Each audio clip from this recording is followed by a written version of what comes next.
In the 54th year of Konoha, 6 years after the end of the Third Great Ninja War, in a forest outside the Hidden Leaf Village, birds chirped crisply as mottled sunlight filtered through the dense canopy. A handsome young man, a blade of grass dangling from his mouth, leaned against a massive boulder with his eyes half closed. A soft breeze drifted past. The breeze lifted the silver fringe over his forehead. There was no ninja forehead protector upon him, belonging to no village at all, like a lone wanderer. System, when exactly are you going to activate? The peerless blade I just managed to obtain was swallowed by you, and you're not planning to give me an explanation. Careful, or I'll cut you down with a single stroke. With disheveled silver hair, sharp brows, and star-bright eyes, standing around 1.80 meters tall, Yaren spoke impatiently to the system within his mind. Under Yaren's intimidation, the system trembled. Host, do not be anxious. When the proper time arrives, the system will naturally activate at once, and your first generation Kitetsu will also be immediately returned to you. Yaren was hot-tempered. Hearing this answer, he could not help but curse under his breath. You dragged me from the pirate world into the Naruto world, and it's already been half a month. Other than the Ryuo Haki and swordless style, I've comprehended myself. I can't use any of my other blades for more than a few days in my hands. Do you have any idea how miserable that is for a swordsman? Do you know? Yaren suddenly bellowed, startling the system into another shiver.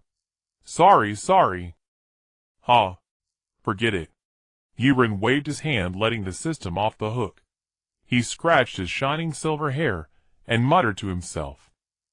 Although my Ryuo Haki combined with the swordless style is enough to barely hang the third Hokage up and beat him, as a swordsman, fighting without a blade that fits my hand is truly dull.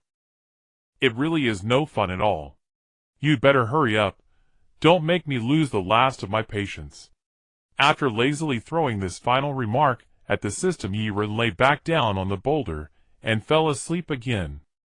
At some unknown moment, a staggering figure emerged from Konoha's main gate several hundred meters away and headed straight toward the forest. The soft rustle of trouser legs brushing against grass slowly spread. On the huge boulder 100 meters away, Yaren's ears twitched and his star-bright eyes snapped open. His observation Haki granted him an exceedingly keen perception. Even the slightest stir of wind and grass 100 meters away was vividly etched into his mind. Yaren rose slowly to his feet, a flash like lightning crossing his gaze.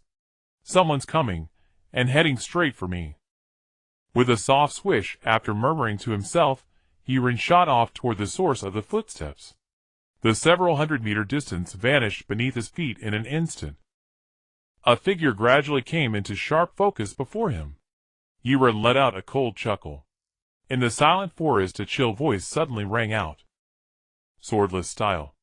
In an instant, Ryuo Haki surged forth at Yaren's command, a layer of black armament enveloping his arms.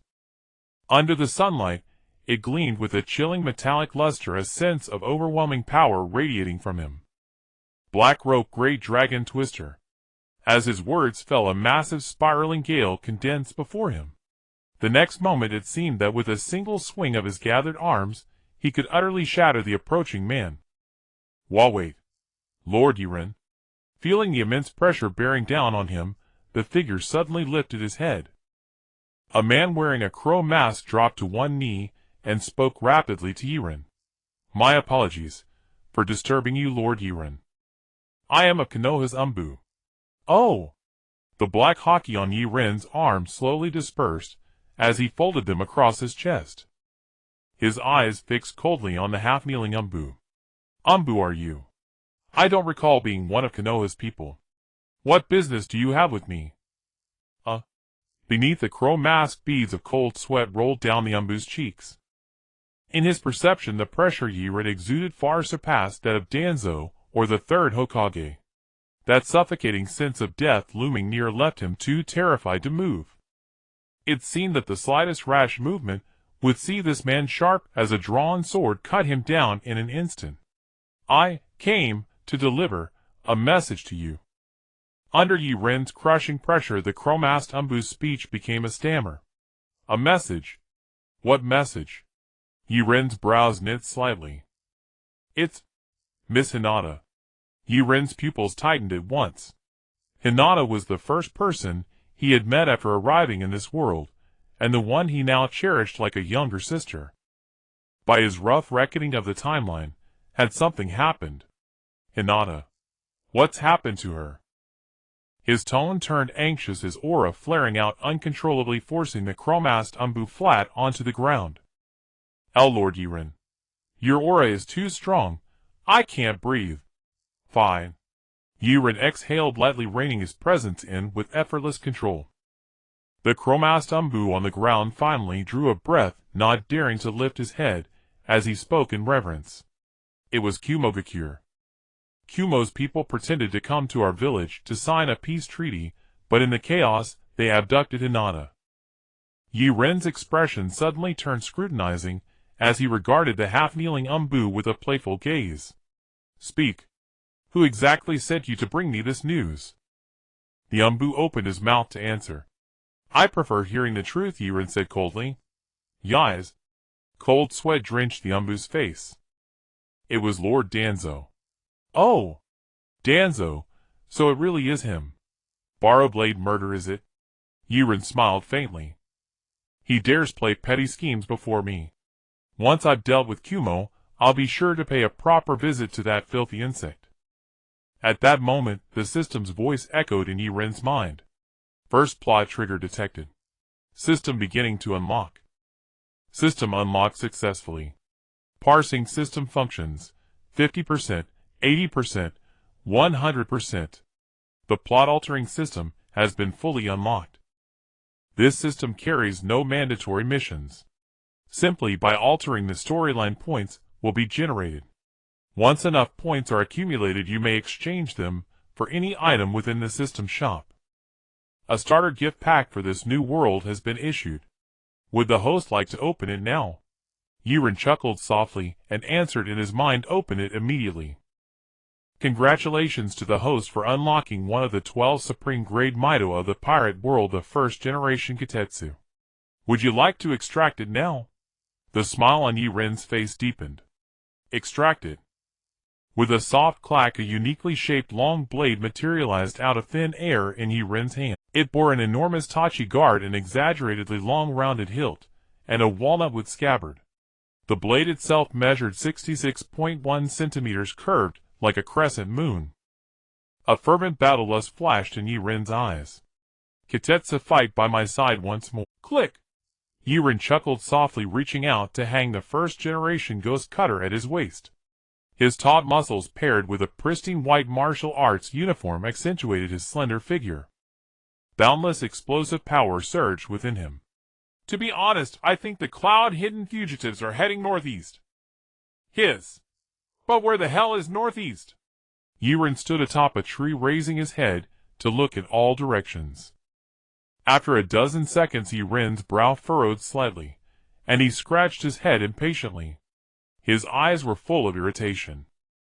Damn it! The forest outside my is so huge, how am I supposed to know where those cloud-hidden bastards fled to the northeast? Hey! Yaren scratched his head again. He wondered if this was a hereditary flaw from his master's lineage. His junior brother Sauron also often got lost, and was called directionally challenged. But this time it was really because the forest outside my was too big. It wasn't his fault. He probably couldn't be considered directionally challenged, right? Yes. Definitely not. Hey you! Yaren looked down at the chromast ANPU member, who was still half kneeling on the ground, not daring to move. Do you know where the cloud hidden went? Where are they now? I know. The ANBU dared not hesitate, and nodded directly. Good. Yaren's eyes lit up. Since you know, you'll lead the way. He'll follow behind you. The ANB was startled, then looked up at Yaren standing on the treetop. He opened his mouth slightly. Lord Yaren, you wouldn't be lost, would you? Swish! Yaren with the sword at his waist floated down from the treetop and stood before the ANBU. He slowly bent down, his eyes flashing with dangerous light, staring at the ANBU beneath the mask. Did you say, who is lost? Say that again. Boom. The sudden burst of aura from Yaren nearly suffocated the ANBU. Ah! The ANBU panicked, cold sweat dripping from his forehead into the mask, his pupils contracting instantly. No! No! Lord Yaren, I absolutely didn't mean that. I meant, it'll take you there. Hearing the ANBU's aggrieved voice, Yaren snorted coldly. Humph. You know what's good for you. He straightened up, rolled his eyes at the trembling ANBU lying on the ground. If you're taking me, why aren't you moving? If even a single hair of Hinata is harmed, it'll make the entire cloud-hidden village pay with their lives. Yais! The ANBU lifted the crow mask, wiped the sweat from his face, and led Yaren toward the northeastern forest. Oh, by the way, Yaren, still on the tree, spoke to the ANBU ahead. Bury the fact that I can't find my way deep in your stomach. If anyone else finds out, it'll kill you. Slurp. The ANBU's foot slipped, nearly falling off the branch. He barely steadied himself. The ANBU, not daring to turn his head, stammered to Yaren. Lord Yaren, you absolutely know the way. That's all I know. Swish! Swish! Two figures, one behind the other, moved swiftly through the forest outside my large tree trunks, rapidly receding past them.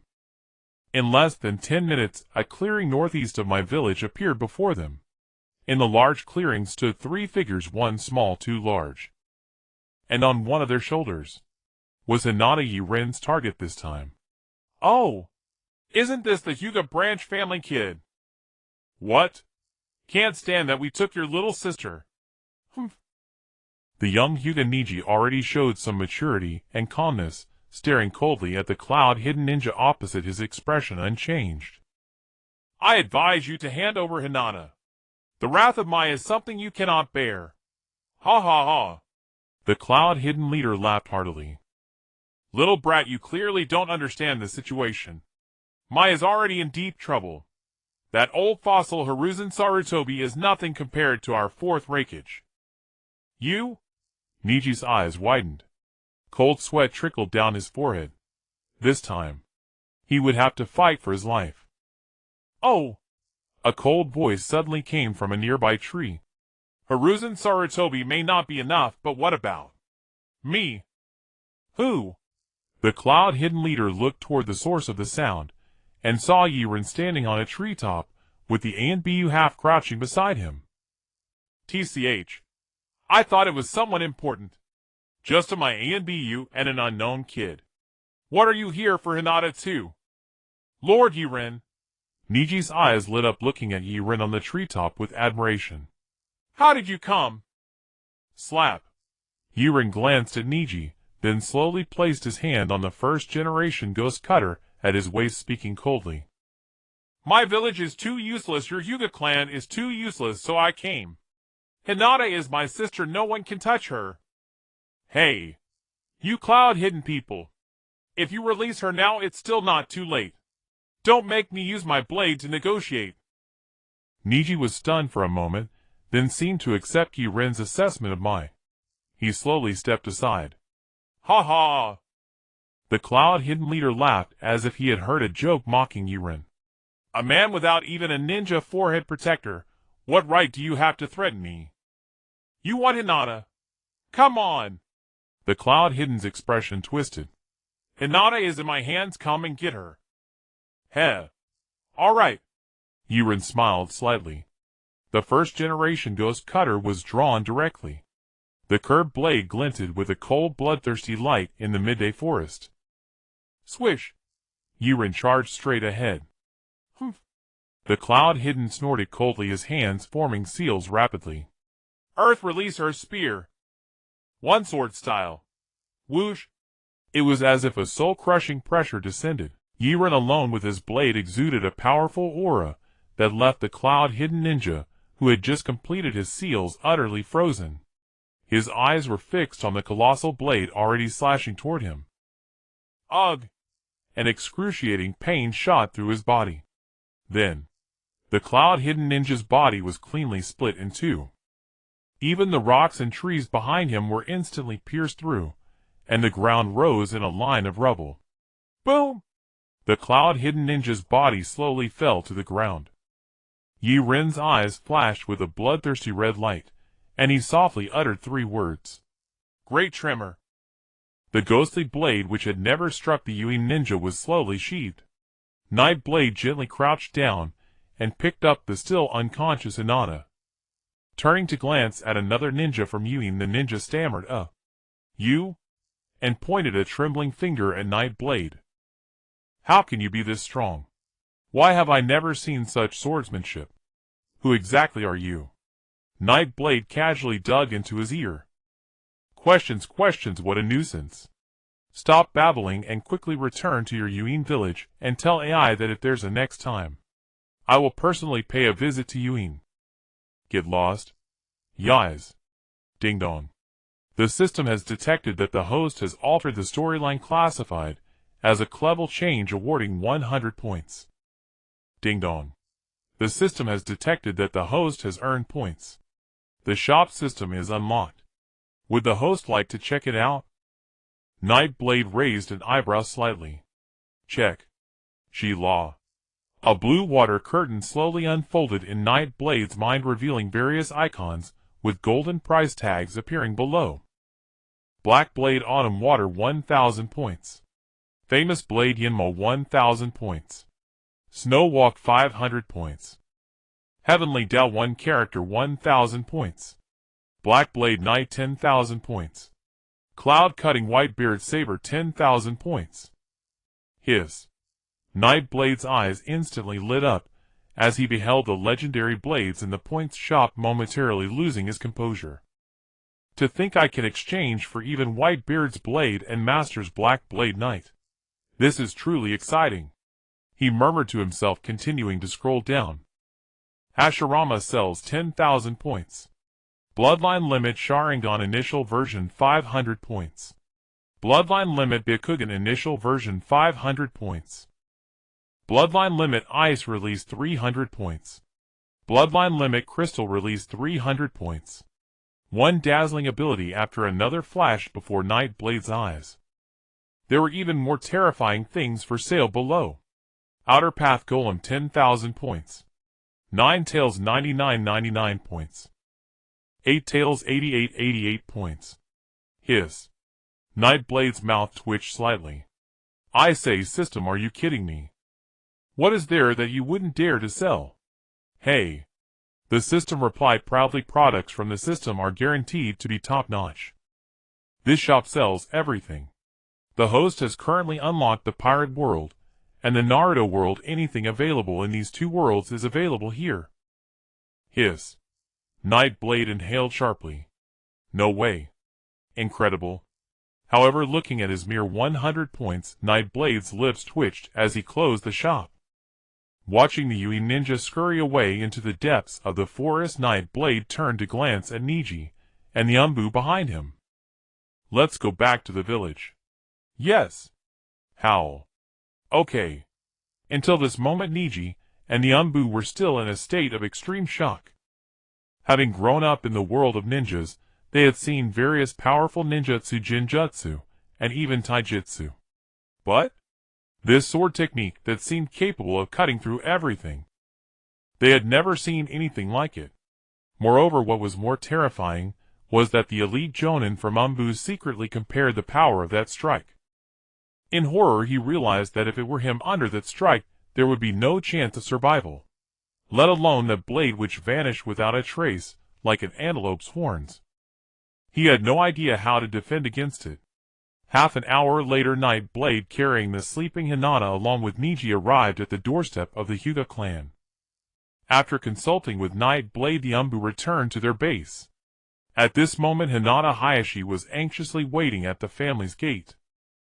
Upon seeing Nightblade and Neji approaching with Hinata in his arms, he rushed forward. Lord. Nightblade. Hayashi stared at Nightblade in shock. You actually took action personally. Nightblade nodded. Aren't you going to let me in to talk? Howl. Okay. Lord Nightblade, please come in. As the second largest clan in Kumogakure, the Hyūga clan's residence was spacious, and the living conditions of the clan members were very good. In fact, compared to the Uchiha clan, their living conditions were even better. Walking down the long corridor, Nightblade nodded in satisfaction at the single-style tatami and architectural style. What a nice place. Thinking of this, a slight smile appeared on Nightblade's lips. However, as a condition for a good life, the obedient Hyūga clan often made some sacrifices to comply with Konoha's wishes. The incident of Hinata being abducted by Yuen was actually Konoha sacrificing the Hyūga clan. If Nightblade had not appeared, then it would have been Hayashi Hyūga who killed the Yuen. And afterwards, in order to protect the village and the clan, Hayashi would have committed suicide in front of the Yuen envoy as a scapegoat. It must be said, this is the tragedy of the Hyūga clan. Lord Nightblade, thank you for bringing Miss Hinata back. I, on behalf of the Hyūga clan, sincerely thank you. Nightblade nodded. There's no need for thanks. I see Hinata as my sister, and saving her is merely something I do out of personal preference. Additionally, please be cautious in the next few days, Hyūga clan. Although I helped ward off the disaster this time, Konoha is a village that devours people without spitting out bones. Hayashi Hyūga was momentarily stunned. Then, he suddenly looked up at Nightblade, a look of uncertainty appearing on his face. You? How do you know this? Hee. Nightblade chuckled softly. How I know this isn't important. Now that I consider Hinata as my sister, I will protect your Hyūga clan to some extent. Remember, never trust Danzo and the third Hokage. Hayashi Hyūga nodded vigorously. Yais. Suddenly, the wooden screen was abruptly pulled open from the outside, and a weary Hayashi Hyūga hurriedly walked in. Hayashi, has Hinata come back? I found traces of battle in the northeast of the village, along with the corpses of Yuen ninjas. As he spoke to his brother, Hayashi suddenly noticed Nightblade sitting leisurely sipping tea on the side. Cold sweat dripped down his brow. Lord Nightblade, am sorry to disturb you. Nightblade waved his hand. You're just in time. I've already brought Hinata back, and I've killed the Yuen ninjas. You can go back and rest now. Ah. Hayashi was momentarily taken aback, looking into Nightblade's eyes filled with fear and reverence. Lord Yaren, may I ask that huge sword/mark in the forest northeast? Was it caused by you? Oh. Yaren nodded. You mean that? That was the mark left when I killed a cloud shinobi. What about it? Hayashi Hyūga was stunned for a moment. Then his expression toward Yaren became even more reverent. Nothing. Still, I am very grateful to Lord Yaren for this matter. Yaren waved his hand. It's nothing. However, there is something I would like to ask of you. Oh. Hayashi's eyes widened. He said to Yaren, Lord Yaren, please speak freely. You are our benefactor.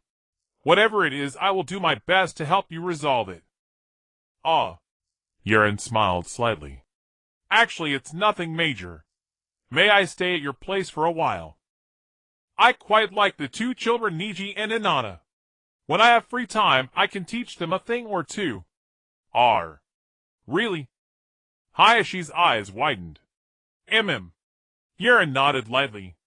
Of course, no problem. Then, Lord Yaren, do you have any other requests? Hayashi asked eagerly.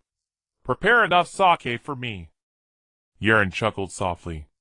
As a swordsman, drinking and swordsmanship were his two greatest loves. Good. No problem. Hayashi's eyes lit up, and he gave a hearty laugh. Lord Yaren is truly a genuine swordsman. Drinking and practicing the sword, how enviable. Hee. Just a hobby. Yaren smiled faintly. Then he slowly stood up and spoke to the two brothers Hayashi and Hizashi, who looked at him with respect. All right. It's getting late. You should take me to the resting place. I've moved my body after a long time and gained some new insights. A sharp gleam flickered in Yaren's eyes. I need a quiet environment to further contemplate. Oh. Oh. Hizashi was taken aback, then nodded respectfully at Yaren. All right, Lord Yaren, follow me. I'll take you to the resting place right away. Hayashi was the clan head, so he entrusted the entire arrangement for Yaren to Hizashi. At this moment, Hizashi led Yaren out of the guest reception room through the corridor and slowly toward the guest quarters. Slap. Boom. Humph. Rumble. As Yaren followed Hizashi through the corridor, the sounds of ninjutsu and taijutsu training clearly reached his ears. Oh! Yaren casually turned his head. He looked toward the spacious training ground beside the corridor. The Hyūga clan, as the second family of Konoha, had a martial spirit that was second to none in the entire ninja world. It would not be an exaggeration to call them a distinguished noble family. From the elderly to the children, they spent a fixed amount of time each day honing their ninjutsu and the application of the Byakugan. Only in this way could the Hyūga clan have enough capital to consistently hold the second seat among Konoha's families. Huff! A dust-covered Hyūga clan member suddenly stopped his movements. He slowly shifted his gaze to the stir-faced Yaren. Who is this person? Why is he walking with Lord Hizashi and so young? Could he be a descendant of some important figure? As Yaren, with a nearly 1 meter long sword at his waist, followed behind Hizashi through the corridor, all the Hyūga clan members in the training ground began whispering among themselves. Hi! Look at the sword at his waist. Could he be from the Land of Iron? I heard that the Land of Iron has no ninja, only samurai like him with swords at their waists. Before the man could finish his sentence, You don't know anything. Suddenly a voice came from the side. As far as I know, samurai from the Land of Iron carry more than one sword. But this person has only one sword, and moreover, he doesn't have the gas mask worn in the Land of Iron. Clearly he's not from the Land of Iron. Enough. Stop guessing. Have you all completed today's training tasks? You have time to mind others. All of you focus on your training. Hearing the whispers of his clan members, a young man with long hair at his temples frowned and shouted at the people in the field. Why? Yes, sir. Lord Tokuma. These clan members seemed to fear the young man. They all withdrew their gazes and resumed their hard training. Hizashi smiled slightly, glancing at the calm Yaren behind him. Lord Yaren, these in the training ground are the backbone of our Hyūga clan. And this composed young man is Tokuma Hyūga, the only one in our clan to have reached the rank of jōnin in recent years. He is a very impressive young man. Oh! Yaren searched his memories of his past lives Naruto. It seemed there was indeed such a person, who had made outstanding contributions during the Fourth Great Ninja War. A fine young man. Yaren nodded indifferently and spoke slowly. Indeed not bad. While Yaren and Hizashi were talking, Tokuma Hyūga happened to be looking their way, having just cast a curious glance at Yaren. But, upon hearing that Yaren, who seemed younger than him, had given such an assessment of him, he immediately frowned. Shaw! Tokuma Hyūga's feet shifted slightly. With a stern expression, he walked toward Yaren. Pat! Pat! Step! When he reached Yaren's side, Tokuma Hyūga looked straight at Yaren, opened his mouth slightly, and spoke neither humbly nor arrogantly. This samurai, I thank you for your assessment. But, seeing your calm expression, I imagine your strength must be above mine. Would you be interested in a friendly spar with me in the Hyūga clan's training ground? I, Tokuma Hyūga, wish to witness your skills. Instantly, as Takuma's words fell, the atmosphere throughout the training ground became tense. All the Hyūga clan members' expressions toward Tokuma turned into fanatical worship and respect for a strong one. Their glances toward Yaren became somewhat teasing. It seemed in their eyes they had already foreseen Yaren's defeat and Takuma's easy victory. Only, Hizashi looked at the young man who had issued the challenge to Yaren, and his gaze quickly became solemn. Even deep in Hizashi's eyes, there was also a deep fear. You? Hinata and Neji looked at the most outstanding young man of the Hinata family standing before him, feeling a bit irritated. What gives you the right to challenge Mr. Yeblade? Shouldn't you just go back? Stop embarrassing yourself in front of important guests of the family. Hinata Dejian was momentarily taken aback. He felt a bit fearful of Hinata and Neji. However, his combative spirit drove him to muster the courage to continue speaking. Even so, important guests of the family must possess the corresponding strength to match. So, I, Hinata Dejian, wish to measure the worth of your esteemed guest. I wonder if this esteemed guest dares to fight me. Oh! Seeing the somewhat straightforward Hinata Dejian, Yeblade smiled lightly and nodded. All right.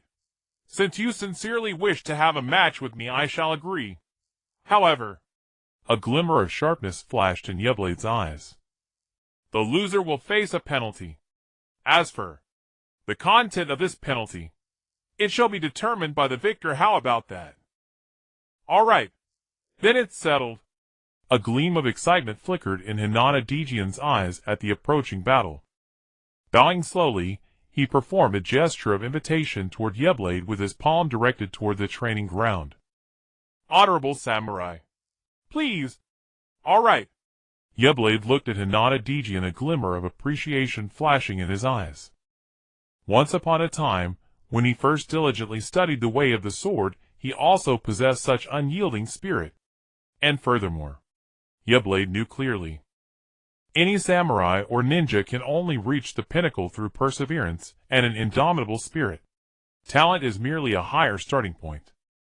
Pat. Step. Yeblade, with his right hand resting on the hilt of his sword, walked calmly to the center of the training ground. His presence was imposing. Just standing there, he exuded a natural authority without anger. Come on! Yeblade called out lightly to Hinata Dejian across from him. Who? A gentle breeze brushed past, lifting the silver strands of hair on Yeblade's forehead, making him appear exceptionally aloof. The corners of his tightly pressed lips held an air of supreme confidence. Wow! The women of the Hinata family watching from around the training ground gasped in surprise. This young man is so handsome. But I wonder if he can defeat Lord Dejian. Sigh.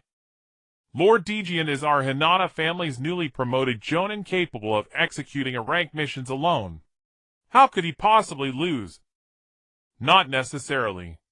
A member of the Hinata family expressed a different opinion. Although Lord Dejian is formidable, I can't help but feel that this samurai's presence is even stronger. Heh heh. A disdainful voice came over. How could that be? Nichisama and Zutsusama lack such presence. How could this samurai possess it? Also, do you know what presence is? Daring to spout such nonsense here. As the crowd surrounding the training ground engaged in heated discussions, Hinata Dejian stepped into the training ground, following Yeblade's pace. Standing opposite Yeblade. Honorable samurai, please instruct me. Sans! Hinata Dejian finished speaking, and slightly shifted his feet on the sandy ground, spreading his hands wide, readying himself for combat. Bakugan! Zong! Dejian's eyes instantly turned completely white, with blood vessels rapidly swelling around his eyes. Huh? Suddenly, Hinata Dejian was taken aback. Honorable samurai, there seems to be no flow of chakra within you. Heh heh. Yeblade, with his right hand still gently resting on the sword hilt, smiled lightly. Chakra? What do I need such a thing for? I am a swordsman, a pure swordsman. Winning through chakra quantity and purity would be an insult to me. No need for lengthy explanations. Just come at me. Yeblade remained completely still, his body unusually relaxed except for his sharp gaze. Who? Hinata Dejian took a deep breath. After Yeblade's explanation, he no longer held back, observing Yeblade with his high-purity Byakugan. How is this possible? After a few seconds, astonishment filled Hinata Dejian's Byakugan eyes. He murmured to himself, the seemingly careless standing posture of the honorable samurai appears full of flaws. With my bagua palm and gentle fist, I even have over 100 ways to defeat him. But a few beads of cold sweat slid down Hinata Dejian's forehead. He looked at Yeblade, his expression one of disbelief. Why? Why do I feel such a strong sense of danger every time I think of making a move? Wiping the cold sweat from his forehead, Hinata Dejian gritted his teeth, ultimately overcoming his inner unease. The promised challenge could not be delayed any longer. Whoosh! Gritting his teeth, Dejian stomped the ground hard, using the recoil to swiftly close in on Yeblade. Bodwa palm, gentle fist. Too slow. Clap. Yeblade did not draw his sword. With his right hand gripping the sword sheath just as Dejian's right hand was about to reach him, he gave a gentle push. It directly struck Dejian's wrist. Sans! Utilizing Dejian's momentum, Yeblade directly guided Dejian toward the direction he was attacking. This caused Dejian to lose his footing. Step. Step. Hiss. This is. Hinata Neji, who was watching the battle, suddenly lit up. This technique seems to have some shadows of my Bodwa palm in it, but it seems to be on a higher level. No. Neji was directly excited. After the duel ends, I must ask Honorable Yeblade what principle that was. This is the fortune of my Hinata family. Ha ha ha. Compared to Nick, his excitement, the battle between Yeblade and Hinata Dejian continued. Hinata Dejian relentlessly attacked Yeblade with his gentle fist. This foot, elbow, knee, leg. Jumping strikes. And Yeblade merely used the sword hilt to perfectly deflect Dejian's attacks one by one. Clap. Boom. Boom. Precise and elegant. He had not taken a single step back. Who? The high-intensity prolonged attacks caused Hinata Dejian's chakra and stamina to deplete rapidly. In just a few minutes, he retreated back to where he initially stood, panting heavily. Samurai! Honorable samurai! Why do you not draw your sword? Huff! Rishyong Dejian looked at Yaren, gasping for breath. Oh! Yaren gently patted the first-generation Guiche at his waist. You mean this sword? There are only two outcomes when this blade is drawn. 1. Yaren raised a finger. A worthy opponent. 2. Yaren smiled, extending another finger. Killing. Which one? Do you choose? Huff. Dejian let out a long breath, restoring his breathing to a steady rhythm, his gaze fixed intently on the motionless Yaren. Lord Samurai, you are truly the greatest swordsman I have ever seen. Though I may not be your match, I shall still unleash my strongest attack against you with all my might. Boom! A massive surge of chakra erupted from Dejian's body. Lines and modules forming the 8 trigrams gradually emerged, slowly appearing beneath the feet of Dejian and Yaren. 8 Trigrams 64 Vacuum Palms.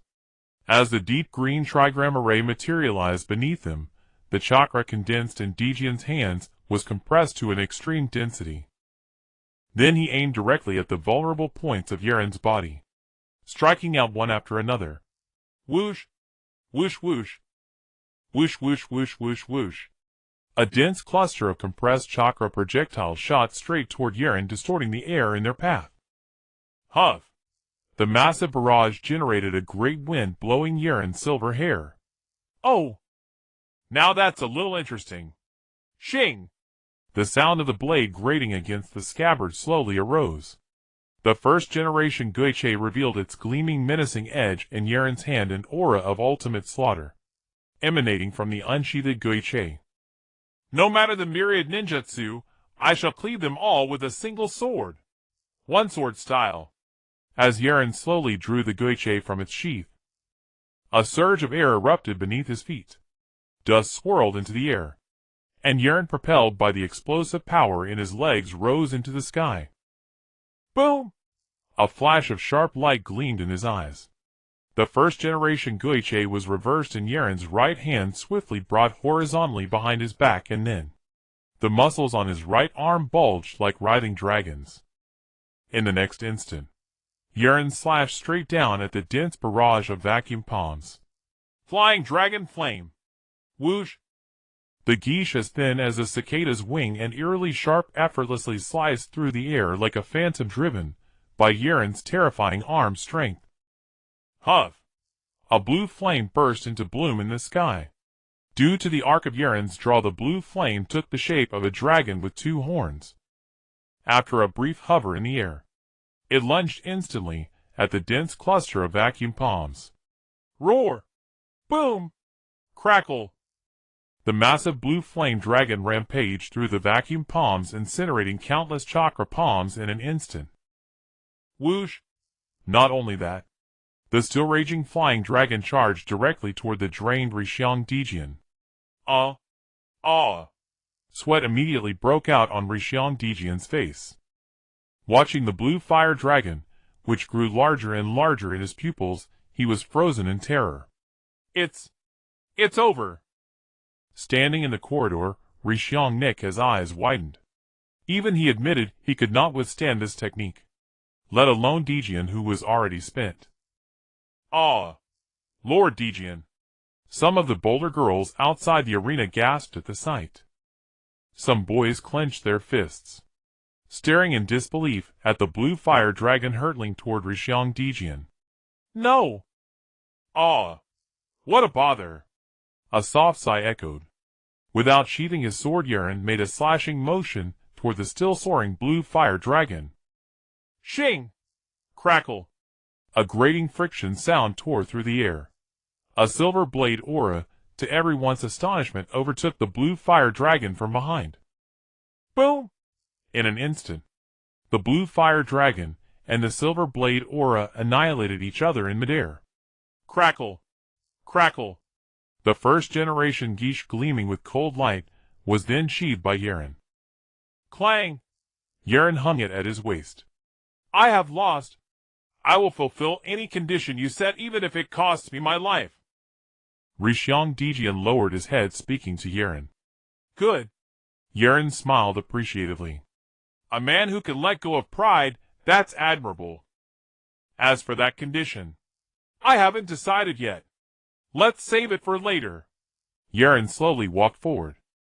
He stopped before Ryuo Haki, whose eyes were still clouded with confusion. Not bad. At least, your move annoyed me. That's why I cut through the mess with this single stroke. Not bad, not bad. Heh. Ryuo Haki smiled bitterly, looking at the young man before him. His spirits sank. Just because you felt annoyed you cut that blow. Huff. Ryuo Haki sighed softly. Yaren had used only 1 stroke. Just 1 stroke, effortlessly dispersing the secret ninjutsu of the Hinata clan that he had painstakingly refined. Was he really so far behind the top tier? Hey! Yaren, seeing the sudden dejection on Ryuo Haki's face, felt a pang of sympathy. Why are you feeling down? Don't think I've always been this skilled with the sword. I've been through countless trials. Yaren lightly touched the hilt of his sword. His eyes took on a nostalgic look. Have you ever trained to split a stream with your blade, keeping the water parted for 10 seconds? Have you ever endured the torment of cutting a fly in half while a 1,000-pound rock hangs from the hilt? Do you have any idea of the agony of being slashed to death every day to hone my haki? You don't even know. Yaren gently removed his clothes, revealing his muscular torso bursting with explosive power under the sunlight. Yet, across Yaren's chest a huge diagonal scar stretched, and countless smaller scars were visible all over his body. But his back had not a single scar.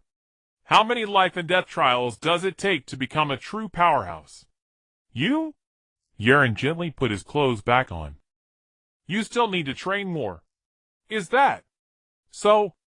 Ryuo Haki suddenly snapped back to reality, looking at Yaren with eyes full of respect and admiration for a true strongman. Then, Lord Yaren, could you take me as your disciple and teach me? Oh! Yaren raised an eyebrow. Are you sure? Being my disciple can be quite harsh. It doesn't matter. Ryuo Haki knelt on one knee, speaking firmly to Yaren. I want to become someone like you, Master. For that I am willing to endure any hardship if only to become stronger one day. Excellent. Yaren gave a slight nod and extended his hand to help Hyūga Tokuma rise. Therefore, I shall accept you as a probationary disciple and instruct you in taijutsu and chakra manipulation. Tokima bowed his head sharply, eyes blazing with exhilaration. And what did it matter if he were only a probationary disciple? So long as he could train under Master Yaren in taijutsu and chakra control, even the absence of formal status meant nothing. Ha! Hyūga Hayashi entered the training ground with a quiet chuckle. Tokima, do not forget to thank your new master. Oh! Only then did Tokima snap back to awareness. He dropped instantly to both knees, and kowtowed 3 times before Yaren, his voice thick and earnest. This disciple thanks Master for your benevolent instruction. And from this day forward I, Hyūga Tokima, swear fealty to Master Yaren, my loyalty unbroken until death. Impressive. Yaren smiled faintly. And he had understood Tokima's unspoken vow, eternal allegiance to him, not to the village. A subtle yet intriguing declaration. And gently he placed a hand upon Tokima's head. Tokima froze, blinking in bewildered silence. And Master Yaren wore only the first. Tokima froze, blinking in bewildered silence. And Master Yaren wore only the first generation ghost cleaver at his waist, nothing else. Was he truly jesting? Ahem. And meeting Tokima's gaze, Yaren cleared his throat twice, and tapped the boy's forehead with 2 fingers. Clang! You little runt, do you dare think your master is destitute? And Tokima rubbed his head, laughing awkwardly. No, I mean no such thing. And master, you've misunderstood me. Very well. Since you've already noticed I carry nothing but the ghost cleaver, I'll dispense with pretense. I lay my cards bare. The gift I offer you is not some rare or precious artifact. Yaren regarded Tokima, wide-eyed and utterly baffled, with solemn composure. It's quite all right. And Tokima wasn't surprised at all. And he was already preparing gentle words of reassurance. After all, no ceremonial gift mattered. His sole desire was strength, growth, mastery. Then listen closely. Yaren rested his right hand upon the hilt of the first-generation ghost cleaver, and spoke with serene clarity. Let me explain the principle behind how I deflected your gentle fist strike just now with the sword's pommel. Would you like to know? Now I perceived your attack. And why at the precise moment, and from the perfect angle, I redirected your wrist. Tokima paused, stunned, then gazed at Yaren, eyes alight with fervent longing. Yes. And I want to know. Please, master, enlighten me. And how precisely had Yaren so effortlessly parried Tokima's gentle fist? The younger clan members watching from the periphery might not grasp it, but Tokima, who had faced Yaren in direct combat, knew. The Hyūga's ancestral gentle fist was said to embody fragments of Taiji philosophy, yet Taiji had vanished centuries ago. And yet in every motion Yaren made during their clash, its essence resonated unmistakably. Moreover, this Taiji-infused taijutsu surpassed even the Hyūga's own lineage. Instruction begins now. Hyūga Hayashi, standing nearby, stood frozen in astonishment. Just moments earlier he'd been debating how to broach the subject, how Yaren's taijutsu differed so profoundly. Now the master offered it freely. Hayashi swallowed his pride and addressed Yaren directly. Master Yaren, this art fascinates me deeply. Might I not serve alongside Tokima? Yaren turned, meeting Hayashi's gaze. You too are curious. Yes, and indeed I am. Hayashi hesitated beneath Yaren's steady gaze. This art transcended even the Hyūga's most guarded traditions. His request, he realized, had been reckless, impulsive. As Hayashi braced himself to withdraw in shame, Yaren slowly nodded. Very well. If you wish to learn, join us, and furthermore. Yaren turned slightly, surveying the assembled Hyūga disciples across the training ground. A faint smile touched his lips. Summon Hinata and Neji as well, and let these younger generations attend too. How much they comprehend rests entirely upon their own cultivation. To Yaren Konoha's two great clans, the Hyūga and the Uchiha, inspired genuine admiration. Thus he held them in high regard, offering guidance and support where he could.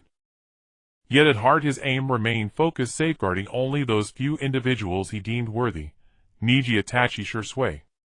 The fate of entire clans lay beyond his concern. N. Excellent. N. No problem whatsoever. N. Tokima. And Hayashi's face lit with radiant joy as he turned to Tokima, eyes gleaming with anticipation. Hurry, fetch Neji and Hinata at once. Nan, summon the clan's elite shinobi. N. Yes. And Tokima fully grasped the gravity of the moment, and bowed his head deeply in affirmation. Oh, and don't forget the clan head. Bring him too. N. Understood. And with a soft whoosh, Tokima blurred into a streak of afterimage, vanishing toward the heart of the Hyūga compound. A soft chime echoed within Yaren's mind, in systems notification. Detected deviation from canonical narrative. Hyūga Tokima's future ascension exceeds jōnin rank. And designated as Class C narrative alteration. Reward 100 points. Pa. Yaren spat contemptuously into the void. N. Worthless system. Stingy as hell. System. In half an hour later, in the vast Hyūga training ground, non-massive lectern stood at the center. Upon it rested a jar of rich aromatic sake. Yaren stood arms crossed atop the platform, gazing calmly over the sea of white-hood Hyūga clansmen below. For figures knelt in the front row, Hyūga Hayashi and Hyūga Hizashi seated apart, flanked by the two delicate children, Neji and Hinata.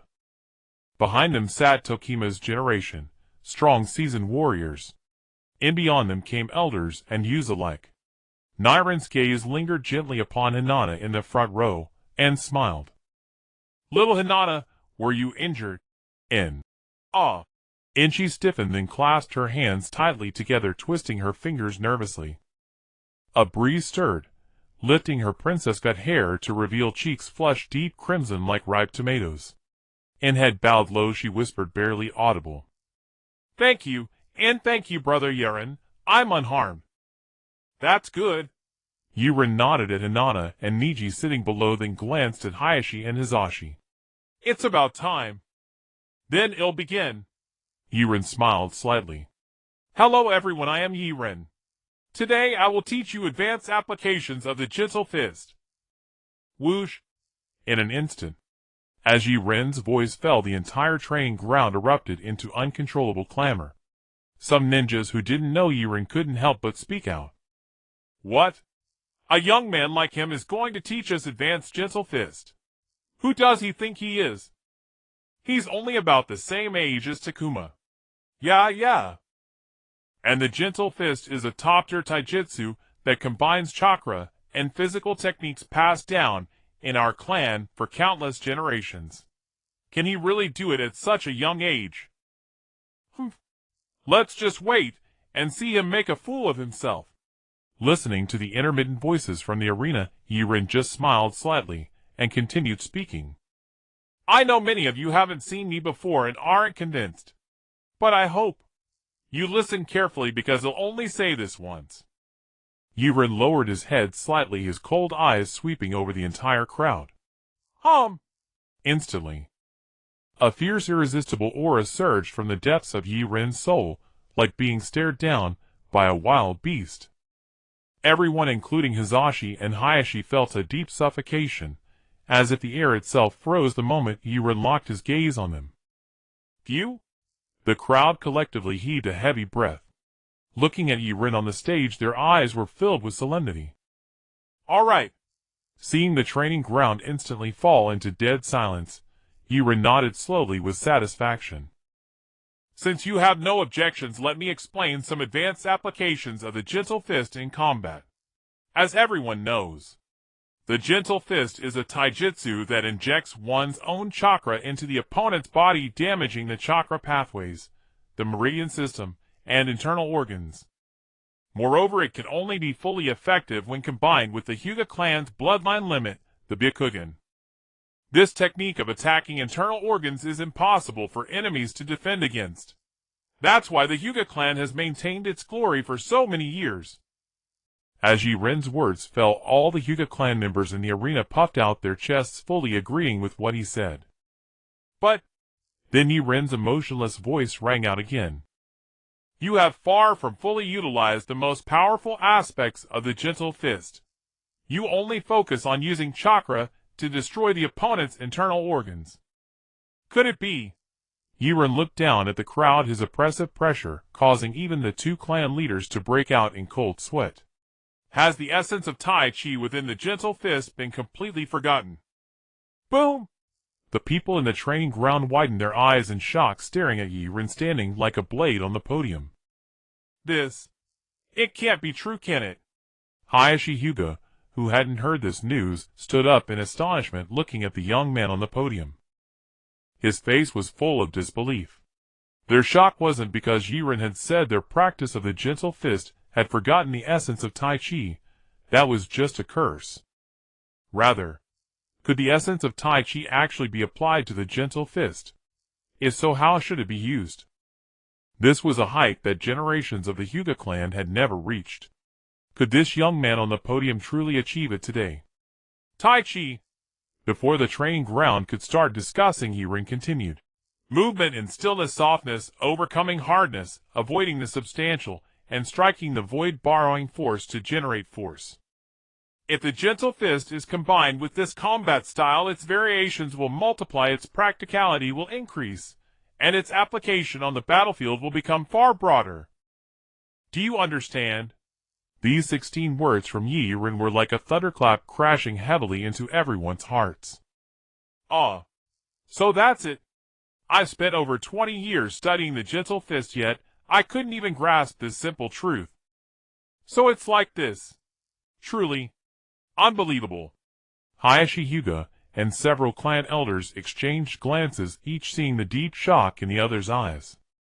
Many experts, who had been immersed in the techniques of the gentle fist, wore expressions of sudden enlightenment. As they pondered deeper, their looks toward Yiren shifted from distrust to shock, and finally to worship and fervor. The name Yiren took root in their hearts. Bang! Yiren in high spirits laughed, and slapped the seal off a jar of wine. Tilting his head back, he took a hearty gulp. Ha! Delightful. So does anyone want to spar with me? Come on up. Don't worry. Yiren laughed heartily. This sparring is just to help you understand the essence of Tai Chi. I want go all out. This is an once-in-a-lifetime opportunity. Still not coming. Let me go first. The relatively young Hyūga stood up and performed a disciple's bow to Yiren. Master Yaren, please instruct me. Good. Yiren leaped down from the podium and began sparring with Hyūga. Boom! Hyūga was sent flying with an excited expression, muttering about the essence of Tai Chi and new insights into the gentle fist. Yiren tilted his head back and took a sip of strong liquor, his face slightly flushed. Come! Next! Boom! His Hyūga was sent flying, his face also flushed with excitement. Next! Boom! Tokuma Hyūga was sent flying, equally excited. Heh! Yaren tilted his head back again and took another gulp of strong liquor, beckoning with one hand. Next! This teaching session lasted until evening. After everyone in the arena had been trained by Yaren, the only ones left were the two 5-year-old children, Neji and Hinata. At this moment, little Neji looked at Yaren with full admiration. Beside him, little Hinata also gazed at Yaren with excitement. Brother Yaren, I want to learn the essence of Tai Chi and the gentle fist too. Hey! Ha! With that, Hinata clumsily swung her fists a few times. Can you teach me? Though Hinata was gentle, her blushing face held a pair of determined eyes. Oh! Yaren slowly crouched down, leaning closer to Hinata. Why, little Hinata? Burp! You? Little Hinata wrinkled her nose and fanned the air in front of her face. You smell like alcohol. Uncle Yaren, you're such a drunkard, it's so gross. Hey, you little brat. Yaren's cheeks flushed crimson, yet his mind was remarkably clear. He looked at Neji and Hinata standing beside him, the smile in his eyes growing more pronounced. How about this? He said, placing his left hand on Neji's head and his right on Hinata's. Since you both wish to learn the essence of Tai Chi, he smiled faintly, the two of you shall be my direct disciples. What do you think? Yaren patted the first generation Goichi at his waist. I can teach you not only the Tai Chi essence of the gentle fist, but also various physical techniques, and the swordsmanship I excel in. Really? Neji's face lit up with sheer delight. At this moment, thanks to Yaren's intervention, Hayashi Hizashi had not yet sacrificed himself in place of his elder brother, and Neji had not been branded with the cage bird seal. He was still a kind-hearted, adorable little boy. Hearing Yaren's words, he was instantly captivated, and looked up at Yaren with unbridled excitement. Thump! Master, please accept this disciple's bow. Ah! Yaren waved his hand, reached out to lift Neji from the ground, and brushed the dust off his knees. From now on you are my direct disciple. In my lineage there aren't many rules. Just call me Master when we meet. Yes. Neji gazed at Yaren with admiration. This disciple understands. Good. Yaren nodded, then turned his gaze toward Hinata. Little Hinata, what about you? Have you made up your mind? Yes. The blush on Hinata's face had faded. She looked at Yaren with a slightly chubby face, but her tone was resolute. I am willing to take you as my teacher. Because... When it came to the reason, she became shy again, her cheeks flushed red, and she seemed reluctant to speak. Ah. Neji cut in directly. Hinata, just say what you want to say. Don't be so shy. Ah. Okay. The redness on Hinata's face deepened. Her voice was so soft, it was almost inaudible as she spoke to Yaren. Because I want to become as strong as Master Yaren, so that one day I can protect the village. After saying this, she seemed to lose all her strength, leaning against Yaren's leg and burying her face in it. Ha ha. Good. Yaren burst into a hearty laugh upon hearing this. What's protecting the village? Do you want to become Hokage? I can teach you personally and make you the Hokage, the strongest existence in the village. Ah. Neji's mouth dropped open in surprise. Hokage. I want to be one too. Teacher, can I? Neji looked at Yaren with wide, watery eyes and asked. Ha ha. You? Of course you can. But you have to let Hinata be the Hokage first. Humph. Neji's cheeks puffed up in dissatisfaction as he looked at his teacher and sister. Why should Hinata go first? I'm the older brother. Exactly. Yaren shook his now empty wine flask and ruffled Neji's hair. Because you're the older brother. You should let your little sister go first. Neji was momentarily stunned. Is that so? Splash. Yaren suddenly pulled Neji into a headlock, his breath reeking of alcohol, as he exhaled directly onto Neji's face. Of course. Would your teacher lie to you? Teacher, you've drunk too much. The smell of alcohol is too strong. By the way, speaking of master-disciple relationships, I have something to tell you too. Yaren set down the empty wine jar. He sat cross-legged facing them, his expression suddenly turning serious. With unmatched confidence and a hint of killing intent, he looked at Neji and said, Since you are my disciple, you must understand my sex rules. Sect rules? Neji was taken aback, then his expression became serious, and he nodded firmly. Every teacher sets rules for their disciples. Please speak, teacher. Neji will remember them well. Mom. Hinata nodded vigorously as well. I will definitely follow whatever teacher says. It's not that serious. Yaren reached out again to ruffle Neji and Hinata's hair, speaking with authority. Listen up. My rules are simple, just two of them. First, whether you bully someone or they bully you, hit them back. If you can't win, run away, and then come find me. Your master will cut them down for you. Neji. Hinata. Ah. Yaren rubbed the two children's heads, speaking with a tone of exasperation. Look at those expressions. You're too rigid at such a young age. Listen to your teacher. If you can't handle it, just call me, and I'll cut them down for you. Okay. Neji wiped the cold sweat from his forehead. Hinata nodded softly, looking at Yaren with deep gratitude. And the second rule. Saying this, Yaren scratched his head lightly, and looked at Neji and Hinata sitting cross-legged beside him. Ahem. Regarding the fact that your teacher can't find his way, you must not only keep it a secret, but also cut down anyone who says I don't know the way. After Yaren said this, Hinata and Neji stared at their teacher with malice agape. Teacher. Neji opened his mouth. Master is actually directionally challenged. How embarrassing. Hey, say that again, you little rascal. Yaren's eyes widened, and he hoisted Neji up directly. Air. Neji, seeing himself suspended in the air, immediately backed down. Hee. Teacher, I meant that whoever dares to call you directionally challenged, I will use the physical techniques and swordsmanship you taught me to kill them. Don't worry. Hee. Neji scratched his head nervously, his eyes wide and innocent as he looked at Yaren. Thud.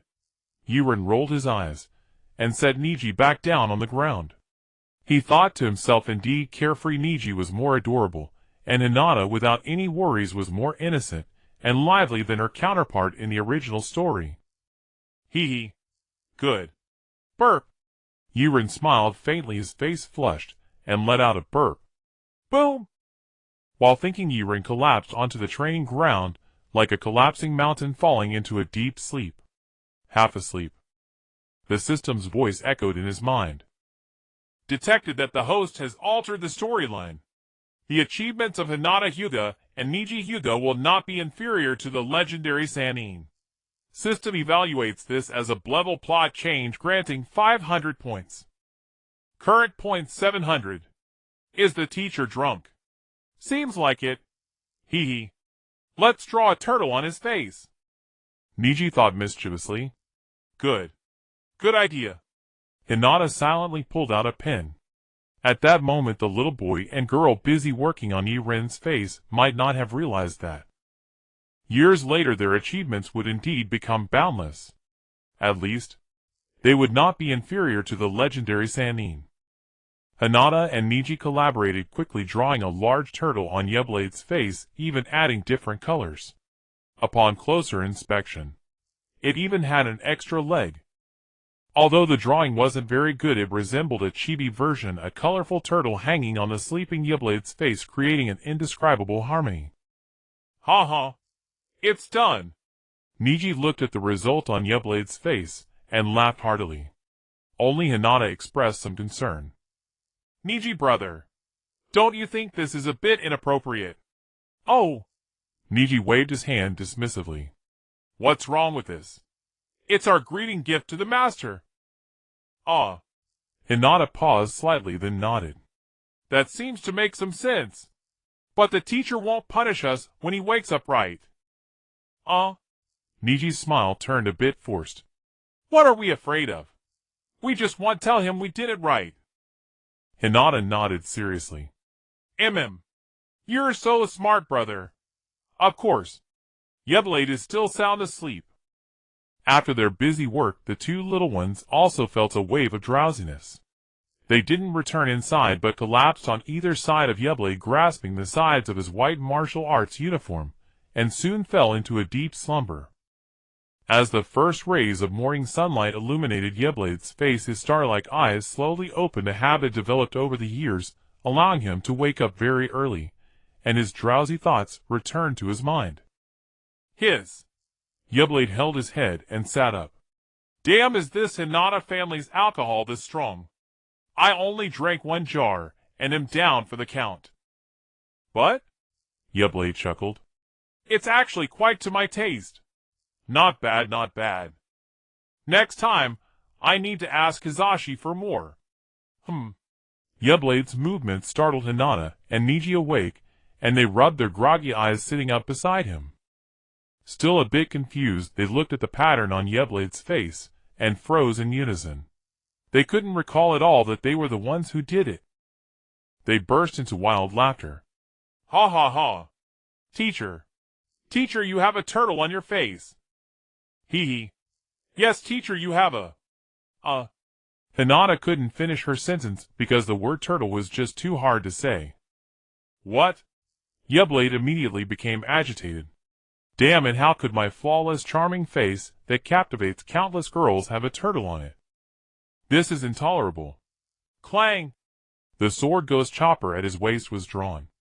On the supreme blade, Yeblade's figure was perfectly reflected. And on the gleaming mirror-like blade of ghost chopper, the colorful turtle on Yeblade's face was also clearly visible. Hiss! Yeblade was shocked. There really is a turtle. You too. He turned his head abruptly to look at the bewildered Hinata and Neji. Who did this? I don't know. Neji stammered, looking at Yeblade in a panic. Yeblade turned to Hinata, gently coaxing her. Little Hinata, look at this turtle on the teacher's face. TSK. This turtle is drawn so uniquely, the colors are distributed so evenly, and it even has an extra leg as a unique design. Truly clever. The person who drew this must be a young artist with great skill. Yeblade pretended to examine the turtle seriously. He nodded from time to time. Oh! The 3-year-old Hinata directly waved her hand at Yeblade, proudly declaring, This isn't the work of a skilled young artist, this is clearly Neji's doing. At this point, Hinata suddenly realized something was off. She quickly covered her mouth with both hands. Oh, Yeblade nodded. It was Neji. With Yeblade's gaze locked on him, Neji's face instantly turned pale. He turned to look at Hinata, somewhat dazed, not knowing what to say. Oh dear, Yeblade continued. Neji is really impressive, being able to draw such a beautiful turtle. Not bad at all, such a young age, and already has strong painting skills. Hinata couldn't help but speak again. Pouting at Yeblade, she said, That's not true. This turtle was drawn by me and brother Neji together. I contributed too. Oh, Yeblade grinned mischievously as Neji's face grew paler. He then picked up both of them. Slap. This was the sound of Yeblade's palm landing on Neji's backside. Let this be a lesson for drawing. Slap. This was the sound of Yeblade's palm landing on Hinata's backside. Are you still not confessing? Slap. Slap. Slap. The early morning training ground was filled with the crisp sounds of slaps, occasionally mixed with the soft sounds of crying. Woo-woo. Teacher, can you go easy on me? After an hour, Yeblade brought the teary-eyed Neji and Hinata to the dining hall while eating breakfast. He was also teaching these two. Next time you draw, can you make it look a bit better? Why do you always draw on my handsome face? This is outrageous. Lord Yeblade. Just as they were eating, a middle-aged man from the Hyūga family approached Yeblade, bowing his head. Patriarch, please come to the clan's council hall. Oh, what is it? Yeblade frowned slightly. It's the people from the Cloud Village. They are causing trouble in the council hall and demand to see you. They said that if they can't see you, they will sever ties with Konoha. Understood. Yeblade nodded, reaching out to pat the heads of the two little ones. You eat first, I need to handle some matters. Okay. All right. Hinata and Neji were unaware of the severity of the situation. They were still angry at Yeblade munching on their breakfast. Let's go. Yeblade nodded at the middle-aged man beside him. Take me to the council hall. Lord Third Hokage, our team responsible for signing the peace agreement with Cloud Village has perished. And it was at the hands of your Hyūga clan in Konoha. Are you suggesting that you and Konoha are using this as an opportunity to provoke war between the two villages? The representatives of Cloud Village and the Hyūga clan sat facing each other, while Sarutobi Hiruzen, wearing the Hokage, had kept his head down, his face dark. No. Sarutobi Hiruzen shook his head. We are very eager to reach a peace agreement with Cloud Village. Oh. The envoy from Yōnin looked at Sarutobi Hiruzen with not a trace of respect in his eyes, and spoke directly in a pressing tone. Sincerity. Is your sincerity defined by killing the leader of our delegation, Lord Third Hokage? That hardly seems fair, does it? In the dimly lit room, under the flickering lamplight, the row of Yōnin representatives seated on the right were arrogant and overbearing, pressing Sarutobi Hiruzen step by step. People of Yōnin, you should know that your leader died because he abducted the white-eyed princess of our main house first. It was you who broke the rules first. Hyūga Hayashi furrowed his brow and spoke to the Yōnin group seated on the floor without any restraint. Ha ha ha. We broke the rules first. The leader of the Yōnin delegates suddenly flashed a ferocious grin at Hyūga Hayashi. May I ask if a single hair of your white-eyed princess was harmed? No. Hyūga Hayashi ground out through clenched teeth. Good. The Yōnin leader's eyes lit up. Then let me ask you another question. Is our operation leader, who is responsible for this mission, alive or dead? Dead. Dead. Hyūga Hayashi's eyes widened, and uttering these two words seemed to drain all his strength, his figure suddenly stooping. Then there we have it. The Yōnin leader gave an exaggerated laugh. The facts before us now are that the white-eyed princess you claim was kidnapped is perfectly unharmed, yet our operation leader died at the hands of your Hyūga clan. How shall we settle this? Sarutobi Hiruzen. Hyūga Hayashi. Sarutobi Hiruzen had yet to figure out how to respond. The current Konoha was pathetically weak. The White Fang had committed suicide, the fourth Hokage was dead, and the legendary three were nowhere to be found. The entire village of Konoha was utterly incapable of standing up to Yōnin. In Sarutobi Hiruzen's view, the only option was to compromise first. Not speaking. The Yōnin leader sneered at the silent Sarutobi Hiruzen and Hyūga Hayashi. Fine. Since you want to speak, you'll state our demands. Since our leader died at the hands of your Hyūga clan in Konoha. The Yōnin leader gave a cold smirk. A life for a life. Use the life of your Hyūga clan leader to exchange for our leader's life. What? You're delusional. Yōnin, have you gone too far? Bullshit. You were clearly in the wrong first, yet you dare demand our clan leader's life. Lord Hokage will never agree. Ahem. The third Hokage seated in the center cleared his throat, softly raised his head, and looked at the Yōnin envoy beside him. Envoys of Yōnin, such a demand is far too excessive. Change the terms. Konoha Shinobi Village will surely comply. Though lacking confidence, Sarutobi Hiruzen still put on a facade of assurance, hoping to bluff the aggressive Yōnin envoy. Heh. Hearing Sarutobi Hiruzen's words, the Yōnin envoy let out a soft laugh. Change the terms. I'm sorry, but with all due respect, given Konoha's current strength, what gives you the right to challenge Yōnin?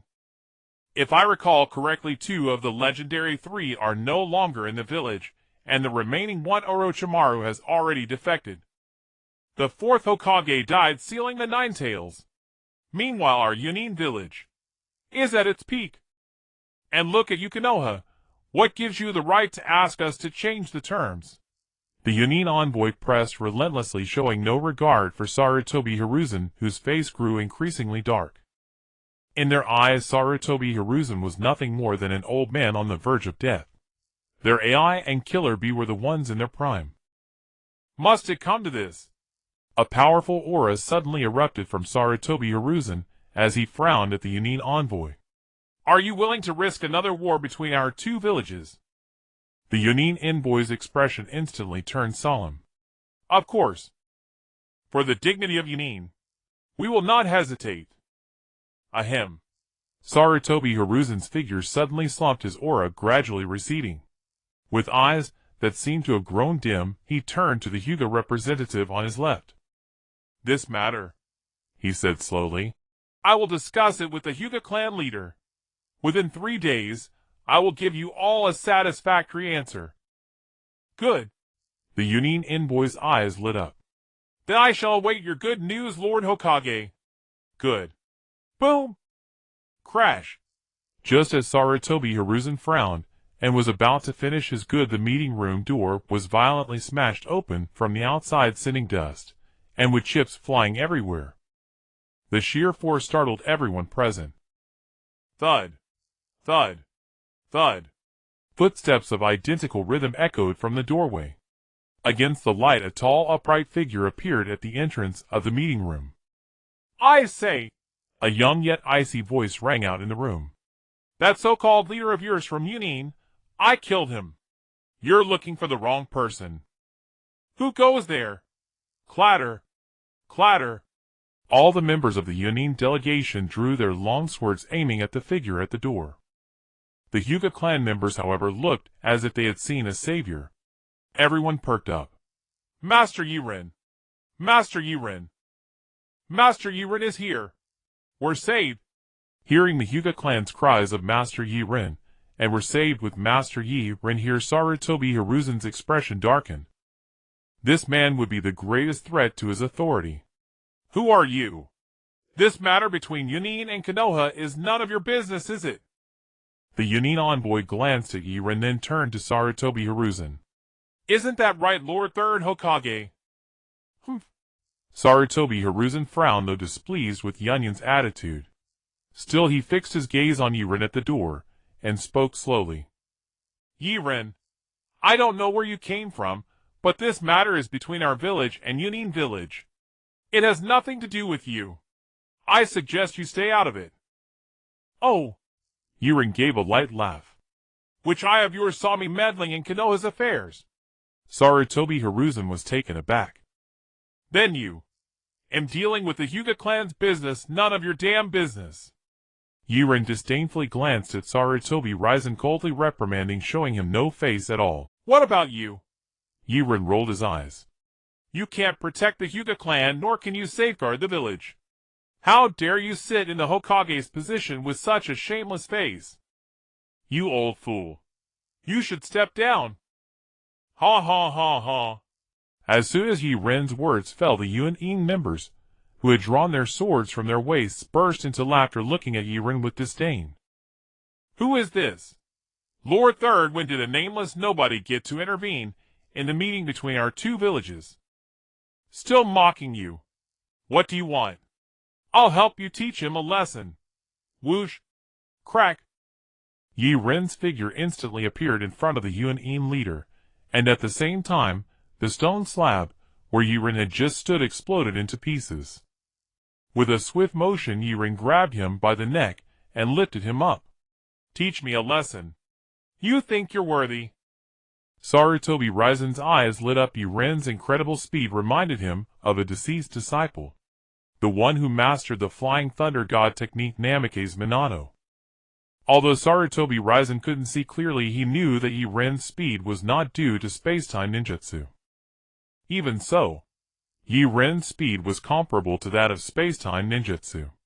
This was entirely Yaren's physical skill. Terrifying. You? Better put me down. Or else. Gah. Yaren sneered, tightening his grip. The Yōnin leader's face turned crimson. Or else what? Or else. Our Raikage will not let you go. The Yōnin leader threatened Yaren. Oh, then you can be on your way. Yaren nodded. Crack. Yaren's iron-like right hand twisted the Yōnin leader's neck with force, and a mouthful of blood spilled from his lips. Boom! Like tossing out trash, Yaren threw the Yōnin leader to the ground. Clapping his hands, he turned to the surrounding Yōnin delegation and began counting on his fingers. Let me calculate for you. Previously, I killed one of your leaders. Now I've killed your delegation leader, so you've suffered a huge loss this time, right? Oh dear. This is really something. I'm slapping your Yōnin in the face. What will you do about it? Not saying anything. With that, Yaren directly quoted the Yōnin leader's earlier words. All right. Then let me tell you what to do. Go back to where you came from. Yaren's voice grew colder. And also tell your Raikage, If he has any dissatisfaction with how I handled things today, he is welcome to come to Konoha and fight me. I'm always ready. Good. The Yōnin delegation, who had just been commanding in the meeting room, suddenly lost their nerve. One by one, they walked around Yaren, and in less than a minute, the entire meeting room was left with only Yaren, the Hyūga clan members, and the third Hokage. Lord Yaren. Hinata Hizashi sincerely bowed to Yaren. Thanks to your help this time, our Hyūga clan could turn danger into safety. We truly appreciate it. No need. Yaren shook his head and helped Hinata Hizashi up. Firstly, it was indeed me who killed that person. Secondly, now that Neji and Hinata are both my disciples, it is only right for me to take the lead in this matter. But? Hinata Hizashi frowned. Rumor has it that the fourth Reikage has mastered the lightning release armor, so he might not be easy to deal with, Lord Yaren. Ah. Yaren waved his hand. What do I care about that? Don't talk about lightning release armor. Even Uchiha Madara Susanoo I could slice through with a single sword. The Reikage. He's still far from it. Young man, you're talking a bit too boldly. The Uchiha clan's bloodline limit, the Susanoo they summon, is said to be the ultimate combination of the strongest spear and shield. You think you can cut through it with one strike? This is something even the samurai of the Land of Iron cannot do.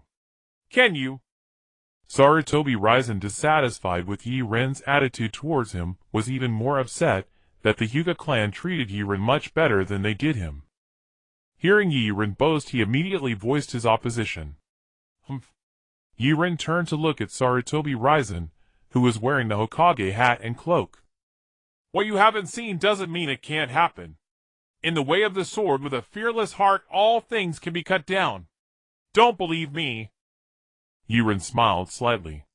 You can come and try it yourself. Sarutobi Ryzen narrowed his eyes. Good.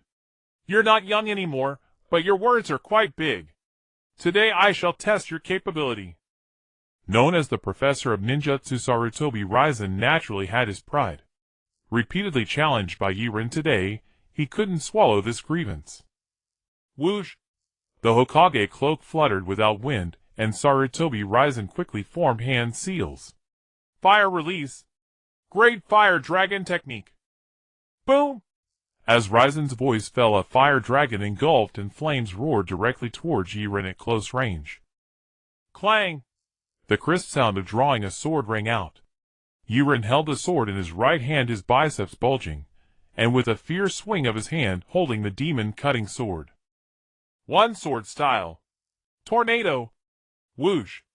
A violent and fierce tornado appeared instantly in front of Yaren, blowing away the massive fire dragon that had just reached him. Wah! What? Ryzen was taken aback, cold sweat dripping slowly from his forehead. Yaren's casual/already possessed the power of an A-rank ninjutsu, and what was more terrifying was, Yaren's strike didn't show any signs of using chakra. Who? Ryzen exhaled lightly, suppressing the shock in his heart. His eyes fixed on Yaren, he once again began forming hand seals like a phantom. Swish! Lightning release. Thunderclap. Ziz! A blade like lightning appeared in Ryzen's hand, swiftly sweeping from his feet towards Yaren. The highly concentrated lightning blade was extremely fast. The next moment, it looked as though it would split Yaren in half. Clang!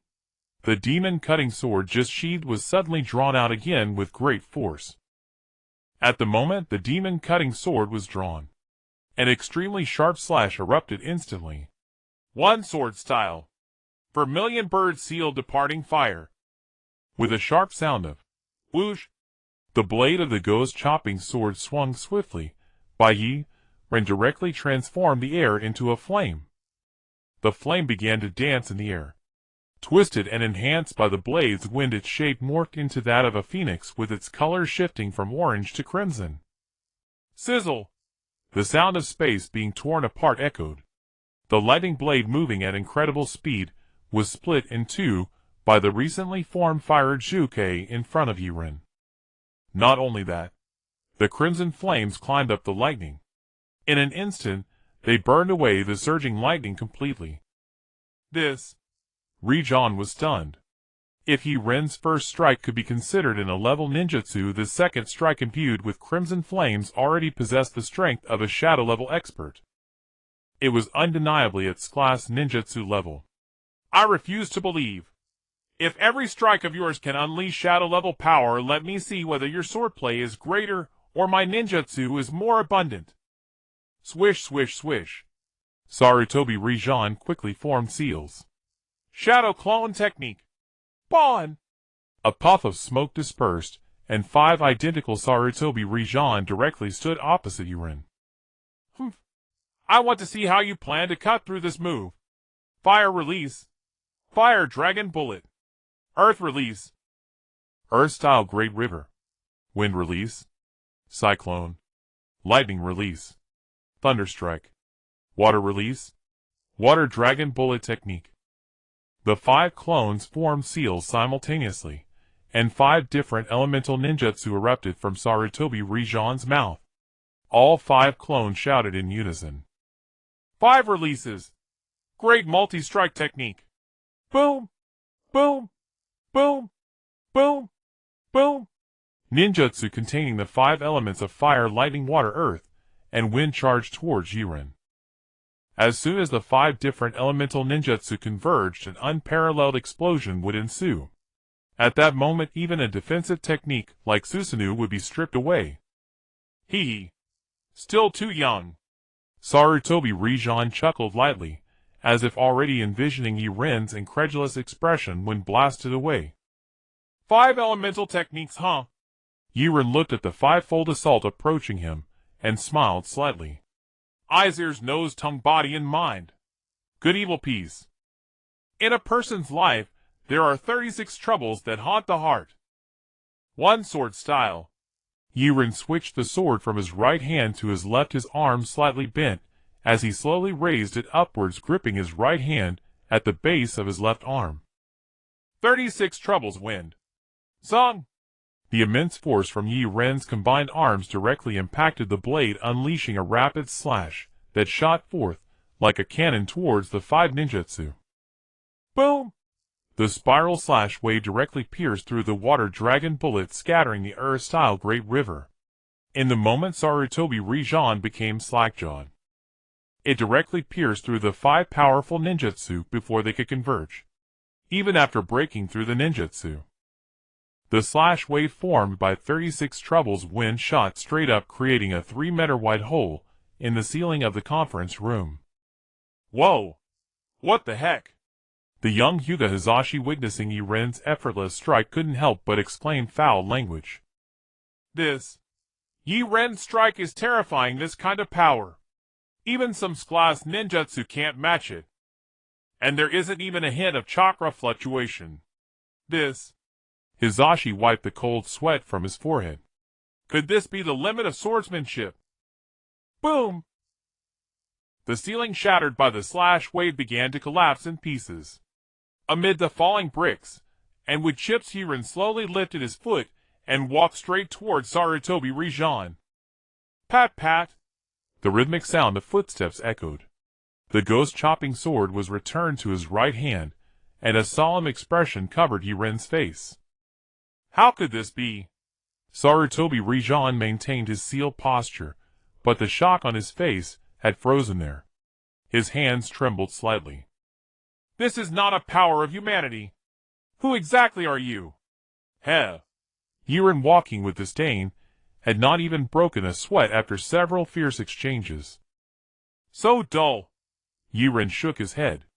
I originally thought your strength could barely match me in battle. I didn't expect you couldn't even serve as a warm-up. What a disappointment. Don't be arrogant. The shock on Sarutobi Rijon's face gradually calmed down.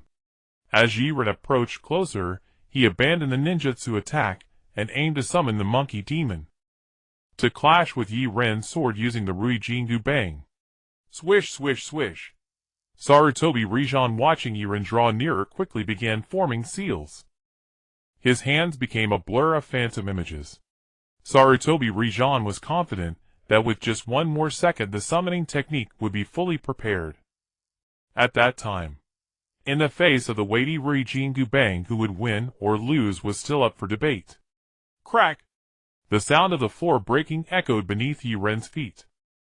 At that moment, Yaren vanished without a trace. Boom! The sonic boom of air being pierced instantly erupted. In just 0.1 seconds later, Yaren appeared right in front of Sarutobi Rijin, a gleaming first-generation ghost-chopping sword resting against the latter's neck. Meanwhile, the seals in Sarutobi Rijin's hands were barely half-formed. Ding! The instant Yaren's sword pressed against Sarutobi Rijin's neck. The system in his mind issued a prompt. Detected that the host has altered the plot, repelled the hidden cloud during the negotiations, defeated the third Hokage, and changed the course of the upcoming war. Gained a reward of 500 points. Current points 1200 points. Sarutobi Rijin looked at the first-generation ghost-chopping sword pressed against his neck, emanating a chilling light and murderous intent, and his eyes widened in shock. How could you be so fast? I told you. Yaren sheathed the sword, slowly returning it to its scabbard. Looking at Sarutobi Rijin, he coldly stated, Without fear in the heart, then, all things can be severed, all matters can be achieved. Do you now understand my caliber? Yaren's eyes were fixed firmly on Sarutobi Rijin, making the latter feel as if a beast was staring at him, exuding an overwhelming aura. This rendered Sarutobi Rijin unable to move. Understood. Sarutobi Rijin slightly parted his lips, and a drop of cold sweat rolled down his forehead. Good. Yaren nodded, retracting his aggressive gaze, and returning to his usual lazy demeanor, not even glancing at Sarutobi Rijin. He waved his hand to the people from the Hyūga clan nearby. Let's go! Everyone disperse. Huh? Freed from the pressure exerted by Yaren, Sarutobi Rijin took a deep breath, his hands, that were forming seals, slowly retracting and hiding within the Hokage cloak. He trembled slightly. Yaren. Sir! Overwhelmed and awed by Yaren's extraordinary martial prowess, Sarutobi Rijin had no choice but to lower his proud head and address Yaren as Sir. Yaren halted and turned to look at Sarutobi Rijin behind him. Is there something else? There is indeed something, but I would like to discuss it privately with Yaren, sir. No problem. Yaren, sir, Hokage, sir. Then we shall take our leave. Hyūga Hisashi glanced at Yaren, and Rijin smiled faintly, and slowly exited the meeting room, with his clan members thoughtfully closing the door gently behind him. Bang! The large door of the meeting room closed gently, leaving only Sarutobi Rijin and Yaren inside. Yaren crossed his arms. All right, now that there's no one else, you can speak your mind quickly. Okay. Sarutobi Rijin nodded. I won't beat around the bush. The current situation in Konoha is quite grim. Just as you've seen, even when facing the threat from the Cloud Village, we must respond carefully. Moreover, aside from me, Konoha hardly has any shadow-level combat power available at the moment. Our situation is very difficult. Yaren nodded. I understand, so what now? Sarutobi Rijin was momentarily taken aback. He continued, speaking to Yaren. Thus I need your assistance, Yaren, sir, to help us through this extremely challenging time. I, Sarutobi Rijin, represent the entire village in being profoundly grateful to you. Yaren rolled his eyes. What good is gratitude? Can gratitude be eaten? After all this talk, you simply want me to become a temporary advisor for Konoha, helping you deal with external invasions. There's no need to dress it up with such grandeur. That's too hypocritical. Danzo. Sarutobi Rijin was caught off guard, feeling embarrassed, as Yaren exposed his true thoughts. However, Sarutobi Rijin was not foolish. I understand. Yaren, sir, what conditions would you require to agree to my request? As long as the demands aren't excessive, I have the authority as Hokage to agree to you. Since you say so, all right. Yaren nodded, a slight smile forming on his lips. He extended 3 fingers towards Sarutobi Rishin. I have 3 conditions. Sarutobi Rishin's eyes sparkled with anticipation, as he smiled and gestured for Yaren to continue. Yaren, sir, please go ahead. Good. The first condition. Yaren raised his index finger. If I'm to be Konoha's temporary advisor, I expect compensation. As far as I know, the monthly salary for advisors, like Kurama Akatsuki and Nido Gate, is 100,000 ryu. My demands aren't high. Just multiply that by 10. Sarutobi Rishin paused, displaying a contemplative expression, but after about 5 seconds, he still nodded with furrowed brows. Given your abilities, Yaren, sir, I can offer you that price. Decisive. Yaren nodded, then raised his second finger. The second condition. Hand over Itachi Shursui and Yuzuki Yusuke to me. I will be their jōnin instructor. And the villagers must not interfere with my teaching of them. This. Sarutobi Rishin's brows furrowed immediately. Leaving Yusuke aside, Itachi and Shursui were crucial parts of the plan he had discussed with Danzo, necessary for controlling the Uchiha clan.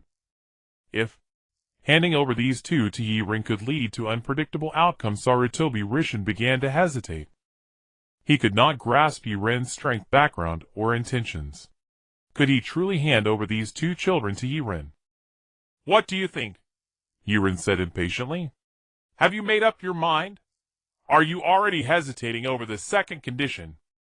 Where has your capacity as Hokage gone? Sarutobi Rishin remained frowning deeply. This condition had exceeded his expectations and went beyond his authority. After all, utilizing Shursui and Itachi to resolve issues within the Uchiha clan had already been agreed upon by him, Danzo, and the 2 advisors of Konoha. If he handed these 2 children over to Yaren, their previous plans would undoubtedly be shelved. Let's do this. Yaren smiled slightly. I know what you're worried about. Why not listen to my third requirement before making a decision? All right. Sarutobi Rishin sighed in relief. These 3 requests are actually quite simple. Yaren smiled gently. I want Danzo's life. No question. Isn't it just a life? Sarutobi Rishin nodded. As long as it could secure Yaren's assistance, what was one life worth? Suddenly, Sarutobi Rishin, who had begun to say no problem, froze. Who? Sarutobi Rishin turned and glared fiercely at Yaren, incredulous. Shimura Danzo. You heard correctly. That's right. Yaren nodded casually. Shimura Danzo wanted to use me, and I absolutely detest the feeling of being used, so he must die. Impossible. Sarutobi Rishin clenched his fists. Shimura Danzo is an essential combat force and core member of Konoha. He absolutely cannot die. I can't possibly agree to this condition. No, no, no. Yaren shook his head gently. I didn't speak to you for negotiation. My meaning is, these 3 conditions are non-negotiable. All must be met for me to help you temporarily protect Konoha. If you agree, that everything can be discussed. If not, I will only protect the Hyūga clan. As for Konoha. Yaren's smile turned cold. What does that have to do with me? The cold, emotionless words of Yaren jolted Sarutobi Rising awake. Is Yaren negotiating conditions with him? No. Regardless of whether he agrees or not, the biggest victim would be Sarutobi Rising himself and the entire Kumogakure. Is there really no room for negotiation? Sarutobi Rising, with a tentative attitude, looked at Yaren and asked again. No. Yaren shook his head. You are now in a position where you must act. Kumogakure has already provoked Yōnin village. If I do not step in to protect Kumogakure at this moment, what do you think Yōnin will do to you? It was you who provoked them. It was not me. Sarutobi Rising looked at Yaren, feeling somewhat aggrieved. Damn. Don't. Yaren couldn't help but twitch his mouth as he saw Sarutobi Rising looking at him with a resentful gaze. Don't give me that look. You're an old man. What is that resentful gaze supposed to mean? It's really disgusting. While speaking, Yaren took a few steps back. He distanced himself from the scruffy Sarutobi Ryzen. All right. You don't need to think about it anymore. Let me help you make a decision. Yaren rolled his eyes at Sarutobi Ryzen impatiently. I will kill Shimura Danzo, help you preserve Konohagakure, and then become a temporary advisor to Konohagakure. At least for 1 year, I can guarantee the prosperity of Konohagakure. And what about Danzo? Yaren smiled lightly. Can his existence protect the village from being invaded by Yōnin village? Can he compare to A or the Eight Tails Jinchuriki Karabi? My role far exceeds that idiot Shimura Danzo. Sarutobi Ryzen. Cough, cough. He lightly coughed twice, mildly acknowledging the nickname Yaren gave to Shimura Danzo, while also beginning to contemplate the pros and cons of Yaren's words. Shimura Danzo is very important. But this crisis that Konohagakure is facing, Danzo won't be of any help at all. Yaren is very arrogant and has many demands. However, at least for now his strength is formidable, and he is not the type to procrastinate or go back on his word. Aye. A cold glint flashed in Sarutobi Ryzen's eyes. For the village, sacrificing the leader of the Hyūga clan is acceptable, so sacrificing Shimura Danzo is also not out of the question. I agree. Okay. Yaren smiled with satisfaction and nodded at Sarutobi Ryzen. Since you agree, then actively cooperate with my demands. I will go kill Danzo tonight. Tomorrow morning, I want to see Shursui Itachi and Yuhi Kurenai. All right. Sarutobi Ryzen gritted his teeth. Tomorrow at the village gate, these three will meet you on time, and I hope you. Sarutobi Ryzen looked at Yaren, his tone tinged with a hint of pleading. Leave out those unrelated to Danzo. Rest assured. Yaren waved his hand toward Sarutobi Ryzen behind him, then pushed open the conference room door and stepped out. Thud. Thud. Watching Yaren's gradually fading figure, cold sweat trickled down Sarutobi Ryzen's forehead. Is your arrival a blessing or a curse? This terrifying strength. Only the first Hokage might be able to contend with him. Yaren. Hinata Hizashi, seeing Yaren walk out of the conference room, immediately approached with great respect and asked, Lord Hokage didn't make things difficult for you, did he? Difficult? Huh? Yaren waved his hand directly. You saw it yourself. That old man can't beat me, how could he make things difficult for me? Rest assured. Oh! Hinata Hizashi thought for a moment and nodded. So, Lord Yaren, do you want to return to your room to rest, or do you have other arrangements? I can provide you with anything you need. No need to be so troublesome. Yaren waved his hand. I just need to rest in my room. You can. Bring me some good fine liquor and prepare a decent wine gourd. It's hard to do anything without a bit of alcohol. No problem. Hizashi nodded and looked at Yaren. Is there anything else? Yaren shook his head. Nothing for now. All right then, Lord Yaren, you go back first, and I will prepare what you need. I will have someone deliver it to your room shortly. All right. Yaren nodded. He turned to walk towards the backyard of the Hyūga clan. But when Yaren turned around to leave, he froze. Looking at the twisted pathways, several corridors, ponds, buildings, open spaces, and the flowers and trees of the Hyūga clan, Yaren was left dumbfounded.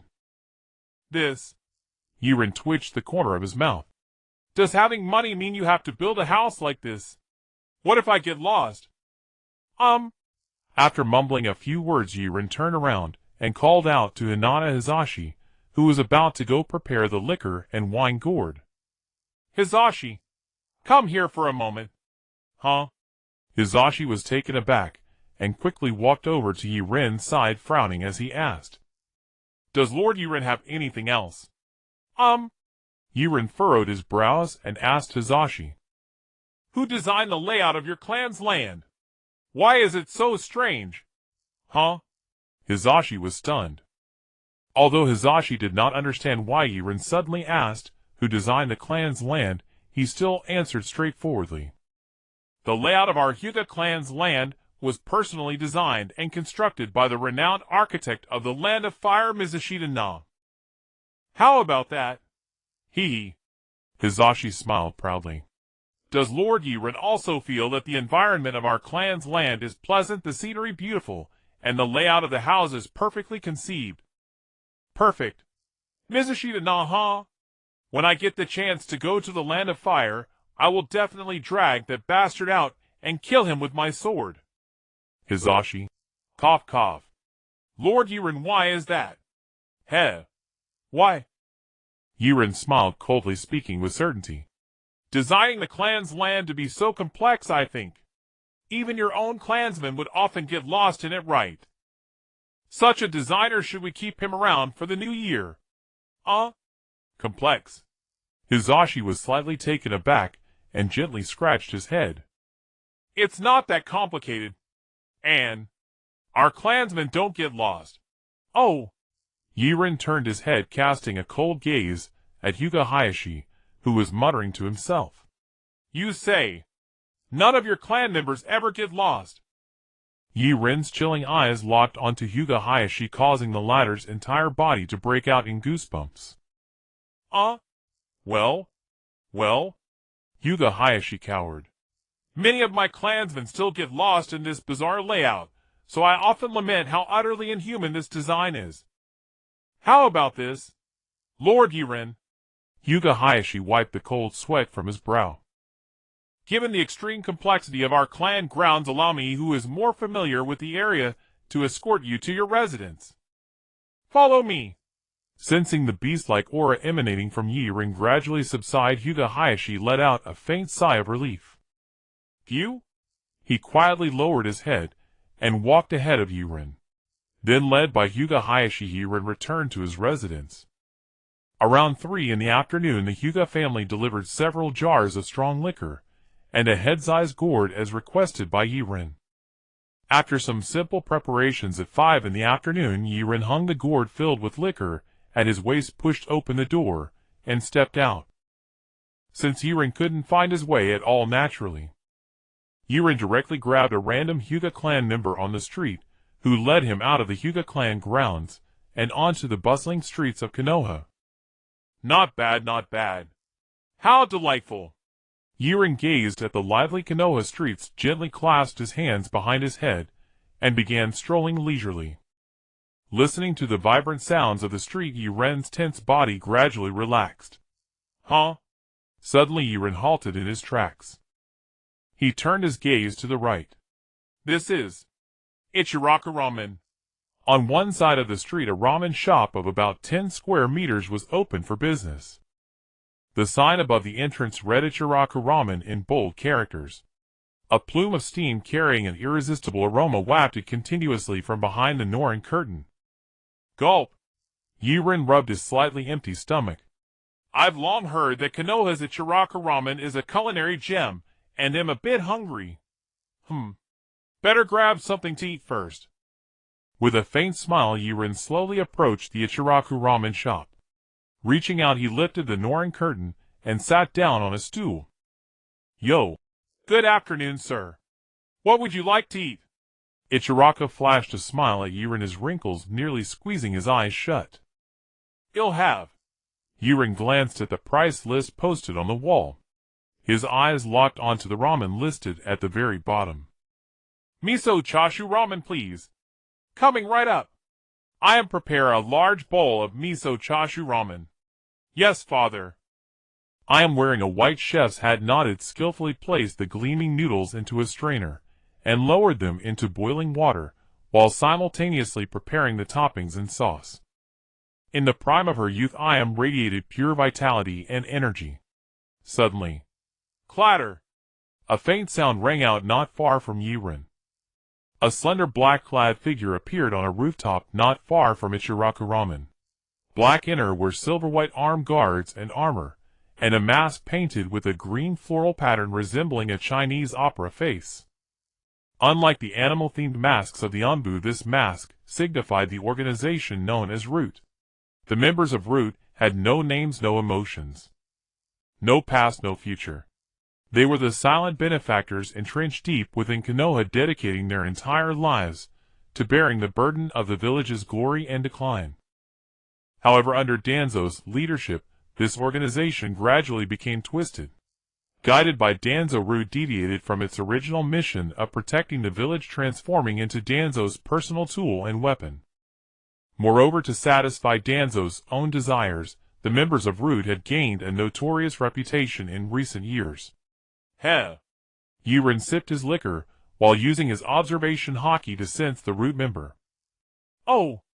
Not moving a muscle, waiting for me to appear. Yaren chuckled softly. Then wait. After I finish my meal, I'll let you take me to Danzo. Fool! Clang! A steaming bowl of miso chashu ramen was placed before Yaren by Ayam, its fragrant steam rising in front of him. How fragrant! Yaren's eyes lit up. Ha, thank you for the compliment. Please enjoy. Ayam gave Yaren a gentle smile and placed a glass of water beside him. Then she said softly, Young man, drinking too much isn't good for your health. Even the shinobi can't drink often, and you're still so young. Heavy drinking is a bad habit. Better drink some water. All right. Yaren scratched his head, pausing his motion to uncork the gourd. He reached for the glass and took a sip of water. Ah! He let out a refreshing sigh. Yaren smiled faintly. He finally felt a sense of belonging in this world. With Hinata and Neji as his disciples, becoming a temporary advisor to Konoha, and even receiving Ayam's concern at Ichiraku Ramen. He had finally put down roots here. Slurp! Slurp! The sound of slurping noodles echoed from behind the Norin curtain as Yaren indulged himself heartily in the tiny ramen shop. Delicious! Boss, another bowl. Who would have thought that such a figure had completely dominated the third Hokage not long ago? Phew! Letting out a deep breath, Yaren pushed aside the Norin and stepped out of Ichiraku Ramen. With a sidelong glance at a 4-story building across the street, a cold smirk tugged at his lips. He turned and walked into a small alley.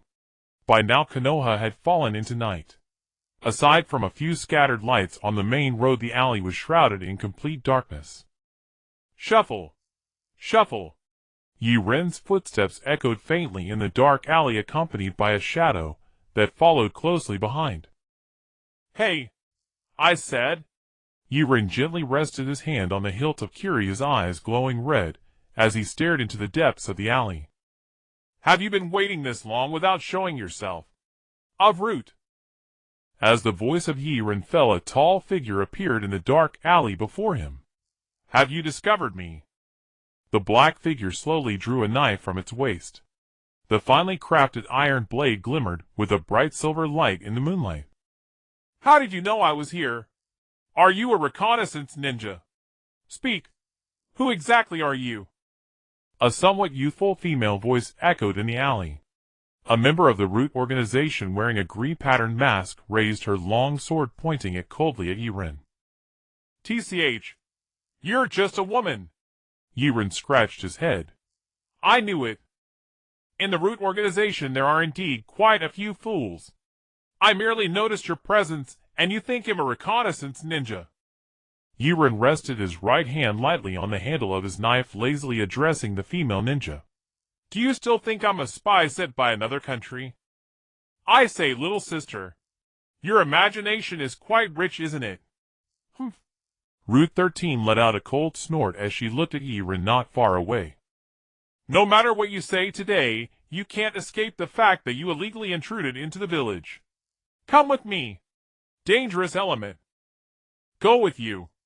A playful glint flickered in Yaren's eyes. Where to?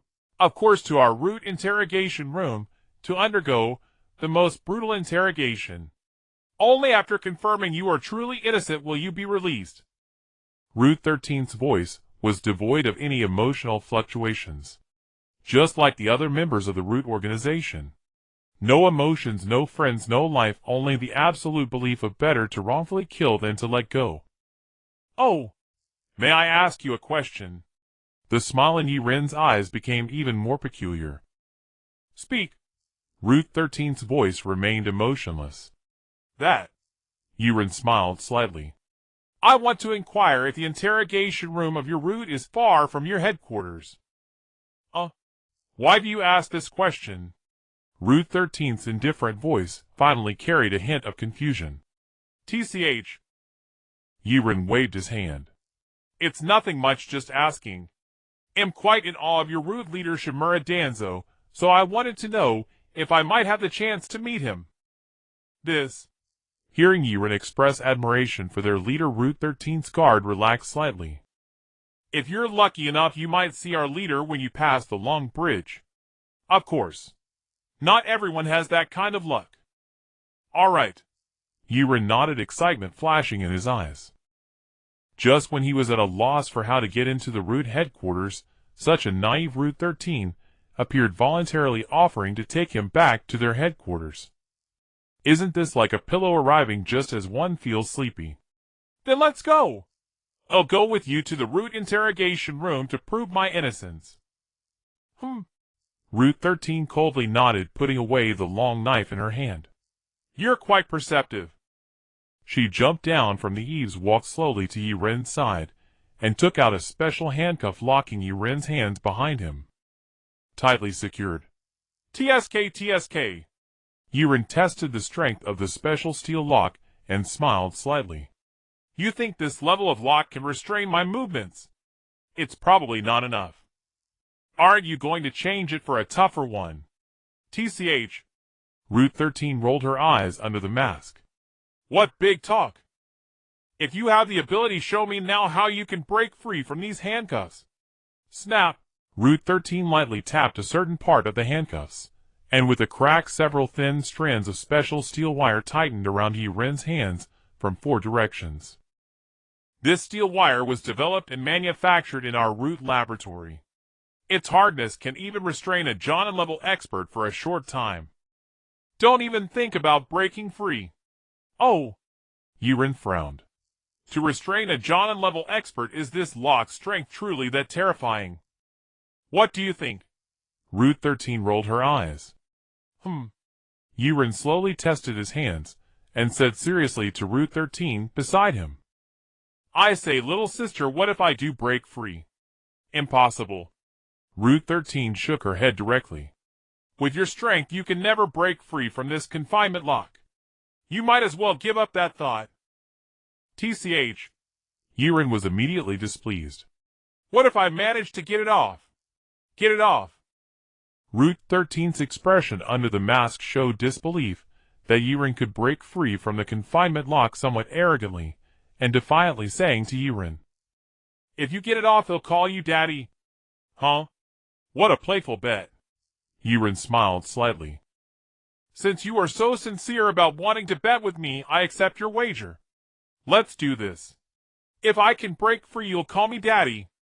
If I can't, I'll call you Daddy. How about that? Sure. Route 13 did not hesitate at all, proudly puffing out her chest and giving Yaren a provocative glance. Who's afraid of who?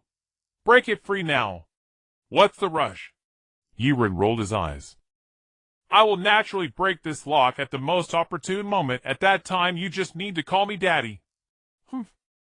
Still talking tough when death is imminent. Route 13 glared coldly at Yaren.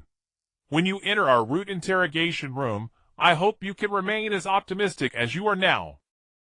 Oh! Yaren was startled. Is it that thrilling?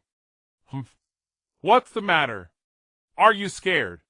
Route 13 smiled softly, looking at Yaren with disdain. Hee. Yaren smiled too. So what are we waiting for? Lead the way. Route 13.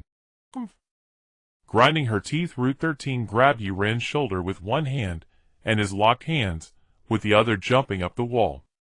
Then, without pausing, she leaped towards the outside of the village, not knowing if it was an illusion or something else. As a prominent chōnin and a rising star in the route organization, Route 13 felt that tonight's target was a bit unusual. However, she could not clearly articulate what was unusual about it. She just felt that this person's shoulders were very strong, extremely strong. Like iron, unshakable. The route organization. As the name suggests, the purpose of this organization established by Danzo is to serve as the most crucial component firmly rooted underground for Konoha, providing sustenance for Konoha and sacrificing everything for it. However, in recent years Danzo has gradually become inflated and radical, leading to the infamous conduct of the root organization. First, Danzo allied with the demigod Hanzo of the Salamander, directly intervening in the internal strife of the ranged shinobi. Next, Danzo instructed Kakashi, who had just been promoted to jōnin, to assassinate the third Hokage, aiming for the position of Hokage. All of this has caused the informed individuals in the village to resent this organization, and Danzo has become someone whom people fear. Whoosh! Outside Konoha village in the pitch-black forest, two figures swiftly traversed through the trees. One of them was the Night Blade being hurried along. The other was the newly promoted jōnin of the root organization, Gen 13. I say! Night Blade impatiently twisted his neck. After all this time, are we there yet? What's the rush? We're almost there. Gen 13 remained calm and collected, not even glancing at Night Blade as he continued on his way. I'm not anxious at all. Night Blade felt a slight headache. But how am I supposed to get back after traveling this far? It's pitch black here. Who knows the way? What did you say? Vaguely it seemed Gen 13 heard Night Blade muttering something and tilted his head. What do you mean you don't know the way? It's nothing. Night Blade rolled his eyes. Do you even know the way? You're not some road idiot, are you?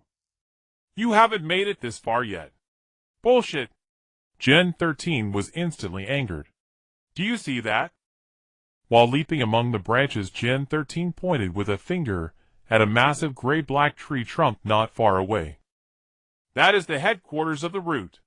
Right at the base of that giant trunk. Whoosh. Boom! As they approached the trunk, Gen 13 slowed down and finally dropped down, with Night Blade right in front of the trunk. Gen 13 set Night Blade aside. Then, after checking left and right to confirm that no one was around, he gently reached out and tapped on the tree trunk. Knock, knock. Knock, knock, knock. Knock. After Gen 13 knocked about a dozen times, the seemingly real giant trunk split open to both sides. Boom! After a slight tremor of the ground, a stone staircase, about a meter wide, extended downward inside the massive tree trunk. Let's go!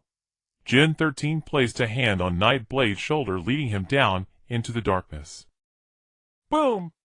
As the figures of Night Blade and Gen 13 gradually disappeared into the depths of the staircase, the giant trunk slowly closed up again.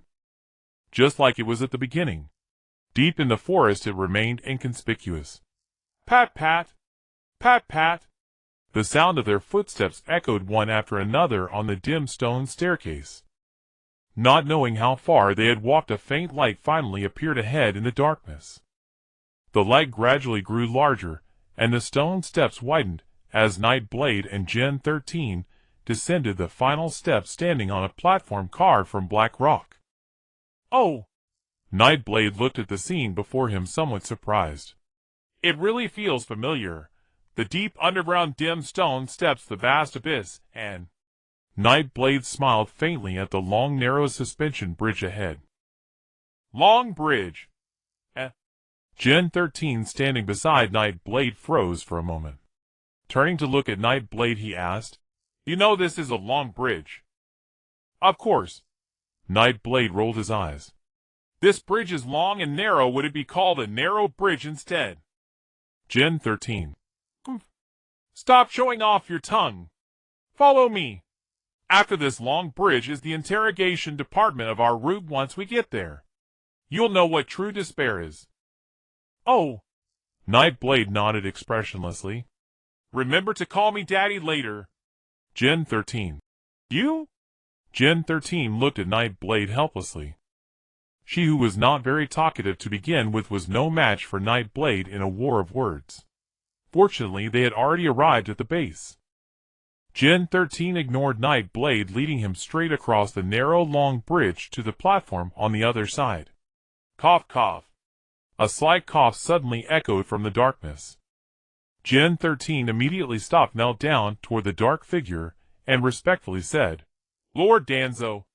In the darkness Danzo replied with a strong voice, and then slowly walked out leaning on his cane. Who is this? Danzo's left eye sparkled with sharp light as he looked at Nightblade, who appeared unfazed despite having his hands bound, and questioned Gen 13. Reporting to Lord Danzo.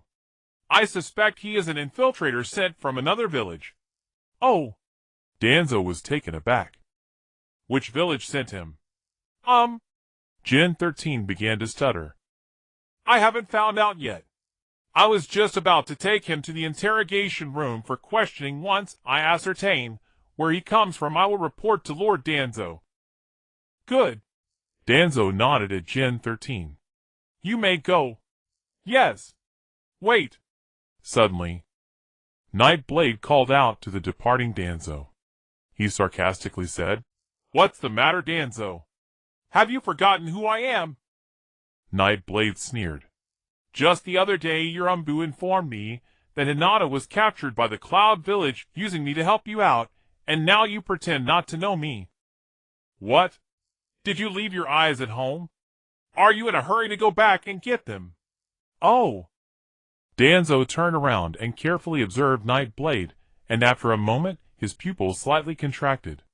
So it's you. Nightblade. Damn! Isn't it just me? Nightblade grinned at Danzo. I absolutely hate being used by others, so guess what? What is my purpose for seeking you out tonight? Purpose? Danzo smiled lightly. Hee. It's nothing more than coming to take revenge on Old Man. But do you think that with you alone you can do whatever you want in the headquarters of my route? Nightblade. Danzo's eyes widened in shock. You are too arrogant. I can't do whatever I want at your rude headquarters. Nightblade asked with a smile. Are you sure? Bang! For special threads along with a sturdy special metal were instantly snapped by Nightblade's hands, which were as strong as iron. Steel shards flew, sparks scattered. What? Rinshur-san's eyes widened beneath his mask, staring in disbelief at the unscathed wrist of Yaren. You actually managed to unlock this lock. Yaren flexed his slightly stiff wrist and turned to the shocked Rinshur-san. Otherwise, did you lose your eyes at home? Am I not struggling enough? Yaren rolled his eyes. Enough? I'm currently dealing with Tuanzong, so wait for me over there. They'll find you once I'm done. Oh! Rinshur-san nodded obediently and walked to the side. All right. By the way, remember to call me Dad. Yaren chuckled. Rinshur-san.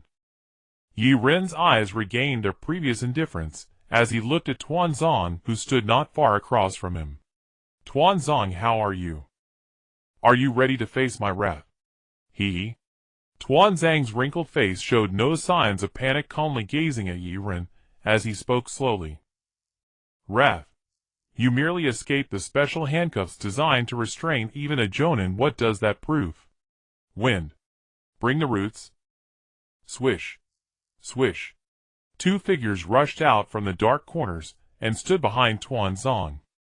One was a tall man with orange hair, Shan Zhong Feng from the Shan Zhong clan, skilled in mind manipulation techniques often used for gathering intelligence and controlling enemies. The other was a man in a leather coat wearing black goggles, Yunuchu Jin. Although the goggles had somewhat cute round lenses, his body was covered in phosphorus insects that often instilled fear in enemies. Both were now Tuanzong's dedicated bodyguards. Tuanzong. We're here to protect you. Shan Zhong Feng nodded at Tuanzong. Then he exchanged glances with Yunuchu Jin before turning to the depths of the darkness and shouting, Where are the roots? Where are the roots? Swish, swish, swish. Boom. The roots are here. Dozens of shadows suddenly appeared from the dark corners, kneeling half before Tuanzong, their synchronized shouts even causing the rocks beneath to tremble. With the two powerful figures from the Root Organization behind him, and the elite forces of the Root Organization in front, Tuanzong took a deep breath, his eyes flashing with cold light. Now, you can show your wrath. Oh! Yaren lightly rested his right hand on the hilt of the sword, sneering in disdain. With those two useless fools behind you, or these rotten potatoes and stinky eggs in front of you, just this little bit of people, this little bit of strength, think they can stop me? Yaren gave a chilling smile. He pointed at Tuanzong among the crowd. Today you Tuanzong will surely die. I said it. No one can hold you back. Humph. Shan Zhongfeng sneered coldly. Stop boasting. If you really have the ability, let's see your strength. Roots. Jia Yi Bing Ding. All of you charge. Yes. The roar resounded through the vast underground space. Dust began to fall slowly from the rocks above. In the next moment, dozens of root members in standard armor, wearing various patterned masks, including 4 elite ninjas codenamed Jia Yi Bing Ding, charged straight towards Yaren. Good timing. Yaren's eyes flashed with sharp light. I was worried that I hadn't had a thrilling battle since arriving in the Hokage world. Since you're all coming, then bring it on. Swish. Crack. Yaren didn't retreat, but advanced, the tremendous force shattering the rocks beneath his feet like a spider web. He charged into the swarm of dozens of ninjas. Bang. With a swift motion, Yaren grabbed a ninja's mask midair. Crack. The muscles in his right arm bulged, and the incredibly hard mask shattered instantly in Yaren's hand. The ninja, bleeding from all 7 orifices, was slammed down towards the ground by Yaren. Boom. The hard ground was smashed into a pit. A root member whose face was no longer recognizable lay at the edge of the pit, his head embedded in the black rock by Yaren's immense strength. Super strength. Shan Zhongfeng furrowed his brows, carefully observing Yaren's combat style, constantly analyzing methods to counter him. At the same time, he searched for an angle to strike. Since his mind manipulation technique could only be released in a straight line, Shan Zhongfeng needed to be absolutely certain before daring to engage with Yaren. Zung. The long knife was drawn. Yaren slowly pulled out the original guiche, resting his right hand on the hilt.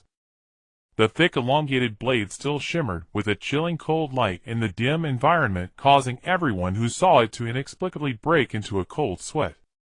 This blade. Shan Zhongfeng was slightly taken aback. It's a bit strange. What's strange? Yunu Chujian asked in confusion. I can't quite explain it. I just feel this blade seems incredibly sharp even.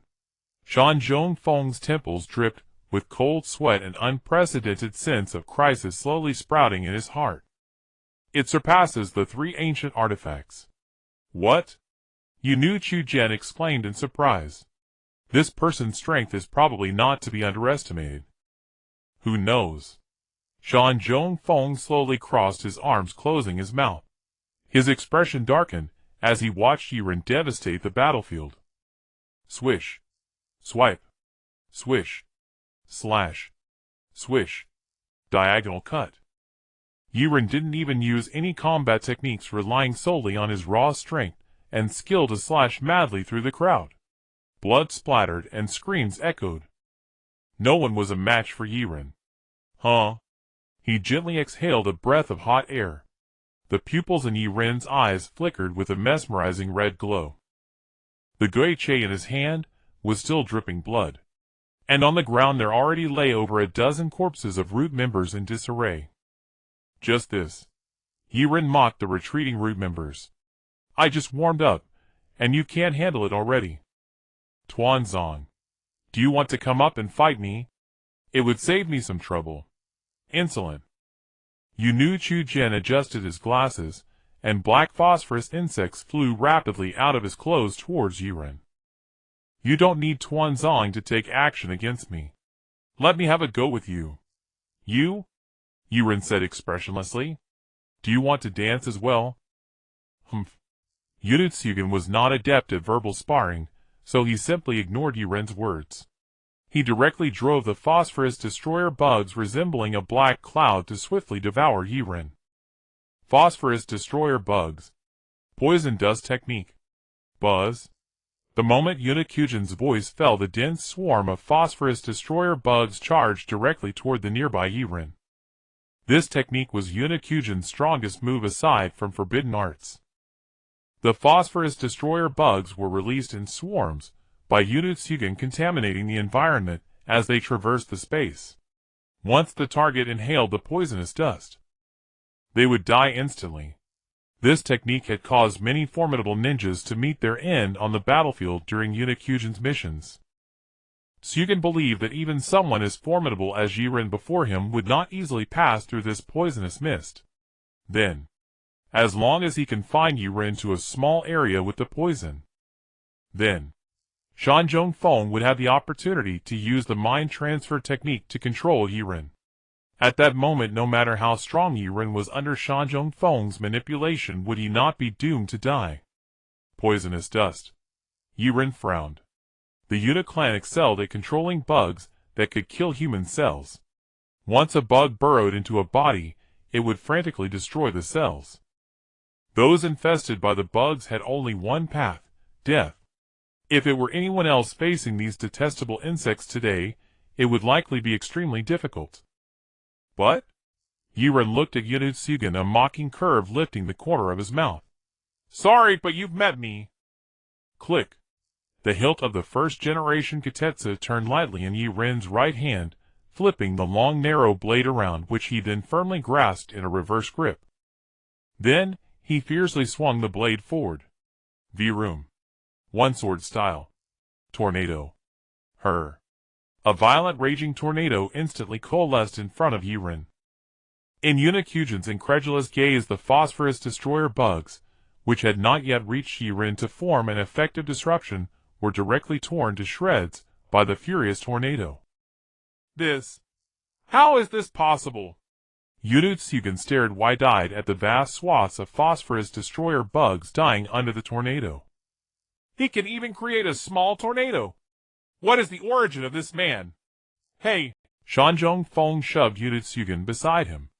What are you spacing out for? I've observed. His tornado can only control its initial flight direction. So now is the best time. Hurry and release your phosphorus destroyer bugs in the gap while the tornado has already flown away to restrict his movement. Don't let him charge again. Oh. Okay. Yunatsugen steadied himself. He summoned another large swarm of phosphorus destroyer bugs, which pounced toward Yaren with even greater speed. Buzz. The dense black swarm of phosphorus destroyer bugs emitted a heart-stopping sound. They rapidly approached Yaren in the distance. Repeating the same trick. Yaren sneered coldly. He slowly straightened up, and then gradually sheathed the first generation Kitetsu. Do you think the same move can work on me twice? You underestimate me too much. Yaren slowly exhaled a scorching breath, the extreme heat generated by cell activation. One sword style Aido. Whoosh. The moment the words fell, the rocks beneath Yaren's feet shattered into pieces, and he vanished from everyone's sight in an instant. What's happening? Shanzhong Feng, who excelled at observation, broke out in a cold sweat. Where did he go? Clang! The sound of a sharp blade cutting through armor and flesh merged into one. Lion song! Yaren's cold, emotionless voice instantly sounded to Shanzhong Feng's right. SHRR. Accompanied by the faint friction of the long blade slowly being sheathed, Shanzhong Feng, as if realizing something, turned to look at Yunatsugen beside him. Sugen. Splash. Instantly, crimson blood gushed from Yunakujin's waist, spraying in a fan shape across the black rocks. Ugh! Yunatsugen lowered his head in disbelief to look at his waist. Then he slowly raised his head, casting his last glance at Tuanzang. Tuan! Lord Tuanzang! Thud! Yunatsugen collapsed to the ground. This loyal right-hand man who had risked his life for Tuanzang for nearly a decade had reached the end of his life today. You killed him! Shanzhong Feng glared at Yaren with bloodshot eyes, gnashing his teeth.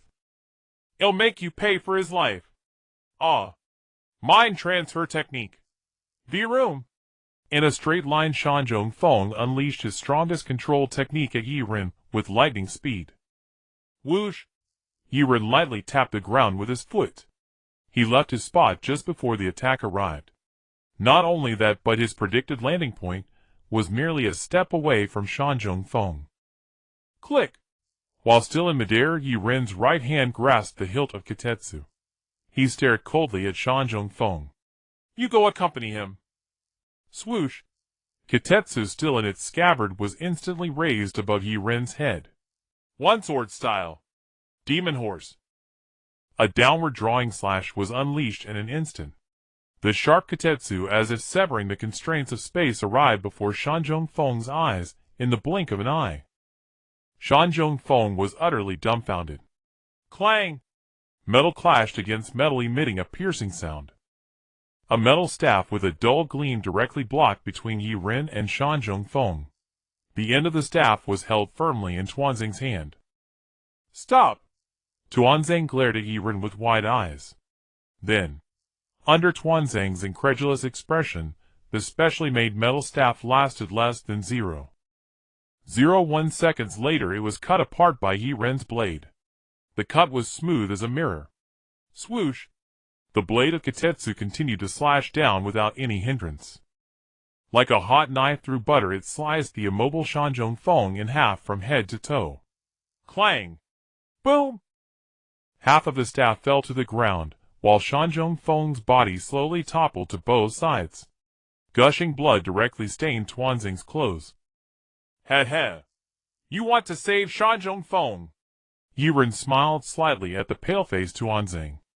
Can you really protect him? Worthless. You? Danzo, drenched in blood, glared at Yaren with his left eye, his voice carrying a forced bravado. You actually killed two of my most capable subordinates in a row. Indeed, Yaren replied, casually flicking the blade in his right hand toward the ground.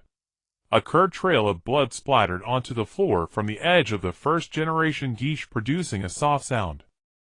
Yaren looked at Danzo with a disdainful smirk. And they died miserably. Didn't you see it all? What's there to be so surprised about? They were elites protecting Konoha, nameless ones hidden in the shadows and dirt.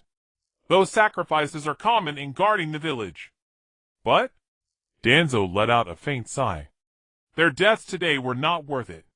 Just to protect me, there was no need for such a great sacrifice. Huh? Yaren rolled his eyes, giving a slight twist of his right hand. The gleaming tip of the Geiche blade pointed downward, slanting toward the ground. Why all this talk? I might know you better than you know yourself. Stop wasting words. Are you ready? You're next to die. Yaren lifted his head, coldly addressing Danzo, whose face still remained calm. Swish! At his words, Danzo's left pupil sharply contracted, and he leaped far backward, immediately putting distance between himself and Yaren. Yaren's incredible speed genuinely troubled him. Humph. Danzo stared fixedly at Yaren. Originally, I reserved these things and made these plans for a very important matter in the near future. But tonight you appeared before me. While speaking, Danzo drew a kunai from behind his back. Then, to deal with you whom I have classified as the highest threat to the village, I decide to expend everything I have. Danzo's eyes abruptly widened. To keep you here? Fine. Yaren nodded. Ambitious. Then here I come. Swish. As he spoke, Yaren moved swiftly, dragging the first generation Geiche behind him, firmly gripped in his right hand. In the next moment, he was directly in front of Danzo. Swoosh! The gleaming blade swung down toward Danzo's head. Clang! Danzo, calm and composed, used his kunai to intercept the geisha's blade from the side.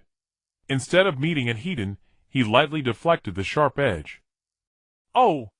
Yaren chuckled lightly, teasing Danzo, whose expression had turned somewhat grave after blocking that strike. You blocked that one. Your fundamentals are quite solid. Swoosh! Yaren laughed softly, swinging the first generation Geiche horizontally toward Danzo again. What about this strike? Clang! In Yaren's hand. The slash nearly doubled in speed, caught Danzo still immersed in the previous pace off guard, forcing him to instinctively raise the kunai in defense. Years of combat instinct also made him lean slightly backward while blocking the strike. Crack! The moment the kunai met the goichi, the indestructible kunai was effortlessly sliced in two by Yaren, and the geisha's blade without slowing swept past Danzo's face at close range. Only thanks to that instinctive backward lean did Danzo avoid having his face split open by Yaren's sword. Swish! Thud! He discarded the remaining half of the kunai. With a grave expression, Danzo leaped backward again. Only after widening the distance once more did he stare at Yaren and slowly speak. You are truly strong, but your strength is limited to close combat. If I keep my distance and attack you with long-range ninjutsu, not letting you approach me easily, what can you do? Oh! Yaren curled his lips in disdain. You think dodging that one slash with a tactical lean is something to be proud of? Keeping distance can suppress me. I have to say, your combat analysis is quite sharp, and you know how to use your strengths and avoid weaknesses. If anyone else faced you, you'd be a troublesome opponent. But Yaren, holding the geisha, walked toward Danzo step by step unhurriedly. The gap in our strength is far too vast. The intelligence you've analyzed won't do you any good. Is that so? Danzo said expressionlessly, staring at Yaren. Then let me truly test it, see how capable you are in long-range combat. Whoosh! With that, Danzo opened his mouth and sucked in all the surrounding air. He reached behind his back. Clink! Two shuriken instantly appeared in his hands.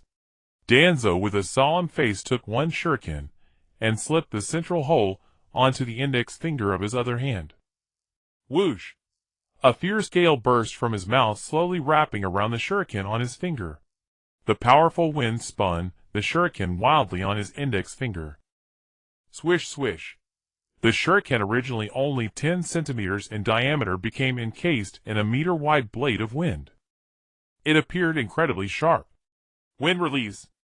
Wind blade shuriken. Swish! Without hesitation, Danzo hurled the wind blade shuriken directly at Yaren. Simultaneously, another shuriken appeared on his finger. Whoosh! A gale burst from his mouth again, and the second shuriken also became wrapped in a meter-wide wind blade. Swish! Danzo predicted Yaren's evasion direction, and threw the shuriken from below upward. But that wasn't all. Danzo's chest swelled, suddenly drawing in a massive amount of air. Wind release. Vacuum sphere. Puff! Puff, puff, puff. Puff, puff, puff, puff.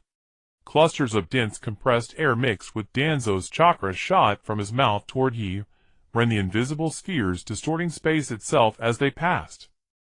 Heh! A triple attack! Yaren watched the two wind blade shuriken hurtling toward him, and the dense vacuum spheres coming close behind.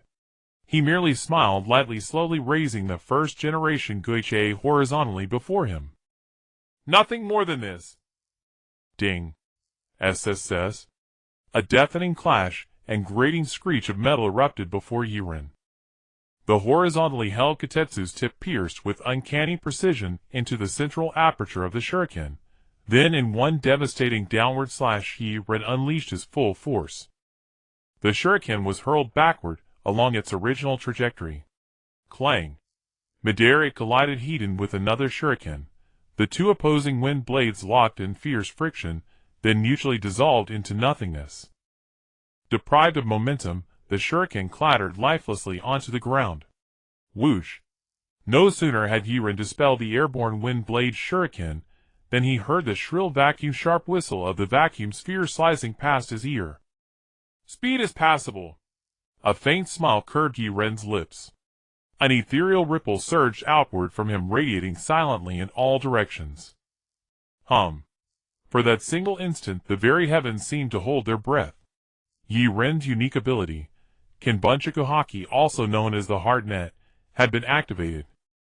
Through this power, the vacuum sphere erupting from Danzo's mouth no longer appeared as invisible energy, but shimmered instead as distinct orbs each glowing with a soft violet luminescence.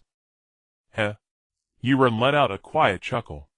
His right hand gripped the first-generation Kitetsu. His feet glided forward in light, elegant strides, sidestepping, shifting, cleaving, with the blade deflecting with the hilt. Leaping, lateral, dashing. Before Danzo's disbelieving gaze, Yaren strolled leisurely through the storm of vacuum spheres, calm and unruffled, advancing steadily toward him. The overwhelming aura of sovereign dominance radiating from Yaren made beads of cold sweat glisten upon Danzo's brow.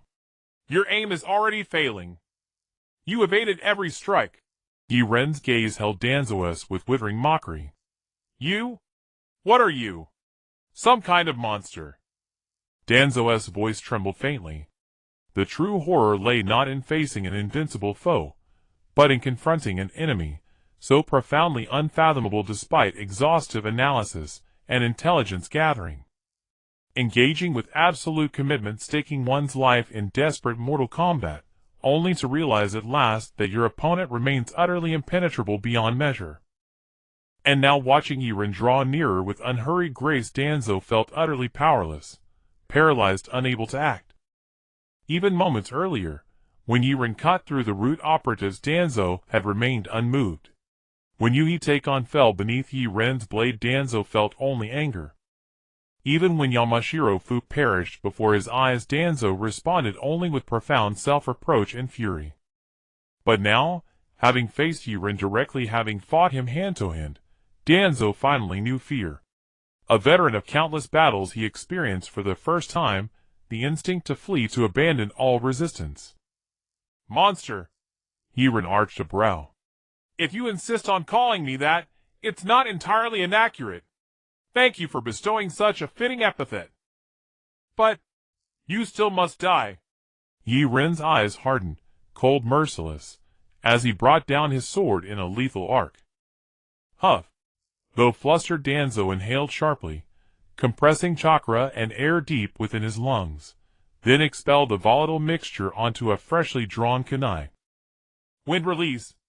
Vacuum blade. Clang. Clang. Clang. Clang. The first-generation Kitetsu, one of the 12 supreme-grade blades gleaming with brilliant silver radiance, collided violently again and again with the swirling wind blades. Not bad. Yaren laughed heartily. Accuracy may be lacking, but the power behind it, adequate. Ha ha. Come on, Danzo, summon every ounce of strength and skill you possess. I'll match you blow for blow, no advantage taken. It's been ages since I've dueled with a swordsman. How nostalgic. Those daily sparring sessions with Master. Yaren smiled faintly. In the world of pirates, those daily sword drills had been pure exhilarating catharsis. At first, the gap between him and his master Dracul Mihawk had been vast. Yet without question, Yaren's innate talent was the most terrifying Mihawk had ever witnessed. In just 18 months, Yaren mastered every sword technique Mihawk possessed, and soon fought him to a standstill in real combat, ultimately prevailing by the narrowest margin. Bathed in blood and bearing fresh wounds, Yaren earned his master's seal of graduation. That intoxicating all-out sword duel, pushing body and spirit to their absolute limits, still stirred his pulse with fierce excitement. And now, this world of shinobi ignited the same anticipation within him. First challenge the 5 Kage. Yaren smiled faintly. Hiruzen Sarutobi has already fallen. Next, the Reikage. Shink. Another precise power-laden slash descended from Yaren's blade. Clang. Danzo strained every fiber to block the strike, then riding the blade's momentum he recoiled violently backward. Huff, huff, huff. Danzo gasped for breath, staring at Yaren, calm, unflushed, unwavering, his mind reeling in silent shock. He sensed it unmistakably. Yaren was deliberately holding back his strength. Their disparity lay solely in mastery of the blade. Danzo was utterly outmatched in swordsmanship. Though he'd once battled Sanbai early in his career, and could claim only rudimentary understanding of Kenjutsu, he grasped its fundamentals well enough. Yet when he truly wielded a sword against Yaren, He realized their gulf was that of heaven and earth. Sigh. Yaren exhaled softly, shaking his head at the faltering Danzo. Weakness is weakness. Opportunity given, you still proved inadequate. Enough. Yaren raised Kitetsu coldly, its point leveled at Danzo.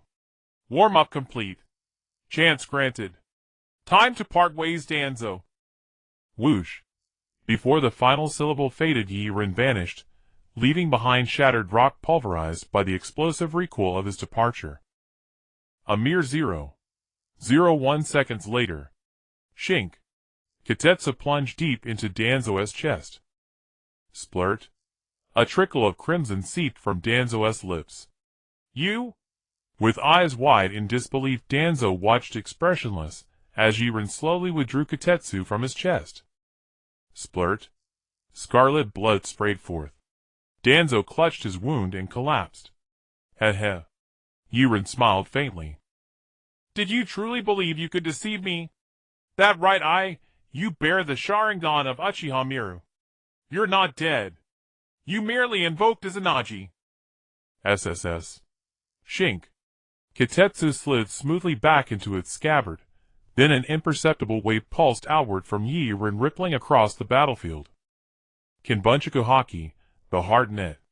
Oh! Yaren turned lightly, gazing with quiet amusement at an empty patch of ground nearby. Will you appear there?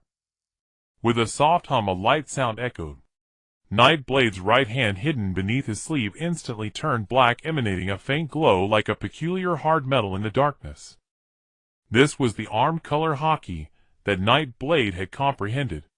The unparalleled hardness of the Haki enveloped Nightblade's right hand, as if he were donning a suit of armor, its hardness rivaling that of diamonds, with astounding defensive and offensive capabilities. At the same time, the Haki not only wrapped around Nightblade's right arm, but also coiled like two entwined dragons down the sword hilt of the Ghost Cutter, and then onto the blade itself. Finally, it enveloped the entire scabbard, until the entire Ghost Cutter was transformed into a shade of dark blue-black. Nightblade slowly lifted his head, while maintaining his grip on the sword hilt. He exhaled a hot breath, asking, "Can you evade this strike?" Nightblade chuckled coldly. "One sword flow, aye. Black blade art." With a sharp clang, the piercing sound of the blade echoed from the original Ghost Cutter, and the two entwined dragons of Haki on the blade instantly retracted. Concentrated upon the blade, the entire Ghost Cutter radiated a visually striking pure black color, emitting an eerie glow in the night. Death Lion's Lament. With a whoosh as Nightblade's voice fell, his figure froze for a moment. In the next instant, his afterimage was blown away by a gentle breeze. His real body had already moved 10 meters away. Thud. This was the sound of Danzo's feet landing after using Izanagi. Clang. Riot. This was the sound of Nightblade's black blade Ghost Cutter executing an eye strike, severing Danzo's armor and body. Ugh. Danzo's right eye, having used Izanagi, had turned completely white. His body also froze in place with disbelief and shock filling his remaining left eye. "You? When did you? What's wrong?" ZZZ. ZZZ. The black-armed color Haki that enveloped Nightblade's hand slowly faded, gradually sheathing the now normal Ghost Cutter. Nightblade spoke to Danzo behind him. "Is it because this strike was too comfortable for me?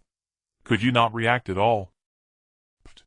Vivid red blood gushed from Danzo's mouth, and not only that, but his waist was already stained red, dripping thick blood.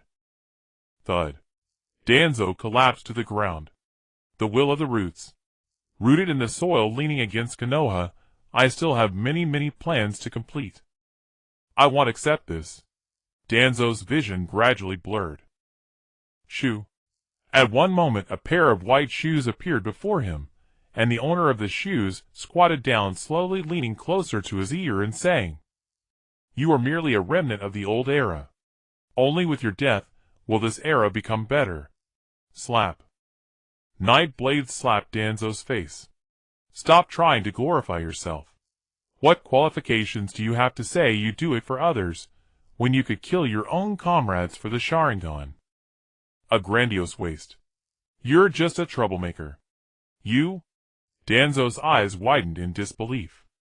He stared unblinkingly at Nightblade until he took his last breath. You actually killed Lord Danzo. Route 13, who had been standing by, finally reacted after witnessing Nightblade kill Danzo, exclaiming in surprise. No way, little girl. I've already killed him, and you only now want to stop me. Nightblade lazily stood up, speaking to the only remaining Route 13 in the underground structure. How can you be a ninja with such slow reactions? Did you cheat to graduate from ninja school? Route 13. Who said that? I was among the top 3 in my ninja exams, otherwise how do you think I got into the Root organization?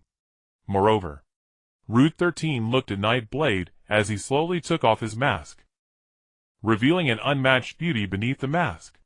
Her hair was a bright purple, and her face, stunningly beautiful, bore enchanting phoenix eyes. At this moment her gaze towards Nightblade was filled with seriousness. I do not endorse Danzo's methods. I infiltrated the Root organization because it was a mission given to me by Lord Third Hokage to monitor him here and report Danzo's movements at any time. Oh! Nightblade looked slightly surprised. In the original storyline, Yuzuki Yugao indeed worked en route for a considerable time, but Nightblade was unaware of this supervisory aspect. Then, since it was merely supervision, why didn't you stop me from taking action against Danzo? Yuzuki Yugao smiled brightly. Because I received orders from Lord Hokage. Not to stop you from killing Danzo. Hee. Nightblade nodded, smiling gently. Nara Shikaku is indeed an interesting person. It seems Danzo was a thorn in his heart for quite some time, right? That. Yuzuki Yugao suddenly looked a bit shy while speaking to Nightblade. Lord Hokage said you will be my jōnin instructor. Is that true? Oh! Nightblade nodded. You're talking about that. Of course it's true. Ah! Yuzuki Yugao's phoenix eyes were filled with excitement and eagerness as she looked at Nightblade with a mixture of admiration and a hint of fear. Then does that mean, Nightblade Sensei, you can teach me swordsmanship? Of course. Nightblade nodded with a smile. He had specially requested Yuzuki Yugao from Sarutobi Hiruzen because she was someone who had an extreme passion for the sword path. Moreover, as an elite jōnin who inherited the Konoha-style swordsmanship, Yuzuki Yugao had created several sword techniques comparable to a ranked ninjutsu. With such passion and talent, Nightblade was very pleased. That's wonderful. Yuzuki Yugao smiled broadly, her phoenix eyes squinting in joy, appearing extraordinarily charming and cute. With Nightblade Sensei's guidance, my Konoha-style swordsmanship will reach new heights. So, Nightblade Sensei. Yuzuki Yugao excitedly rubbed her hands together, her adorable face filled with anticipation. When do we start training? Am already ready? Nightblade rolled his eyes at Yuzuki Yugao. What are you ready for? We still have a mess to deal with. Let's first think about what to do with the Root organization. As Yiren's words fell, the system's prompt sound coincidentally appeared in his mind. Detected that the host has altered the plot by assassinating Danzo before the Uchiha clan's extermination, changing the fate of the Uchiha clan, and received a reward of 1,000 points. Current points 2,200 points. Yaren smiled with satisfaction. Not bad, not bad. This time you stingy thing finally acted generously. The system. Ah. Shiyen was taken aback. Then she followed Yiren's gaze to the devastated headquarters of the Root organization. In every corner dozens of massed corpses lay scattered, with the wind of the mountain and oil girl Taki being cleaved in half by Yaren. Even the leader of the Root organization, Danzo, lay beneath Yiren's sword, eyes wide open in death. It was a pitiful sight of a lair being wiped out. What do you think should be done about the Root organization? Teacher. Shiyen looked at Yaren and asked. You go ahead and share your thoughts. Yaren smiled and said, Root, as an organization, has its uniqueness. I must admit that the initial intention behind its establishment was quite good. As the roots of Konoha, it stood underground supporting the village. It was an organization that secretly protected the village, unafraid of sacrifice. This undoubtedly deserves respect. However, Danzo, in pursuit of his ambitions, forcibly transformed the entire root organization into a private organization shrouded in darkness, cold-blooded in its actions. This cold-blooded fear even overshadowed the residents and ninjas of Konoha village. This is the path to ruin for this organization. The root organization is merely a clandestine entity somewhat akin to the Umbu. If you ask me, I think it could be merged into the Umbu. What do you think? Shi-Yen looked at Yaren with anticipation, waiting for his praise. No way. Yaren decisively shook his head. The root was originally a subdivision of the Umbu, merely led by Danzo as the captain of 4 small teams. Yaren looked at the number of deceased root members on the ground. He let out a cold laugh. According to regulations, a subdivision consists of 4 small teams, each divided into a team leader and 3 members, so the normal configuration of root should include 17 people, including the captain. Look. Yaren gestured towards the corpses on the ground. Are there 17 corpses here? Mizugetsu Shi-Yen. Far from it. It far exceeds that number. But? Mizugetsu Shi-Yen looked at Yaren in confusion and said, What does this have to do with the inability to merge the root organization back into the Umbu?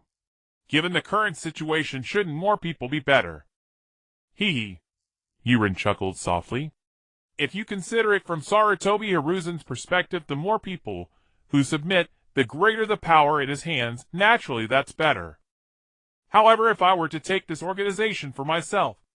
His words stirred 1,000 waves. Mizugetsu Shi-Yen was suddenly taken aback. Looking at Yaren in disbelief, she stammered. You? Teacher Yaren, what do you need an organization for? Of course it's useful. Yaren shot a cold glance at Mizugetsu Shi-Yen, slowly tightening his grip on the hilt of his sword, and spoke. Everyone has ambitions. I plan to establish my own organization, gathering all the young talents of the world for me to personally instruct. One day, Yaren declared with authority, anyone who emerges from my organization will possess the strength to challenge even those at the level of the shadows. Mizugetsu Shi-Yen felt somewhat lost. She looked at this man in front of her, who was of a similar age to her. In that moment, she actually began to believe it. Moreover, from the depths of her heart, she started to yearn to join the organization that Yaren would establish. To follow Yaren's footsteps, and become someone capable of contending against shadow-level powerhouses. Then, Mizugetsu Shi-Yen looked at Yaren expectantly and asked, What name do you plan to give this organization? As for the name, Yaren pondered for a moment before speaking. Let's call it Shadow. He lightly tapped the hilt of his sword. Yaren raised his head, speaking passionately. Where the light cannot reach is the shadow. The strongest power in the glorious ninja world is the shadow, interwoven with light and darkness, a neutral powerhouse in the night. If we're going to do it, let's be the strongest. From today onward, the shadow organization is officially established. Yaren slowly turned his head, looking toward Mizugetsu Shi-Yen. So as the founder of the organization, I am the first to extend the invitation to you to join. Do you want to join? Aye. Mizugetsu Shi-Yen wanted to say yes. However, she clearly understood that she was still a member of Konoha's Umbu, and everything must be considered for the village. I don't know.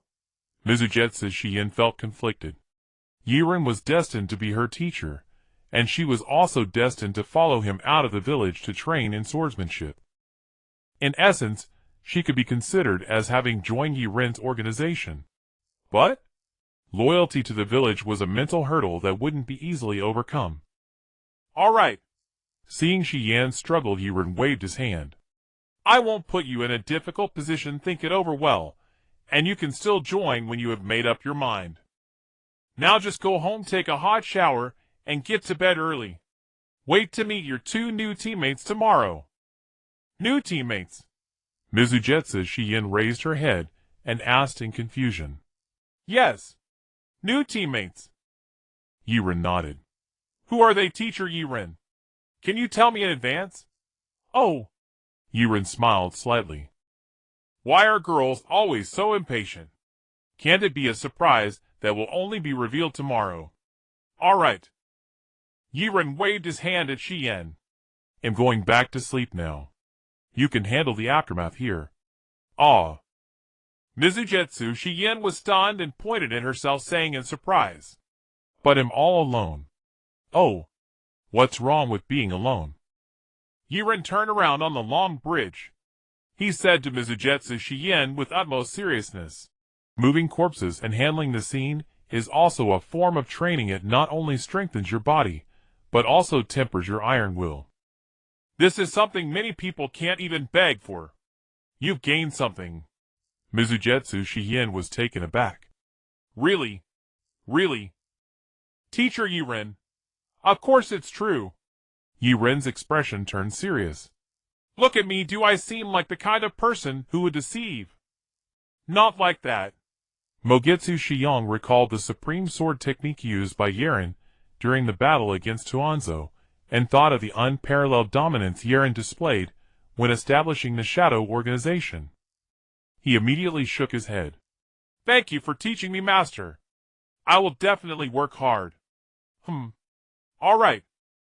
Yaren appeared to nod seriously at Mogetsu Shien, but in reality, he was just being perfunctory before continuing to walk towards the other side of the long bridge. He walked step by step up the black steps. After a while, Yaren arrived at the entrance of the initial mechanism door. Click! Yaren gently pushed a beast head embedded in the stone wall. Rumbling. In the center of the dark passage, a crack appeared from above, and the cold moonlight shone down, illuminating Yaren's cold face. Huff! Taking a gentle breath, Yaren lifted his foot and stepped out of the underground. He felt the secret door behind him slowly closing, listening to the sounds of insects and frogs around him. Yaren sighed involuntarily. Indeed, it's much more comfortable on the ground. Here there's fresh air, a vast blue sky, flourishing forests, and even the azure sea. Only someone like Tuanzo would enjoy living underground. Sigh. Let's go. He stretched lazily. Today's goal was achieved. Tuanzo, the little brat who dared to scheme against him, had become his prey. Yaren smiled with satisfaction, preparing to return to the village to sleep. Rustle! Rustle! The sound of his shoes brushing against the grass echoed as Yaren slowly moved through the silent forest under the moonlight. Suddenly, Yaren's footsteps vanished. With a grave expression, Yaren frowned, standing still as if facing a great enemy. Hiss! Damn it! Yaren suddenly looked up. Rubbing his head irritably with one hand, he scanned the surroundings, with a fierce expression illuminated by the moonlight. The forest surrounds me. Which way leads back to the village? To be fair, isn't this forest outside Konoha too easy to get lost in? Tomorrow I must have Sarutobi Hiruzen set this forest ablaze. Isn't that going to delay my plans? Damn! Although he couldn't find the way, Yaren was determined to return to the village. He had to meet his new team members at the village entrance tomorrow. He couldn't let them down, could he? Reluctantly, Yaren had no choice but to grit his teeth and search for a way in the forest. For the first time, Yaren ran quickly towards the east, only to discover an hour later that this side ended at a lake. Helpless, Yaren ran in the opposite direction. Another hour later, Yaren found himself at the edge of a desert. What the hell? Yaren's mouth and eyes twitched. I didn't just end up in the Sunagakure, did I? Damn! Here we go again! This time Yaren was smarter. He directly ran in a completely different third direction from the previous two, a confident smile on his face. This time, I definitely won't get it wrong. An hour later, Yaren stood in front of a massive rock formation made of black-brown yard-on landforms, angrily spitting on the ground. Damn! I left Sunagakure and ended up in a Wagakure. What is this fate trying to screw me over? Just wait. Next time it'll directly take on both of your villages. Huff. He slowly calmed the anger in his heart. This time Yaren had genuinely learned. The previous 3 times he had randomly chosen 3 unrelated directions, which was too random. So, Yaren decided to climb the tallest mountain at the border of the land of Earth. Peering far into the distance, he sought a place with dense forests. Then, he would head directly in that direction. Surely he would find Konoha deep within the forest. Even if he couldn't find it. As long as he could reach the land of fire, he could simply grab a random ninja to take him to Konoha. Wouldn't that be delightful? Hee. Yaren smiled confidently. Standing at the top of the mountain, he noticed that there was a vast forest in that direction. After memorizing it, he quickly descended the mountain. He rushed towards that direction without stopping. Whoosh! Whoosh whoosh! The sound of him swiftly moving through the forest echoed continuously. A man dressed in a white martial arts uniform, with an exaggerated large sword at his waist, wore an impatient expression, as he continuously traversed through the forest. This is too difficult. Going out in the world of shinobi is definitely hell-level difficulty. Sigh. Yaren sighed helplessly. Next time I go out I must bring someone who knows the way. Suddenly. Yaren's eyes lit up. Before him appeared a very familiar scene, the familiar forest, the familiar large tree, and the familiar hidden passage. This series of familiar sensations almost brought Yaren, the man known as the great swordmaster, to tears. Thud! He eagerly jumped down from the massive tree crown. Yaren arrived at the entrance of the underground secret passage leading to the root organization. He extended his hand and knocked directly on the massive tree trunk. Bang, bang, bang. Inside there was complete silence. Yaren frowned and knocked again on the tree trunk. Bang, bang, bang. Several seconds passed, yet there was still silence, as if there were no root members guarding the other side of this passage. Wait. Guarding. Damn! Yaren cursed directly. He almost forgot that apart from Mogetsu Shien, he had wiped out the entire root organization. And if Mogetsu Shien was not busy cleaning up the battlefield, she certainly wouldn't hear Yaren's knocking from outside. Clang! Without a second thought, Yaren drew the original Kayatachi from his waist and struck the thick wall in front of him with several slashes. Clang, clang, clang. Rumble. The harsh sound of metal scraping against stone erupted as the thick wall shattered, revealing a dark and deep path before Yaren. Thud. Yaren sheathed his sword. He descended once more. Rustle. Rustle, rustle. Suddenly, a more hurried sound of footsteps echoed from deep within the passage, quickly approaching Yaren. Huh? Mogetsu Shien looked at Yaren, who had returned with confusion. Master, why have you come back again? Cough, cough. Yaren, with his hands behind his back, spoke solemnly. I was worried you might encounter dangers left behind by Toanzo alone in the root's lair, so I came back to check. Yaren nodded to himself. Seeing that you are fine, Master can relax. Mao Shien was taken aback, then suddenly lifted her head to look at Yaren standing at the passage entrance. For a moment she was moved. For a long time she had been an orphan with no one to care for her or cherish her. She was only dispatched by the Umbu to carry out various missions. No family, no friendship, only the daily reiteration by the third Hokage that she could make any sacrifice for the village. Mao Shien had thought such a life would continue forever. Until today. She met Yaren, a man who was both powerful and brought her warmth. Master! A hint of glistening shimmered at the corners of Mao Shien's eyes. You are so good to me. It's the first time someone has cared for me like this. Hi. Seeing Mao Shien on the verge of tears, Yaren felt a bit embarrassed instead. He scratched his head. Yaren descended a few steps, walked up to Mao Shien, and looked down as he stroked her smooth purple hair. He smiled gently. I am your teacher after all. I will not only teach you to become skilled, I will also care about your life. Let you experience the warmth of family. That is the meaning of being a teacher. Yaren gave Shien a warm smile. Master! Mao Shien looked at Yaren, and a trace of admiration gradually appeared in her eyes. This feeling was not the emotion between a man and a woman. Rather, it was that Mao Yuxian had begun to recognize Yaren from the bottom of her heart, regarding him as the start of a lifelong mentor and friend, respecting and gradually relying on him. All right. Yaren ruffled Mao Yuxian's purple hair again.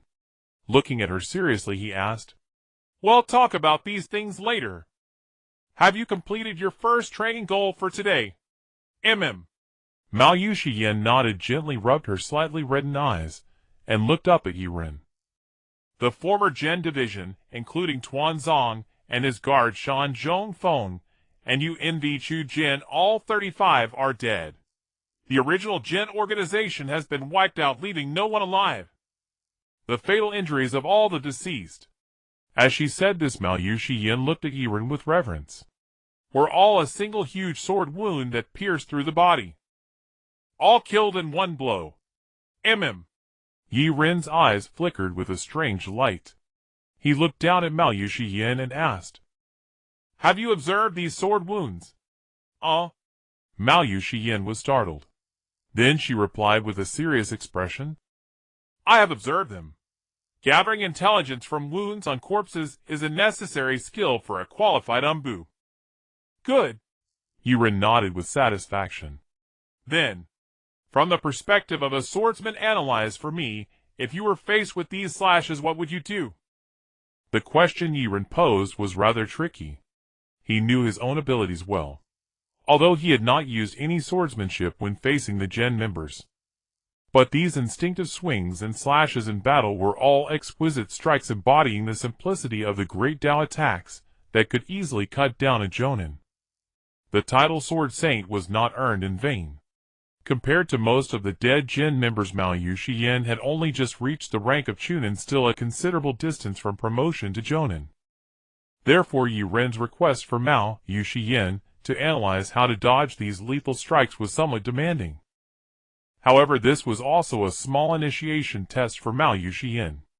If after observing a full 35 corpses killed by a single stroke of his sword, she still had no insight, Yaren would have to reconsider whether to include Mao Yuxian in the Shadow Organization. Mao Yuxian furrowed her brows. Her mind recalled the disorganized sword wounds she had seen while arranging the corpses. After a long while, she finally spoke to Yaren. These people killed by the sword all have only one wound, except for the three, Shan Zhongfeng, Invincible Gen, and Tuanzong, who were directly cut in half. From the other wounds, I saw your masterful skill. Oh! Yaren's eyes slightly brightened. How so? The sword sliced through muscle, severed bones, and finally, with the tip of the blade precisely, and without excess, severed their life force. Mao Yuxian frowned. Master's control over the sword and understanding of human anatomy have reached a supernatural level. But? Mao Yuxian gazed at Yaren with burning eyes. What kind of talent allowed you to possess such godlike infinitesimal control? This is incredible. Talent. Yaren shook his head at Mao Yuxian. Everything else you said is correct, but this point is wrong. Some things cannot be achieved with just a little talent. For example, I have divided swordsmanship into 4 levels that I can understand and have created myself. Yaren counted on his fingers. They are divided into iron-cutting, sky-severing, wind-splitting, and the final level, disintegration. To achieve the first level, perhaps talent is enough. But the later 3 realms can only be mastered through life and death trials. 4 levels. Mao Yuxian was stunned. Listening to Yaren's detailed explanation of the levels of swordsmanship, it was as if a vast treasure trove had opened before her, causing her eyes to gradually brighten. Master, what level are you currently at? Yaren smiled slightly, gently stroked the hilt of his sword, and uttered 2 words. Disintegration. SSS. Although she had mentally prepared herself when Yaren told her that he was at the highest level of disintegration, Mao Yuxian still sharply inhaled a breath of cold air. Then, what about me? Master, what level do you think my swordsmanship is at? Yours. Yaren smiled slightly, looked at Mao Yuxian and said, Not yet reached iron cutting. Not yet reached iron cutting. Mao Yushi-yin was stunned. She was a successor of the Muyi-style swordsmanship praised, even by the third Hokage for her unparalleled sword skills, yet she couldn't even achieve the first level. No way. Mao Yushi-yan's expression grew somewhat dejected. What else? Yaren looked at her seriously. Are you underestimating the 4 levels of swordsmanship I mentioned? Do you know what the requirements are for the first level iron cutting? What is the requirement? Mitsuki Shien truly did not know that there were 4 levels to the sword path, as neither her previous village Kumogakure nor the Umbu had ever mentioned it. No one was a master of the sword path except for Suki no Kaze, who could be considered a skilled swordsman. There was no one else with whom she could exchange knowledge about the sword path. To cut iron. Yaren looked seriously at Mitsuki Shien and said, as the name suggests, if a sword practitioner can slice through steel with a single stroke, then they have reached this first level. This?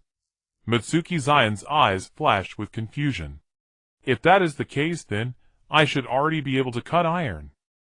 Why do you still believe I haven't reached this level? Yaren shook his head. A simple stroke to cut through steel is something you can do, as can the warriors of the Land of Iron, and even Danzo can do it. But? Do you see Danzo as my equal? Mitsuki Shien slowly shook her head. No. That's right. Yaren nodded in agreement. If it were merely a simple matter of cutting through steel, most people could achieve it. What I mean by cutting through steel requires certain conditions. Conditions. Mitsuki Shien looked at Yaren with interest. What kind of conditions? Hee. Follow me. Yaren did not answer Mitsuki Zion's question, but patted her shoulder signaling her to come along. Without hesitation, Mitsuki Shien followed closely behind Yaren. Within the headquarters of the Root organization, there were many departments, each with different functions. For example, the Intelligence Department, Task Retention Department, Interrogation Department, and the most important Danzo's office. Among these 4 places, the Intelligence Department was undoubtedly the most crucial. Yaren brought Mitsuki Shien to a stop at the entrance of the Intelligence Department. As the core structure of the Root organization, the Intelligence Department held many secrets about the 5 great nations and the latest intelligence from various ninja villages. It was truly a gathering place, an exchange point for vast amounts of information. As such an important core, the security of the Root organization was incredibly stringent. Surrounding the entire Intelligence Department was a huge steel gate 10 meters high, 5 meters wide, and approximately 3 meters thick.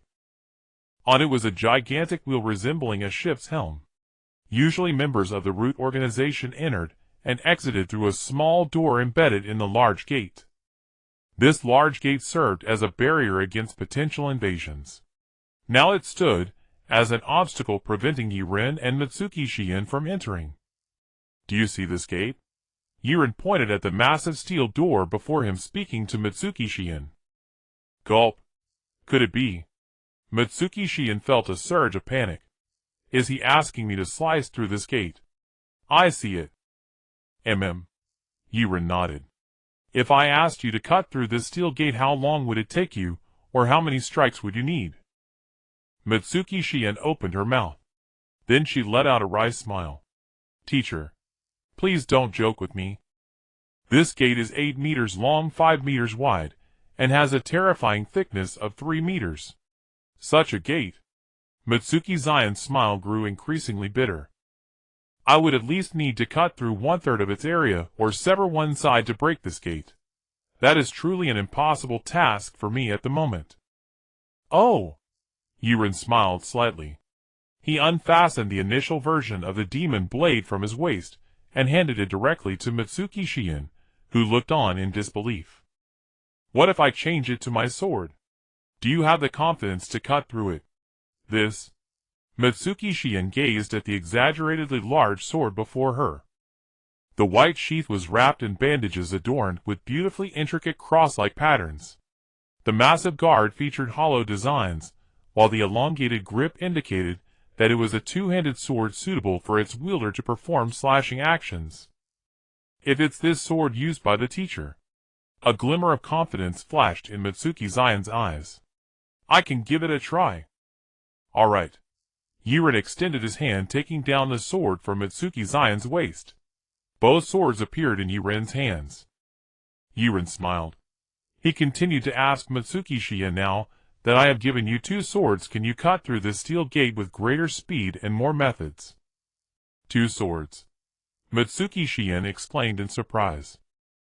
Although I have seen some dual-wielding warriors who possess great strength in battle with multiple swords. Shion shook her head bitterly. I do not know how to fight with 2 swords.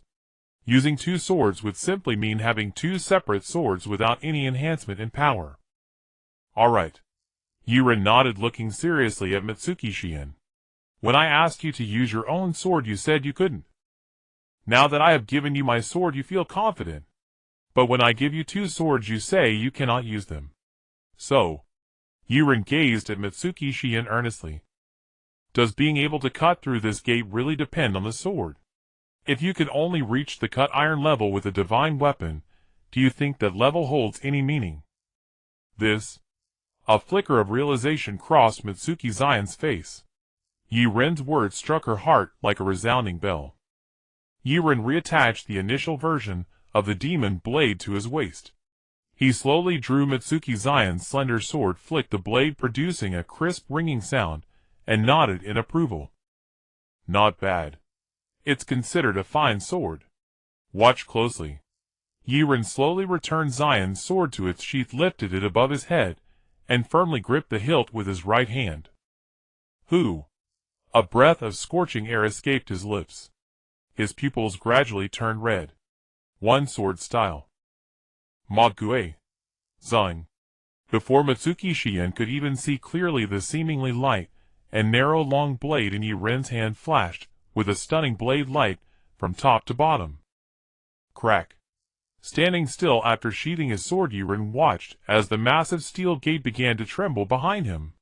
It then emitted a creaking sound under strain. Zila. Zila. The harsh sound of steel grinding began to resonate as Mitsuki Shion looked on in disbelief. The steel gate behind Yaren was broken at a 45-degree angle, collapsing amid a cloud of dust. Using the war sword without utilizing the properties of chakra. Only relying on your own strength and conviction to slice the steel before you into 2 parts. This is the true cut iron realm. With a thunderous crash, the upper half of the towering 8-meter, 5-meter wide steel gate collapsed the instant Yaren finished speaking. Dust billowed up, ruffling Yaren's silver hair. The rising dust also brushed aside Mayu Zion's violet bangs, revealing her beautiful almond-shaped phoenix-like eyes, which shone with reverence and admiration as she looked at Yaren.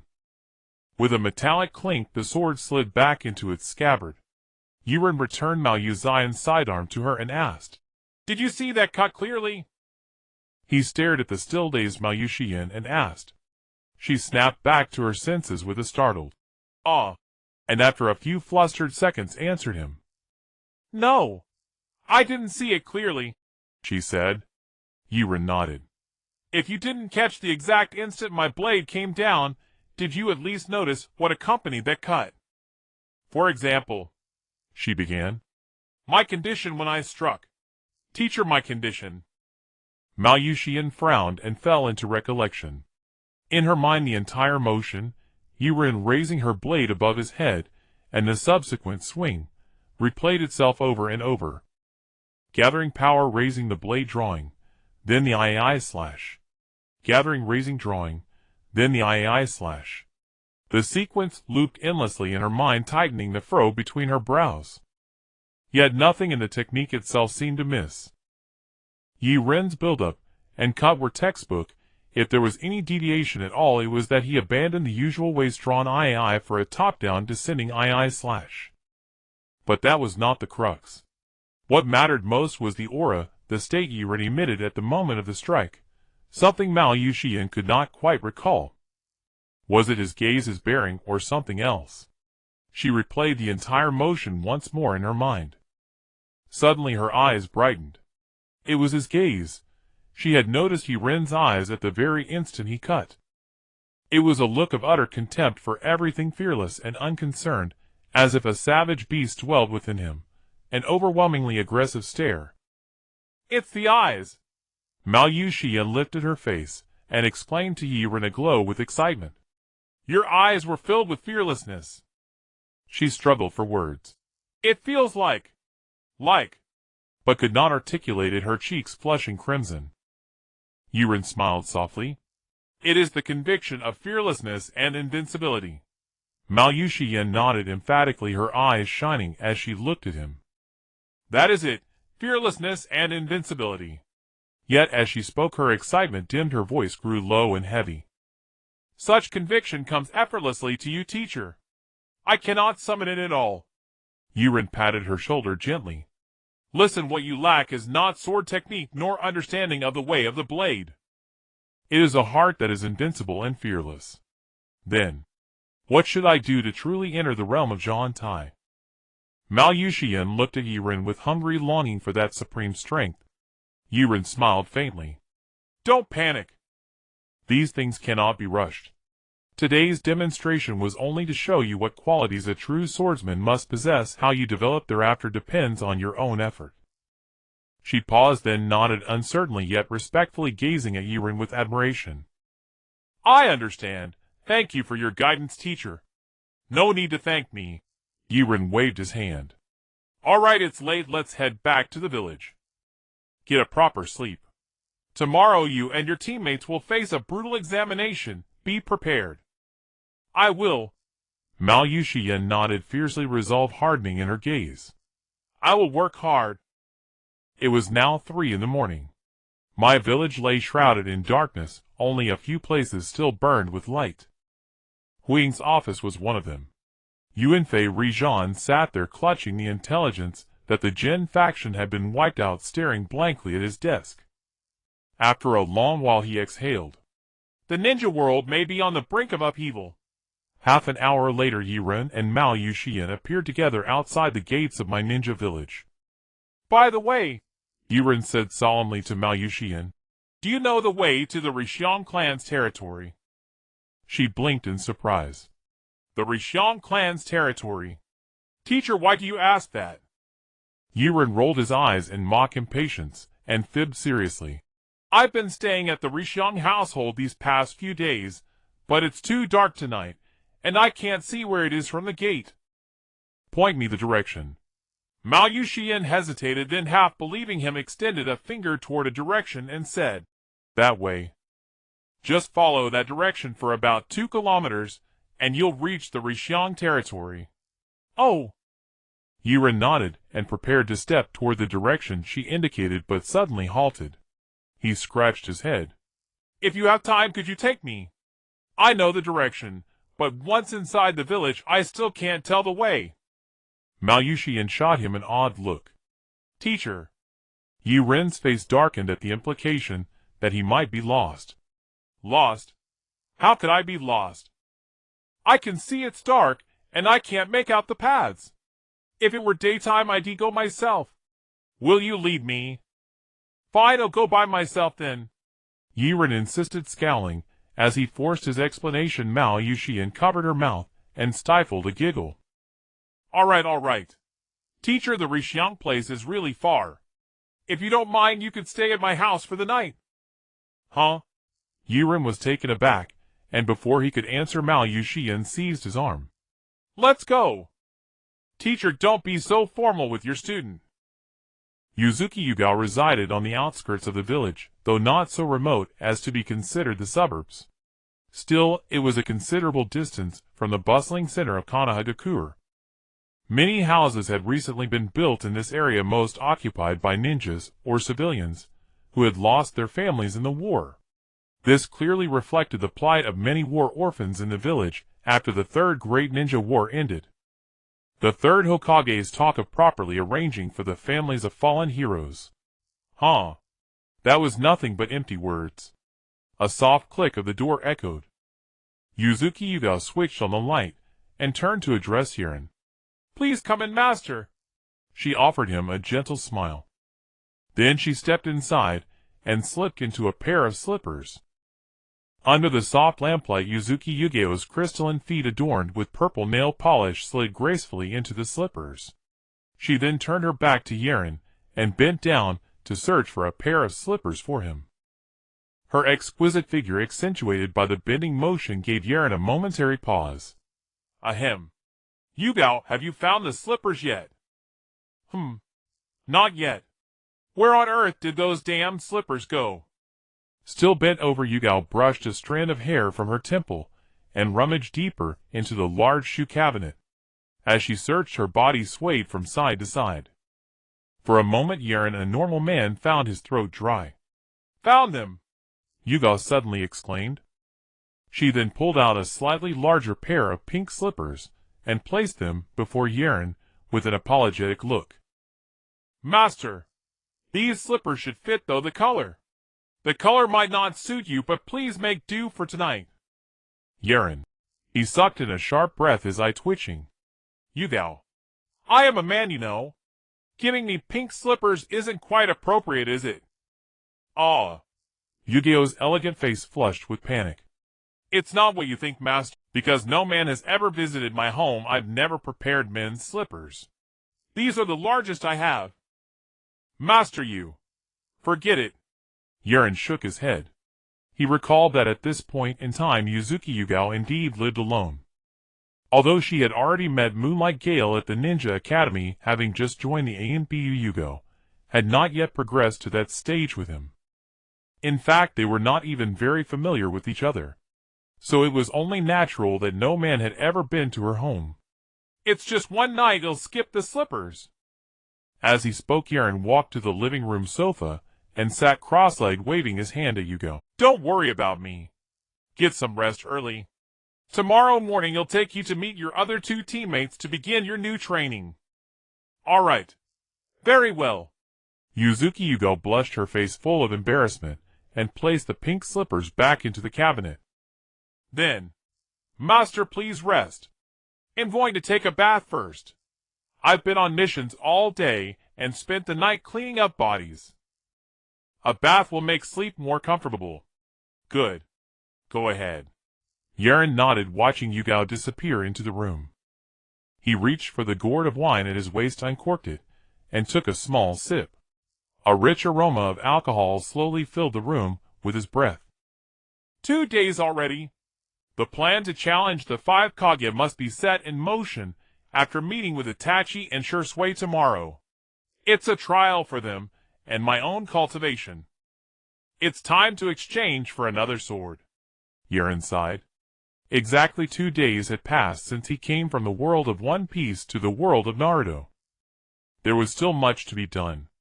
Fortunately, Danzo had already been eliminated by him first. Gulp! The strong liquor went down his throat, and Yaren smiled faintly. System, reveal yourself. I am here. What does the host request? Open the system shop.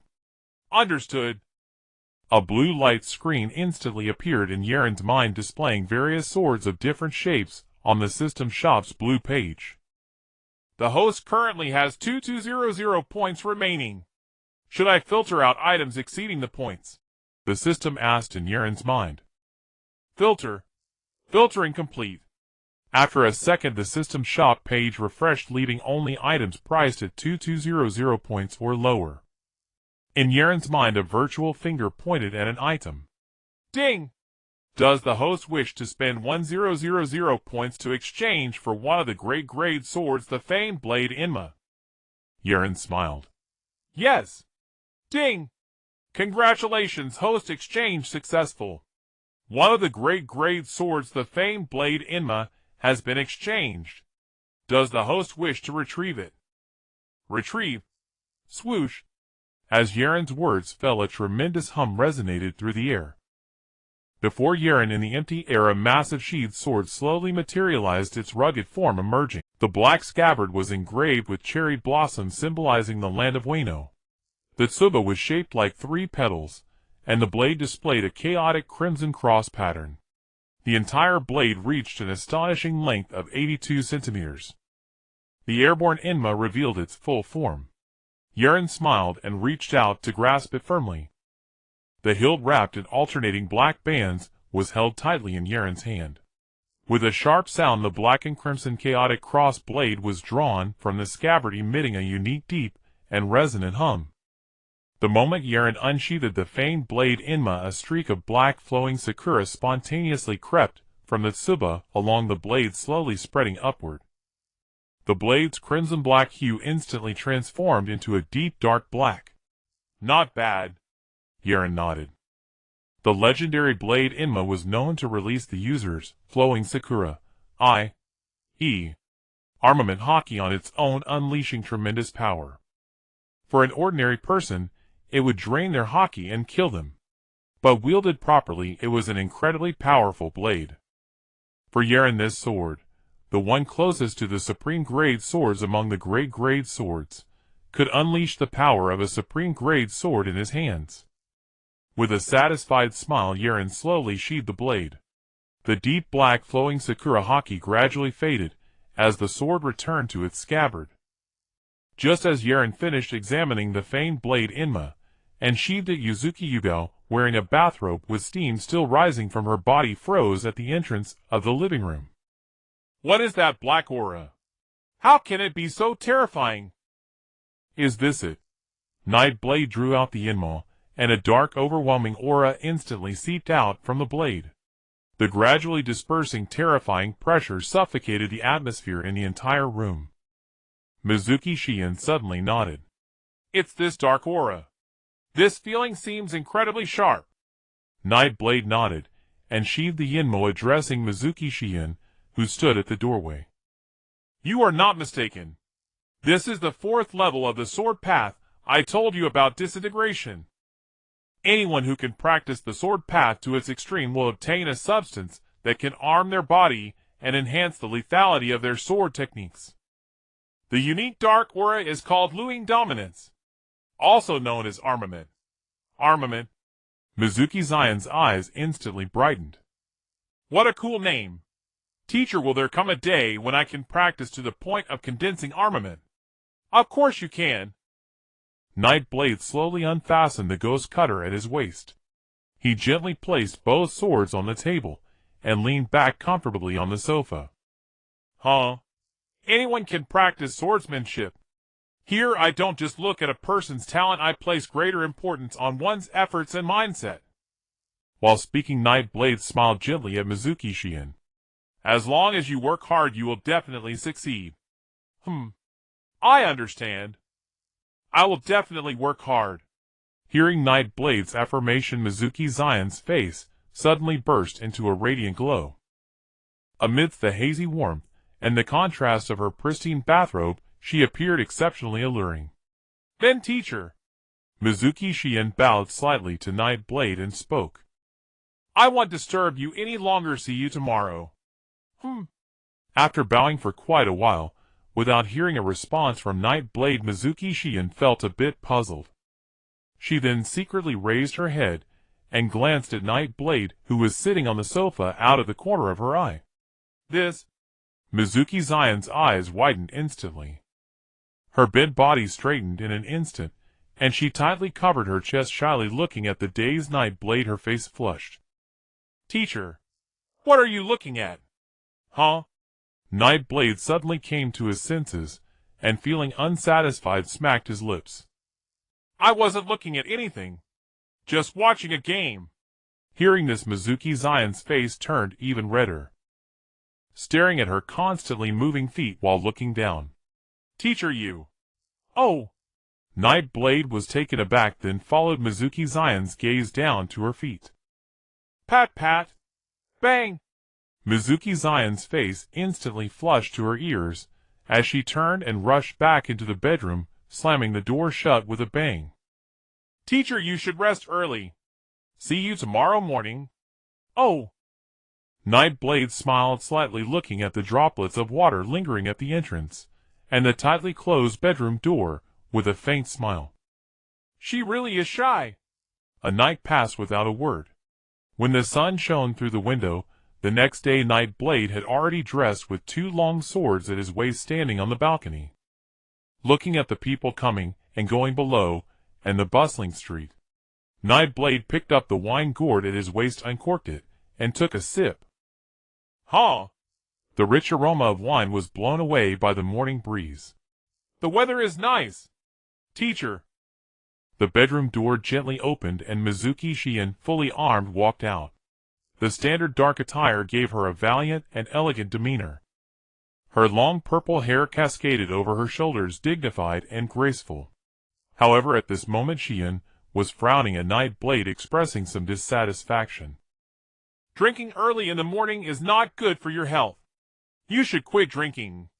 Nightblade turned around upon hearing this, and waved the wine gourd at Mizuki Shien. Oh, you just talk nonsense. Wine is something every swordsman loves.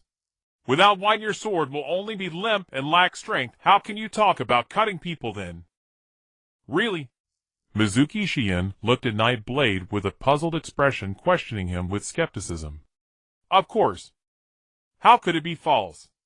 Nightblade replied earnestly to Mizuki Shien.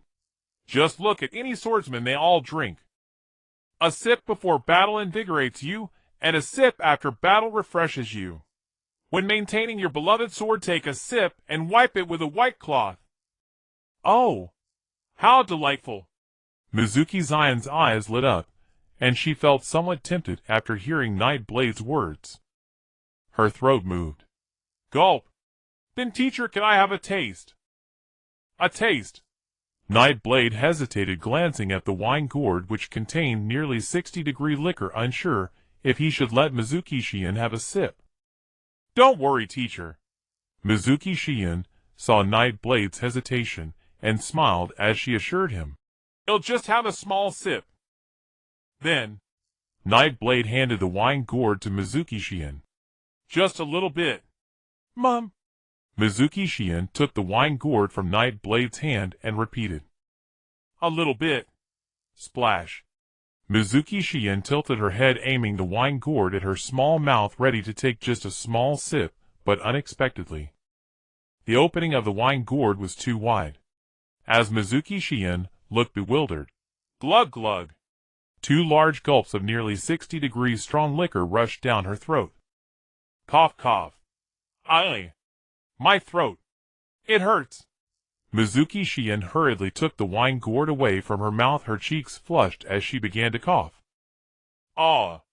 Nightblade scratched his head, momentarily unsure how to react to the scene before him. Burp. Mizuki Zion's cheeks were flushed and her eyes were hazy, watching Nightblade leisurely burp. Teacher, what are you swaying in front of me for? Don't move, stand steady. Also, Mizuki Shien pointed at Nightblade's feet while wobbling. Don't you only have 2 swords? When did you have so many swords that you weigh 6 in total? Isn't it heavy?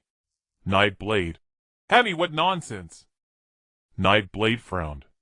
It was clear that Mizuki Shien hadn't drunk much. 2 gulps of such strong liquor could easily make her dizzy. Hurry, and give me the wine gourd. You're drunk. Oh. Mizuki Shien waved her hand, mimicking Nightblade's way of speaking. Who is drunk? I can still drink. Glug glug. Under Yaren's stunned gaze, Mayu Shien once again raised the wine gourd in her hand, and gulped down several large mouthfuls of strong liquor with a glug glug sound. Drip, drip. The crystal clear droplets of strong liquor trickling from the corners of Mayu Shien's mouth splattered all over the ground. Seeing this, Yaren felt a pang of distress. Swoosh! Before Mayu Shien could again wildly pour liquor into her mouth, Yaren instantly flashed to her side, and snatched the wine gourd from her hand. Huh? Where's the wine? Still holding the drinking pose, Mayu Shien was momentarily stunned. Then her hazy eyes turned to Yaren, who was now holding the wine gourd. Teacher. Hee. Burp. If you want to drink, you should buy your own. Why? Burp. Are you stealing my wine? Give it back to me. With that, Shien, usually dignified and elegant, directly threw herself into Yaren's arms, continuously reaching for the wine gourd in his hand. The reek of alcohol on her breath made Yaren frown. Alas! How much did she even drink? Yaren's face darkened. With a distressed shake of the wine gourd which still had a little less than half left, he hung it on his waist. Then he shook Mao Yuxian and said, "You're drunk. Wake up!" Who's drunk?" Mao Yuxian immediately looked up at Yaren, and even reached her hand to his face, pinching hard with 3 fingers. "You? Are you the one who's drunk?" "Hi." Mao Yuxian let out a silly laugh. "I told you not to drink so much, but you insisted. Look, you're drunk, aren't you? Next time, listen to me." "Uh-huh." Burp. Yaren. His face darkened completely. Feeling his face being pinched and pulled, and looking at Mao Yuxian wildly struggling and behaving recklessly in his arms, a bold idea suddenly formed in Yaren's mind. "I'll give you 3 seconds. Sober up right now. Otherwise I won't be nice." "What do you mean not nice?" Burp. Mao Yuxian chuckled, eyes hazy, looking at Yaren. "Oh, teacher, please don't be polite with me. As long as you give me wine, I'll do anything." Yaren was taken aback. With a dark face, he said to Mao Yuxian in his arms, "It seems you can't sober up. Then don't blame me for being ruthless." "Ruthless? What?" Bang! Yaren's hand struck hard on Mao Yuxian's neck, instantly rendering her unconscious. At that moment, Yaren smiled with satisfaction. The world was indeed much quieter. At this time, at the gate of my village, 2 gatekeeper buddies, Gang Zidi and Chunyun, were chatting. "Hey, did you hear?" Gang Zidi said to Chuyu beside him. "Lord Tuanzang's Jin organization was wiped out overnight last night." The toothpick in Chunyun's mouth shook a few times. "Of course I heard." Then, with a grave expression, he said to his good buddy, "I've been hearing about this from my Ambu friend since early morning." "But?" Chunyun took the toothpick out of his mouth and lowered his voice to ask Gang Zidi. "I heard that the one who wiped out the Jin organization and killed Lord Tuanzang is a young man around 20 years old. Is that true? If that's true, that's just too incredible." Gang Zidi was stunned, then a strange expression appeared on his face. "I also heard that a young man annihilated the Jin organization. What was that young man's name again?" Gang Zidi scratched his head. "It seems to be Yaren." "Right," Gang Zidi said firmly to Chunyun. "When I went to report to Lord Huing's office this morning, I vaguely heard the name." "His." Chunyun sharply drew in a breath. "This young man is really formidable." "Yeah." Gang Zidi nodded.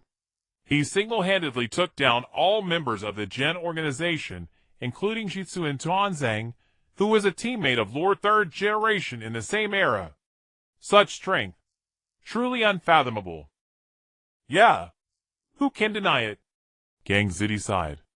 Glancing at the towering wall of my village above, he suddenly felt somewhat dispirited. Sigh. When will he ever be this awesome, and no longer have to guard the gate? "So do you think the village will send someone to hunt down this young man who wiped out Jin? Will Lord Third Generation take action himself?" Chunyun's expression became somewhat excited. Think about it. Lord Third Generation Huing is known as the Doctor of Ninjutsu. Rumors say he is also proficient in all 5 elemental jutsus, and his summoning beast is the mighty ape, the ape demon. Just thinking about such a thrilling scene, I can't contain my excitement. Hee. What are you hee-heeing about? Don't even think about it. Gang Zidi rolled his eyes at Chunyun. You probably don't know this yet, but the destruction of the Jin organization and Tuanzang's death were both approved by Lord Third Generation for that young man named Yaren. What? Chunyun's face changed drastically, and he let out a cry. Slap. Gang Zidi rolled his eyes, and directly slapped Chunyun. Keep your voice down. What if someone hears? I got this inside information from Senior Kakashi.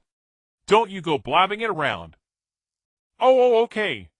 Chunyun scratched his head sheepishly. Then looking at Gang Zidi, he continued to ask. Why is that? Aren't Lord Third Generation and Lord Tuanzang former teammates? How could he agree to this young man doing such a thing? Heh. Gang Ziti let out a cold laugh. Although I don't know the reason the destruction of the Gen organization and Tuanzang, even as a ninja guarding I feel a great sense of satisfaction. The infamous Gen organization should have been destroyed long ago. Shoo! Suddenly Shinyu Chuyu nervously made a silencing gesture to Gang Ziti. Someone's coming. Okay. Rustle. Rustle. 2 sets of footsteps approached the gate of my village one after another. One of them was a short-haired youth carrying a vertical sword on his back, while the other was a young man, with 2 lines at the corners of his eyes, and a small ponytail at the back of his head. The former was slightly older than the latter. However, these 2 were both equally renowned prodigies of the Uchiha clan. Shizuki. The young Uchiha Itachi with faint lines of maturity on his cheeks called out to Shizuki walking ahead. You seem quite mysterious. He said we would know the task when we reached the gate of Konoha. Shizuki remained silent, not answering Itachi's question immediately. This morning he had just received news from the organization about the annihilation of the Root organization along with its leader Shimura Danzo. To be honest, he was quite shocked, because not long ago Danzo and the Hokage had sought him out. They hoped he could change Uchiha's thoughts of betrayal while closely monitoring Uchiha Itachi. The higher-ups of the village suspected that Uchiha Itachi had already betrayed them. At the same time, Shizuki discovered the patriarch Uchiha Fudoka's thoughts of betrayal. For the past few days, he had been pondering how to resolve this matter. Perhaps he would need to use the illusion technique Byakunshin. But suddenly, how did Danzo die? And at the hands of someone named Yeblade. Moreover, according to the information given by the third Hokage, this seemingly appeared individual named Yeblade had the highest danger level of SSS. Shizuki. Feeling that Shizuki was lost and thought ahead, Itachi called out to him again. What is it? I just asked you why the Hokage's task for us is so mysterious. What exactly are we supposed to do? Shizuki smiled slightly. I don't know either, but we should find out when we arrive, right? Uchiha Itachi paused, looking at Shizuki with a helpless expression. Sigh. I knew you would respond like that. Asking is futile. The rumored genius duo of the Uchiha clan actually had such a dull daily exchange behind the scenes. Most of their usual conversations were composed of such boring dialogues. Who would have thought? Let's go, Itachi sighed. Let's wait at the village entrance first. I hope the task target doesn't arrive too late. With his arms crossed behind his head, Itachi followed Shizuki towards the village entrance. Rustle. As the 2 pushed through the morning mist and arrived at the gate, Steel Iron and Kamizuki Izumi were slightly startled. Oh, it's Itachi and Shizuki. What's going on? Do we have a big mission today? Kamizuki Izumi smiled at the 2 Uchiha geniuses who had reached the gate. Generally speaking, as long as either of them appeared, it signified a major task. However, with both appearing together, this mission was likely extremely challenging.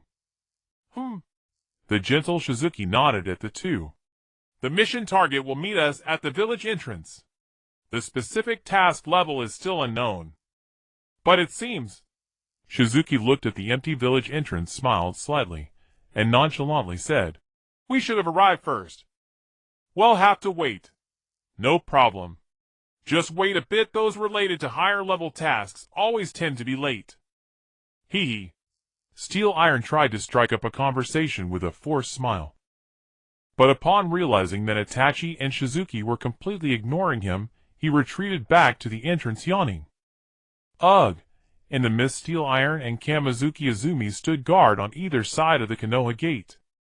Meanwhile, in the center of the gate, Shizuki and Itachi, dressed in Umbu attire, patiently stood still, waiting for the appearance of their mission target in a dense fog. Pat!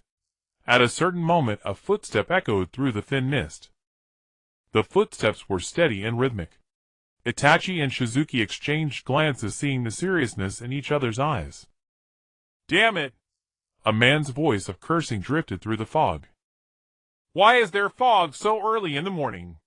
Just as I finally remembered the location of the village gate, fog starts up again. Are you deliberately trying to mess with me? Damn it! Itachi. Shizuki. Steel Iron. Kamizuki Izumi. Huh? A gentle breeze blew, and the figure quickly passed through the fog heading towards the gate. His image gradually became clear in the eyes of the four. Silver-tousled hair danced in the wind. He wore two huge long swords at his waist, dressed in pure white martial artist robes, tall and handsome. But what attracted the most attention was not these, but the humanoid object slung over the man's shoulder. His. Kamizuki Izumi squinted his eyes. Old Iron, can you see if that person is carrying Sakia? Steel Iron frowned, looking at the distant figure, and slowly nodded. It's Sakia. So this person. Kamizuki Izumi and Steel Iron exchanged glances, their expressions instantly becoming serious. You damned bastard, did you come to Konoha to kidnap our Umbu members? The two exclaimed in unison. Draw your weapons. Steel Iron raised a massive iron hammer with sharp spikes from behind, while Tsukio swiftly pulled out a large blade from his back. Huh? Yaren blinked, looking at the four people staring at him in astonishment. Do you know me? Of course we do. Uchiha Itachi calmly eyed Yaren and began to list as if reciting a treasured collection. Yaren. 3 days ago, you suddenly appeared on the outskirts of the ninja village with no unusual actions. But by that afternoon you followed an Umbu member to the path the Cloud Shinobi would take for their return, slew the Cloud Shinobi, and retrieved Hinata Hyūga. 2 days ago, you taught the Hyūga clan members the advanced version of the 8 Trigrams 64 Palms at the Hyūga compound, earning their trust. And just yesterday. Itachi's expression turned grim as he looked at Yaren. You killed the Cloud Envoy in the Hyūga meeting hall, provoked the 4th Raikage, and easily defeated the 3rd Hokage. Ah.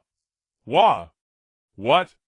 As Itachi recounted, Kitetsu and Izumo broke out in a cold sweat. They had thought Yaren's overnight annihilation of the Root organization was already legendary, but now they learned of such a feat. The two gatekeeping guards fell silent. Their gazes at Yaren were filled with nothing but admiration. Even Uchiha Itachi's eyes toward Yaren grew complex. A hint of reverence and respect. And last night you wiped out the entire Root organization. Such a man. Uchiha Itachi spoke with a solemn tone. How could I ever forget? Hi. Yaren walked over to a tree, set down the drunken Yagugo Yuzuki, and leaned her against the trunk. Then he turned to face Itachi and Shisui, who were watching him. Since you know so much about me, guess what I'm about to do now? Do what? Hearing Yaren's question, Itachi and Shisui exchanged a glance. Both saw shock in each other's eyes.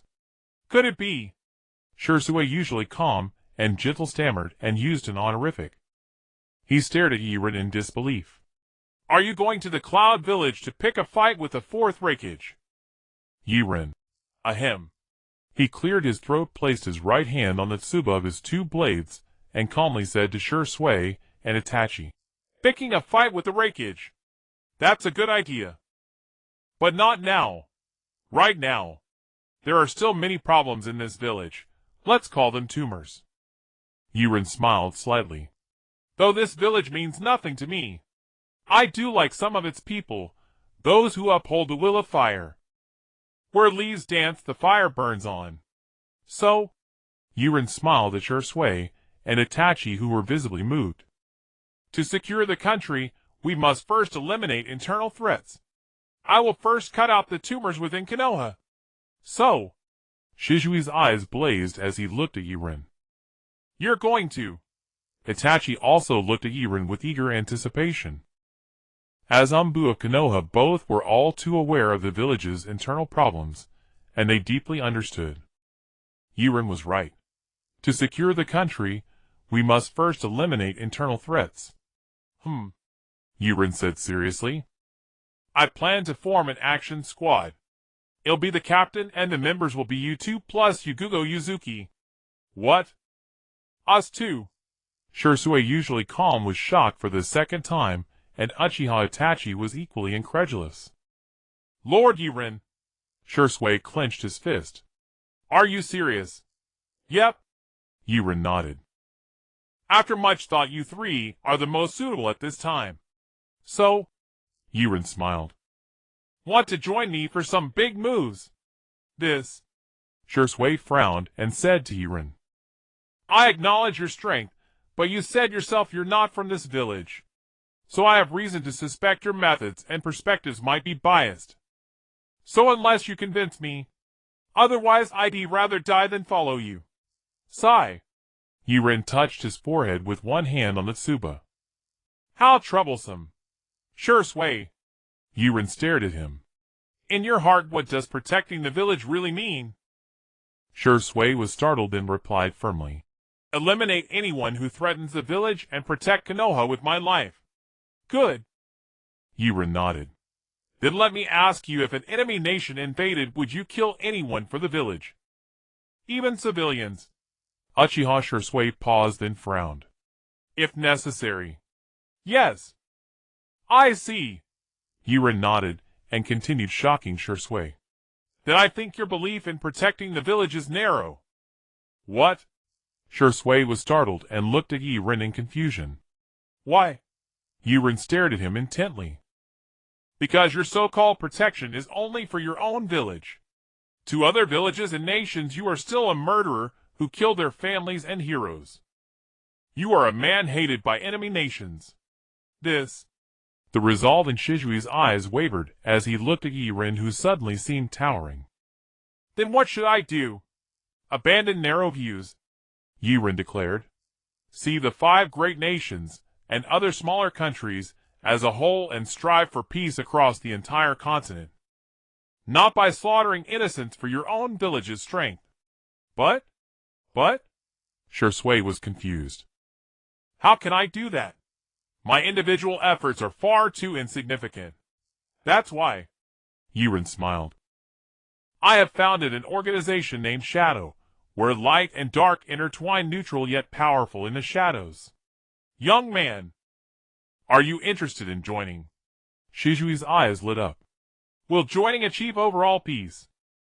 Of course. Yaren smiled confidently. Then he'll join. Shisui no longer hesitated. Yaren's words had won him over, and he was willing to strive for this grand goal together. Heh. Yaren smiled, having successfully convinced Shisui, and turned his gaze to Itachi. What about you, Itachi? Me.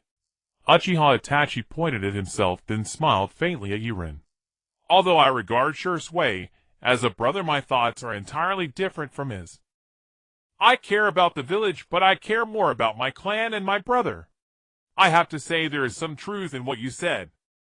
If what you say is true, and the Akatsuki organization you established can bring peace to the entire world, I wouldn't mind joining it. But Uchiha Itachi looked at Yaren, his eyes flashing with the fervor of battle. Even so, I am more concerned about your strength, whether it is truly as strong as the rumors say. Oh. Yaren smiled faintly. So you want to compare skills with me? Itachi calmly nodded. That is precisely my intention. I wonder how you feel about that. Dressed in a neat umbu uniform, Itachi's expression was serious, his right hand positioned in front of him ready to form seals, while his left hand rested on a short sword at his back. Glaring intensely at Yaren, ready to strike. All right. Yaren did not refuse. Although Itachi seems very calm, and appears to dislike competition in the original story, deep down, he is extremely proud and confident. Having become a legend at such a young age, he naturally wanted to measure up against Yaren, this legendary figure, who had recently risen to fame. One must be convinced to truly work well under him.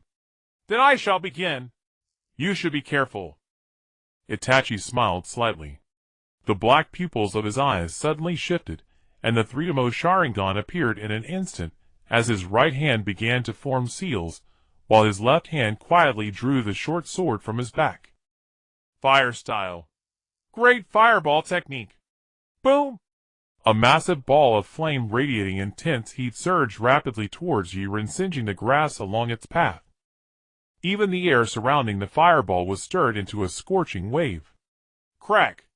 Yiren's right hand resting on the hilt of his knife at his waist moved slightly, as the completely black cross-shaped blade Yen-mo was slowly drawn out by Yiren. Whoosh! However, the pure black blade Yen-mo in Yiren's hand did not slash at the great fireball. Instead it was held diagonally behind him, resting on his shoulder. At the same time, buzz! The black armored gauntlet instantly enveloped half of Yiren's arm. No blade style. Yiren's lips curled slightly. Black rope gray tornado. Whoosh! As Yiren's voice faded, his pure black right arm violently oscillated towards the right. Immediately after, a spiraling tornado appeared, effortlessly engulfing the oncoming massive fireball completely. And at the same time, clang! The sound of metal clashing came from behind Yiren. Unbeknownst to him, Uchiha Itachi, wielding the short sword, had already used his highly skilled body flicker technique to appear behind Yiren in the blink of an eye, delivering a fierce slash. Yet this slash was also seen through by Yiren. Realizing that his intentions were uncovered, Itachi raised an eyebrow and immediately attempted to retreat. What? Yiren swiftly turned around, a cold smile on his face. You think you can leave after coming here? Whoosh! With a fist clad in armor rushing forward, with the sound of wind, it struck directly towards Itachi's face with lightning speed. Itachi, unable to retreat as fast as Yiren's attack, froze momentarily. He then quickly positioned the short sword horizontally in front of him, using his right arm to shield behind the blade. Buzz! The fist wrapped in armed Haki collided directly with the silver short sword. And then, under Itachi's incredulous gaze, the silver short sword barely held for less than half a second. It exploded into fragments. The shattered pieces of the sword flew in all directions, while Yiren's fist did not stop smashing down on Itachi's arms. Boom! Ugh! Itachi's body was directly sent flying by Yiren, crashing violently into a nearby tree trunk. The tremendous force caused the trunk to dent inward. The point of contact cracked into a spiderweb pattern.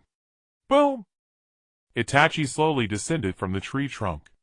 Gently moving his trembling right hand, which was shaken by the immense force, his gaze towards Yiren became increasingly serious. You underestimated me, Itachi. Yiren looked at the panting Itachi with a slight smile. He gently swung the famous sword Yen-mo, resting it behind his back. This shouldn't be the case. You are known as a cautious ninja. How could you underestimate me? Take it seriously. Otherwise you won't have the slightest chance of winning. Itachi said nothing. His pair of 3-tomo Sharingan seemingly began to rotate slowly, as the blood-red illusionary space instantly enveloped Yiren. An illusion technique. Yiren smiled faintly, and directly closed his eyes. Mind net activate. Buzz! 100-meter radius centered around Yiren vividly appeared in his mind. The enemy's position number, and the actions they would take in the next moment could be sensed by Yiren even with his eyes closed. Oh! You closed your eyes to resist my illusion. Itachi smiled faintly. Then how will you deal with my next attack? Whoosh! Tossing aside the short sword, Itachi charged directly towards Yiren. At the same time, he swiftly formed seals with both hands, and 3 shadow clones swiftly appeared at his sides. While the main body continued to form seals, a residual image followed. Fire style. Phoenix flower jutsu. Whoosh! Whoosh whoosh whoosh whoosh. The shuriken enveloped in scorching flames carrying intense heat, and the sound of cutting wind rushed towards Yiren in the distance. At the same time, his 2 clones also drew shurikens from behind and charged towards Yiren. Hee. Yiren smiled slightly. Too few in number. Not dense enough. Just before the Phoenix Flower Jutsu arrived, it was as if Yiren had predicted Itachi's attack direction. Yiren directly sidestepped, moving horizontally, tilting his head, and slashing with the sword. Clang clang! In the brief encounter, the densely packed fire shurikens were all evaded by Yiren. Moreover, facing the sneak attack from the 2 clones that had already arrived, Yiren slashed down from above with his sword. Bon! One clone along with the shuriken was directly cut in half. Immediately after, Yaren did not even glance back, bending down into a drawing stance. Bon! The other clone had not even reached him before it was pierced through by the separated Yin-mo. Too weak. Yaren slowly sheathed his sword. He beckoned towards Shursui with a gesture. You two. Together now. The confident and arrogant action of Yaren instantly left Gang Zitai and Shinyu Chuyun, who were watching and shouting 666, dumbfounded. Gang Zitai looked at Yaren standing with a sword, his eyes twitching. Chuyun. Did Master Yaren just call for Jishui to join as well? Am I not hearing things? Shinyu Chuyun awkwardly took out the broken toothpick he had bitten off, looking at Gang Zitai. I was just about to ask you that. Did I hear incorrectly? Gang Zitai was taken aback. He turned to look at Shinyu Chuyun, who also wore a face of disbelief. How about this? Gang Zitai's eyes suddenly lit up. I'll slap you, and if you feel pain, then what we saw and heard must be real. What do you think? Not really. Smack. Before Shinyu Chuyun could finish his sentence, he was slapped hard in the face by Gang Zitai, producing a crisp sound. Instantly, a pink palm print slowly appeared on Shinyu Chuyun's dumbfounded face. Gulp. Gang Zitai swallowed hard, looking at Shinyu Chuyun with expectation. Does it hurt, Chuyun? Shinyu Chuyun's expression darkened. What do you think? Then that means there's no problem. Is Master Yaren being a bit too presumptuous? After all, Jishui and Itachi both possess strength comparable to that of a shadow. Is it really okay? Shinyu Chuyun rubbed the palm print on his face, and said to Gang Zitai with annoyance, what does it have to do with you? Can't you just watch? Together. Jishui frowned. Looking at the confident Yaren, and then at Itachi, who was showing signs of being outmatched, Jishui hesitated for a moment, but ultimately nodded. All right. If Master Yaren can't hold on, you can call for a stop at any time.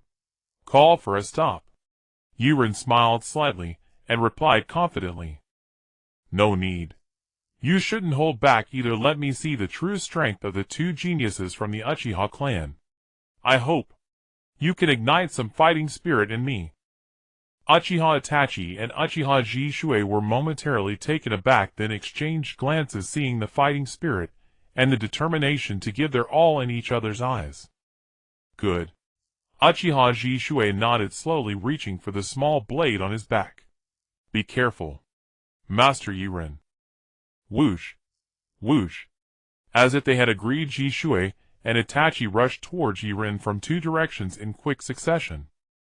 Both were ninjas skilled in body flicker technique, moving at a speed that could dazzle ordinary people.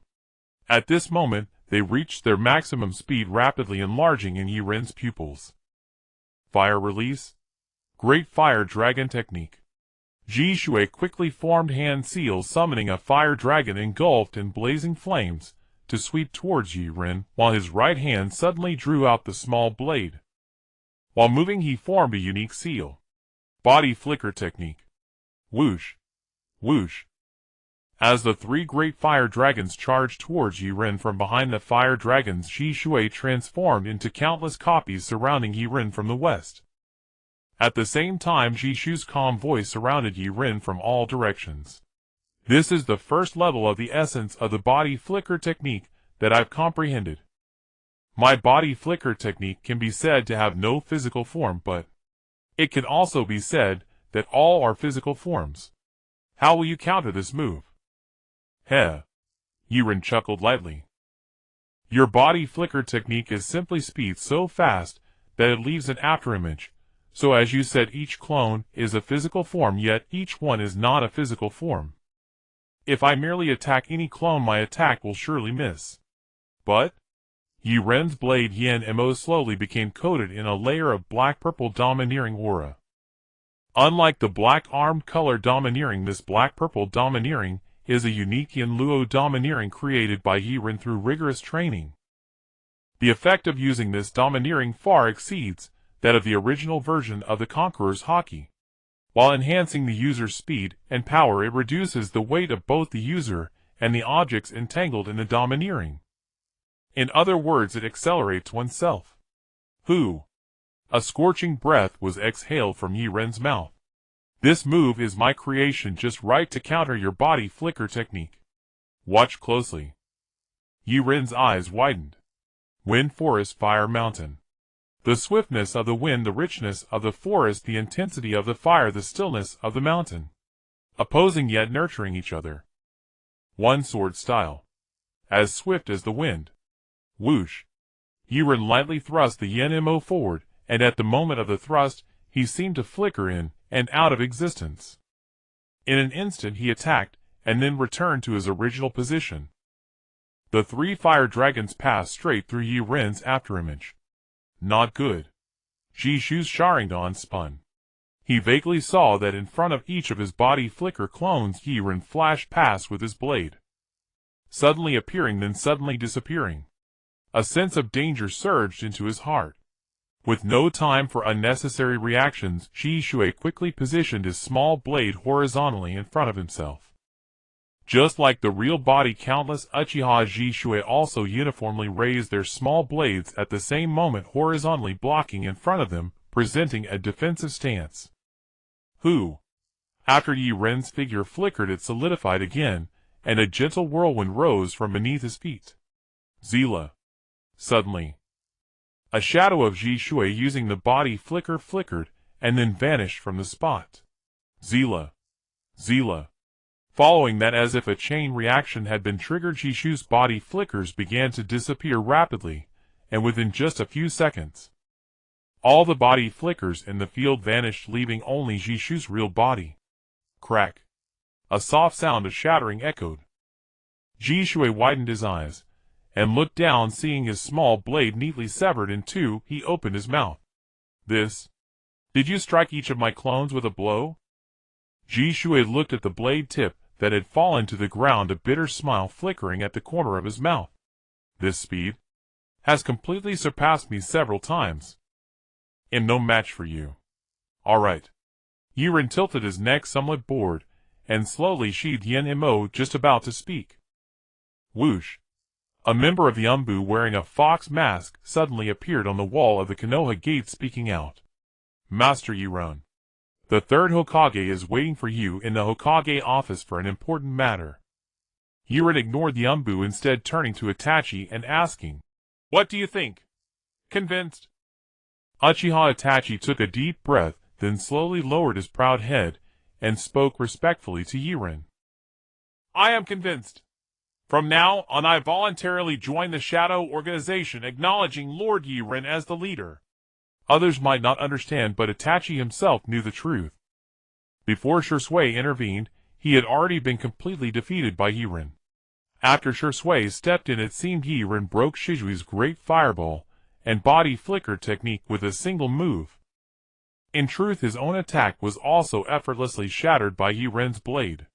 Even his prized Sharingan couldn't perceive the trajectory of Yaren's strike. This gap was like a chasm. Good. Yaren laughed heartily. The Shadow Organization gains another fierce warrior.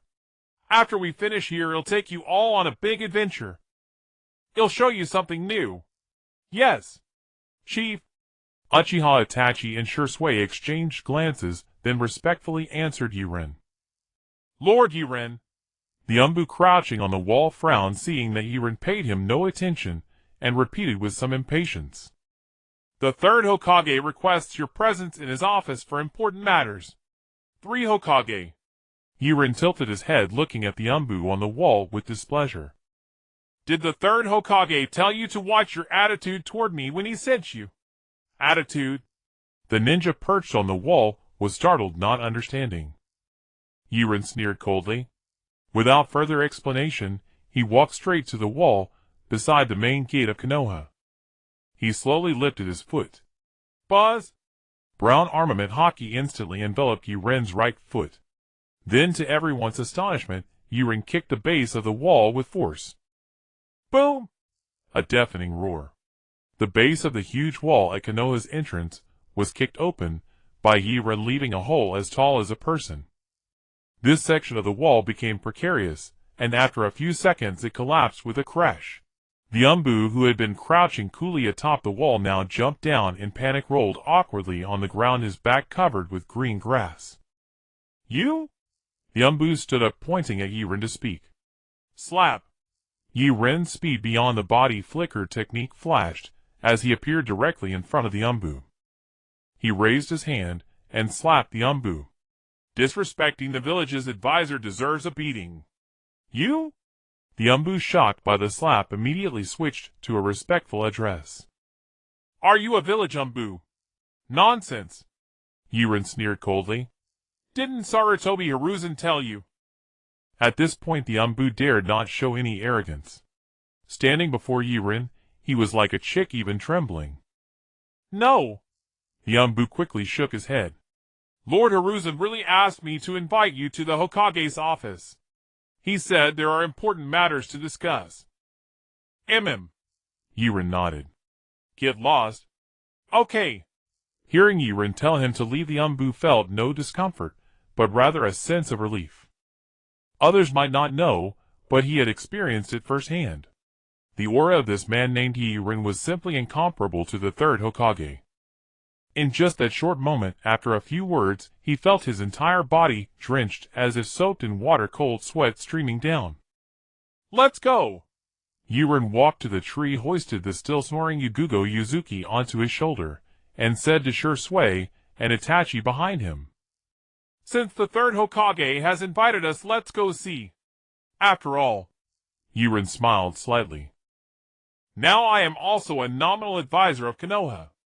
I should speak up on some matters, otherwise those stubborn old men will ruin this village.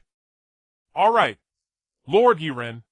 Shursui and Itachi exchanged a glance. They saw in each other's eyes a new hope, a new vitality for Konoha that was about to burst forth with Yaren's arrival. A new era was about to begin. At this moment in the Hokage's office, the third Hokage, Sarutobi Hiruzen, sat behind the central desk. In front of the desk stood 2 rows of people. One row represented the conservative faction led by Koharu Utatane and Hamura Mitokado, who advocated peaceful development, preferring to avoid war at all costs, even if it meant making certain sacrifices to quell conflict. The other row was the young hawkish faction led by Shikaka Nara and Kakashi Hitaki. They advocated a strong response to enemy provocations. Hiruzen, Koharu Utatane said with narrowed eyes. What do you think about this matter? Is it necessary to discuss it with the Reikage to ensure the peace of Konoha? A smoke ring slowly rose from Sarutobi Hiruzen's mouth. Frowning, he looked up at everyone. I want to hear everyone's opinions. The village belongs to everyone. We cannot make such a major decision based on my thoughts alone. Shikaku, what do you think?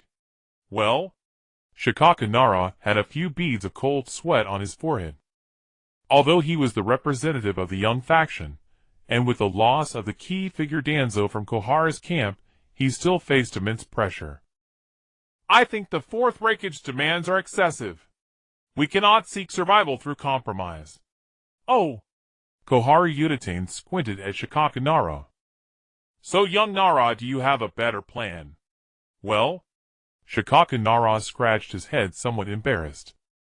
I haven't thought of a good solution yet, but my purpose in speaking is to hope everyone can approach this issue with the principle of never compromising. I would rather fight to the death with Kumogakure than give an inch. Hamura Mitokado snorted coldly. He said bluntly in front of everyone. Fight to the death. With the current strength of the village, what can we use to fight Kumogakure to the death? After suffering heavy losses, how will we face the 5 great nations surrounding us like wolves? In my view, Hamura Mitokado's eyes flashed. The position of Hokage cannot be compromised. But this Yaren can be handed over. Boom! As soon as Hamura Mitokado finished speaking, the door to the Hokage's office was violently kicked open from outside, and a cold voice came in. Who said that I should be handed over? The moment those words were spoken, the Hokage's office fell into absolute silence. Every young reformist and staunch traditionalists turned their gaze toward the doorway. Crack. Crack. Yabin strode calmly into the office, stepping over the shattered remains of the door, shouldering Yui Kurenai. Behind him walked two prodigies of the Uchiha clan. The three entered in formation, one leading, two following, and came to a halt at the center of the Hokage's office. Then Yabin tilted his head toward Hamura Miyokado and gave a chilling, predatory smile. "Just now, was it you who said I should be handed over?" Hamura Miyokado. His throat tightened as he met Yabin's cold, gleaming gaze, and behind him the unwavering presence of the two Uchiha prodigies. He flinched. "Gulp. We were merely discussing options. Nothing has been decided. If you have thoughts, you're more than welcome to join the discussion." "Oh." Yabin nodded slowly, then turned his eyes toward Sarutobi Hiruzen seated behind the desk. "Hiruzen. What's happened? I arrived late. Please bring me up to speed." "Very well." Sarutobi exhaled a plume of smoke, lifted a formal letter from his desk, and began speaking to Yabin with measured gravity. "This is a letter delivered by the Reikage on behalf of Kumogakure. It states that they dispatched an envoy to negotiate a peace treaty with Konoha, only for their delegation leader to be assassinated abroad. To demand accountability, Kumogakure sent a second envoy, only for its chief to be slain once more. And the killer was—" Here Sarutobi lifted his gaze to meet Yabin's. "Yabin. And word has spread that Yabin himself declared whatever action Kumogakure chooses to take, I will accept it. Hence this formal letter." Sarutobi's voice deepened, resonant with solemn weight. "First Aya, the fourth Reikage, on behalf of all Kumogakure, issues a stern condemnation of Konoha, and demands that the third Hokage reflect upon his failure to maintain discipline among his subordinates, and temporarily relinquish the title of Hokage. Second, surrender the head of Yabin, the instigator responsible for both provocations against Kumogakure." A murmur erupted the instant Sarutobi finished speaking. "Preposterous. Do they presume Konoha has no warriors left? How arrogant. These terms, we will never accept them." "Humph. Refusal changes nothing. Though we cannot accept such harsh demands, negotiation remains possible. If war can be averted, certain sacrifices may be warranted, even for any one of us." "What do you mean by that?" "Would you still speak so freely if it were your own family sacrificed? Spare us your hollow rhetoric." Bang. Bang. Sarutobi struck the desk sharply, calming the clamor. "Let us pause. Everyone please voice your opinions one at a time. That is precisely why I summoned you, to resolve this crisis. I believe, as long as Konoha stands united, we shall overcome this trial." Hearing Sarutobi's familiar unshakable rhetoric, the assembled shinobi fell silent, lined up neatly, and prepared to speak in turn. "Kakashi, what is your view? How should we proceed?" Sarutobi nodded toward Kakashi, standing just behind Nara Shikaku. Having recently drawn Kakashi away from Danzo Shimura's faction, Sarutobi held high hopes for the young prodigy, and granting him the floor here carried unmistakable undertones of mentorship. Kakashi, silver-haired, and with his left eye concealed beneath a forehead protector, paused thoughtfully before speaking. "The Reikage's demands are clearly insidious. Replacing the Hokage would plunge Konoha into internal chaos, precisely the opening Kumogakure seeks to invade. Such a move would only serve their advantage. Therefore, the first condition must be rejected outright." Sarutobi nodded approvingly. "And the second?" Without glancing at Yabin, Kakashi continued. "I have investigated the incident thoroughly. Kumogakure sought to abduct Hinata Hyūga of the main house, to unravel the secrets of the Byakugan. We merely fulfilled our duty. Where lies the fault?" Sarutobi nodded again, but his expression had shifted from approval to quiet, searching intensity as he studied Kakashi closely. "So what do you propose?" "I believe." Kakashi lifted his gaze to meet Sarutobi's. "Stand firm. If they seek war, we fight." "Excellent." My guy standing behind Kakashi roared in immediate support. Kakashi speaks truth. I too say let war come. We of Konoha, die upright, never kneel. I disagree. Suddenly Koharu Yutate, the elder voice of the conservative faction, interrupted Guy's declaration. She surveyed the room before speaking deliberately. By Kakashi and Guy's reasoning, our actions were justified.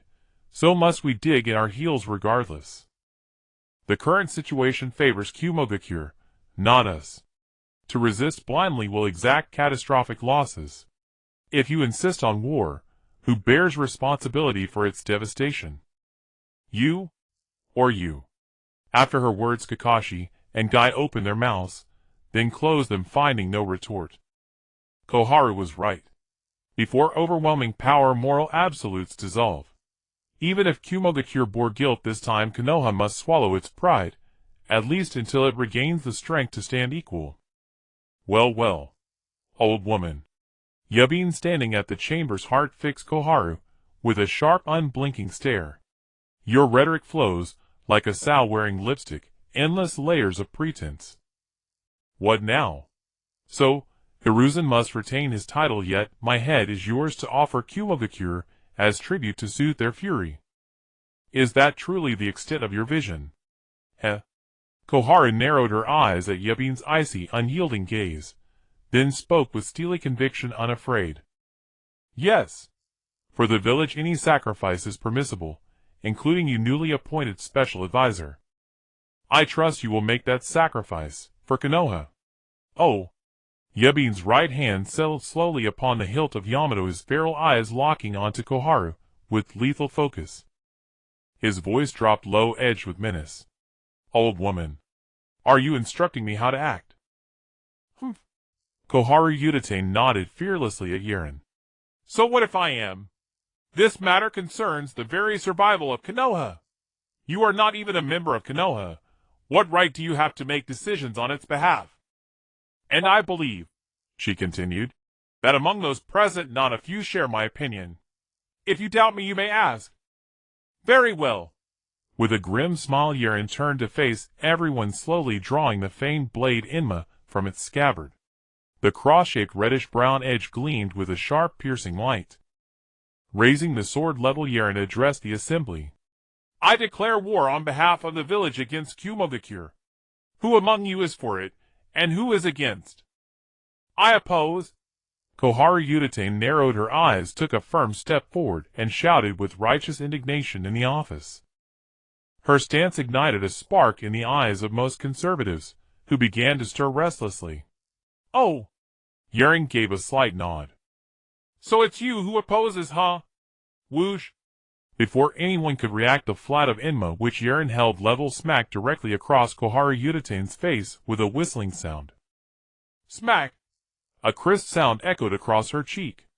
Under the horrified gaze of everyone, Koharu Yutate was sent flying by the immense force from Inma. She crashed through desks and chairs, shattered the glass of the Hokage's office, and flew out the window. Crash! The sound of a heavy object hitting the concrete floor. Everyone in the office, including Hiruzen Sarutobi, swallowed hard, their eyes filled with wariness as they looked at Yaren. Now! Who is for and who is against? Yaren gripped the cross-edged black blade Inma, once again addressing everyone in the room. Gulp! I am for it. After a few seconds of silence, the first conservative ninja, caught by Yaren's gaze, went weak at the knees and voiced his agreement. I am for it too. Might Guy looked at Yaren with eyes full of admiration. I am also for it. Kakashi nodded toward Yaren. I am for it. I think it's feasible. Yes. If we fight, are we afraid of those cloud ninjas? Exactly. What is Kumogakure anyway? Weren't they our defeated foes in the Third War? At first it might have been that conservative ninja, compelled by Yaren's presence, who uttered an involuntary endorsement. But in the end, the entire momentum was seized by the pro-war faction. Through a chorus of passionate reasoning, everyone came to believe this battle was absolutely necessary. Good. Yaren clapped his hands, then turned his gaze to Hiruzen Sarutobi, who sat behind his desk with a stony expression. He spoke slowly. Hiruzen, now that we all agree on war with Kumogakure, I wonder what you think. Heh? Yaren smiled faintly, staring at Hiruzen Sarutobi with a calm demeanor. Make sure you think carefully before you speak. Ahem. Hearing Yaren's blatant threat, Hiruzen Sarutobi coughed awkwardly, a puff of smoke caught in his throat. After a few violent coughs, Hiruzen Sarutobi managed to lift his head and look at Yaren as well as all the Konoha elites standing in the office. Actually, Yaren has a point. Our village has long prided itself as the leading ninja village among the 5 great nations, its status in the ninja world beyond question. If we were to let the Hokage abdicate hand over the head of our highest advisor merely because of the Cloud's threats, that is something none of us wish to see. However, Hiruzen Sarutobi placed both hands on the desk, took a drag from his pipe, and said slowly, given our current strength, if we go to war with Kumogakure 80% of the time we would lose. So, if everyone supports war, I would like to ask, how do we fight this war? And if we lose, what then? This. Most of those who had just supported the war were taken aback. As Konoha's elite, they were well aware of the village's current situation. After the Third War, Orochimaru had defected, Tsunade had gone into seclusion. Jiraiya too had vanished while tracking Orochimaru. In terms of cage-level combatants, only Hiruzen Sarutobi remained, along with a few rising stars, like Kakashi. Such a lineup against a fully powered Kumogakure was far from certain. We need to deliberate carefully. Shikaku Nara sighed softly. Given this situation, we can only rely on strategy, not direct confrontation. I think we can follow the example of the Canopy Bridge battle, launch a surprise attack on their supply lines. Kakashi frowned and said, even if we can't defeat Kumogakure Hiden, if we can hold them off and send a team to cut off their supplies, they'll collapse without a fight once their logistics are gone. Ah. As soon as Kakashi finished, a murmur of admiration spread through the office. Kakashi's idea is excellent. Since we can't attack directly, we can outsmart them. Cutting off the enemy's supplies is indeed a brilliant tactic. I think it's feasible. Shikaku Nara pondered for a moment, then nodded emphatically. I also think Kakashi's plan is workable. But, he added, to ensure the mission's absolute success, to stake the lives of countless Konoha villagers on one person who can bear such a heavy responsibility. Everyone froze. Then, as if by silent agreement, all eyes turned to the man standing in the center of the office, holding the black cross-edged long sword. Yaren. Oh! Yaren smiled faintly. Why are you all staring at me? Don't tell me you want me to carry out this cut-off-the-enemy's supplies mission. Yes. Shikaku Nara nodded firmly. Among everyone present, only you, Lord Yaren, possess the strength to execute this mission flawlessly. Please, for the sake of Konoha, personally undertake the supply disruption plan. Heh? Yaren chuckled lightly. He patted Yugugo Yuzuki on the shoulder, then pointed to Shursui Uchiha and Itachi Uchiha standing behind him, and said slowly, with such a formidable lineup, you want me to go on a mere supply disruption mission? I think this plan is too troublesome. But... Shikaku Nara frowned. It is the most foolproof plan we have. TCH. Yaren waved his hand dismissively at Shikaku. What I mean is, since I already have such a luxurious squad at my disposal, why not be a bit more ambitious? Let's take down the Raikage himself, how about that? Nara Shikaku was momentarily taken aback, then looked at Yaren and opened his mouth. Ah. This. What's wrong? Yaren smiled slightly, and casually drove the chaotic blade, the black knife Yinmo, into the hard floor, producing a metallic clang. Is there anything wrong with my suggestion? Well? Nara Shikaku's lips twitched slightly, as he forced himself to speak. Lord Yaren, it's not that there's something wrong with your suggestion, but rather that it's simply unfeasible. Oh! Yaren smiled slightly, looking at the strongest intellect of Konoha, Nara Shikaku, as he asked, what's unfeasible? Please elaborate. First of all. Nara Shikaku furrowed his brow and began to speak. The Raikage resides in the center of the village with layers of guards that need not be mentioned. Even if you Lord Yaren could break through the village's defenses, the guards around the wreckage are no ordinary foes. Yaren nodded. That makes some sense. Continue. Secondly, Nara Shikaku, having received Yaren's affirmation, began to speak fluently in front of everyone. In addition to facing the powerful guards around the wreckage, there are currently 2 Jinchuriki in Yunnan village, one of whom is the two-tailed Jinchuriki of the Wu clan. This Jinchuriki is 19 years old, and can easily control the power of the tailed beast with a danger level of a. One who can fully control the 8-tailed beast for combat is indeed formidable. I'm afraid. Nara Shikaku looked at Yaren with concern. You might not be able to win, Lord Yaren. What you said is very reasonable, and it shows that you are truly diligent in overseeing the village's intelligence agency and collecting information effectively. Very good, very good. Keep up the good work. Yaren patted Nara Shikaku's shoulder in affirmation. So, Nara Shikaku looked at Yaren expectantly and asked, can we continue with this plan, cutting off Yunnan village's supplies and gradually wearing them down? Yaren patted Nara Shikaku's shoulder again. We can, but it's unnecessary.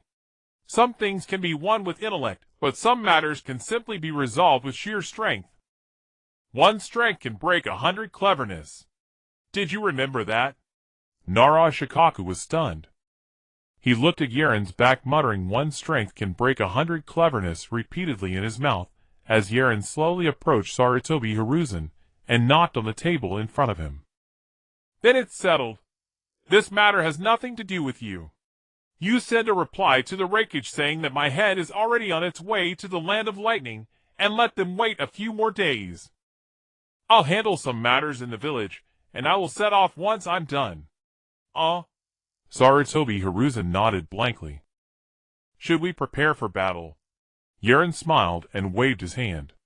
Prepare for battle? No need. The people from the land of lightning can't even cross the borders of the land of fire. With just myself, I can stop tens of thousands of Yunnan. What's there to prepare for? Let's end the meeting here. That's it. Everyone go back to their homes, each find their own mothers. Sarutobi Hiruzen, the higher-ups of Konoha. Under the breathless gaze of everyone, Yaren carried Yuzuki Yugo on his shoulder and slowly walked out of the office with Uchiha Shursui and Itachi. Once Yaren left, everyone collectively breathed a sigh of relief. Lord Yaren is just too terrifying, isn't he? Just standing there, his aura is somewhat suffocating. An elite jōnin wiped the sweat from his brow, speaking with lingering fear. Indeed.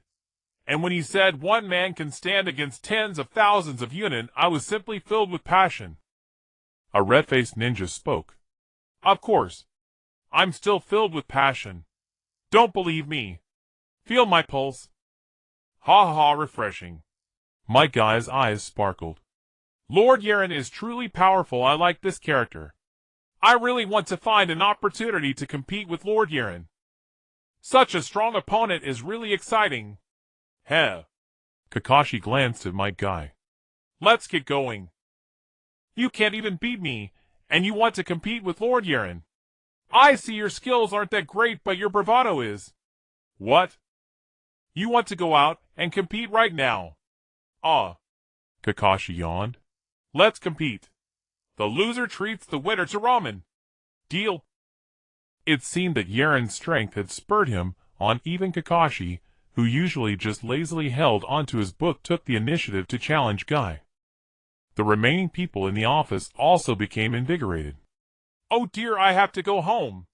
I just remembered I haven't lifted that 500-pound stone lock at home today, so I'm out. I'm going back to lift the stone lock.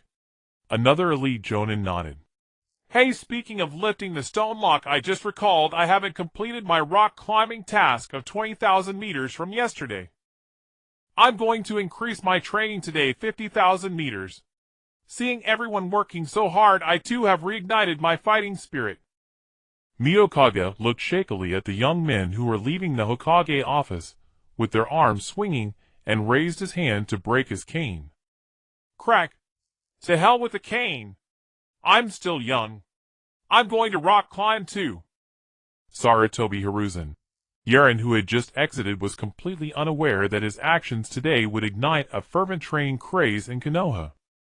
Moreover, it was precisely because of Yaren's actions in front of all the high-ranking officials in Konoha today that he established his unshakable position in the village. Chief, shouldn't we draft a plan and directly go to Yūnin village to cause trouble for the Raikage? After leaving the Hokage office, Shursui looked at Yaren ahead, asking with some concern. Of course.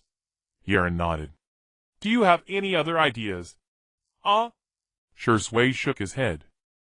I don't have any other ideas. I just want to ask the chief what are our chances of winning when we go directly to face a village. 100%. Yaren said confidently. Shursui, I hope you always remember that one should have a sense of reverence, which is essential for success. It is the experience of learning from the strong and being humble. However, one must also have a certain mindset. Fearlessness leads to invincibility. Fearless. Only then can one be invincible. A flicker of confusion crossed the calm face of Uchiha Shursui, but after that phrase echoed in his mind a few times, his expression suddenly shifted to one of surprise. He promptly walked up to Yaren and bowed sincerely. Thank you for your guidance, leader. Yaren reached out to help Uchiha Shursui up and smiled. What are you being so polite for with me? Just do your best to follow my lead. If I tell you to fight someone, you fight them. If I tell you to do something, you do it. This way you won't betray my teachings. Shursui nodded. Seeing the usually composed Shursui, Yaren rolled his eyes, and a bold idea emerged in his mind. He smiled at Shursui. What do you mean by You need to say Mimata. Shursui looked at Yaren in confusion. Mimata? Exactly. Yaren smirked and began to jokingly explain to Shursui. This is something I invented.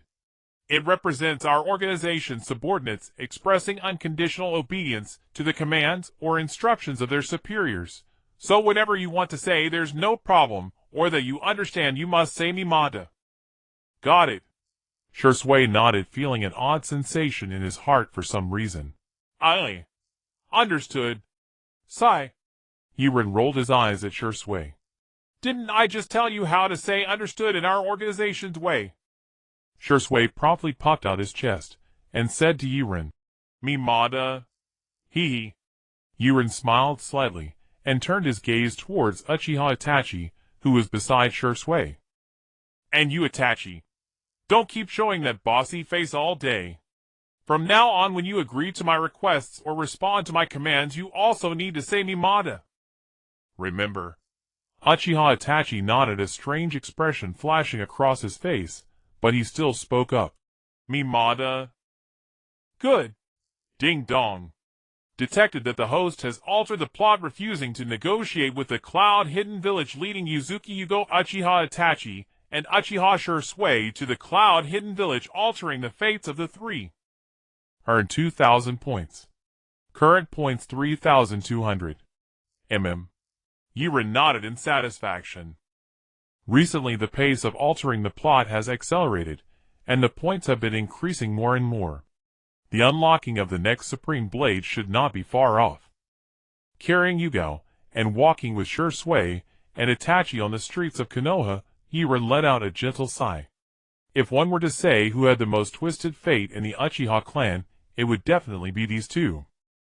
All along, Shursui and Itachi, as the trump cards of the Uchiha clan, had been bound by the clan's rules since they revealed their talents. To demonstrate the Uchiha clan's loyalty to Konoha, they had even sent the two to join the village's umbu at a young age to pledge their loyalty to the village. And because of this reason, the two had learned various ways to hide themselves early on, caught between the village and the clan. Aside from each other, any other friendships were a luxury. In fact, if Yaren hadn't changed the course of the plot, one of them would have committed suicide after Danzo took his eyes, while the other would have been forced by Danzo to massacre his entire clan.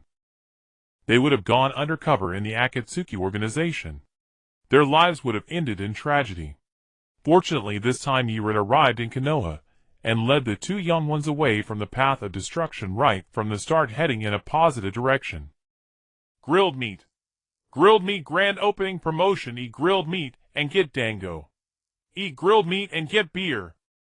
As Yaren and the others passed by, a newly opened barbecue restaurant was fervently advertising on the bustling streets of Konoha. Gurgle. Itachi was slightly tempted by the offer of free dango with grilled meat. Gurgle. Shursui heard about the beer with grilled meat and involuntarily swallowed. What? Grilled meat. However, the one who could express her desire most vividly was Hyūga, who was being carried on Yaren's shoulder, and was already fast asleep, like a hanging ornament. Thud! She struggled and flipped off Yaren's shoulder. While wiping the drool from the corner of her mouth, she ran wildly towards the new barbecue restaurant. She shouted loudly at the plump owner. Boss! Grilled meat. All right. How many of you ninja masters are there? The plump owner smiled and asked Hyūga. There are 4 of us. Before Hyūga could respond, Yaren and the others had already walked up to the owner and said with smiles. Yaren thought it through. After all, today was their last night in Konoha, and for a while he and the 3 young ones wouldn't be coming back. Letting them enjoy a barbecue in their hometown could be regarded as a way of farewell. All right. Come on in. When did you wake up? Yaren frowned as he looked at Hyūga, who was sitting across from him at a loss. Hee. Hyūga smiled awkwardly. Just woke up. No way. A hint of suspicion flashed in Yaren's eyes. I suspect you're lying to me. You've been sleeping on my shoulder for so long and don't want to get down. I suspect you might be. Facing Yaren's scrutinizing gaze, Hyūga's face instantly turned red. Even Itachi and Shursui beside her wore expressions as if they were watching a drama. Could it be that Hyūga and her leader Yaren had some indescribable relationship? No. Hyūga hurriedly lowered her head, shyly saying. Still saying no. Yaren instantly rolled his eyes. You've been lying on my back all day, and yet you say you aren't being lazy and don't want to walk. Young lady, such thoughts are unacceptable. Young people can't be too lazy. Hyūga, Itachi, Shursui. Silence. It was tonight's Kansio. Cough, cough. To ease the awkwardness, Itachi quickly picked up a piece of sizzling grilled meat and handed it to Shursui. Quick, Shursui. The grilled meat is ready. Eat it while it's hot. If it gets cold, it won't taste good. Mm. Shursui nodded and reached for a can of beer to hand over to Itachi. Quick, Itachi. Drink it while the beer is still cold. It tastes better. Okay. Hiss.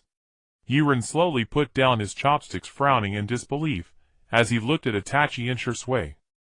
You two aren't secretly in love with each other, are you? Shursui spat the half-eaten roasted meat all over Itachi's face.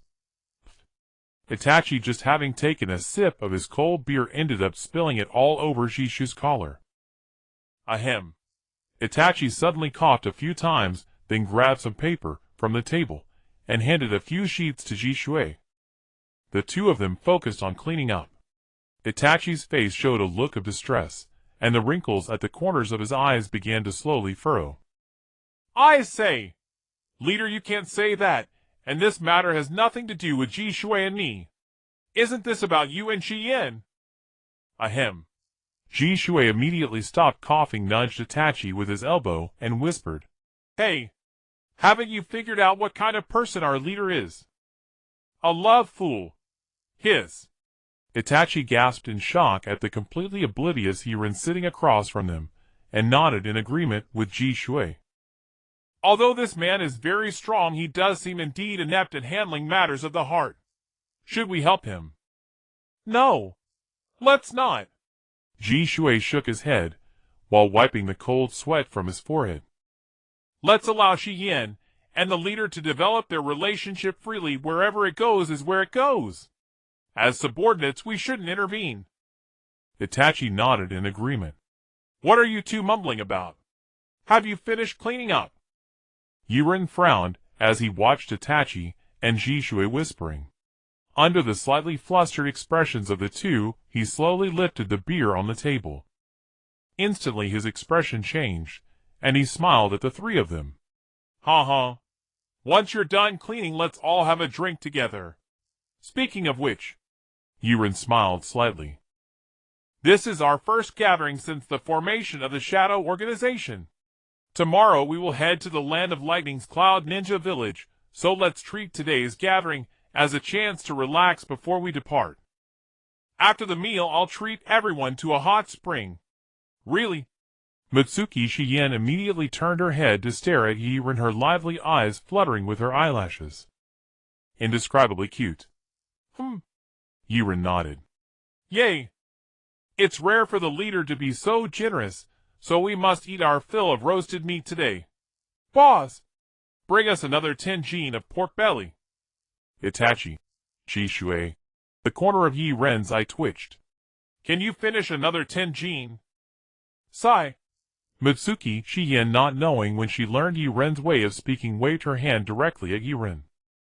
If we can't finish it, we can take it with us.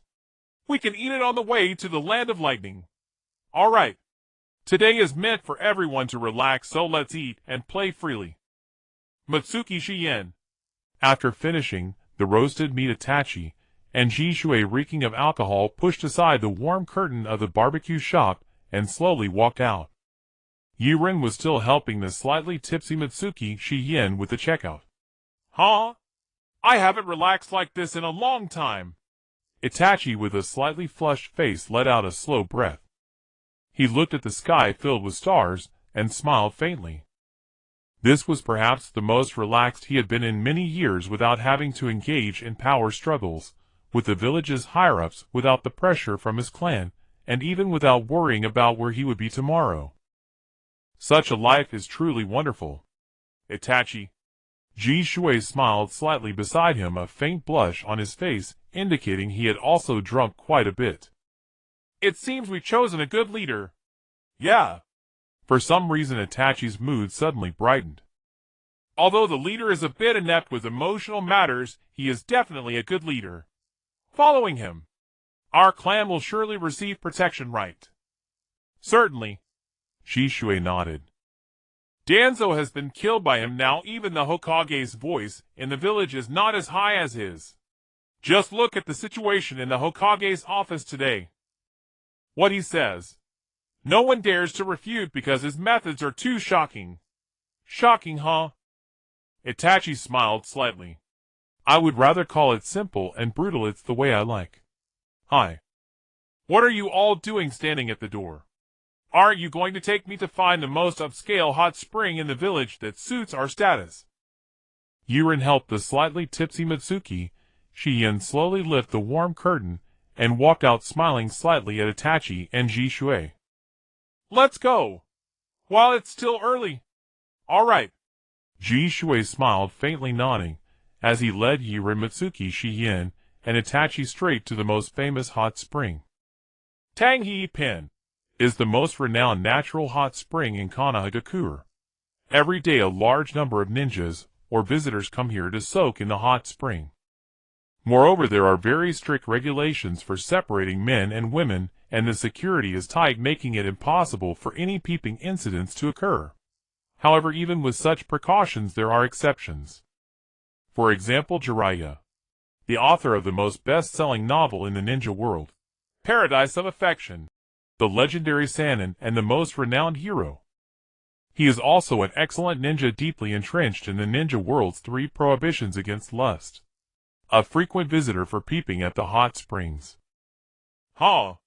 A few minutes later the 4 of them finally arrived at the entrance of the hot spring. After explaining their intentions to the owner, each received a tag for storing their clothes and a set of bathrobes. It's been a long time since I've soaked in a hot spring. I wonder if this bathhouse has changed. Is it still the same as before?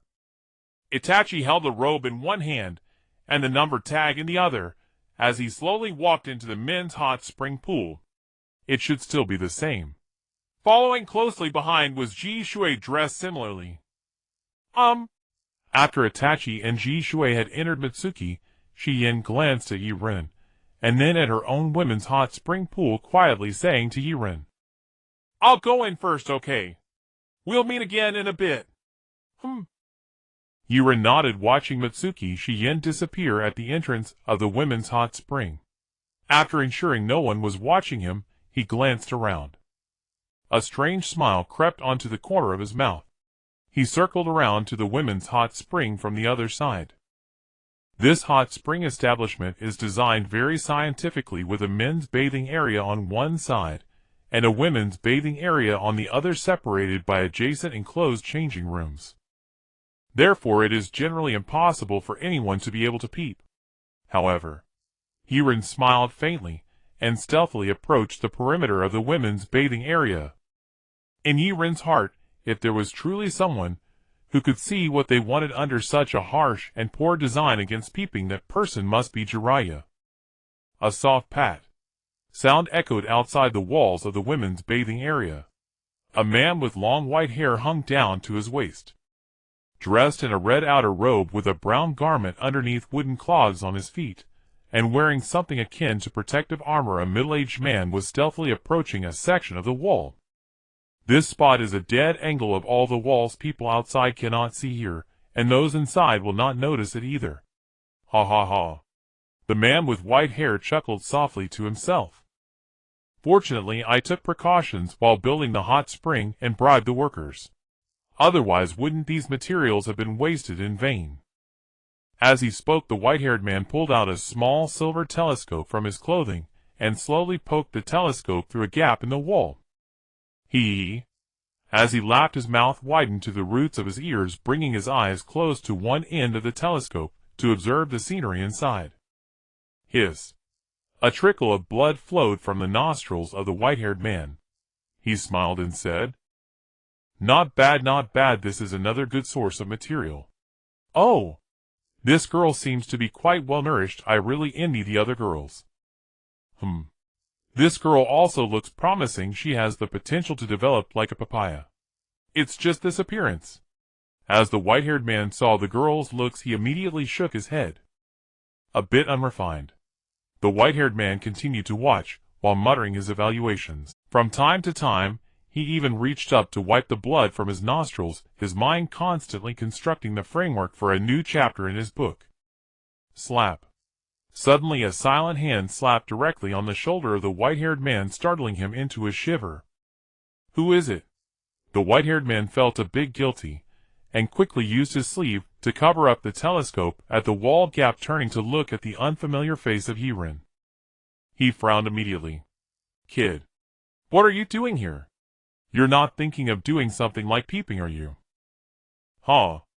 Yaren smiled faintly. "Jiraiya, you still haven't changed your habit of peeping at beautiful women, huh? It's clearly you who's peeping. How can you pin this on me?" Jiraiya. "Oh no. Has he been recognized?" Jiraiya's heart jumped. Then he turned to Yaren, forcing himself to say, "Kid, sometimes not everything can be said recklessly. You say I was peeping. Do you have any evidence? Accusing an elder like this is very inappropriate."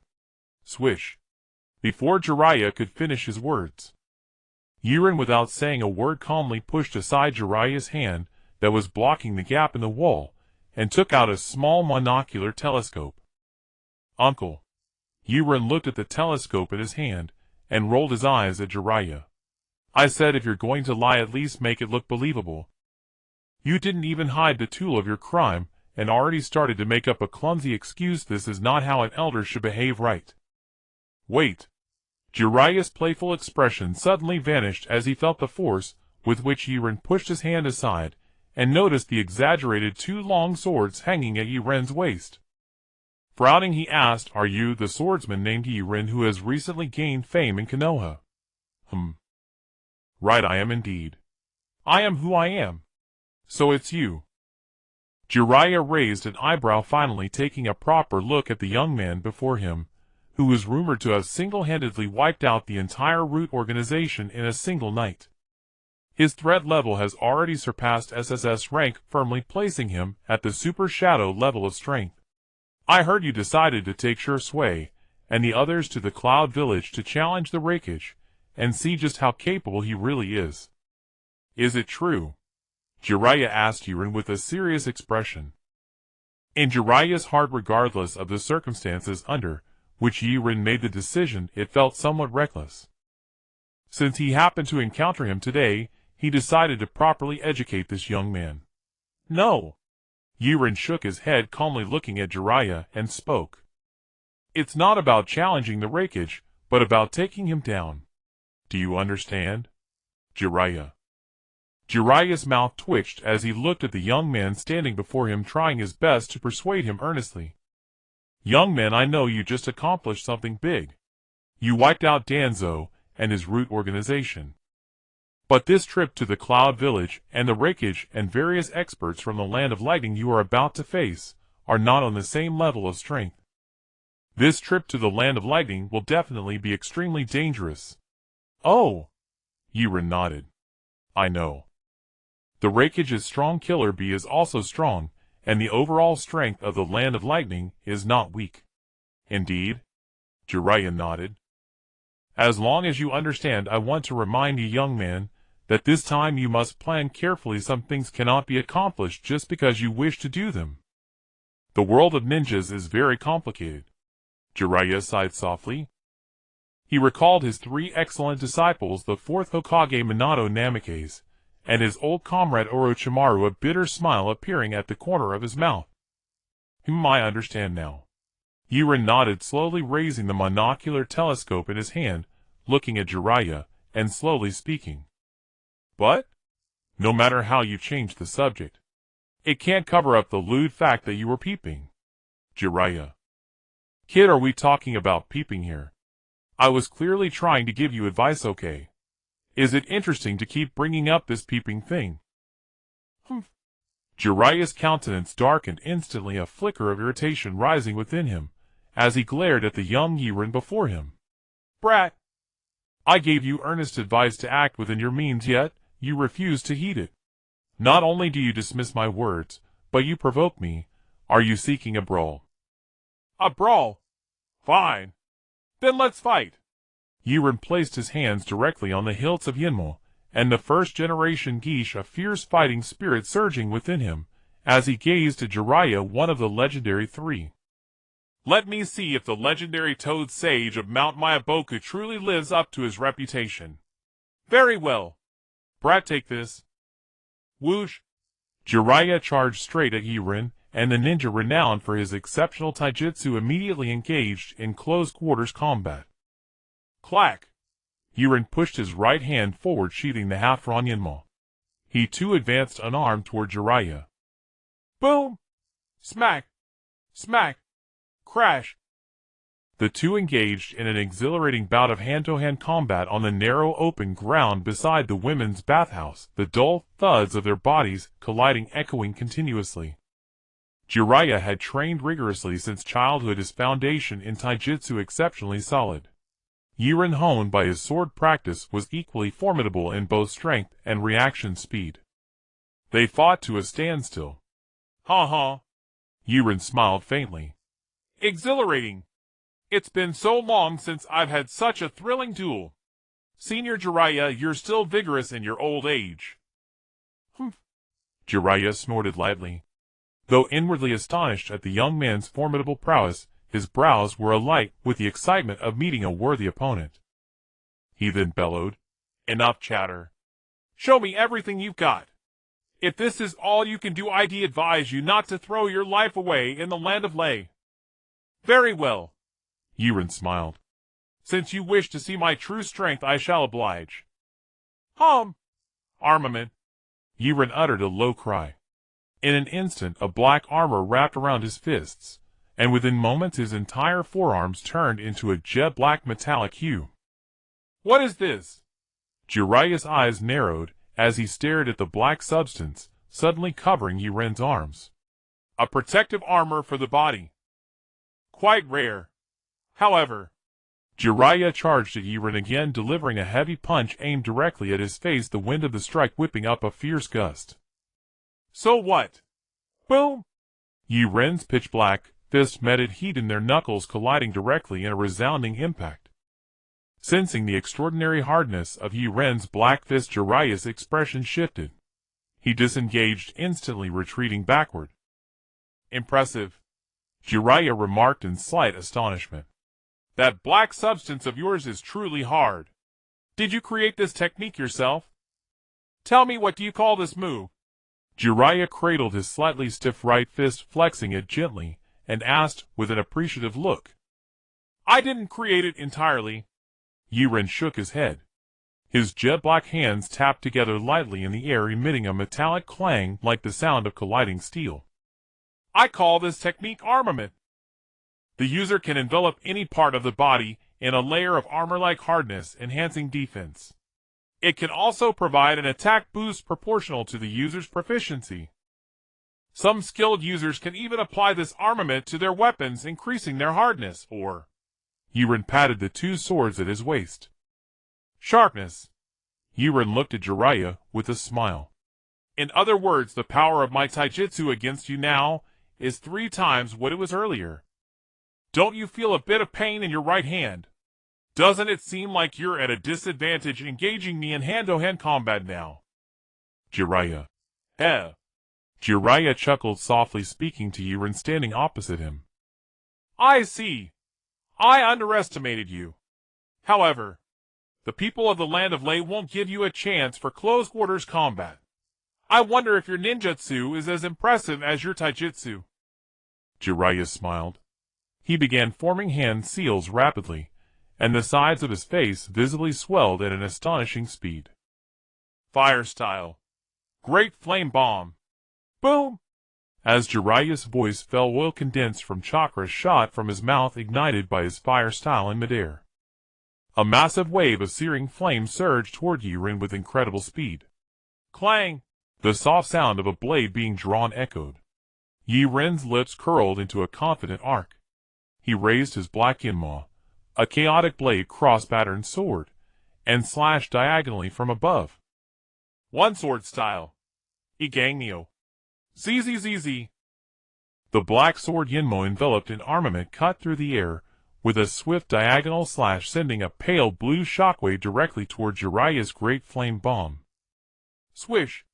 Faster and razor-sharp, the Igangyo sliced the great flame bomb cleanly in 2 right before Jiraiya's incredulous eyes. Boom! Amid the scorching flames, a figure carrying a sword slowly emerged through the fire. "What's the matter?" Yaren smiled at the astonished Jiraiya. "Is your ninjutsu only this powerful? It couldn't even block that single slash of mine. It seems the title of the Legendary 3 is somewhat overrated." Jiraiya was not angered. His expression toward Yaren grew even more appreciative. "Your swordsmanship is the finest I have ever seen, but no matter how strong your sword skills, how will you dodge this summoning technique?" Jiraiya bit his finger and rapidly formed hand seals. "House collapse technique." As Jiraiya completed the seals, he slammed his palm onto the ground. Boom!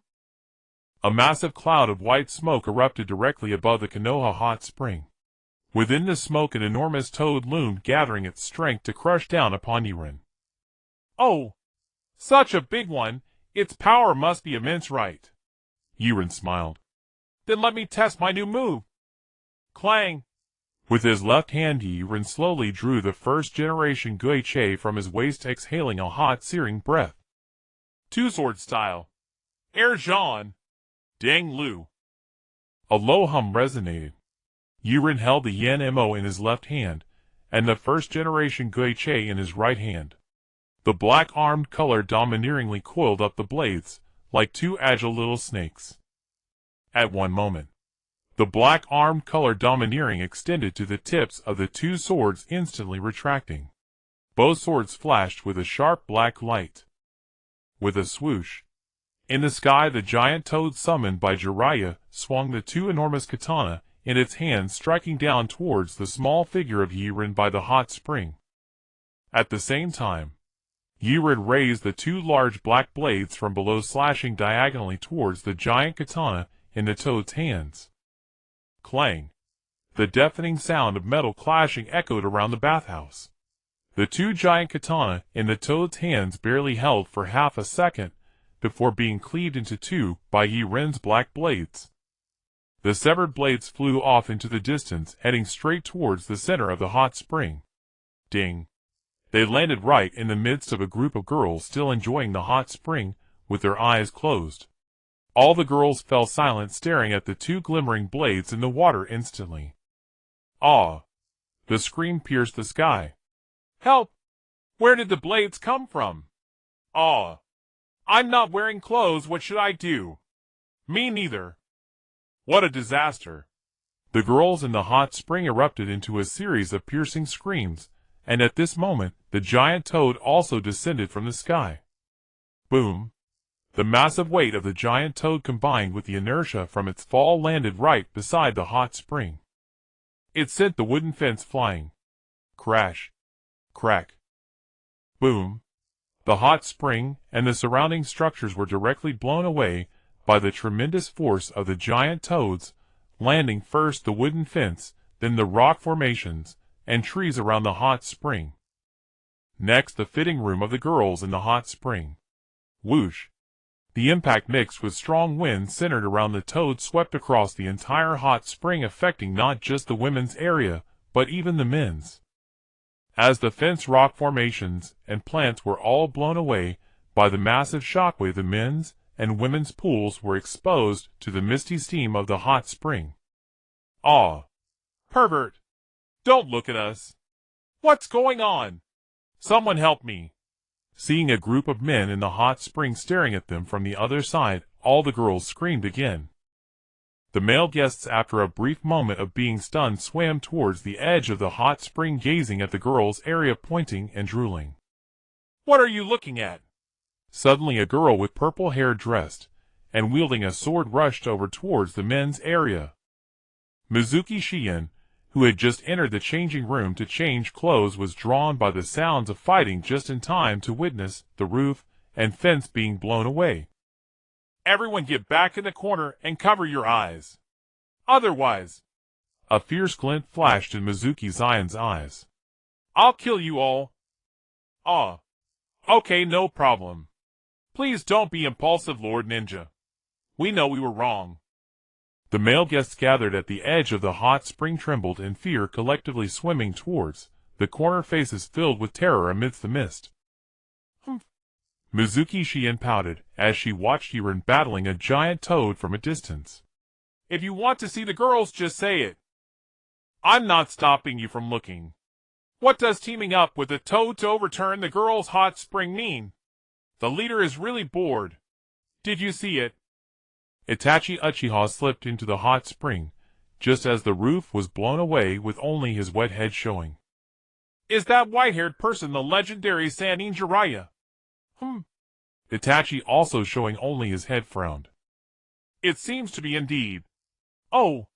Suddenly Itachi's eyes narrowed as he caught sight of a figure fighting the giant toad amidst the dust, whose hair seemed to be silver. This person. Itachi twitched his mouth. Could it be our leader? Who? Where? Stopping also sparked interest in Shisui, who followed Itachi's gaze to look into the distance. His eyes slightly narrowed. As expected, in Shisui's line of sight, Yaren was engaged in a duel with a giant toad, with Jiraiya standing on the toad's back, occasionally collaborating to unleash a jutsu. However, even with the summoning of a spirit beast for a Onionsuo, Jiraiya was being pressured and forced to retreat by Yaren. Itachi gasped. The leader is too strong. I remember he has never lost since we knew him, right? Indeed. Shisui's eyes sparkled as he watched Yaren wielding his sword. To be able to firmly suppress even the legendary Sannin's such strength. It's truly exhilarating. When will we reach the leader's level? But? Suddenly Itachi frowned and said with some confusion. Aren't we here just to take a bath? For just a bathing session, the leader ended up fighting Jiraiya. Isn't that a bit too coincidental? Shisui, who was exhilarated, paused. Right. We came in obediently to soak, but the leader ran off to fight. That's not right. Shui struggled to get up. I need to help the leader. Help with what? Itachi rolled his eyes at Shui. Have you thought about where Jiraiya would appear, and where our leader would encounter him? And what could cause them to fight? Itachi smiled confidently. When an avalanche occurs, no snowflake is innocent.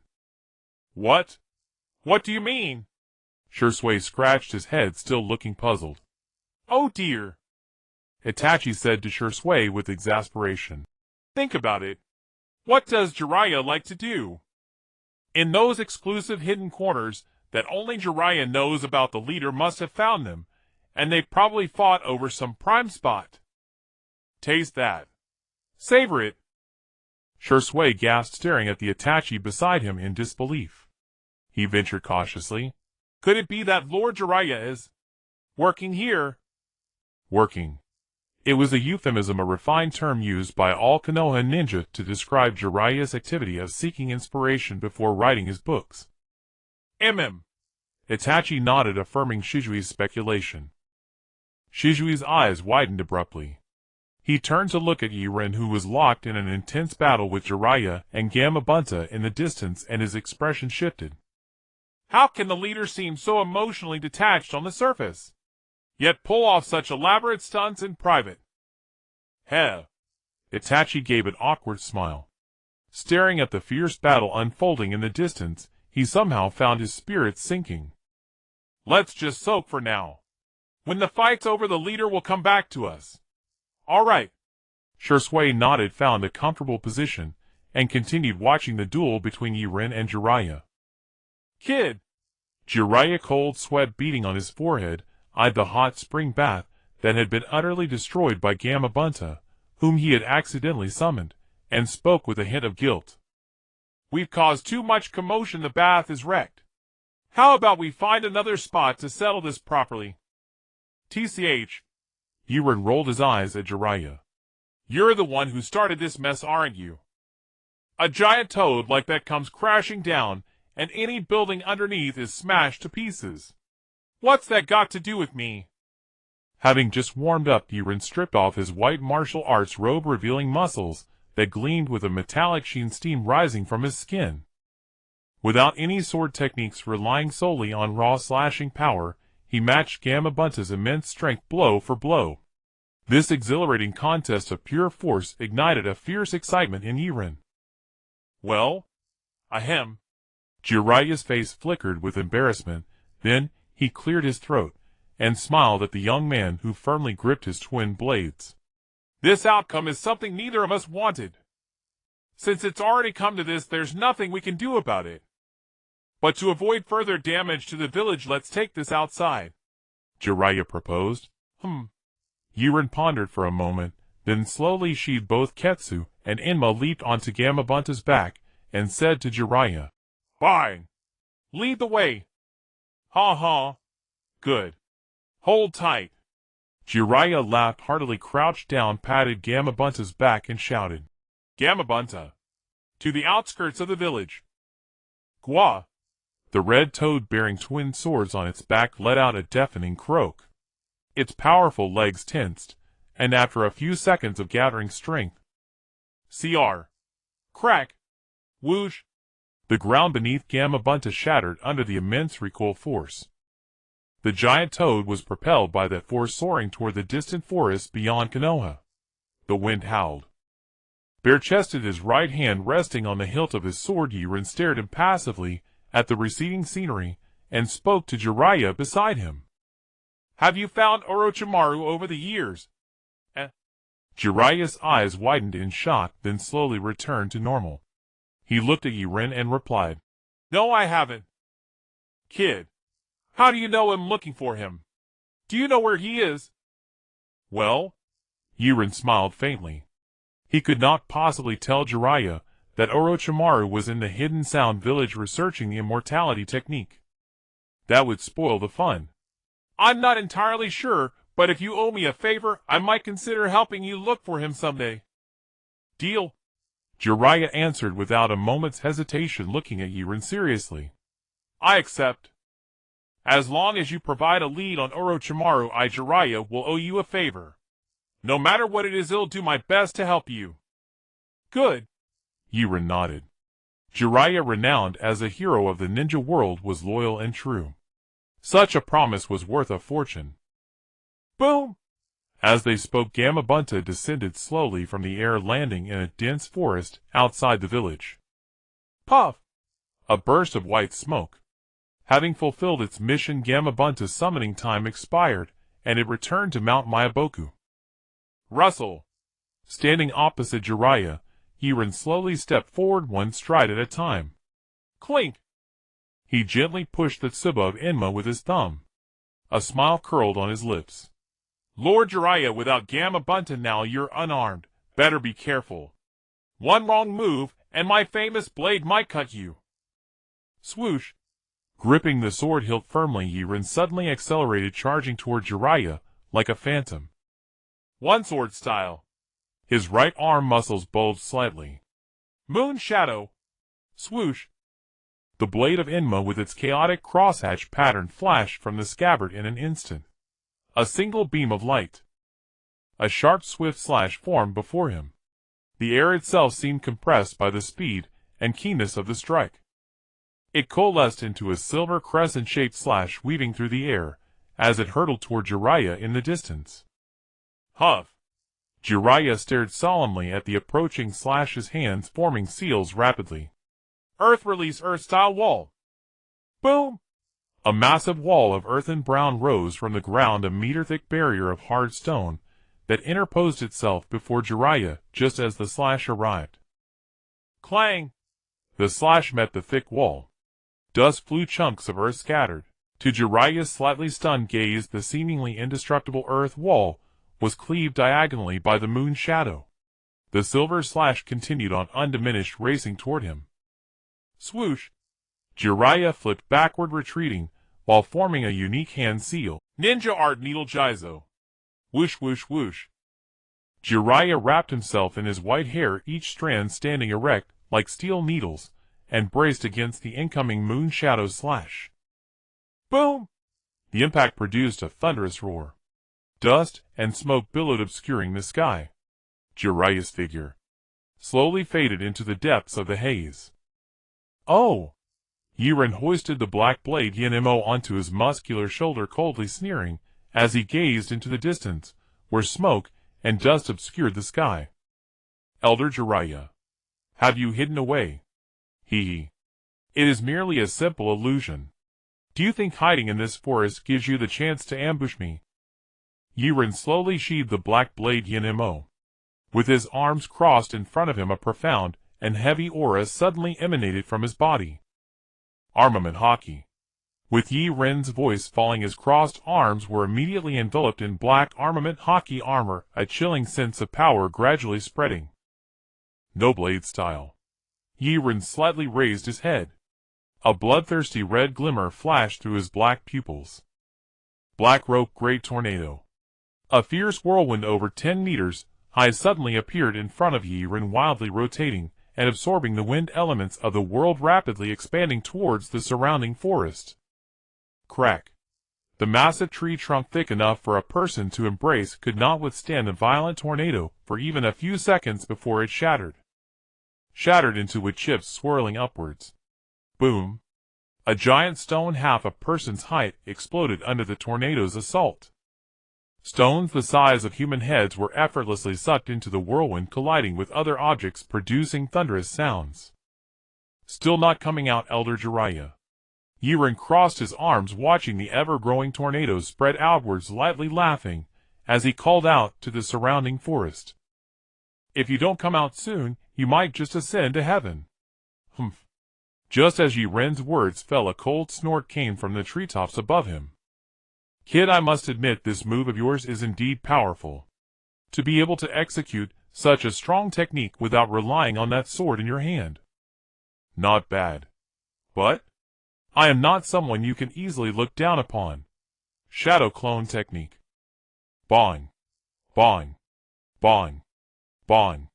6 Jiraiya clones stood at various positions in the treetop, shouting in unison. Ninjutsu. Jiraiya, along with his clones, leaped down from the treetops a pale blue chakra orb spinning wildly in his hands, descending towards Yaren with frightening momentum. Spiral sphere. Yaren hunched over like a bear, swiftly unsheathed his blades. Yenimo, and the first generation ghost chopper instantly appeared in his hands. Yaren's arms were immediately enveloped in black armament haki, and the haki like black serpents suddenly coiled around the blades. A sharp aura burst forth. Two-sword style. Black blade blaze. 1800 troubling winds. Boom. The two long blades gleaming with black light were directly gripped in Yaren's hands, his muscular arms bulging. A powerful slash containing immense strength surged towards the 6 Jiraiya clones charging at him. Swish. The originally blue slash wave, under the influence of Yaren's armament haki, transformed into a mysterious pure black. Countless black slash waves flew out from Yaren's dual blades. In a moment, an overwhelming number of slashes stacked together, rushing towards the 6 massive spiral spheres. Feeling the power of this slash, Jiraiya frowned.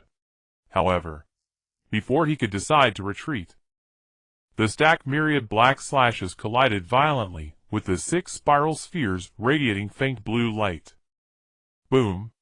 A colossal shockwave erupted from the point of contact between Yaren and Jiraiya, radiating in all directions through the forest.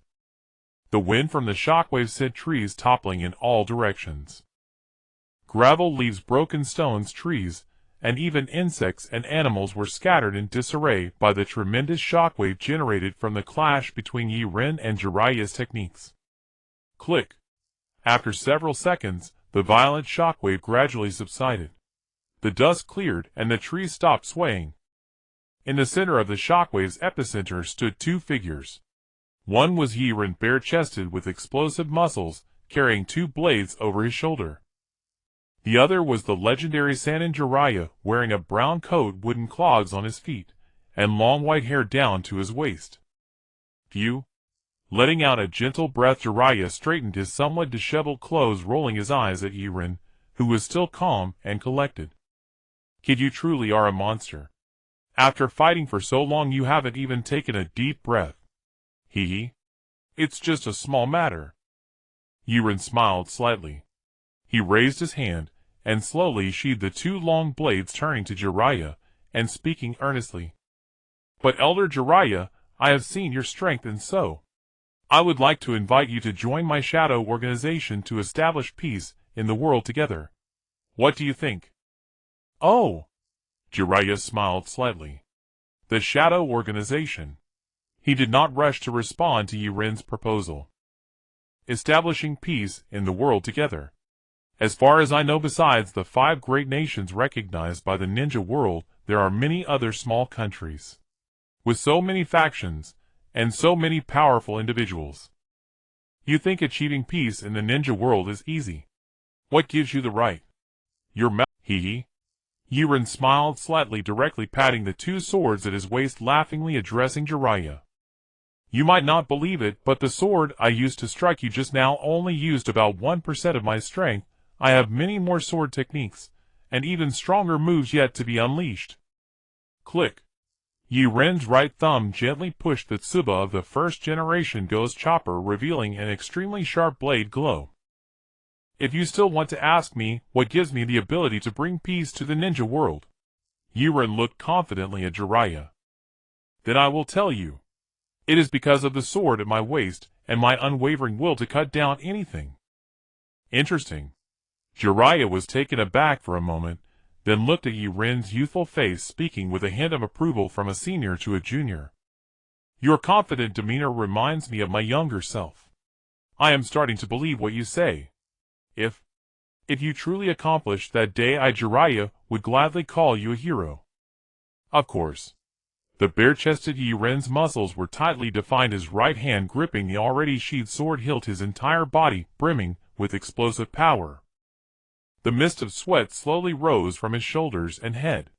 Turning to look at Jiraiya, Yaren smiled confidently. In my hands? There will come a day. All right. Jiraiya looked at the confident Yaren and laughed heartily, patting Yaren's shoulder, which was the same height as his own, before continuing. However, I won't join that Akatsuki organization you mentioned. I still have my ties to Konoha.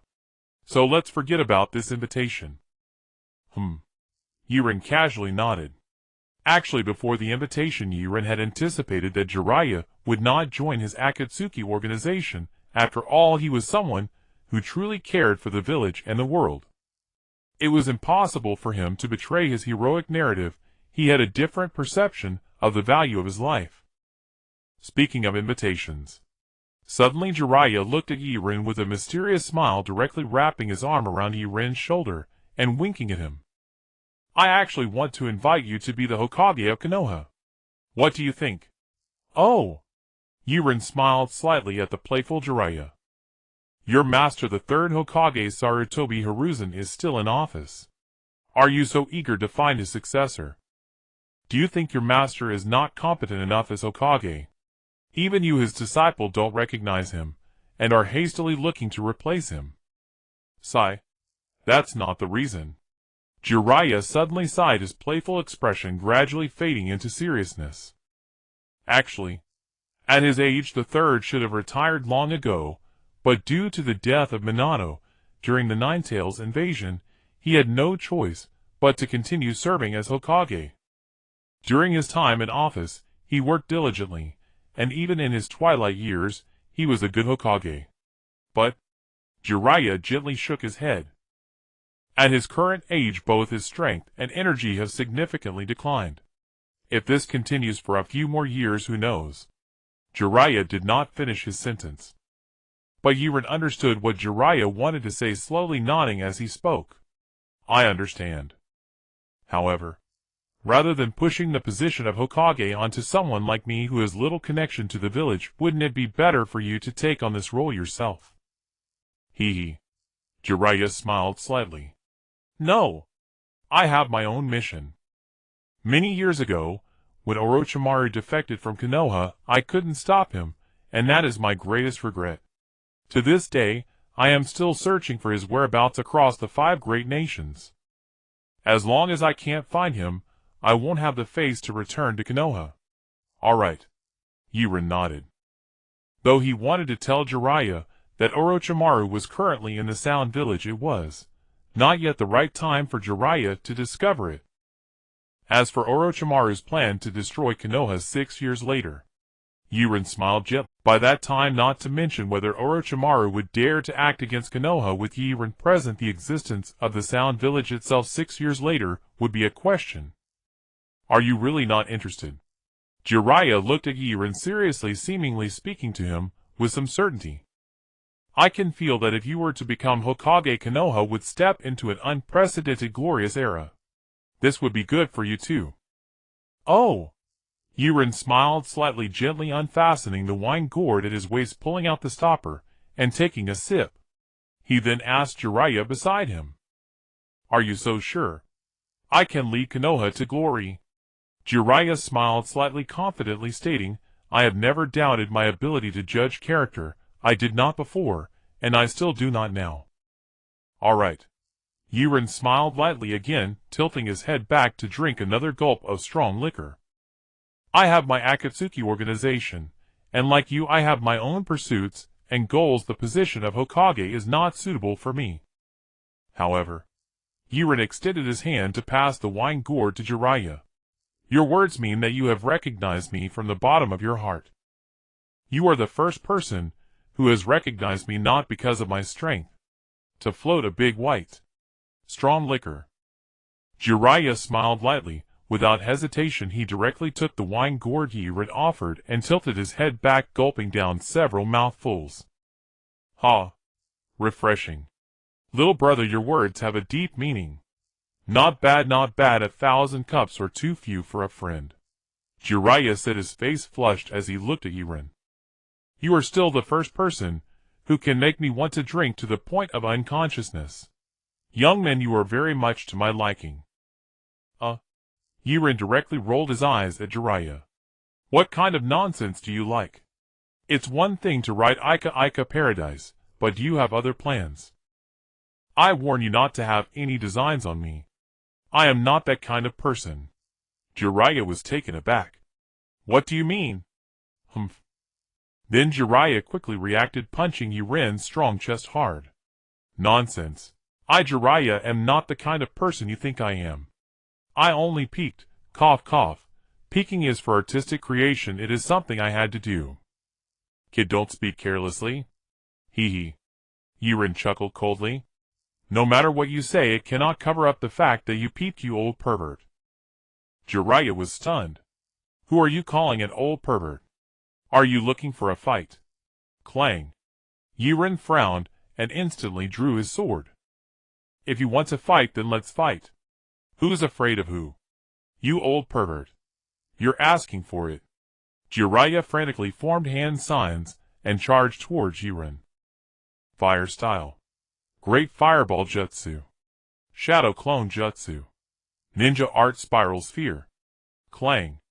Two-sword style second slash ascending the building. Two-sword style second slash responding to ascend. Boom. Outside Konoha, as Yaren and Jiraiya clashed once more, a spectacular cloud of dust rose, obscuring the sky as it drifted toward Konoha. On this day, everyone who witnessed the battle between these two referred to it as the Battle of Heroic Friendship. Huff huff huff. He gasped heavily. Jiraiya leaned against a large rock, observing the surrounding ruins, and the calm Night Blade, who was resting his arms behind his head and gazing at the sky. A twitch appeared at the corner of his mouth. You really are a monster. After fighting for so long, you don't even seem tired. Am genuinely curious about where your limits lie. Nightblade rested his hands behind his head, biting the bitter stalk of grass in his mouth. This was one of Nightblade's favorite pastimes during the brutal training in the pirate world, which he described in his own words as reminiscing about hardships and savoring joys. Limits, huh? Haven't you also not reached your limits either, Senior Jiraiya? At least. Nightblade tilted his head to look at Jiraiya. Your strongest combat power, your Sage Mode, is of no use. Jiraiya was taken aback, and then laughed heartily. Good lad. You even guessed that I just mastered Sage Mode. What else is there in this ninja world that you don't know? Oh! Nightblade's mouth curled into a smile. Just mastered it, huh? In fact, Nightblade had suspected for a long time. When Jiraiya truly mastered Sage Mode, it seemed that he had probably only just begun to grasp it during this period. As for why it wasn't used during the battle with Orochimaru years later, Nightblade believed it was due to not mastering it completely, and the time being insufficient. Since you've mastered Sage Mode, why not use it to battle me? Nightblade looked at Jiraiya with a slight smile. He asked tentatively. Ha ha. Jiraiya was taken aback, and then awkwardly scratched the back of his head. Well, because we are old friends, right? In your words, we are kindred spirits. How can we go all out in a battle between kindred spirits? Nightblade's guess was entirely correct. Jiraiya really was not very familiar with the Sage Mode he had just learned. He directly scorned Jiraiya without holding back. Are you really saying this to me? When you used over 100 shadow clones to unleash over 100 Rasengan directly at my head, that wasn't going all out. I see you haven't fully mastered Sage Mode at all. Jiraiya. Ahem. One shouldn't say it like that. Even if I'm not very proficient in Sage Mode, I can still manage to use it. Heh. Nightblade chuckled coldly. But the chance of turning into a stone toad is quite high. Jiraiya. Ahem. All right. Jiraiya coughed lightly, his expression becoming serious. We've been fighting for a long time. Let's not discuss these tedious matters. I heard you're setting off for the Land of Lightning tomorrow. I have a few pieces of advice to share with you. Nightblade smiled and nodded. Am all ears. The first, Jiraiya said seriously. The ninjas of the Land of Lightning not only utilize lightning release chakra, many of them also master bloodline limits related to lightning release, which is very dangerous. Because lightning in their hands serves not just as a simple attack. It can also accelerate themselves and slow down enemies. For example, the current Raikage has refined lightning release chakra to an astonishing level. Wrapped in blue lightning, his speed is incredibly impressive. Nightblade nodded. I know this, what else? Jiraiya continued. Also, the two Jinchuriki of the Land of Lightning one is the second a woman. Her body contains the two tails Matatabi. Her combat style is flexible, and her strength is formidable. The other is the Eight Tails Jinchuriki Killer Bee. Speaking of this person, Jiraiya glanced at Nightblade's two long swords at his waist, a strange smile appearing on his lips. He is also a swordsman, and he's an 8-sword style user. Oh, Nightblade nodded. I also know that Killer Bee's nickname is the Killer Bee. He loves to sing, dance, rap, and compete in swordsmanship. He is the only known Jinchuriki that can perfectly control a tailed beast. His danger level is SS class. Jiraiya.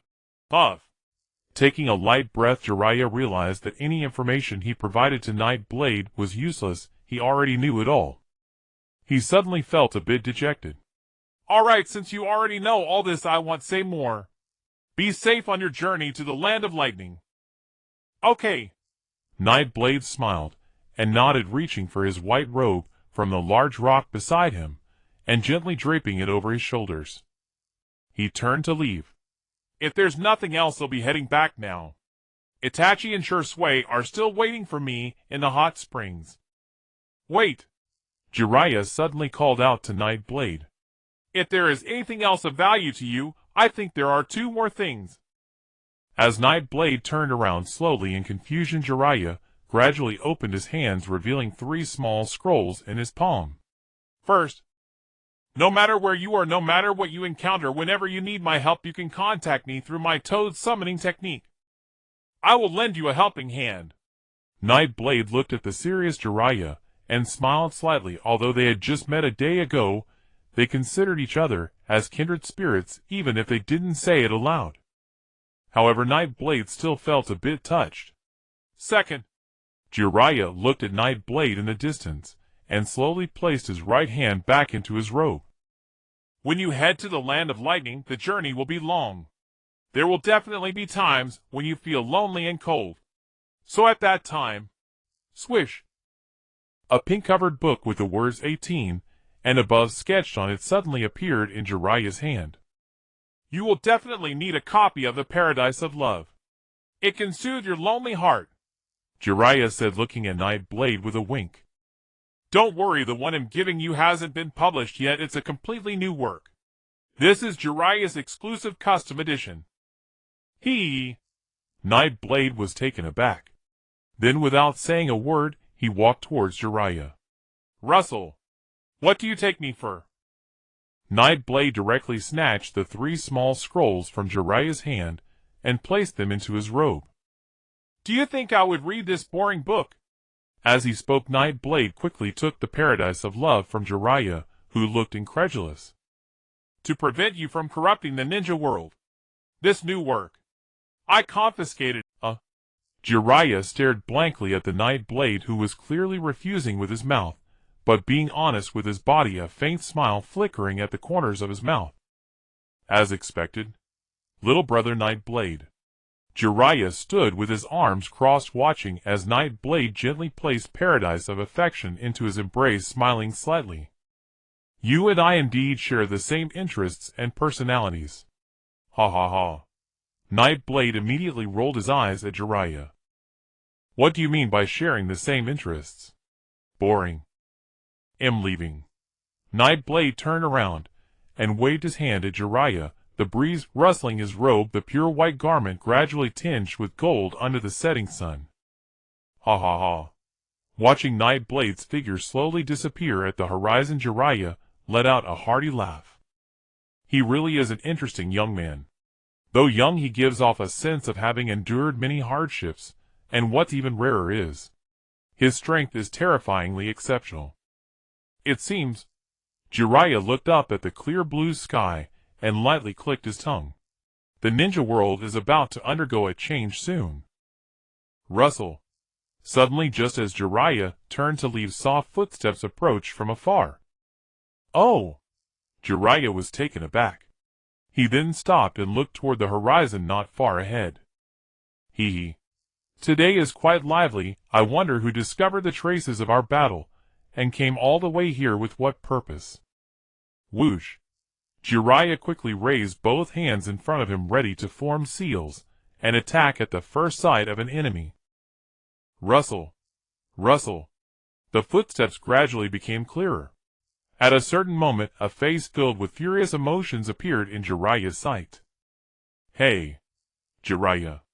Nightblade, with his right hand resting on the two gigantic blades at his waist, spoke to Jiraiya with confidence. Aren't you going back to the village? If you're going, let's go together. Keep up. Don't dawdle. Jiraiya was taken aback, scratching his head in confusion, then gently nodded at the extremely agitated Nightblade. All right. I also need to return to the village for some matters, so let's head back together. Hearing Jiraiya's response, Nightblade's expression softened a bit. He waved his hand at Jiraiya. Let's go! Both were powerful individuals, their speed naturally far surpassing that of ordinary ninjas. As they proceeded steadily, the scenery resembling a primeval forest rapidly receded behind them. Whoosh! Whoosh! The two leaped between the branches one after the other. Jiraiya noticed that Nightblade's expression seemed a bit off. After hesitating for a while, he finally spoke up.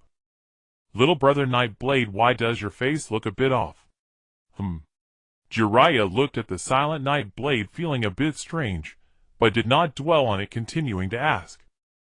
You aren't feeling unwell, are you? If so, you can tell me. I happen to know a rather skilled medical ninja. Jiraiya finally sensed something was off. Nightblade, who had just fought him, and accepted his scroll and paradise of affection, shouldn't be reacting this way. Even if he wasn't overly excited, he should be in a decent mood, right? This indifference. Absolutely something is wrong. I say. Jiraiya frowned, glancing at the silent Nightblade again, and spoke. What on earth is wrong with you? You're not saying a word, suddenly acting like a different person. You're not having a split personality, are you? Nightblade still frowned, and remained silent, even darting ahead of Jiraiya. Sigh. Smack. Jiraiya immediately slapped his face, helplessly watching the suddenly darting Nightblade, giving a bitter smile. What on earth is going on? But? Hey. Jiraiya frowned slowly, as he watched Nightblade darting farther ahead. You better stop. Whoosh. Nightblade continued to rush forward without saying a word, completely ignoring Jiraiya's words. Hey. Jiraiya's eyes widened, exhaling loudly, as he shouted at Nightblade in the distance. Don't go that way. If you keep going that way, you'll end up in the land of rice fields. Rustle. As soon as Jiraiya's words fell, Nightblade, who had been rushing ahead, with his head down, suddenly stopped, one hand resting on a tree trunk, turning his head towards Jiraiya. He said coldly, you should have said that earlier. I thought it was in this direction. Whoosh. With that, Nightblade leaped expressionlessly back toward Jiraiya. Jiraiya frowned, as he watched Nightblade rapidly approaching. After hesitating for a while, he finally slowly asked Nightblade. You don't know the way, do you? Nightblade was taken aback by the remark, then slowly lowered his head, his right hand reaching for the two swords at his waist. A dense aura of killing intent instantly surged forth. You say? The chilling voice echoed from Nightblade's mouth. The swirling, hissing black killing intent wrapped around Nightblade, causing Jiraiya, who was close by, to break into a cold sweat. Who doesn't know the way? Jiraiya slowly reached up to wipe the cold sweat from his forehead, looking down at Nightblade, who seemed ready to draw his sword at any moment, and his mouth twitched as he spoke. It definitely isn't that you don't know the way. Hee. Jiraiya pointed ahead with a smile. Look, Konoha is in that direction, you surely know that, right? Let's go, you lead the way. Nightblade nodded in agreement, the killing intent and hostility around him gradually dissipating. He turned to Jiraiya, and said, then let's speed up a bit, otherwise Itachi and Shursui, in the hot spring, will be waiting impatiently. Follow me. All right. Watching Nightblade quickly set off in the direction, he pointed out Jiraiya gently wiped the cold sweat from his forehead, muttering to himself in lingering fear. This kid. When angry, he looks just like a demon, making me feel somewhat paralyzed. What on earth kind of existence are you? Truly eerie. With a splash, as the sun set in the west beside an empty street amidst the remnants of broken walls, two figures were weakly moving their arms in the steaming hot spring. Itachi, do you think the leader will come back? If he doesn't show up, will we have to keep waiting here? Who knows? Shirzue said, slightly warming the towel on his head and placing it back on top. Itachi rolled his eyes. Who knows if the leader is fighting with Jiraiya Sensei or has gone somewhere extraordinary? Extraordinary place. Shirzue looked curiously at Itachi beside him, always feeling that this brother-like companion had some strange thoughts. What do you mean? Itachi quickly waved his hand at Shirzue. It's nothing, I was just rambling. Don't take it to heart. Speaking of this. Itachi slowly stood up from the hot spring, addressing Shirzue beside him. We should hurry up and clean up to leave. Although I suspect there's some unspoken secret between the leader and Jiraiya Sensei, but if the leader comes back and sees us still soaking in the hot spring, Itachi scratched his head. We're definitely going to be in trouble. That makes sense. Shirzue nodded in agreement. Actually, I completely agree with your thoughts. I've wanted to leave the hot spring for a long time, but... Shirzue pointed to the changing room, now just a pile of ruins not far away. His eyes twitched slightly. Excuse me, where is the changing room? Where are our clothes? Are we really going to go out naked like this? Itachi. Ahem. Itachi immediately sat back down in the hot spring. Then let's just stay here quietly. I'd rather be scolded by the leader than be a spectacle for others. Let's wait for the leader to bring us clothes. An hour later, Yeblade entered through the village's main gate with Jiraiya. After bidding farewell to Jiraiya, Yeblade glanced at the most severely damaged area of the village and headed straight for it.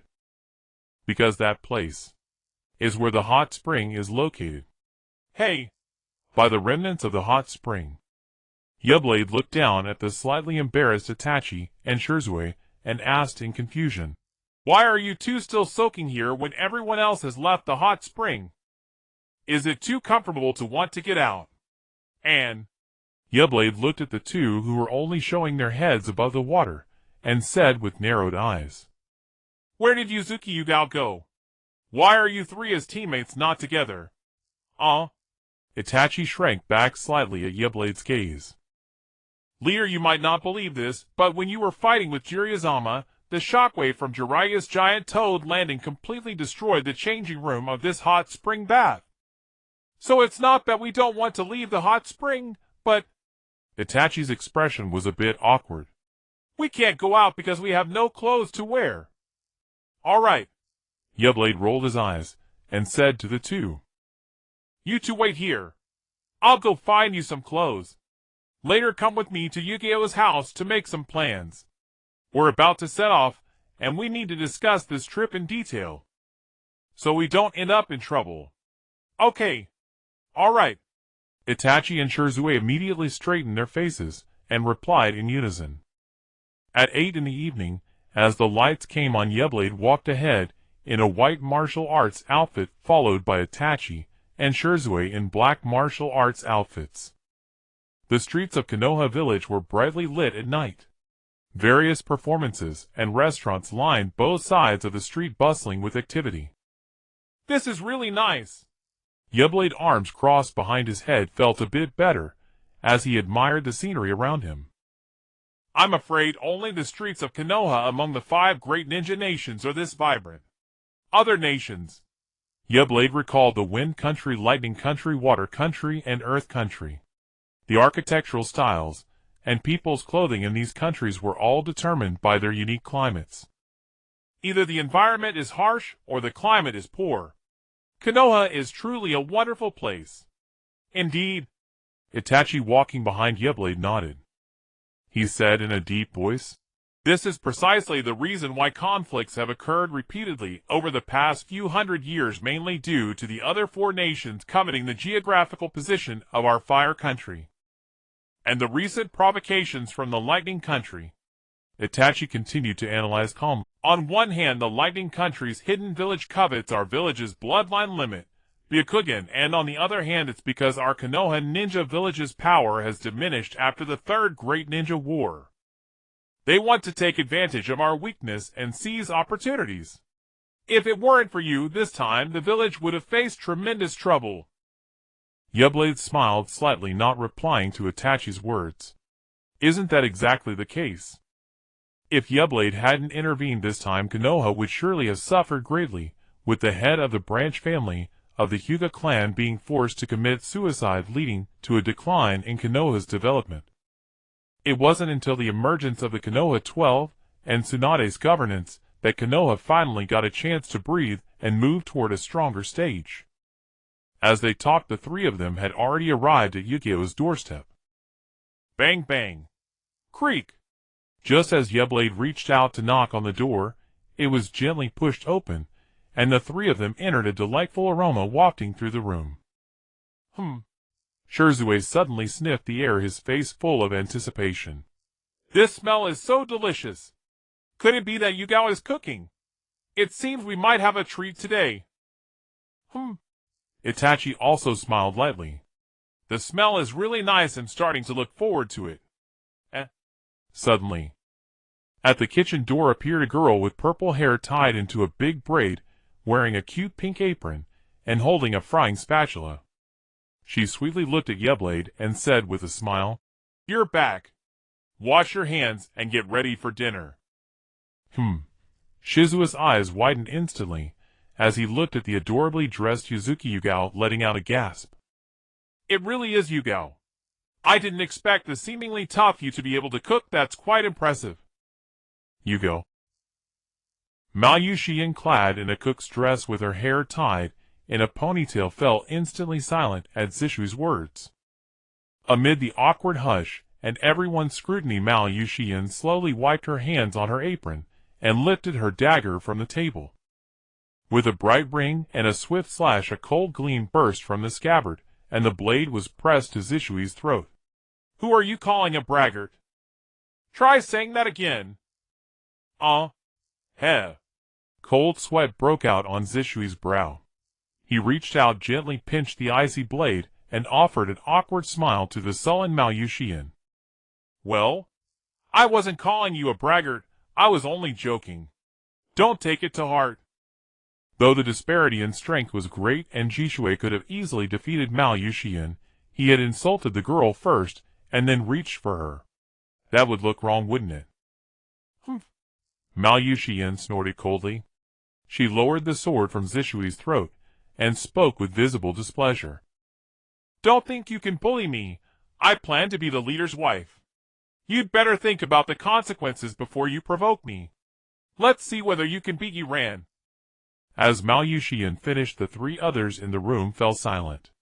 Yu and Jishui turned to stare at Yaren in disbelief. Yaren, equally incredulous, looked at Mao Yuxian. Ahem. What are you staring at? Hurry up and serve the food. Mao Yuxian blushed under Yaren's gaze, and in a slightly haughty, bashful tone, called out to him. Yaren paused, then recovered and led Yu and Jishui into the kitchen. Leader. Jishui poked Yaren while scooping rice and whispered, Is what Mao Yuxian said true?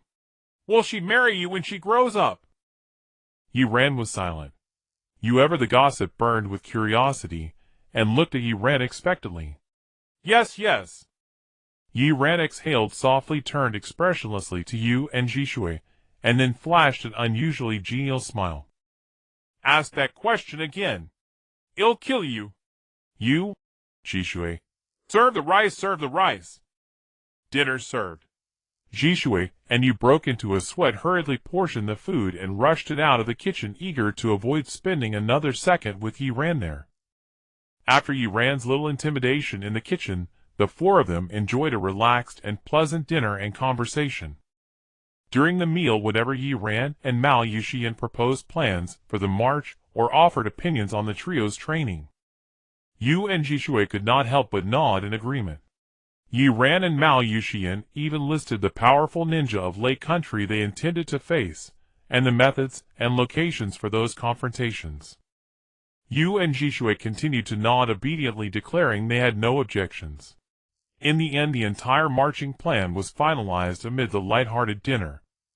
Staring at the map of the 5 great nations spread before them, a red line ran straight from the Fire Country's My Ninja Village through the Tian Country's Yin Ninja Village, finally cutting across Lake Country's Yunlei Gorge and the Laying Office.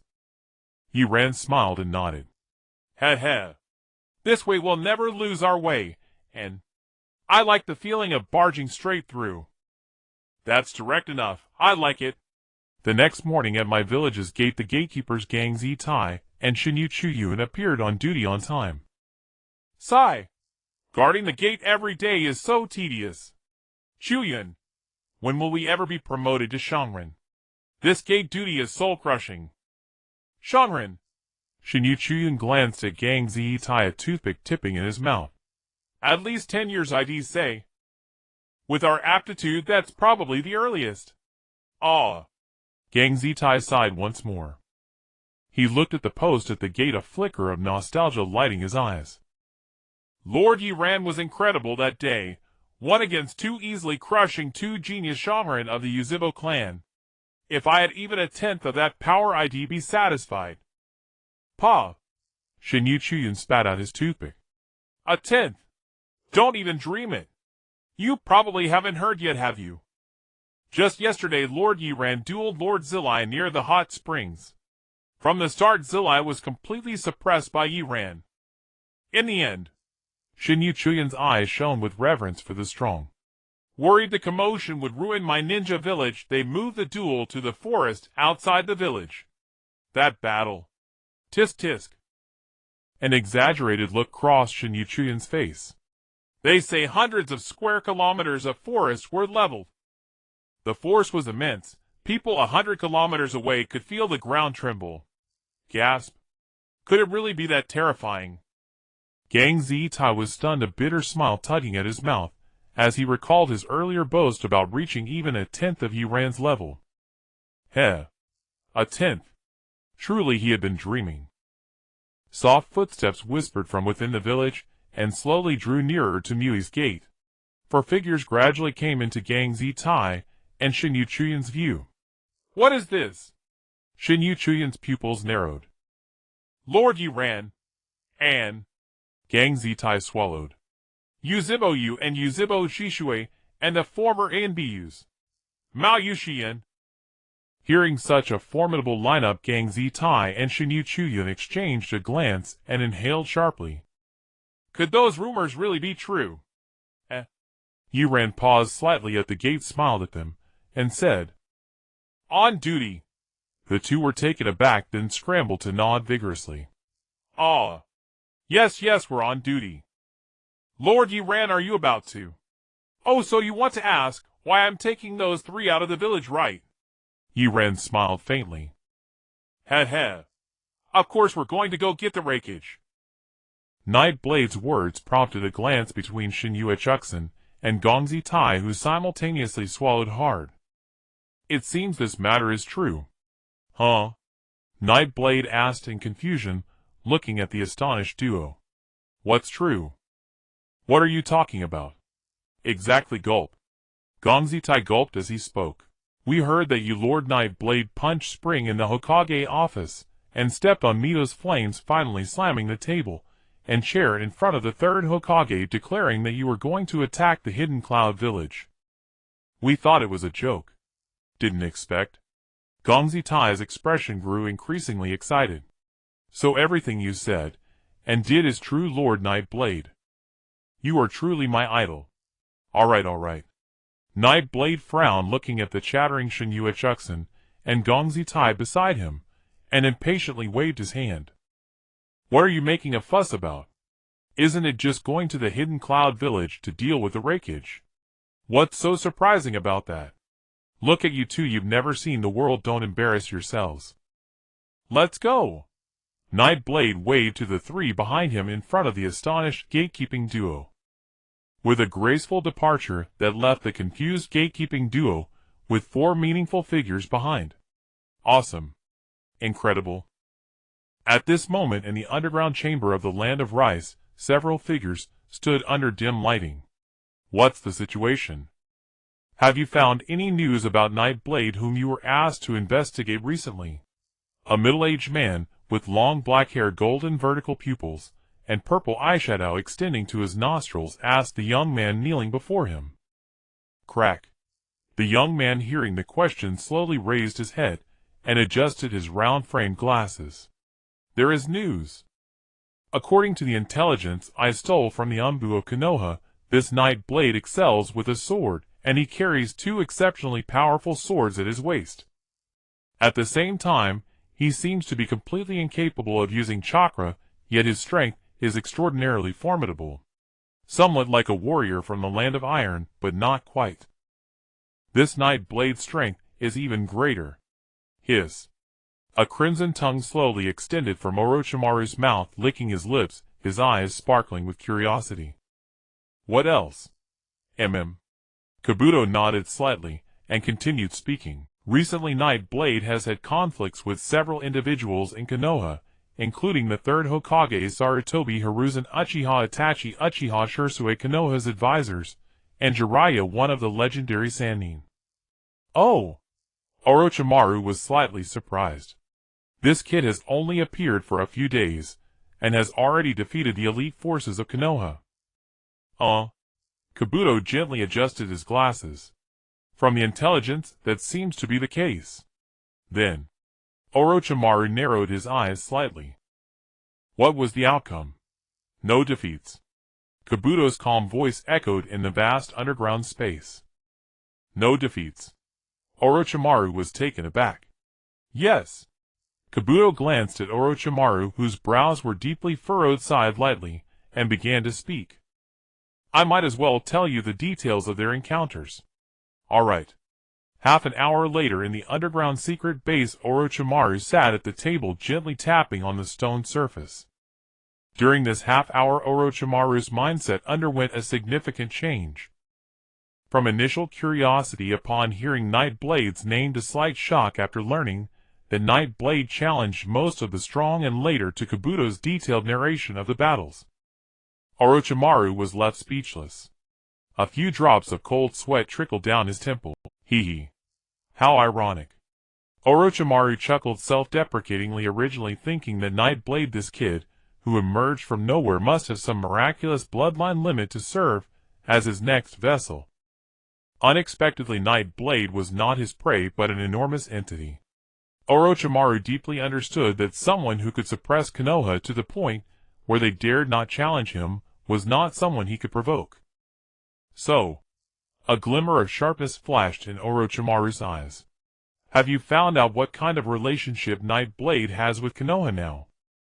Is it cooperation or mutual dependence? Or perhaps, Orochimaru chuckled, a relationship of interests? Kabuto adjusted his glasses lightly, smiling confidently at Orochimaru. This is the key point I wanted to tell you, Lord Orochimaru. I have observed Nightblade, and based on the data, he is a person who acts without reservations, and has low principles, showing no feelings for Konoha. His current position is merely a temporary advisor to Konoha, earning 1 million ryo per month. In my opinion, Kabuto smiled lightly. This strong individual should be easy to recruit. We just need to offer enough money, and something more advanced that we have, but Konoha does not. He will soon turn against Konoha. Hiss. Orochimaru's golden vertical pupils flickered, then he smiled and nodded. Well said. Everyone has weaknesses, and this Nightblade's weaknesses are simply numerous. Ha ha ha. Kabuto. Orochimaru's golden vertical pupils sparkled with excitement as he looked at Kabuto, who was half kneeling before him, and smiled. Find out where Nightblade will appear. Recently seized the opportunity to contact him, and see what kind of price we must pay to have him work for us. If possible, bring him to see me. I want to talk to him face to face. Yes. I take my leave. Kabuto smiled, slightly mischief gleaming under his round glasses. He slowly straightened up, bowed to Orochimaru, and then disappeared at the end of the underground passage. Hee. Orochimaru smiled lightly, his long tongue extending like a snake's, licking his lips, while muttering to himself. Nightblade, huh? What an interesting young man. I wonder, what kind of results will it yield if I make him my next body, ha ha ha ha. Just thinking about it excites me. At that moment, Nightblade, walking in the forest at the border of Konoha, sneezed loudly, instantly furrowing his brows. Furrowing his brows, Nightblade said, "Not good. Which dog is cursing me?" The Land of Lightning lies at the far northern edge of the Land of Fire, bordered by several smaller nations, most notably the Land of Rice Fields, which shares borders with both the Land of Fire and the Land of Lightning. During the Third Shinobi World War, Orochimaru led an elite force to victory at the Battle of Kumogakure Pass. Yet this triumph came at a terrible cost, slaying 1,000 foes while losing 800 of his own.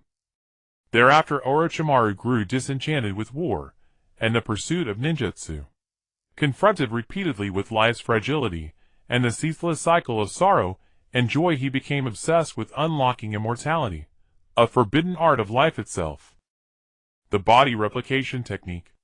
This ultimate forbidden jutsu, delving into the deepest mysteries of life, had recently been perfected by Orochimaru. Rustle. Rustle. Soft footsteps echoed across the rice paddies. The Land of Rice Fields lies at the frontier between Konoha and Kumogakure, occupying lowlying terrain flanked by sea on two sides. Its climate resembles Konoha's, but whereas Konoha is cloaked in dense forests, the Land of Rice Fields stretches endlessly as cultivated fields. For generations, the Land of Rice Fields had no shinobi village. To preserve national prosperity and stability, its daimyo restricted development exclusively to grain cultivation, supplying staple crops to nations across the continent. After defecting from Konoha, Orochimaru bribed the daimyo of the Land of Rice Fields and founded a new hidden village, its forehead protector marked with an 8-note insignia. Otogakure. We've entered the territory of the Land of Rice Fields. By this afternoon, we should reach the border of the Land of Lightning. According to this map, said Shisui, frowning as he studied the parchment. I hope our passage remains unimpeded. Yaren gazed toward the distant plains where dark brown boulders rose like ancient sentinels, and smiled faintly. I've heard the daimyo of the Land of Rice Fields maintains close ties with the Land of Lightning, and Otogakure, that newly established village, appears deeply entwined with them as well. If my intuition serves me right, the Land of Lightning will have deployed overwhelming forces along the border, waiting for us to walk straight into their trap. You don't think so? Tsukuyo Uyami shook her head. Do the people of the Land of Lightning even know we're coming? After all, only Konoha's highest echelon and ourselves are aware of our movements. Surely Kumogakure remains ignorant. Yaren's eyes narrowed slightly as he gazed toward the distant mountain range. Our quartet presents a conspicuous target, and Otogakure too will be keenly interested in tracking our whereabouts. They'll have no qualms about revealing our position to the Land of Lightning. In that case, Shisui stroked his chin, thoughtfully fixing his gaze upon Yaren. It seems every step we take has already fallen under their watchful eye. Stealth is no longer viable. Then perhaps we march boldly forward, straight through their lines. Uchiha Itachi furrowed his brow. That would be reckless. Tsukuyo Uyami nodded in agreement. If stealth fails, we may simply pivot to another approach, but forcing our way in risks catastrophic losses. Let's reconsider. Shisui fell silent.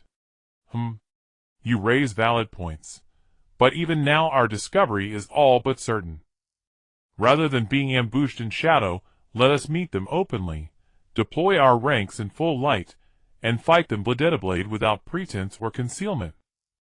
Still, Shisui shook his head, studying Yaren's impassive expression. Ultimately, the decision rests with our leader. Yaren smiled faintly, first at Shisui then at the others, and spoke. Sure, Sui is correct. Better to face them openly than cower in darkness. Let us draw our lines in plain sight, and clash with them sword to sword. And a palpable aura surged around Yaren, confident, untamed, electrifying. I stand among you, with 3 more of you beside me, who in this shinobi world dares bar our path. Even if every shinobi of the Land of Lightning converged upon us, they would rue the day they dared oppose us. Ha ha ha. Shirsue's eyes lit up instantly, as if gazing upon a kindred spirit. Yaren understood him completely. Their philosophies, their very rhythms of action were one and the same.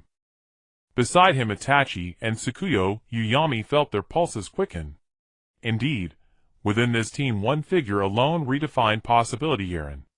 With his power, who could possibly matter? Agreed. Itachi nodded firmly. We follow our leader's command. No more delay. Let us hasten onward and reach the Land of Lightning before afternoon. Agreed. Yaren offered a subtle smile, nodding approvingly at the nascent unity coalescing within the Shadow Organization's first squad. At the border of the Land of Lightning, deep within a vast canyon, hundreds of shinobi lay concealed behind jagged black cliffs. Crouched low, pressed against cold stone, they stared intently toward the horizon, and downward onto the sole road linking the Land of Rice Fields to the Land of Lightning. Samui, is the intelligence accurate? Will Yaren's squad arrive at Death Canyon this afternoon? A 19-year-old woman stood poised atop the cliff's precipice, clad in azure battle attire, her chestnut-braided hair cascading elegantly, arms folded with serene authority, as she addressed Samui behind her. Yes. Samui, her chestnut hair cropped short, gave a firm nod. She crossed her arms lightly, her posture calm yet charged with quiet intensity. Per intel provided by Otogekure, Yaren's squad has already traversed over half the Land of Rice Fields, and should arrive within 2 hours. Excellent. A spark of fierce excitement flickered across Yujito Ni's youthful face, her eyes blazing with raw anticipation for battle. So it's true, Yaren himself and the 2 Uchiha prodigies, all reputedly peerless in strength. At last, an opportunity to test ourselves against them. Don't disappoint me. Yujito. Samui approached silently, her expression glacial, and spoke with measured gravity. Never underestimate these 4. According to reports from my informant embedded in Konoha, Yaren emerged into prominence only recently, yet his arrival shattered all precedent. He annihilated Danzo's root organization upon his first appearance. Such a man is not one we may afford to dismiss lightly. Yujito laughed coldly, the wind lifting her chestnut ponytail like a banner of defiance. So what? Does my Biju Matatabi merely graze on grass? If they retreat in fear, well and good. But should they persist in their folly, I shall make them taste the terrifying truth of a Jinchuriki who walks in perfect communion with her tailed beast. Movement. Suddenly, the lookout beside Yujito cried out. 4 figures approaching swiftly from the far end of Death Canyon. Estimated arrival 3 minutes. All units, prepare for engagement. Tap. Tap. On the distant horizon of the Death Gorge, 4 figures, 1 in front and 3 behind, galloped across the vast plain. They charged straight toward the Death Gorge. Are you sure? Youmuurin frowned impatiently, glancing at the ninja beside him, who was peering through a monocular telescope. Is it the Night Blade group? Well? The observing ninja hesitated, adjusting the angle of his telescope several times before reluctantly lowering it and addressing Youmuurin. Not entirely certain. The dust and smoke around those 4 are too thick, blocking my view. Youmuurin furrowed his brow. All hands on alert. Continue observing. Once you confirm it's the Night Blade group, give the order to attack without hesitation. Yes. The observing ninja, who also served as the messenger, nodded firmly, and raised the telescope to his eyes again.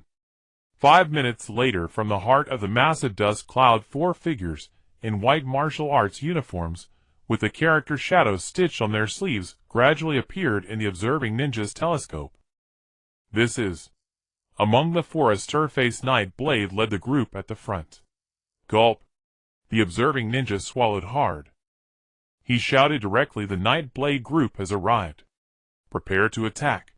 Swish. All the ninjas on both sides of the cliff instantly raised their hands in front of them.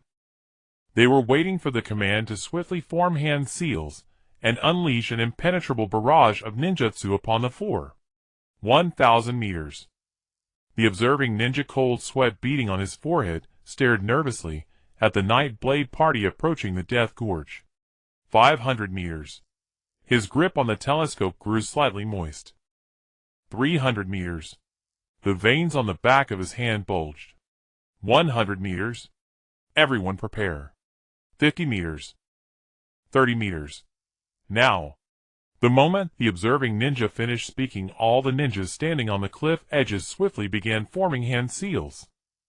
Swish, swish, swish. Swish, swish, swish. Most of the Cloud Village ninjas were adept at lightning release, but a few specialized in earth release. These few earth release users coordinated directly with the lightning release ninjas.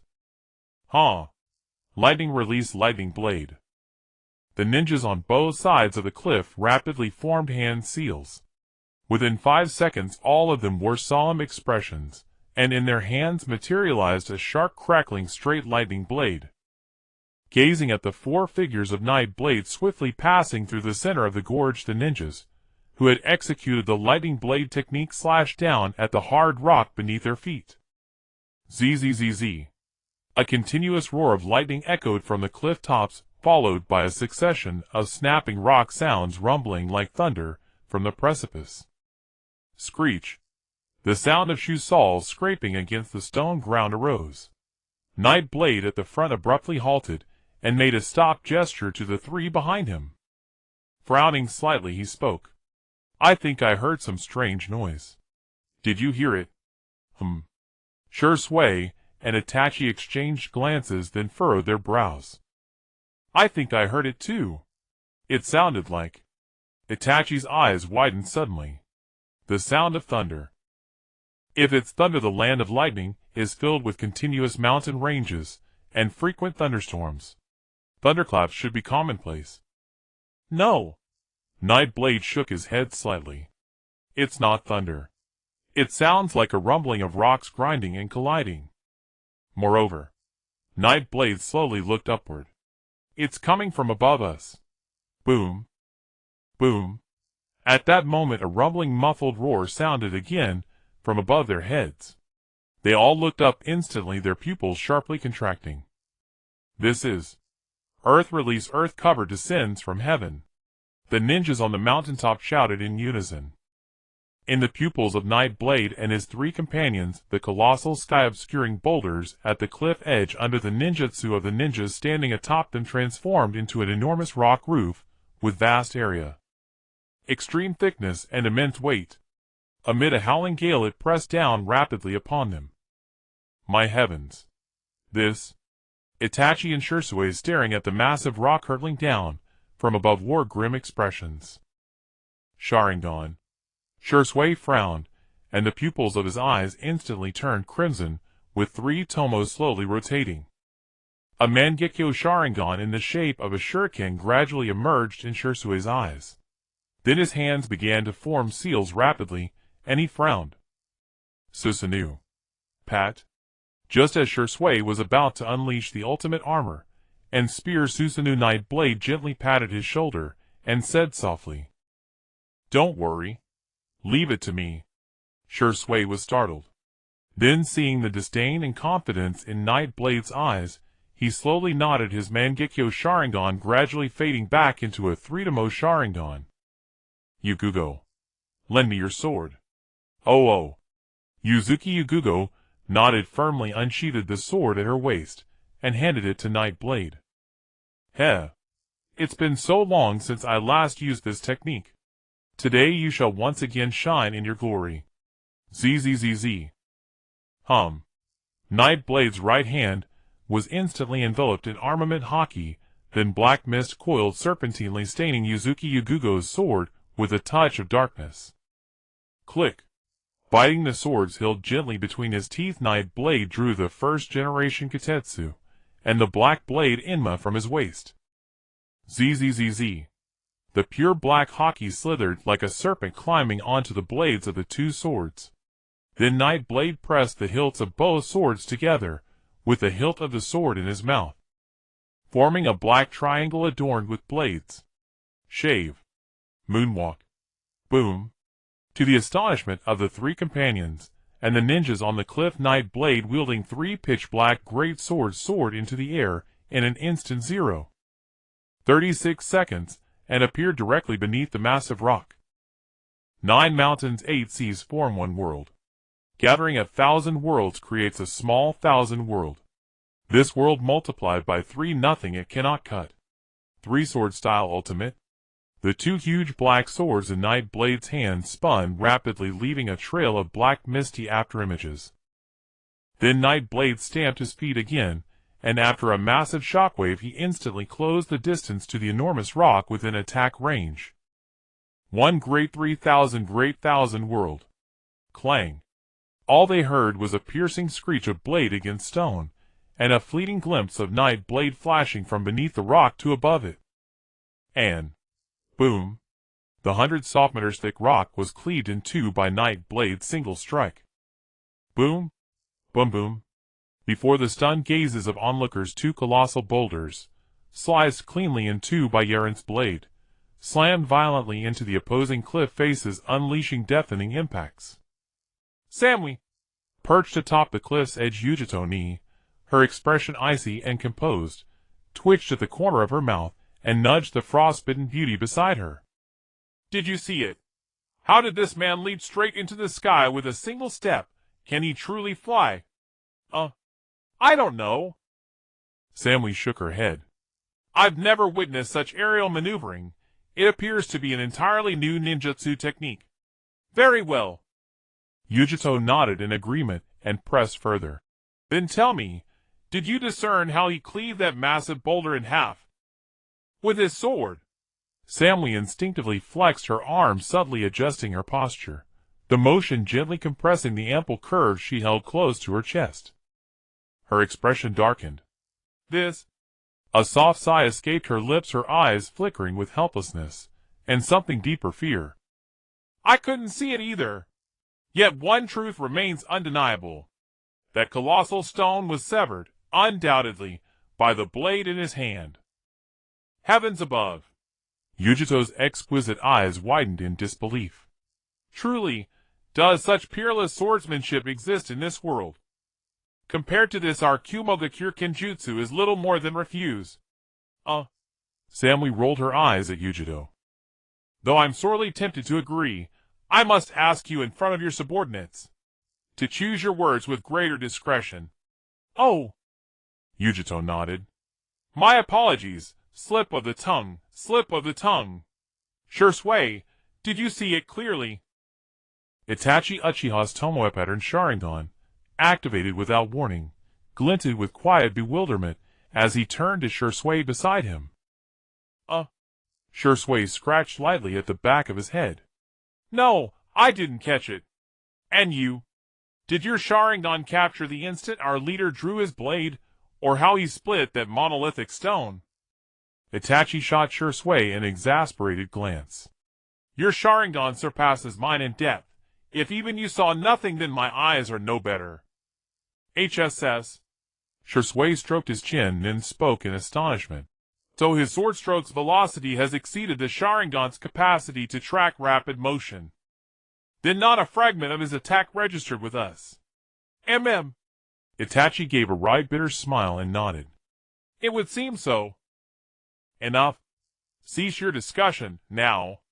Suddenly Tsukuyo Yugao stepped forward, voice trembling with alarm, as she interrupted their analysis of Yaren's strike. Haven't you noticed? Where did our leader vanish after cleaving that boulder? HSS. Itachi and Shursui exchanged startled glances. Right. After delivering that slash, he should have descended swiftly from midair, to regroup with us. So where is he? Tsukuyo offered a hollow chuckle and pointed upward toward the sheer cliff face. Look there. our leader, is strolling across thin air at the cliff's edge, as if preparing to launch himself straight up its face. Itachi. Churasui. He intends to ascend. Does he mean to confront the entire vanguard force of Kumogakure alone? There are hundreds of shinobi stationed atop that precipice. Churasui stared incredulous. This is utter madness. Amid universal shock and dread, Yaren, dual blades drawn a third clenched between his teeth, calmly ascended, stepping rhythmically upon empty air. Pong! Pong!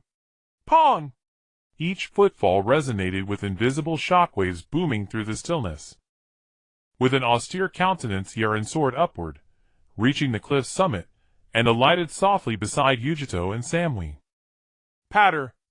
As his boots settled onto solid ground, he opened his mouth. Shink! The katana borrowed from Tsukuyo Yugao dropped instantly from his jaws, plunging deep into the stone beneath his feet, its obsidian-colored armament Haki slowly receding. Yet the twin blades in his hands remained wreathed in that same dark, unyielding armament Haki. I ask you. Yaren's gaze swept coldly over the petrified Kumogakure forces, and over Yujito and Samui alike. Is this Kumogakure's notion of hospitality? To greet us with lethal intent from the very first moment? That seems rather impolite. Yaren!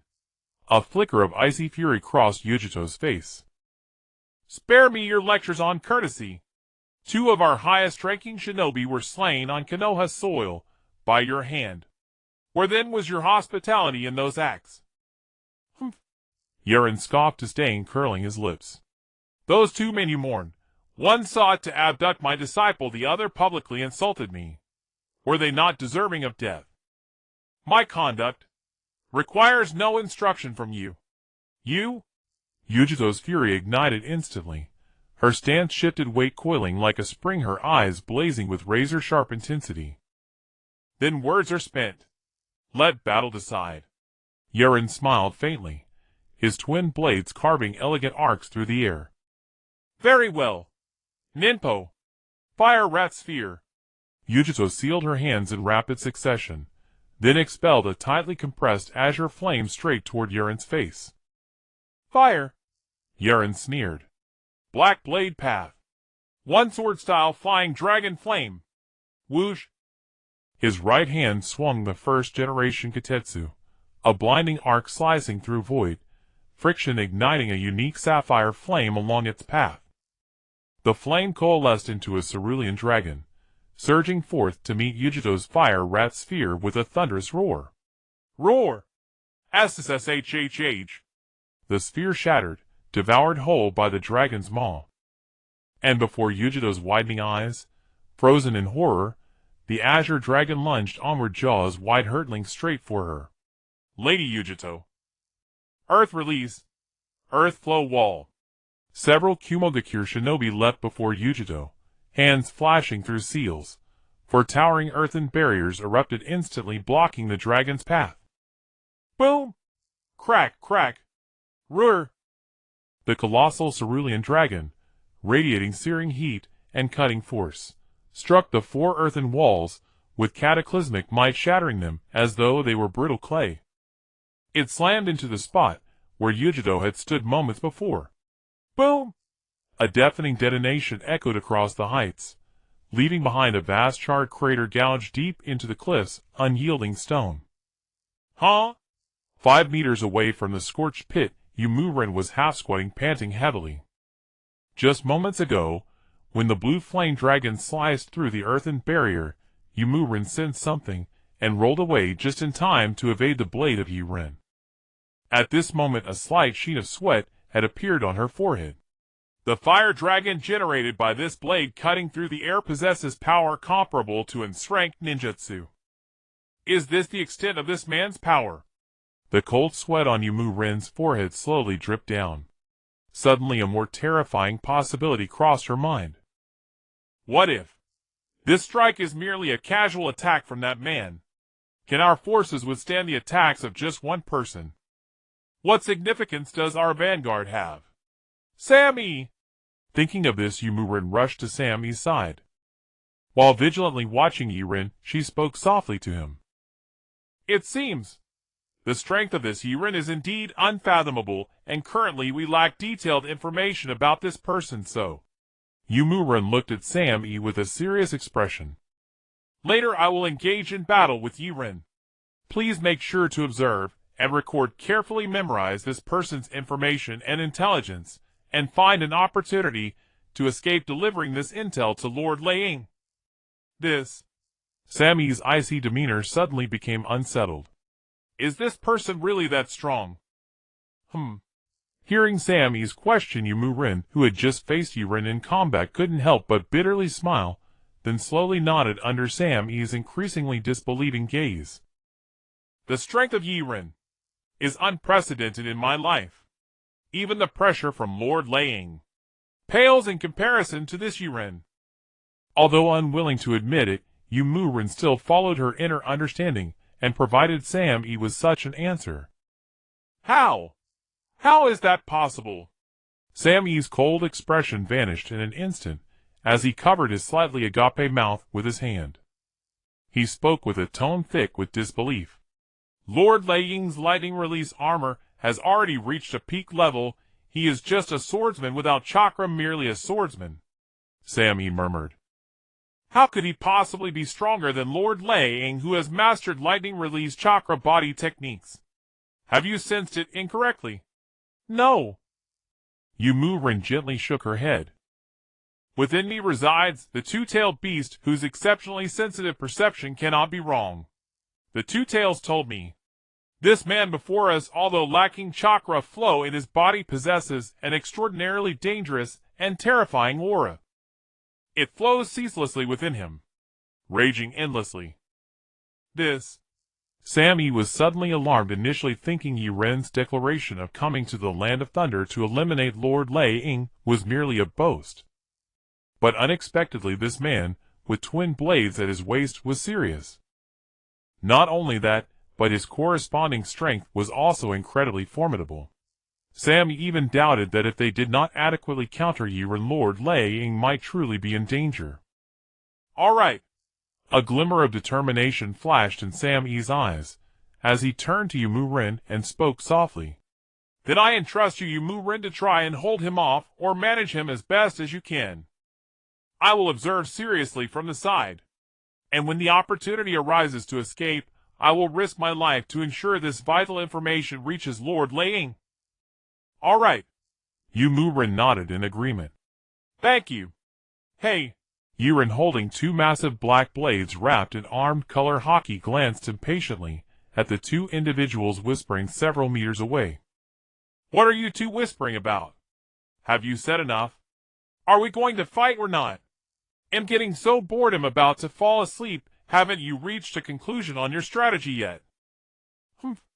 Youmuurin slowly turned her head, looking at Yaren with a serious expression. Although you are strong, it isn't yet to the point where we need to discuss strategy to defeat you. Let me have a duel with you today.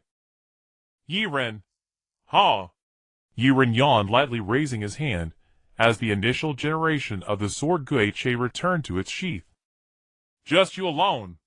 If it's just you, then I will put Guiche away after all. You alone have no combat power. Youmuurin was taken aback, and then a flicker of agitation passed over her proud face, as the power of the tailed beast within her began to boil. Swish! Boom! A surge of blue cat demon-patterned chakra erupted from Youmuurin, and her previously restrained ponytail instantly spread out behind her. Crack! A large volume of chakra surged forth, shattering the stones beneath Youmuurin's feet.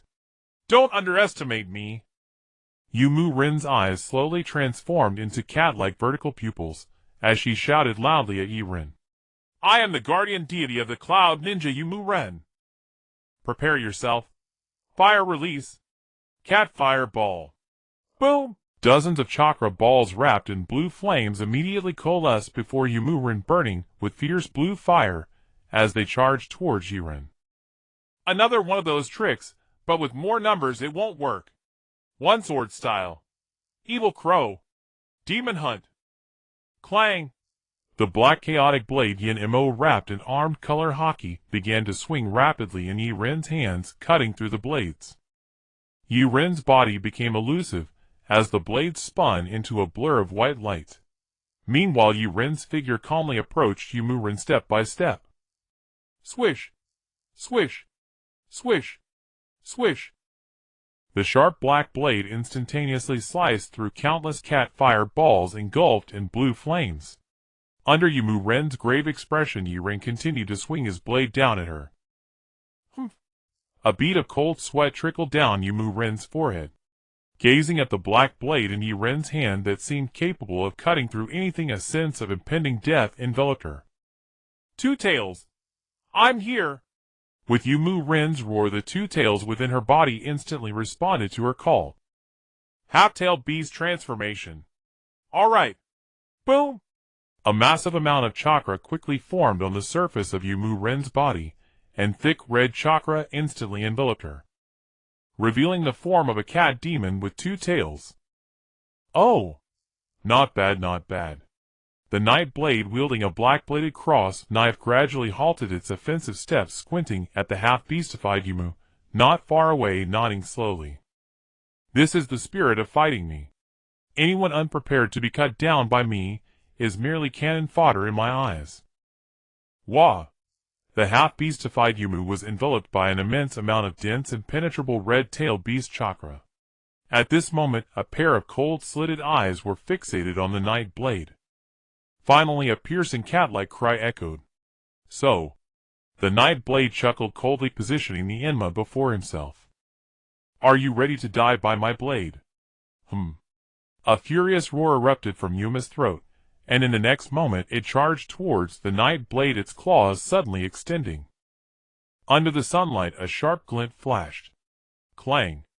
As the claws intertwined, powered by the tail beast's chakra, the fierce cat claw attack was directly parried by the night blade, producing a shrill metallic clash. Bang! Yuma's claws and the Enma were locked in a stalemate before the night blade kicked them into Yuma's abdomen. The latter was sent flying. Deep scratches were left on the stone by its claws. Not bad. The night blade lightly waved the Enma in his right hand, giving a slight smile at the Youmou on all fours. With your half-beastified state, your strength is decent, and your claws are quite sharp, but your attacking methods are somewhat singular. Wah! In its half-beastified state, Youmou had lost about half of its consciousness. It could distinguish friend from foe, but its combat instincts were wholly surrendered to its primal nature. Whoosh! Wrapped in red chakra, the half-beastified Youmou charged towards the night blade after a fierce roar. In the crimson-slitted eyes, the Enma in the night blade's hand gradually loomed larger. Clang! The sound of metal clashing rang out again. The claws of the half-beast state possessed remarkable hardness, capable of even piercing the armor of a first-stage Susanoo, as they slammed down upon the Enma with great force. Swish! The night blade smiled slightly, swiftly slicing down to block Yuma's attack. Clang! While parrying the attack, the night blade observed Youmou with calm composure. Experiencing a battle against a half-beastified cat demon is not something one encounters every day. The night blade was not in haste to defeat her. Instead, he wished to thoroughly test the power of the tail beast beneath the half-beastification. Moreover, the night blade smiled slightly. The strength of the half-beastified Youmou could only be deemed decent, although strength could not be measured by the number of tails. Still, if Youmou was merely half-beastified, the night blade truly felt no excitement. Clang! Another claw strike was easily blocked by the night blade. Youmou began to retreat.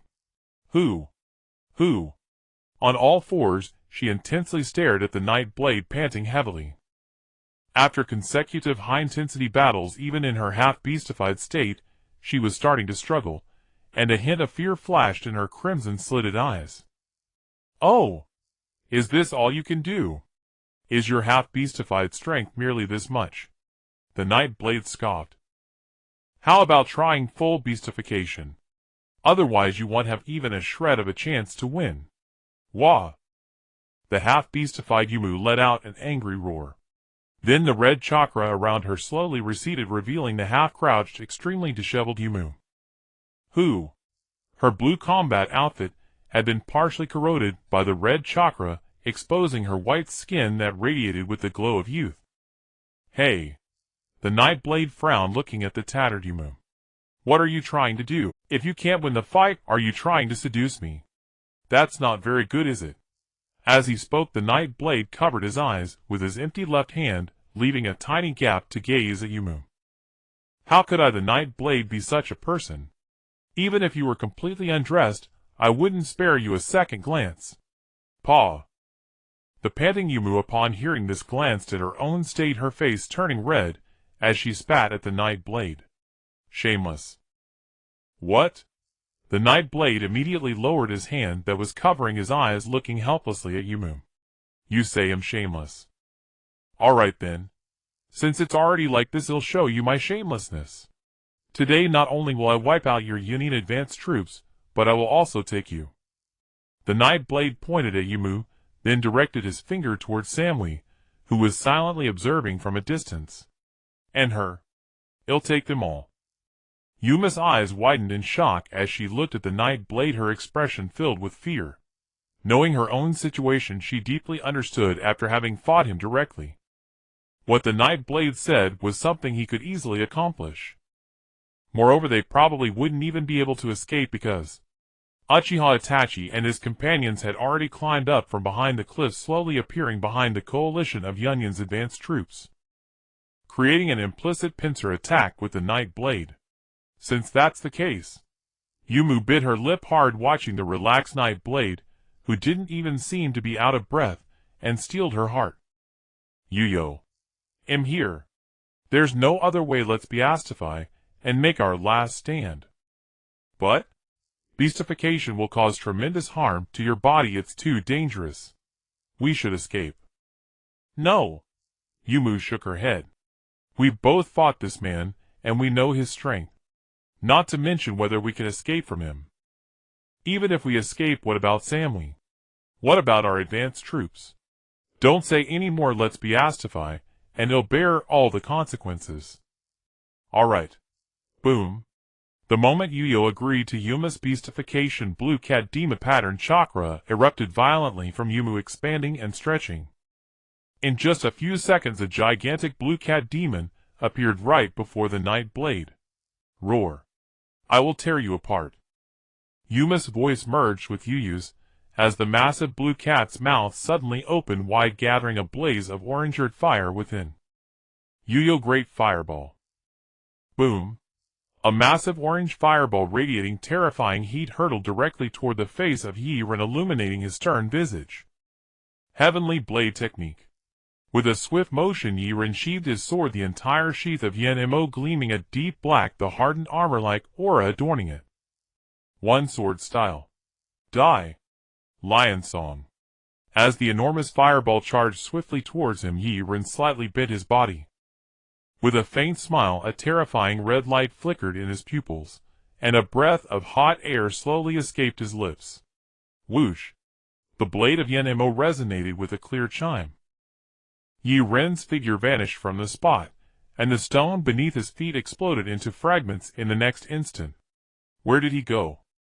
The leader just arrived at the battlefield. Itachi and Shisui, their three-tomo Sharingan gazing at the spot where Yaren had disappeared, wore expressions of confusion. With the dynamic capture ability of the Sharingan, they could not see Yaren's trace at all. Clang! The sound of the blade rapidly slicing through the air rang out before Yaren as Yaren, maintaining a crouched posture while drawing his sword, dashed through the massive fireball, instantly appearing before Yaren. Sizzle! In Yaren's incredulous gaze, the gigantic fireball, reflected in his vertical pupils, was split into two halves. Even the tail of the flame was completely severed. What? What kind of monster is this that can easily cleave my fireball in two? Yaren's enormous body froze in place. The wooden man in the mental space was equally horrified, watching Yaren through Yaren's vertical pupils, a few drops of cold sweat trickling down his temples. I don't know. A hint of bitterness flashed at the corner of the wooden man's mouth. But I'm sorry, Yaren. I didn't expect this enemy to be so troublesome today. We might just die at this man's hands together. Yaren froze at the wooden man's words. Then he smiled gently. Hee. What nonsense are you saying? Since we are one, we should support and protect each other. Even in death, we must perish together. This is the fate of our tail beasts, and your Jinchuriki. What is there to be sorry about? Moreover, in the mental space, a fierce glint flashed across Yaren's blue feline face, as he spoke solemnly to the wooden man in front of him. Our trump cards have yet to be used. What do you mean we can't win? Are you saying? The wooden man's previously despondent mood suddenly shifted as he looked up at Yaren, who wore a confident expression. Shall we use that move? Yes. Yaren nodded vigorously. With this man's strength, even ordinary attacks would be futile in a close combat scenario. Even in full tail beast form, we wouldn't stand a chance. We might as well make our last stand. After a long contemplation, the wooden man in the mental space fell silent, then slowly raised his head to look at Yaren with concern. But this move is too powerful, and its range is extremely wide. Even our surroundings and several villages could be utterly destroyed by this move. Sigh. Hearing the wooden man's worries, Yaren gently shook his head. I only care about our safety. As for others, I am powerless. Moreover, Yaren's voice was filled with determination. If we don't use this move for a desperate gamble, we might not only perish ourselves, but even Samui and the army behind us could face annihilation. All right. After a difficult internal struggle, the wooden man slowly nodded, agreeing with Yaren's perspective. Let's go all out. Good.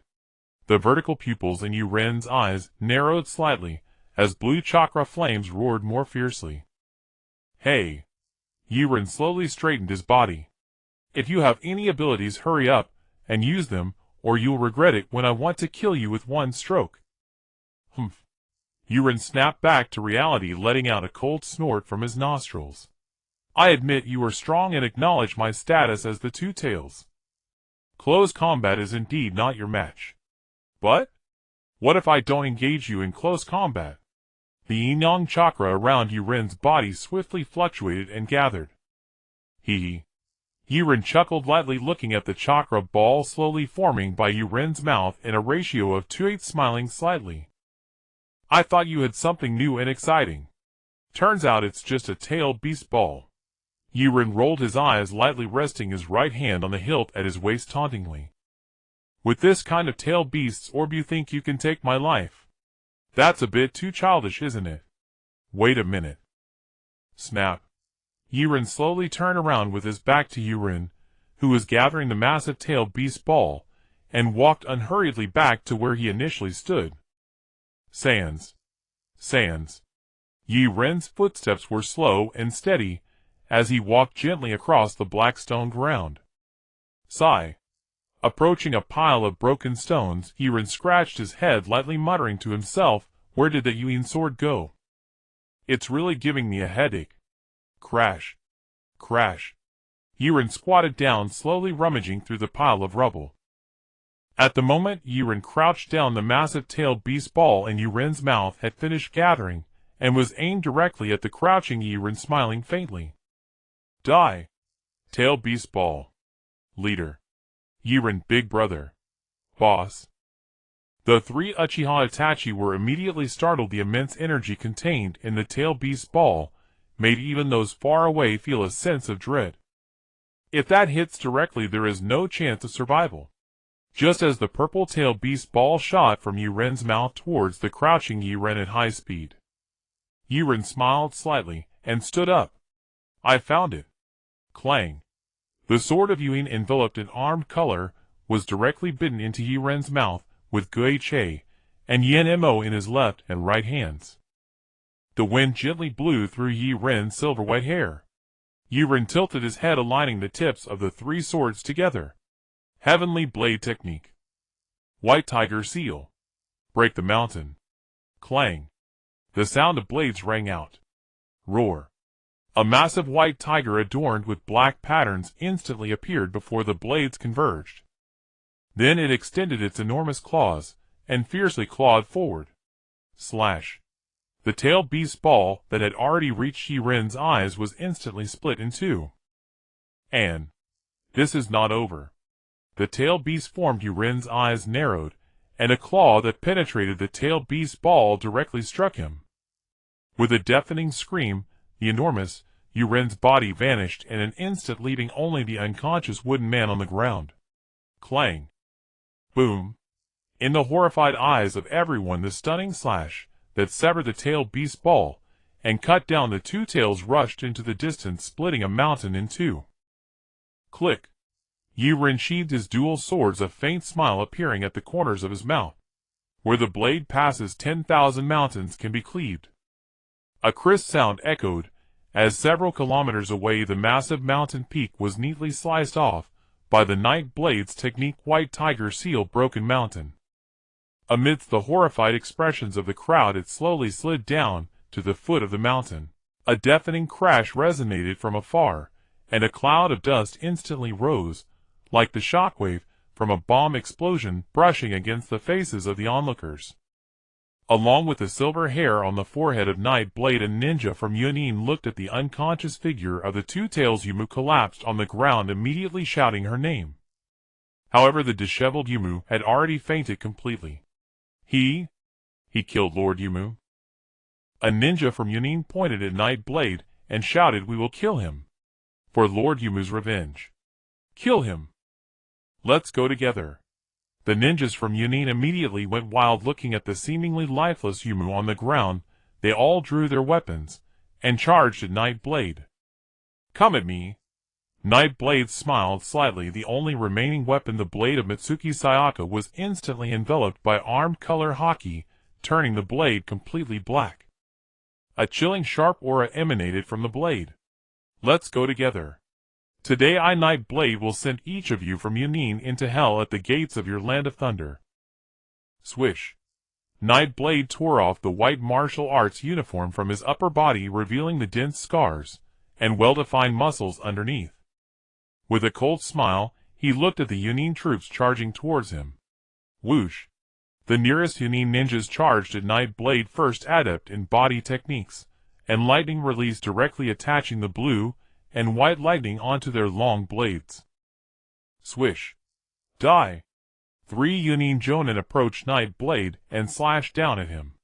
"Too weak, the blade is too poor." Break.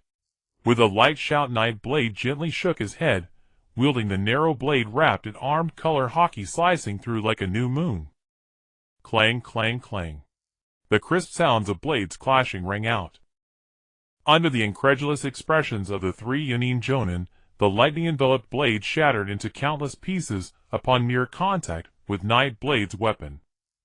Then, under their astonished gazes, the slashing force that severed the 3 long swords continued unabated, directly slicing through their waists. Shoo. Blood splattered, severed in two. 3 lords. Roar. The ninjas following closely behind let out a loud shout. Then a flash of blood red appeared in their eyes. Their steps quickened once more, charging towards Night Blade. "Kill him. We outnumber them, so we need not fear them. Eliminate them. Let them die. All who invaded the land of thunder die." The ninjas with blood-red eyes surged towards Night Blade, one after another. On the broad and desolate mountain cliff, ninjas surrounded Night Blade from all directions. Tong. Bang. Shoo. The muffled sounds of impacts, and the sound of blades slicing through flesh and bone rapidly filled the air around Night Blade as figures flew out in all directions. Knees, legs, elbows, fists. Upward thrusts, downward stabs, slashes, horizontal cuts, eye crescent. Night Blade's pupils turned blood red, his bronze muscles trembled slightly, and under the high-speed movement and intense physical exertion, thick vapor began to rise from him. Ha ha ha. Night Blade let out a wild laugh. "Come on. Keep coming, your attacks are still far from enough. Let's go together." One ninja after another was sent flying by Night Blade, knocked out by knee strikes, crushed skulls by fists, and pierced organs by elbows. One after another Yōnin ninjas fell at Night Blade's feet. Apart from the sweat vapor occasionally rising from him, there were no signs of fatigue whatsoever, let alone being injured. Mitsuki Sayaka rubbed her eyes. At first glance it seemed like the Yōnin people surrounded the leader, but upon closer inspection, it seems the leader has surrounded the entire Yōnin army by himself. And why does it seem like the leader has just warmed up? Indeed, a few drops of cold sweat dripped down Shizuo's forehead. At this rate an ordinary person would have long exhausted themselves and died, yet our leader seems to be growing stronger with each battle. What to do?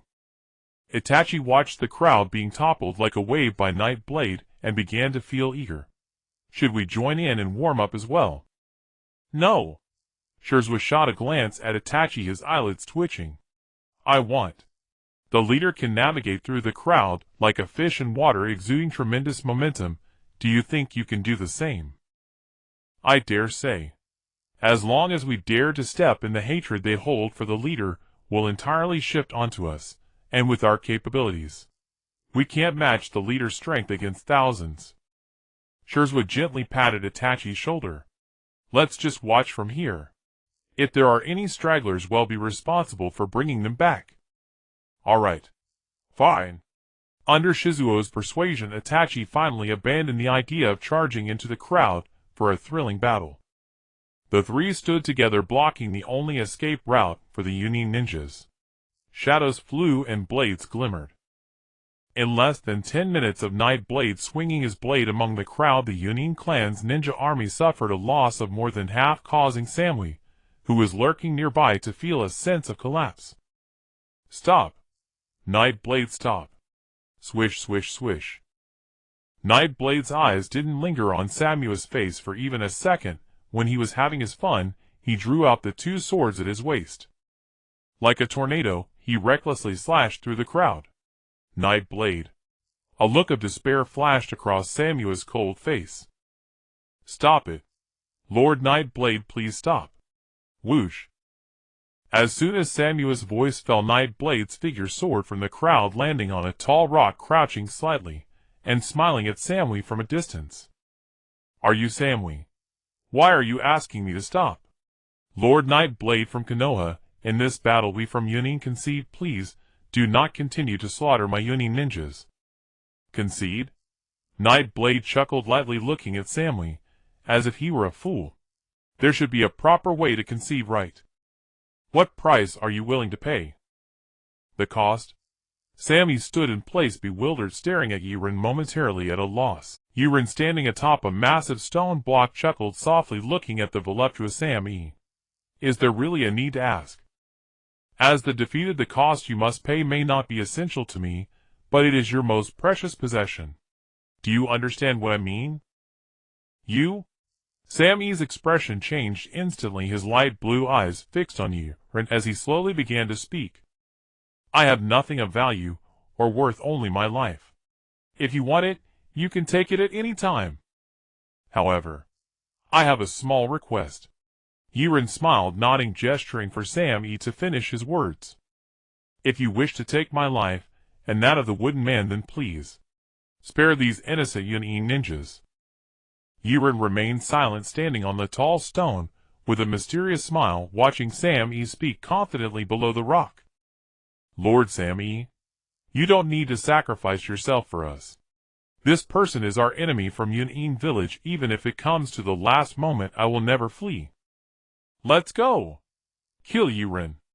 The lives of the Yōnin ninjas are in our own hands. Charge. Shut up. Samui suddenly bellowed from below the rock. Then he turned, shouting at all the Yōnin ninjas rushing this way. Don't you understand? Each of you is an indispensable fighting force for Yōnin village. If you all perish in this battle, who will protect the village? Who will protect Lord Liang? So, stop. Shoo. Shoo. After saying this, all the Yōnin ninjas charging this way halted in their tracks, their faces showing a hint of frustration.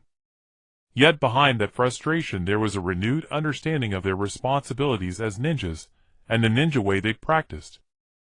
To protect Lord Liang. Lord Samui. The leading jōnin jōnin glanced at the unconscious two-tailed wooden man on the ground, then at Sammy, who was bending over before Yaren. He let out a tragic cry. We will definitely avenge the two lords. And Yaren, with a pinky in his ear, impatiently looked at the group of jōnin ninjas suddenly swearing below the rock, and loudly shouted to stop them from speaking. I haven't agreed to let you go yet. Do you really think you can leave? Itachi. Shirzue.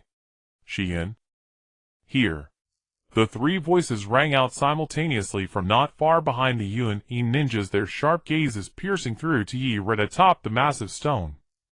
They shouted in unison. Please give your orders, leader. Yaren smiled slightly, and tossed the sword that originally belonged to Matsushien in their direction. Clang.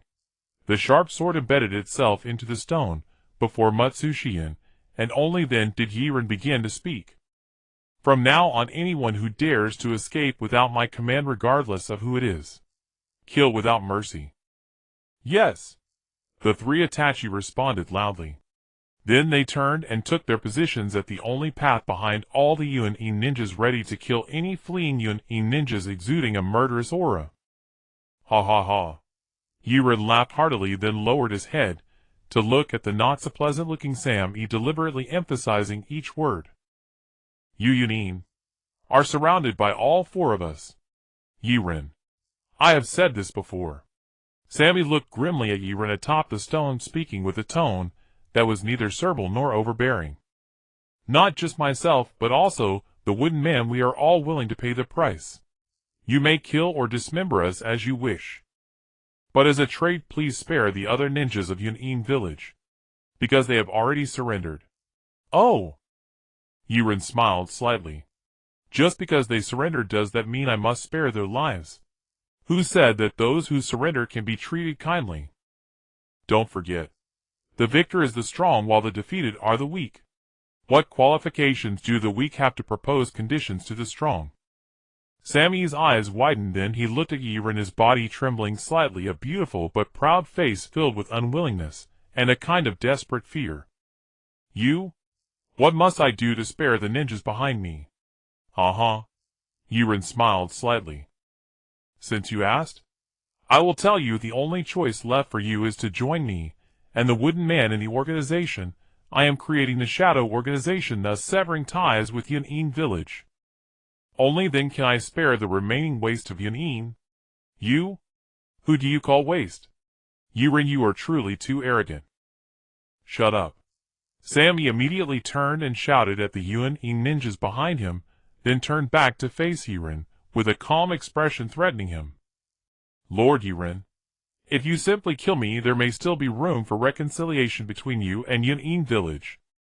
But if you force us to join the shadow organization you founded, do you think you can withstand the full power of jōnin village? Yaren smiled slightly, waving his hand at Sammy. That is not something you need to worry about, whether jōnin spares me or not. I have already made it this far. Does it make a difference if I kill so many jōnin ninjas? Sammy. Enough. I am not a patient person. I won't give you much time to think, so make your decision quickly, before I change my mind waiting for your answer. Sammy felt a few cold drops of sweat trickle down his smooth forehead, suddenly calming down as the situation reached this point. As a member of jōnin village, he had no choice but to join Yaren's organization to save his fellow villagers. This could be seen as saving the village. Moreover, everyone witnessed the scene of Yaren threatening him. Lord Lei Ying would likely not blame him, as long as he endured a little longer. When Lord Lei Ying came to rescue him, it would be Yaren's end. All right. I agree. Looking at Sammy, who had suddenly regained his composure and responded to him with an expressionless face, Yaren revealed a smile full of meaning. All right.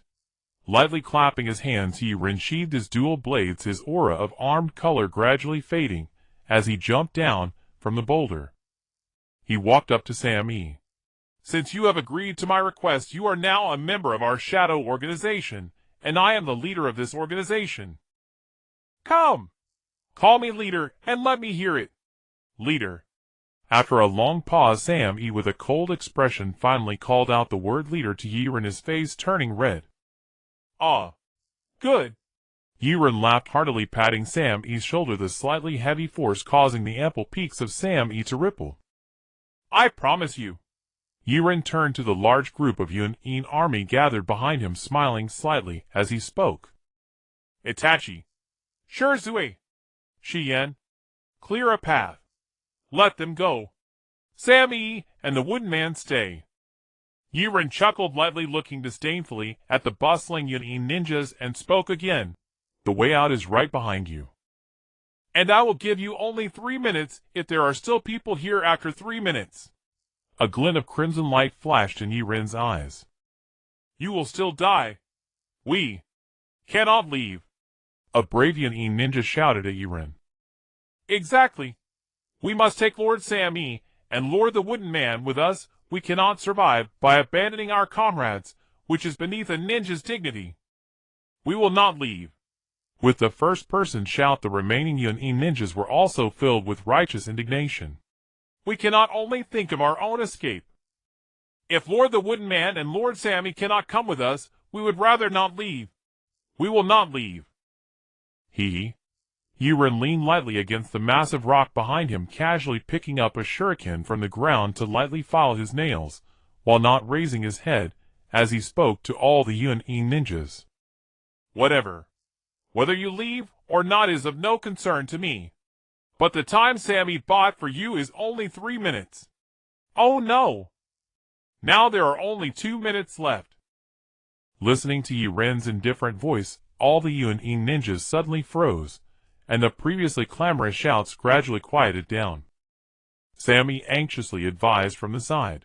Everyone, please stop shouting. You need to leave quickly. You only have 2 minutes left. Don't let my and the Wooden Man's efforts be in vain. Hurry back to Yōnin village. Inform Lord Raikage of the situation here, and let him prepare. This is what you should be doing. Under Yaren's emotionless words, and Sam-e's desperate persuasion, some of the Yōnin ninjas began to waver. We should hurry and leave. We cannot let Lord Sam-e and Lord the Wooden Man sacrifice themselves in vain. Sending information back to Yōnin village would honor the sacrifices of the 2 lords. Nonsense. You are abandoning your comrades to save your own life. Do you still consider yourself a ninja? What does it matter if we are ninjas? Our duty is to protect Lord Raikage. If we cannot even relay the information from here, then not only would the sacrifices of Lord the Wooden Man and Lord Sam-e be in vain, but our sacrifices would also be worthless. That would be a pointless sacrifice. You? I agree. I agree too. Let's go. We must hurry and withdraw. We cannot let Lord the Wooden Man and Lord Sam-e sacrifice themselves in vain. Just seconds later, all the Yōnin ninjas reached a consensus and retreated tearfully toward the path.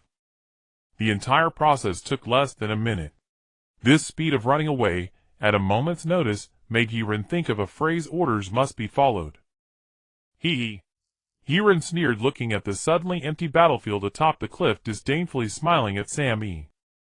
Look, do these people really deserve your efforts to save them? The Wooden Man returned to his cold demeanor, heavily snorting at Yaren. The world of ninjas is just like the world of commoners. There are good ninjas and bad ninjas. But regardless, as long as they still belong to Yōnin village, their goals remain the same. To protect Lord Raikage. This has nothing to do with whether they are worth saving. It only relates to whether saving them can bring greater benefits to the village, nothing more. Yaren smiled slightly at the composed Sam-e. You are truly a calm woman. It is perfect for you to be our shadow organization strategist. From now on, you are the temporary strategist of our shadow organization. You must think for the organization in all matters.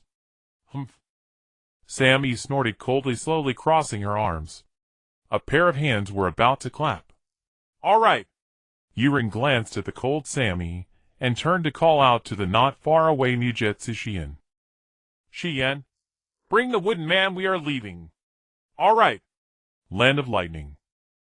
Located on a peninsula surrounded by the sea on 3 sides in the east, there is only one road leading in or out of the land of lightning. That is a massive canyon that passes through the land of rice. The Death Canyon. At this moment in the office of the Reikage in Yōnin village, a tall figure was sitting on the sofa looking at a document that had been handed over. His right hand, protected by iron wrist guards, trembled slightly. What happened? Lord the Wooden Man and Sammy have all been captured. You all fled back. The fourth Reikage glared fiercely at the kneeling Yōnin jōnin in front of him, questioning loudly.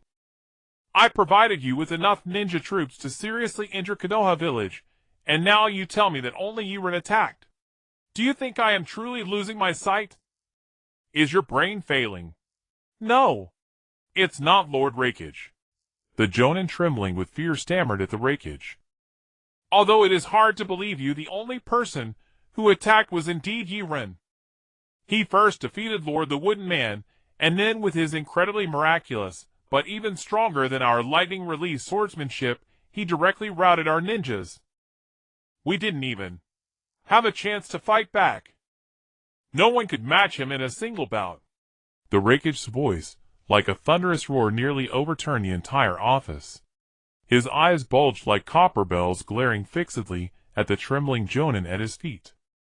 Yes, indeed. The Kumogakure jōnin gritted his teeth and confirmed once more to the Reikage. When Yaren arrived, there were 4 people accompanying him, but only he acted. He single-handedly defeated our entire ninja force. Is that so? Thud. As the jōnin finished speaking, the Reikage's expression froze. He then slumped back onto the sofa, staring ahead with wide eyes, lost in thought.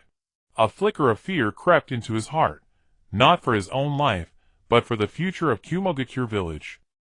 If they had provoked someone else, or if Yaren had been insignificant, they could have dealt with him as they pleased, killing him without a second thought. Just as in their original plan to seize the Hyūga clan's Byakugan from Konoha at any cost, regardless of how many Konoha ninja they killed, it was all within Kumogakure's schemes. But Yaren, this sudden young man, was not only someone they could bully, it will his power surpassed even the entire Konoha village. With just 3 companions, he was like a formidable army, able to strike any nation without restraint. It was like the barefooted having no fear of the shod, and the barefooted being even more formidable. How could they fight? After a long silence, the Reikage finally rose from the sofa. His aura no longer carried the oppressive weight it had before, allowing the jōnin kneeling before him to breathe a sigh of relief. Tell me, who were the other 3? The kneeling jōnin recalled for a few seconds, then spoke respectfully to the Reikage. One of the accompanying ninja was a young man who once served in Konoha's Umbu named Yūushi Yen. The Reikage nodded. Yūushi Yen's name was not well known, and the Reikage had never heard of it. The second was a genius ninja of the Uchiha clan known as Shursui of the body flicker Uchiha Shursui. What? The Reikage was startled.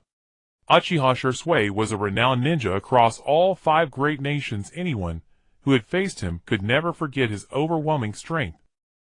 Iya's younger brother Killer Bee, though he spent most of his time in the Cloud Valley, had still heard of the man bearing the title Shursui of the body flicker. In this war, did Uchiha Shursui take action? Have you assessed his strength? The jōnin's face showed difficulty. No, because Yaren alone defeated Lady Yujito and crushed our entire ninja force. Uchiha Shursui obeyed orders to guard the rear. He sealed off the only escape route, so Uchiha Shursui did not fight. All right. The Reikage nodded, frowning as he continued. And the last one. The jōnin glanced at the Reikage's grim expression and spoke hesitantly in a low voice. It was Uchiha Itachi. The Reikage was stunned, then asked the jōnin. A 4-man squad, and 2 of them are geniuses of the Uchiha clan. Yaren brought these 2 out, didn't Konoha and the Uchiha clan stop him? The jōnin. His face twisted in discomfort. He looked at the Reikage, wanting to speak, but not daring to, so he cast a pleading glance at Tutai, who stood beside the Reikage. Ahem. Tutai coughed lightly to draw the Rakich's attention, then spoke gently. Well, to be honest, Konoha and the Uchiha clan did try their utmost to oppose Yaren's plan. It was also mentioned in Konoha's reply letter, but you, Lord Rakich, with your hasty temperament, didn't read it. Humph. The Rakich was taken aback, then crossed his arms, and said to Tutai, Then tell me, why didn't Konoha and the Uchiha clan succeed in stopping him? Well, according to reports from our intelligence ninja station in Konoha, during a collective meeting in the Hokage's office, Yaren, serving as a temporary advisor, kicked the opposing advisor Shuanshin Xiaochen out the window. He then threatened the Hokage, forcing everyone to support his plan. The Uchiha clan dared not raise any objections either. The Rakich frowned. This kid's fiery temper is quite like mine. If we weren't enemies, I'd love to have a drink with him. Damn it. Tutai. Lord Rakich, mind your words. Oh, fine. Hey. The Rakich waved to Mabuyi, who stood on the other side. Notify Killer Bee in the Cloud Valley to come see me immediately. I have important matters to discuss with him. Yes. Mabuyi nodded, then pushed open the office door and left. The Rakich's eyes narrowed slightly. Yaren, what exactly do you intend to do in my Kumogakure village? Whoosh, whoosh, whoosh. 5 figures, no 6 with one person carried on another's shoulder, swiftly advanced toward a distant town. Tell me, Samui. Yaren glanced at Samui, whose robes fluttered, and whose 2 peaks rolled like waves, and smiled. I heard that within your land of lightning there are famous hot springs everywhere. How about taking us to soak tonight? Itachi, Chursui, Chien. Hearing the word hot spring, they couldn't help but recall the time Yaren and Jiraiya had demolished a hot spring, and they all shuddered simultaneously. They looked at Samui with eyes full of sympathy. What's that for? Yaren was displeased, and said coldly to Samui, Don't forget, you're our prisoner now. If you disobey, I won't just kill you, I'll slaughter the ninjas of your Kumogakure village. Don't test my patience. I'll ask you one last time. Where are the hot springs with many beauties? Yaren said with a straight face. Famous hot springs where? Samui was stunned and said with great grievance. I'll take you there. Land of Lightning, one of the 5 great shinobi nations. The nation is established on towering peaks that pierce the cloud shrouded in mist and echoing with deafening thunder. It is also home to the 2 Jinchuriki of the 2 Tails and 8 Tails. Most of the villagers have dark skin, are exceptionally skilled in swordsmanship and lightning release, and practice ninja body art. For instance, the 4th Rakish and the 8 Tails Jinchuriki are the foremost masters of this art. As a land where mountains, rivers, and oceans converge, the most abundant specialty in the Land of Lightning is its extensive hot spring regions. Now Samui has brought Yaren and his companions to one of the 5 most renowned hot springs in the entire Land of Lightning, Yamashio Hot Spring. Who? Yaren, dressed in a white martial arts uniform, stretched lazily. That fight just now really worked up a sweat. I can't wait to soak in the hot spring and wash up. It does look quite nice. Next to him, Yuzuki Yugao nodded repeatedly. Gazing at the enormous Japanese-style ancient building before them with white mist wafting from within, Yugao inhaled deeply, and caught a faint fragrance of spices. A relaxing aroma filled the air. The hot springs in the Land of Lightning are truly wonderful, much better than those in the Land of Fire.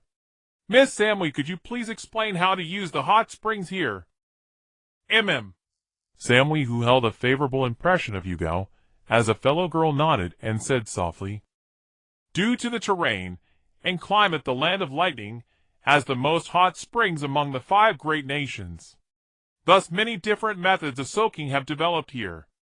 One method is to add raw milk, which helps the girls of the Land of Lightning maintain their skin, keeping it in excellent condition, even under intense sunlight. Oh! Yaren nodded and glanced at Samui. Like yours. Samui. With a cold snort, Samui crossed her arms and glared at Yaren. This is natural. Oh, I see. Yaren nodded. Then continue your introduction. The second method is the favorite among travelers from other nations visiting the Land of Lightning. People rent a private hot spring room within a well-established hot spring facility. This combines soaking and accommodation. Various methods of soaking are available with professional attendants to guide you, though the price is several times higher than regular hot spring visits. As for the price, Yaren smiled slightly. Everyone don't worry at all. My salary as a consultant in Konoha this month has been paid in advance. We could even stay here every day.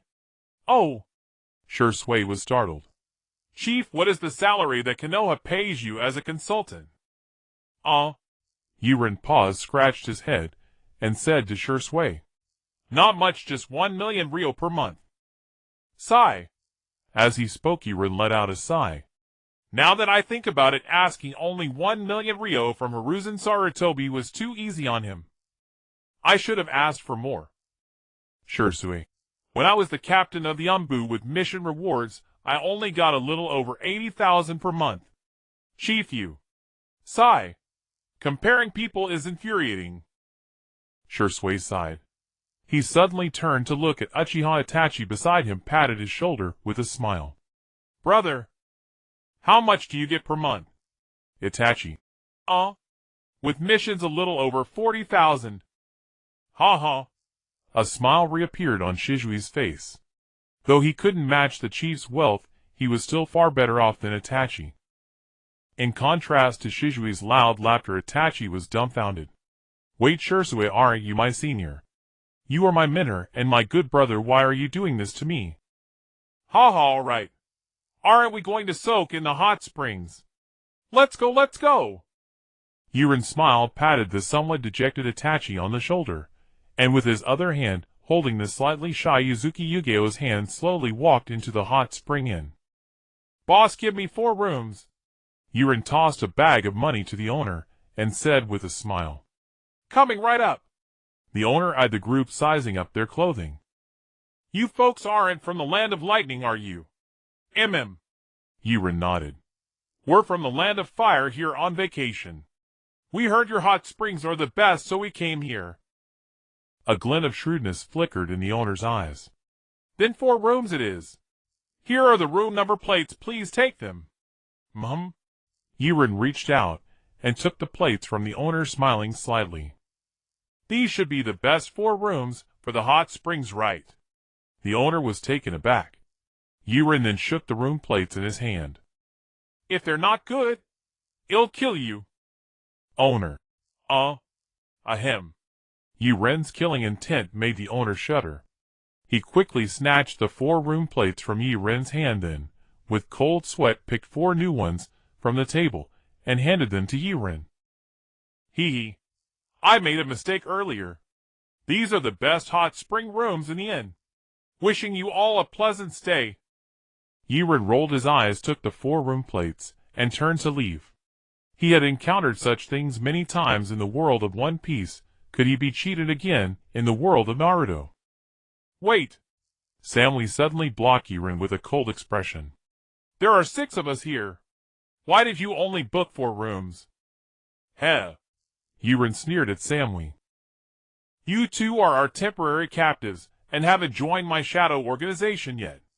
Why should I give you a separate room and create an opportunity for you to escape? You? Fine. Samly nodded reluctantly. You can book 4 rooms, but Yujito and I will stay with this female ninja. Yaren smiled slightly. That's not allowed either. What? Samly crossed her arms, glaring at Yaren with cold fury, her eyes blazing. You don't mean to make us stay in the same room as you? Yaren nodded. Exactly.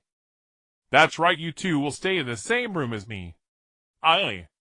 Samly began to tremble with rage, her chest heaving like gentle waves. I refuse. You won't agree. Yaren looked at Sammy with a malicious glint in his eyes, then smiled slightly. Yes. Sammy glared at Yaren. Rather than being insulted like this by you, you might as well kill me with a single strike. Sigh. Yaren gently sighed, lifting his foot and slowly walking towards the entrance of the hot spring shop. It seems you have forgotten everything I said before. I mentioned that. You are now our captive without the power to make decisions not even regarding your own life or death. So if you refuse me... Yiren's right foot had already stepped out of the door. He turned around, revealing a chilling smile to the stunned Sammy. I will go hunt your Oni ninjas. Wait here. Shoo! As soon as he finished speaking, Yaren stepped directly out of the hot spring shop's door and walked away quickly. 1 second. 2 seconds. 3 seconds. Wait. Hold on. Sammy gathered her courage and shouted loudly at the retreating Yaren. I agree to share a room with you. Sammy's face immediately turned crimson, and she shouted loudly at the distant Yaren, her whole body trembling violently from the utterance of those words. Her perfect figure was undeniably highlighted amidst the slight tremors. Come back quickly. Her final shout was nothing more than a weak whisper. Shoo! The soft sound of footsteps reappeared in front of Sammy. Yaren smiled gently as he raised her chin, with one hand brushing aside the hair from her face. This is better. Look at you, wouldn't it have been better if you had agreed sooner? Did you really need me to resort to such poor means to threaten you? Let's go have Sammy assist me inside and help me undress for a bath. To be fair, Yiren's request for Sammy to assist him in bathing was not said lightly, nor was it a joke. He genuinely wanted Sammy to do that for him. Just like now. By the edge of a misty hot spring pool, Yaren was half sitting in the hot spring, while beside him Sammy, her face flushed, lowered her head, and was vigorously scrubbing his back. Sammy's voluptuous figure appeared faintly in the swirling mist, stirring the imagination. I say, Sammy, you're a ninja, at least put some effort into it while scrubbing my back. Are you even scrubbing my back? Sammy, I've been putting in a lot of effort, you. What? Yaren turned his head in disbelief to look at Sammy, whose clothes were almost half soaked from the steam, and earnestly advised her. You put in a lot of effort. I've told you many times, shall ye? I have no intention of looking at your body, and I won't glance at you. So don't be nervous or shy, just hold the scrub towel steady and scrub harder. Got it. Loosen up a bit. Okay. All right. Sammy reached up to brush her slightly damp hair, blushing as she nodded, then started scrubbing Yiren's back with renewed vigor. Ah, that's right. Right there, put in some effort. I haven't had such a comfortable bath in a long time. I've decided you'll be my personal scrubber in our shadow organization from now on. So comfortable. An hour later, in Yiren's room, the shadow organization gathered with the captured Sammy and the wooden person sitting in a circle on the floor. After an entire afternoon, the wooden person slowly awoke. Upon hearing the news of her capture, a wave of despair washed over her. All night, she cast hateful glances at Yaren. Cough. Yaren glanced at the wooden person, who had been staring at him, and gently coughed. You don't have to look at me like that. The victor is king, and you certainly shouldn't be a sore loser. Humph. The wooden person paused, then turned her head away with a soft huff. Let's hold a brief meeting to plan our next steps. Yaren smiled as he looked at Chien, Itachi, and Shirzue beside him. Splash. Shirzue nodded slightly, then carefully unfolded the detailed map of the Land of Lightning on the wooden floor, pointing to one location as he spoke. Leader, look here. This is the Death Canyon where we first battled the wooden person. Swoosh. Then Shizuo's gaze became serious as he slid his finger across the map to another location amidst the horrified expressions of the wooden person and Sammy. Shirzue addressed Yaren. Our next target is the Reikif's office. Leader, when do we depart? Upon hearing Shizuo's words, Yaren did not respond. Instead, he furrowed his brow and began searching for something on the map, pointing here. Then he pointed over there. After a while, he withdrew his hand and slowly scratched his head. This left Shirzue and the others a bit baffled, unsure of what Yaren intended to do, yet they did not dare to ask, and could only wait anxiously. At this moment, the wooden person and Sammy exchanged glances, both seeing the fear in each other's eyes, and the worry over whether Yaren's next answer would align with Shizua's deciding to directly charge into the Rakich's office. Huh? After several seconds, Yaren gently exhaled, slowly shaking his head under the varied gazes of the crowd. No, we aren't going to the Rakich's office. Huh? Both Sammy and the wooden person let out a long sigh of relief and tightly embraced each other, their faces filled with joy. Why? Shizue was a bit confused.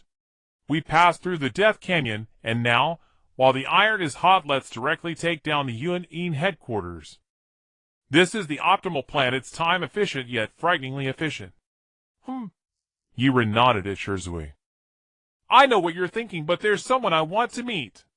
Taking down the Rakich can wait. Oh. Shizue was taken aback. Who? Is it? Someone worthy of your special attention, leader. Hee. Yaren smiled slightly. Confidently, he extended his right hand and pointed directly at a section of the map, slowly speaking to the crowd. Yunlei Gorge.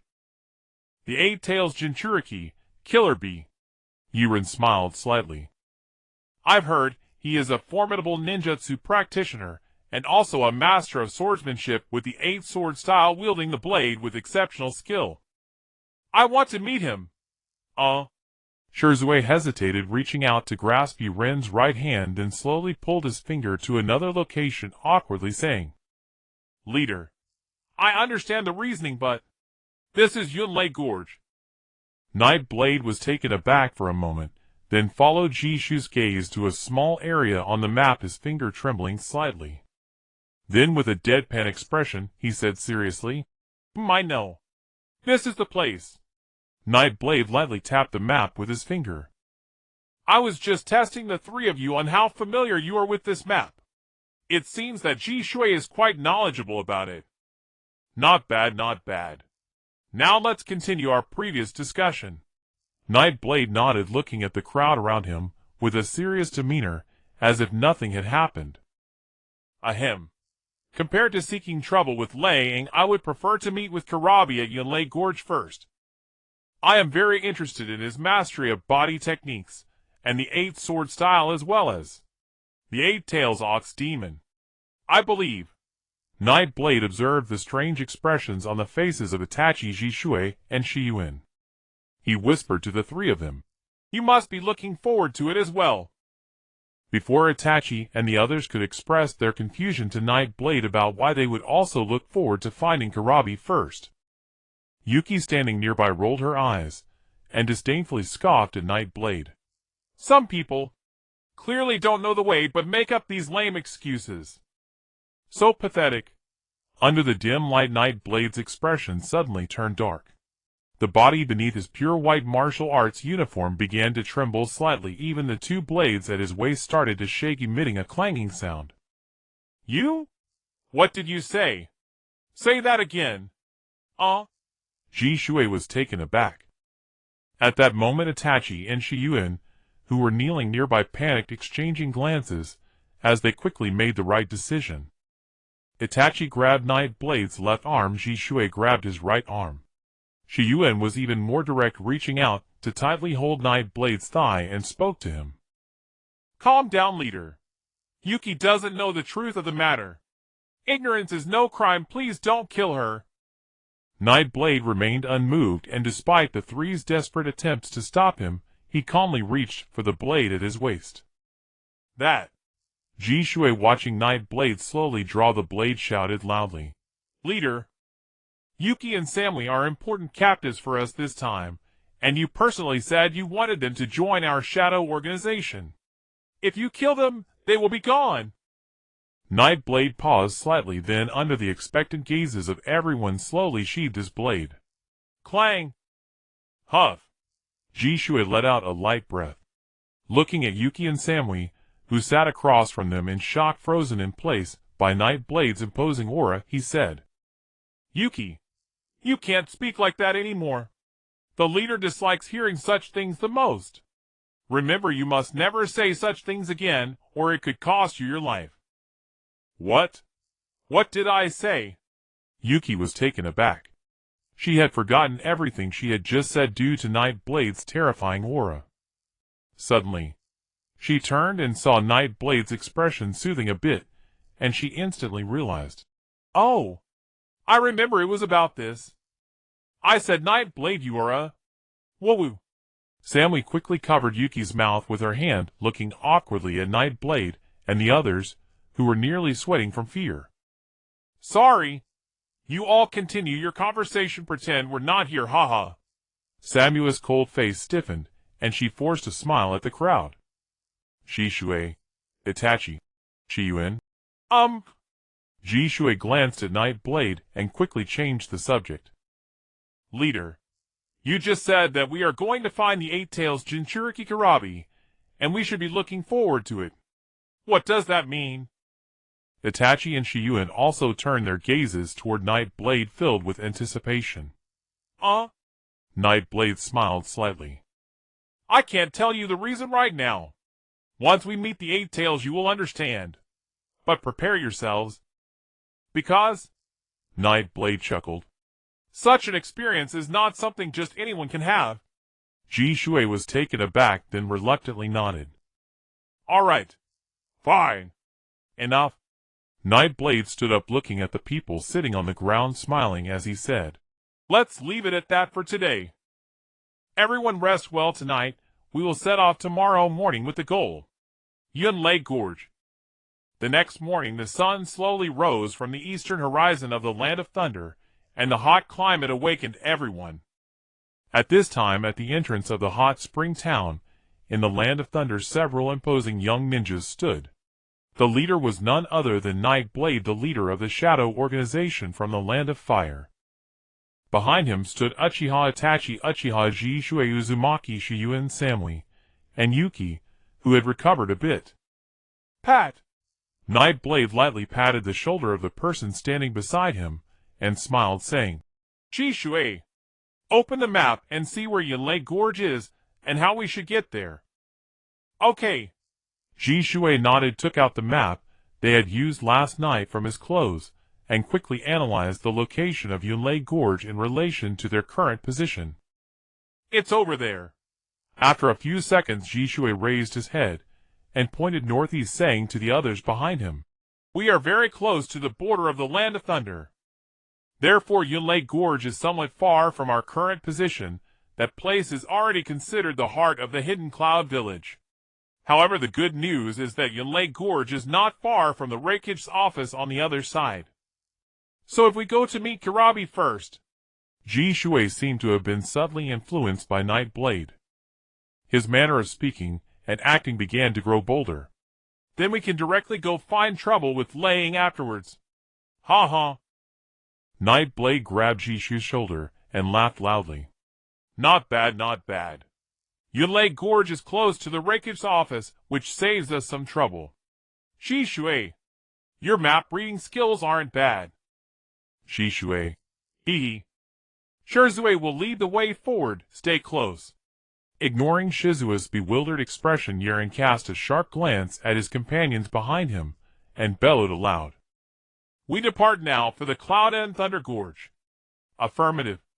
Itachi and Yugugo nodded solemnly, and took their positions behind Yaren. As for you two, Yaren smiled faintly. You'll accompany Shirzue at the vanguard. I trust you're intimately familiar with every corner of the Kumogakure village in the Land of Lightning. Samui nodded resignedly, then obediently guided Yugo beside Shirzue. Very well. Yaren smiled faintly. Let's move out. The Cloud and Thunder Gorge lies at the heart of the Land of Lightning, deep within Kumogakure village, and has been a sacred forbidden sanctuary passed down through generations.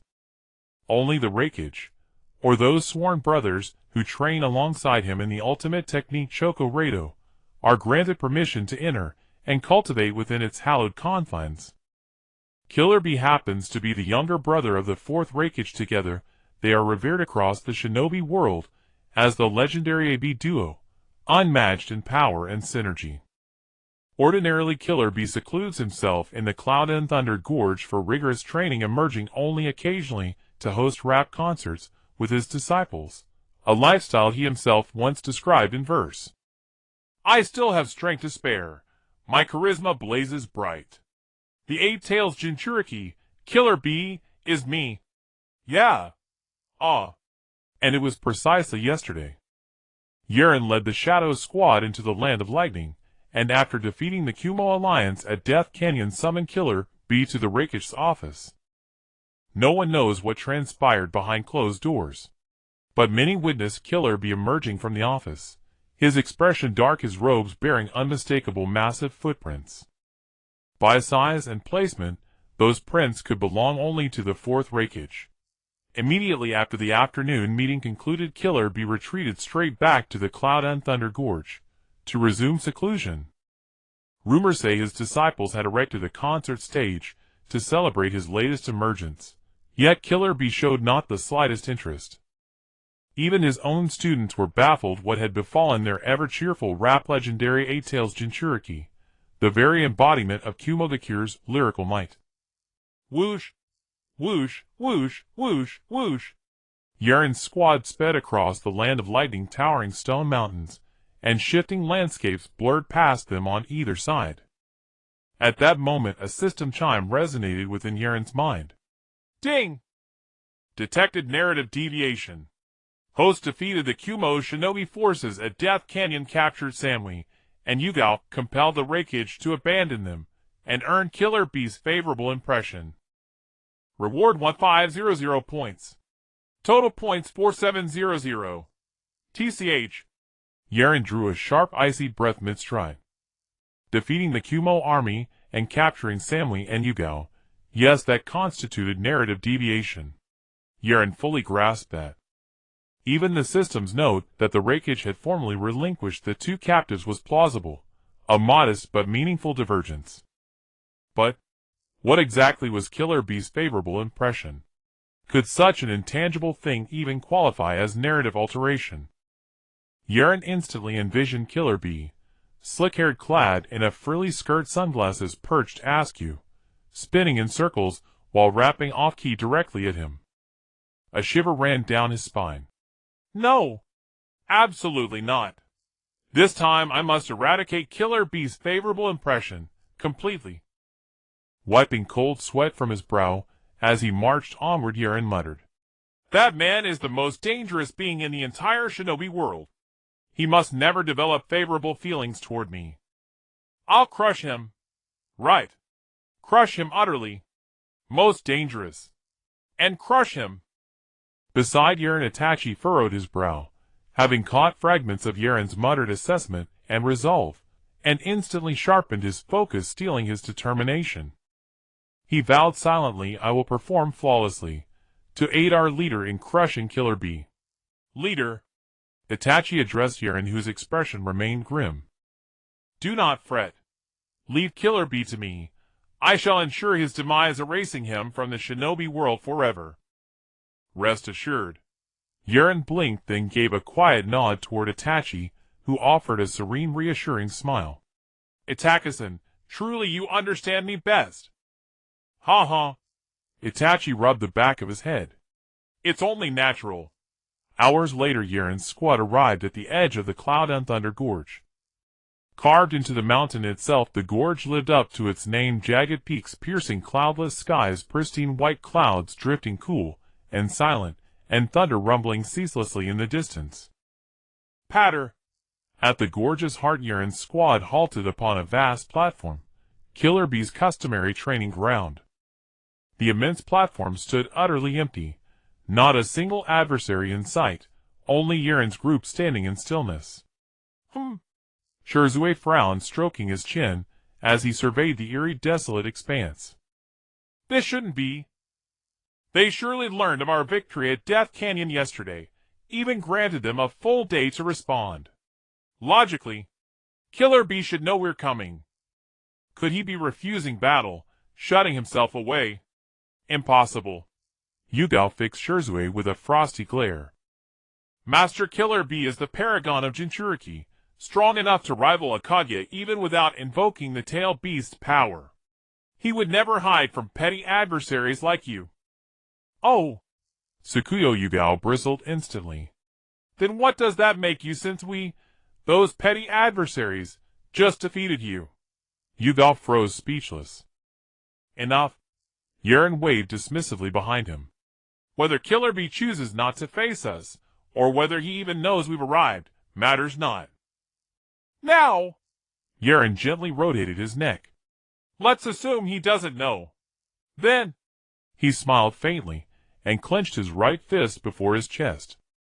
VRR. A strange resonance emanated from his fist as pure black armament Haki surged forth, encasing it completely.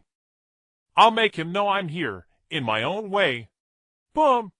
Before everyone's stunned, wide-eyed gaze, Yaren drove his fist straight into the colossal mountain ridge behind him. 100-meter-high stone pillar shattered at its base, its summit trembling violently, before collapsing seconds later with a deafening crash. Boom! An apocalyptic plume of dust blotted out the sky, merging with the thunder's deep roll, and shattering the cloud and thunder gorge's ancient silence forever. This. Sammy and Youmuurin stared at Yaren, who acted with such blunt and straightforward decisiveness, and were momentarily stunned. What this? This is the conduct of our leader. Before absolute power there are no so-called rules. Mao Wuxian cast a disdainful glance at Youmuurin. She declared proudly. Humph! Youmuurin snorted coldly.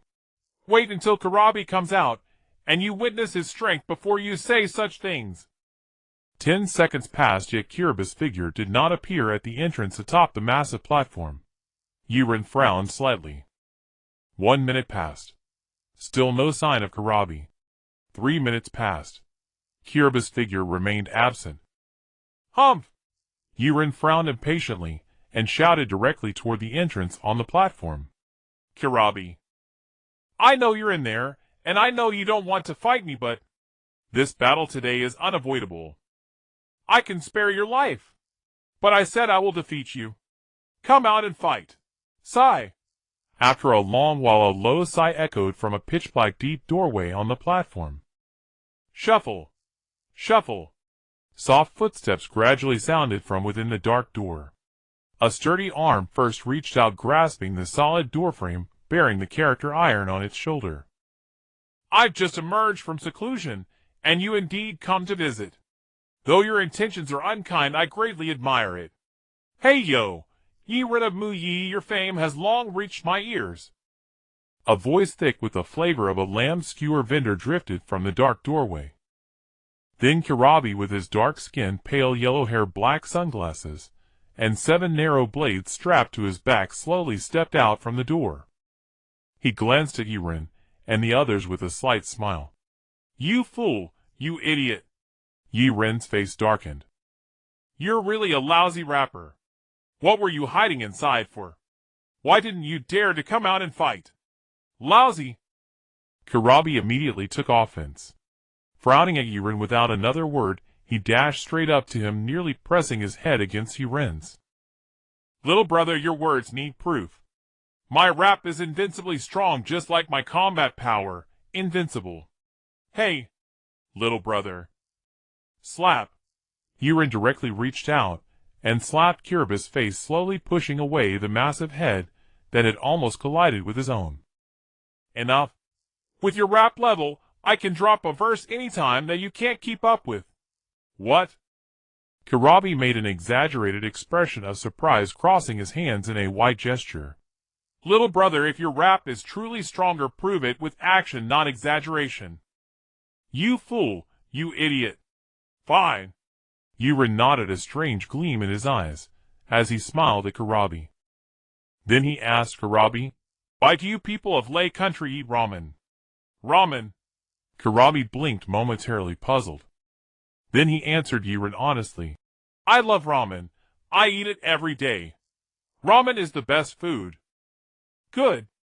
Yaren nodded, then facing the expectant Kurabi, slowly drew a breath and began. I'm about to start. Listen closely. Look at this bowl so big and round. Look at this noodle so long and wide. You coming to my place to eat, I truly feel honored. Why clash and confront? Look at this bowl so big and round. When we gather, raise our cups. Look at this noodle so long and wide. Reading martial arts novels makes me cry.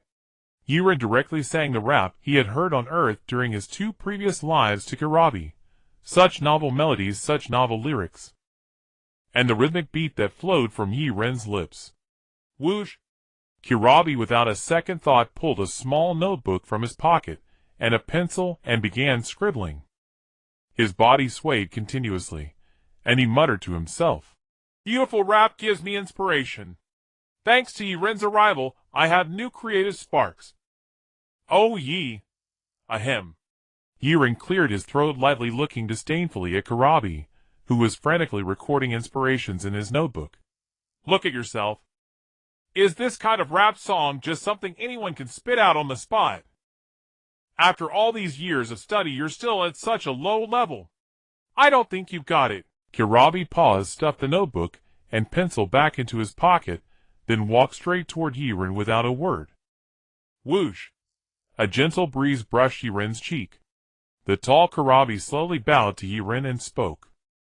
Though we are enemies, I still thank you. Your rap level is unmatched. I, Karabi, admit defeat. Ye! In that case. Yaren was taken aback, looking at the bowing Karabi with a hint of admiration. He smiled and reached out to pat Kirabi's shoulder marked with the character iron. How about this? After I finish my business in your lake country, we'll become friends. I'll take you on world tours to hold concerts and teach you rap techniques. What do you think? His. Karabi drew a sharp breath, looking at Yaren hesitantly, and asked, Yaren of Mu Yi, are your words true? I am Karabi of Lake Country. Shall we seal this pact? Whoosh! A gust of wind from a fist blow swept by. Karabi directly extended a fist toward Yaren, knuckles facing him, awaiting Yaren's response. Boom! Yaren smiled heartily, bumping his right fist against Kirabi's right fist, and nodded. This is certainly true, but before that you need to understand one thing. Oh!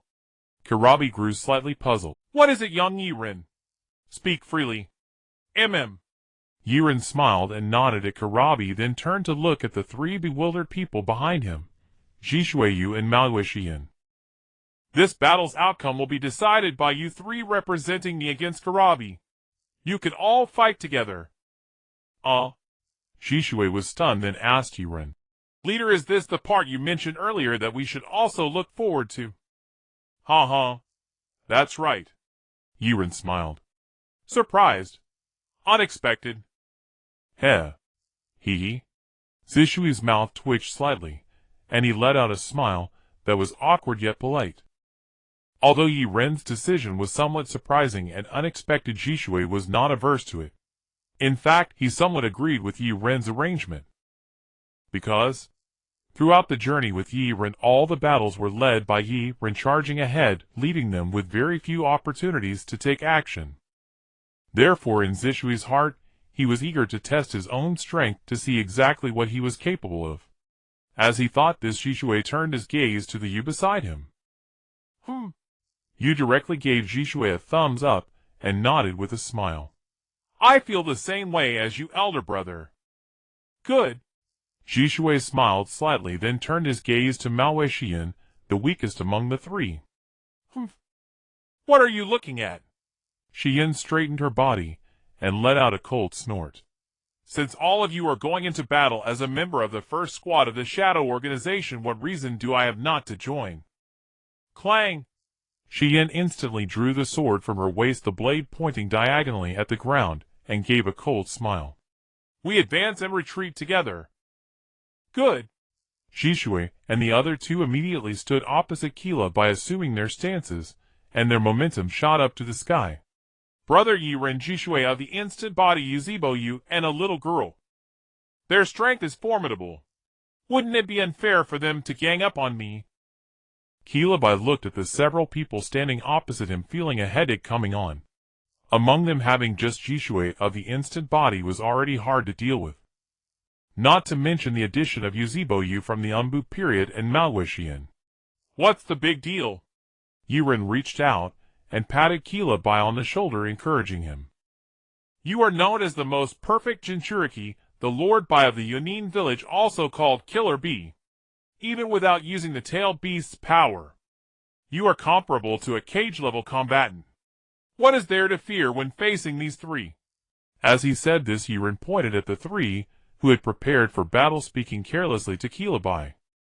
If I were to go, I could take them all down with one hand. Kilabai, Chishui, and the others. Ahem. Lord Leader, whose side are you on? Shouldn't you be cheering us three on? Chishui couldn't stand it anymore. Frowning, he said to Yaren. Yaren was startled, then seemed to suddenly realize the situation, and awkwardly laughed, waving his hand at Chishui and the others. Sorry. I was just trying to cheer Kilabai up, otherwise wouldn't you have no opponent? All right. Yaren walked directly to the other side of the huge platform, found a spot, and sat cross-legged.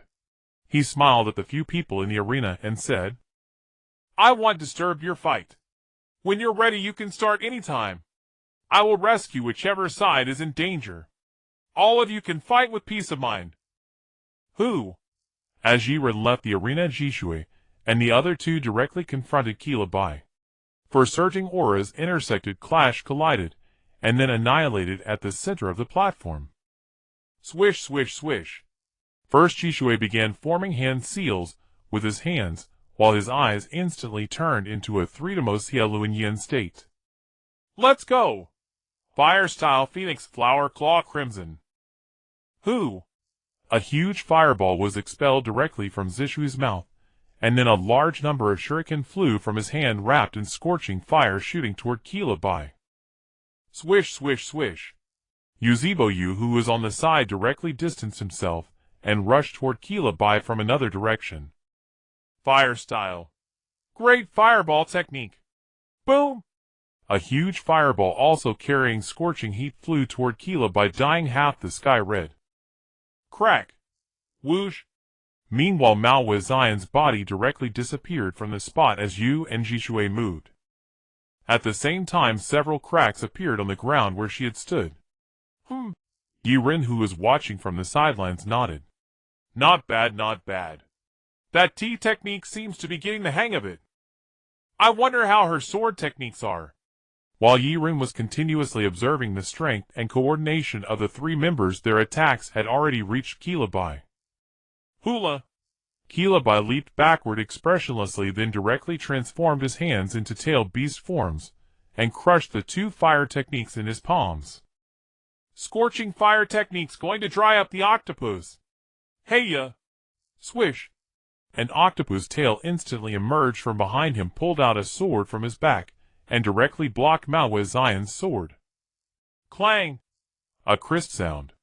In an instant, the half-tailed beast transformed Kilabai blocked all three attacks. The three of you are very strong. I'm going to go all out too. Hope you all survive. You idiot, you bastard. Whoosh, whoosh, whoosh. As soon as Kilabai finished speaking, the octopus tail under his feet left behind two tails that maintained the power and attack strength of the half-tail beast form, and then he directly unsheathed the 7 narrow swords from his back. Let's go! Swish! Kilabai, with a narrow sword clamped in each joint of his limbs, leaped high into the sky and directly reversed at the highest point.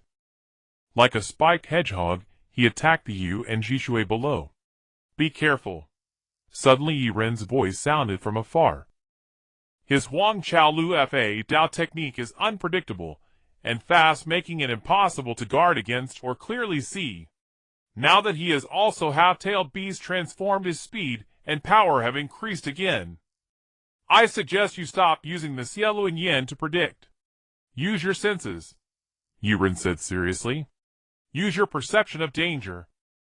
Chishui frowned. The blade light in his Xiaolu and Yen eyes was almost continuous. He could barely see it, but he couldn't predict it. Use the perception of danger. Let me try. Chishui slowly deactivated his Xiaolu and Yen, stared at the charging Kilabai, and pulled out a kunai from behind. Clang! The first strike Chishui perfectly blocked. Clang, clang! The next two strikes were also easily blocked by Jishui. Clang, clang, clang, clang, clang. Kilabai frowned slightly, and directly increased the speed and force of his sword swings, pressing Jishui to the spot, and rendering him unable to move. A drop of cold sweat slowly fell from Zishui's forehead. Jishui showed a difficult expression. Although I can block such immense force, is this the power of a tailed beast? Keep your movements synchronized. Sitting cross-legged at the platform's edge, Yaren frowned, as he watched the four combatants locked in brutal melee and spoke. Jishui has Kalabi restrained, he said. You two, find an opening and strike with everything you've got. Do not fear that your ninjutsu or swordsmanship might wound Jishui. In a fight like this, life is already entrusted to your comrades. If you want to win, you must dare to take risks. Yaren shouted, and Yu and Mao Yuxian's eyes brightened as they seized the cue. Both had relatively rich battlefield experience, yet this enemy was unusually powerful, and this was their first time cooperating, so hesitation was inevitable. All right. Yu nodded slightly. Yaren's reminder rekindled the old feeling of fighting shoulder to shoulder with Jishui. The dark pupils in his eyes slowly shifted. A pair of three-to-mo Sharingan emerged, spinning rapidly in his gaze, as Kalabi's strikes cut through the air.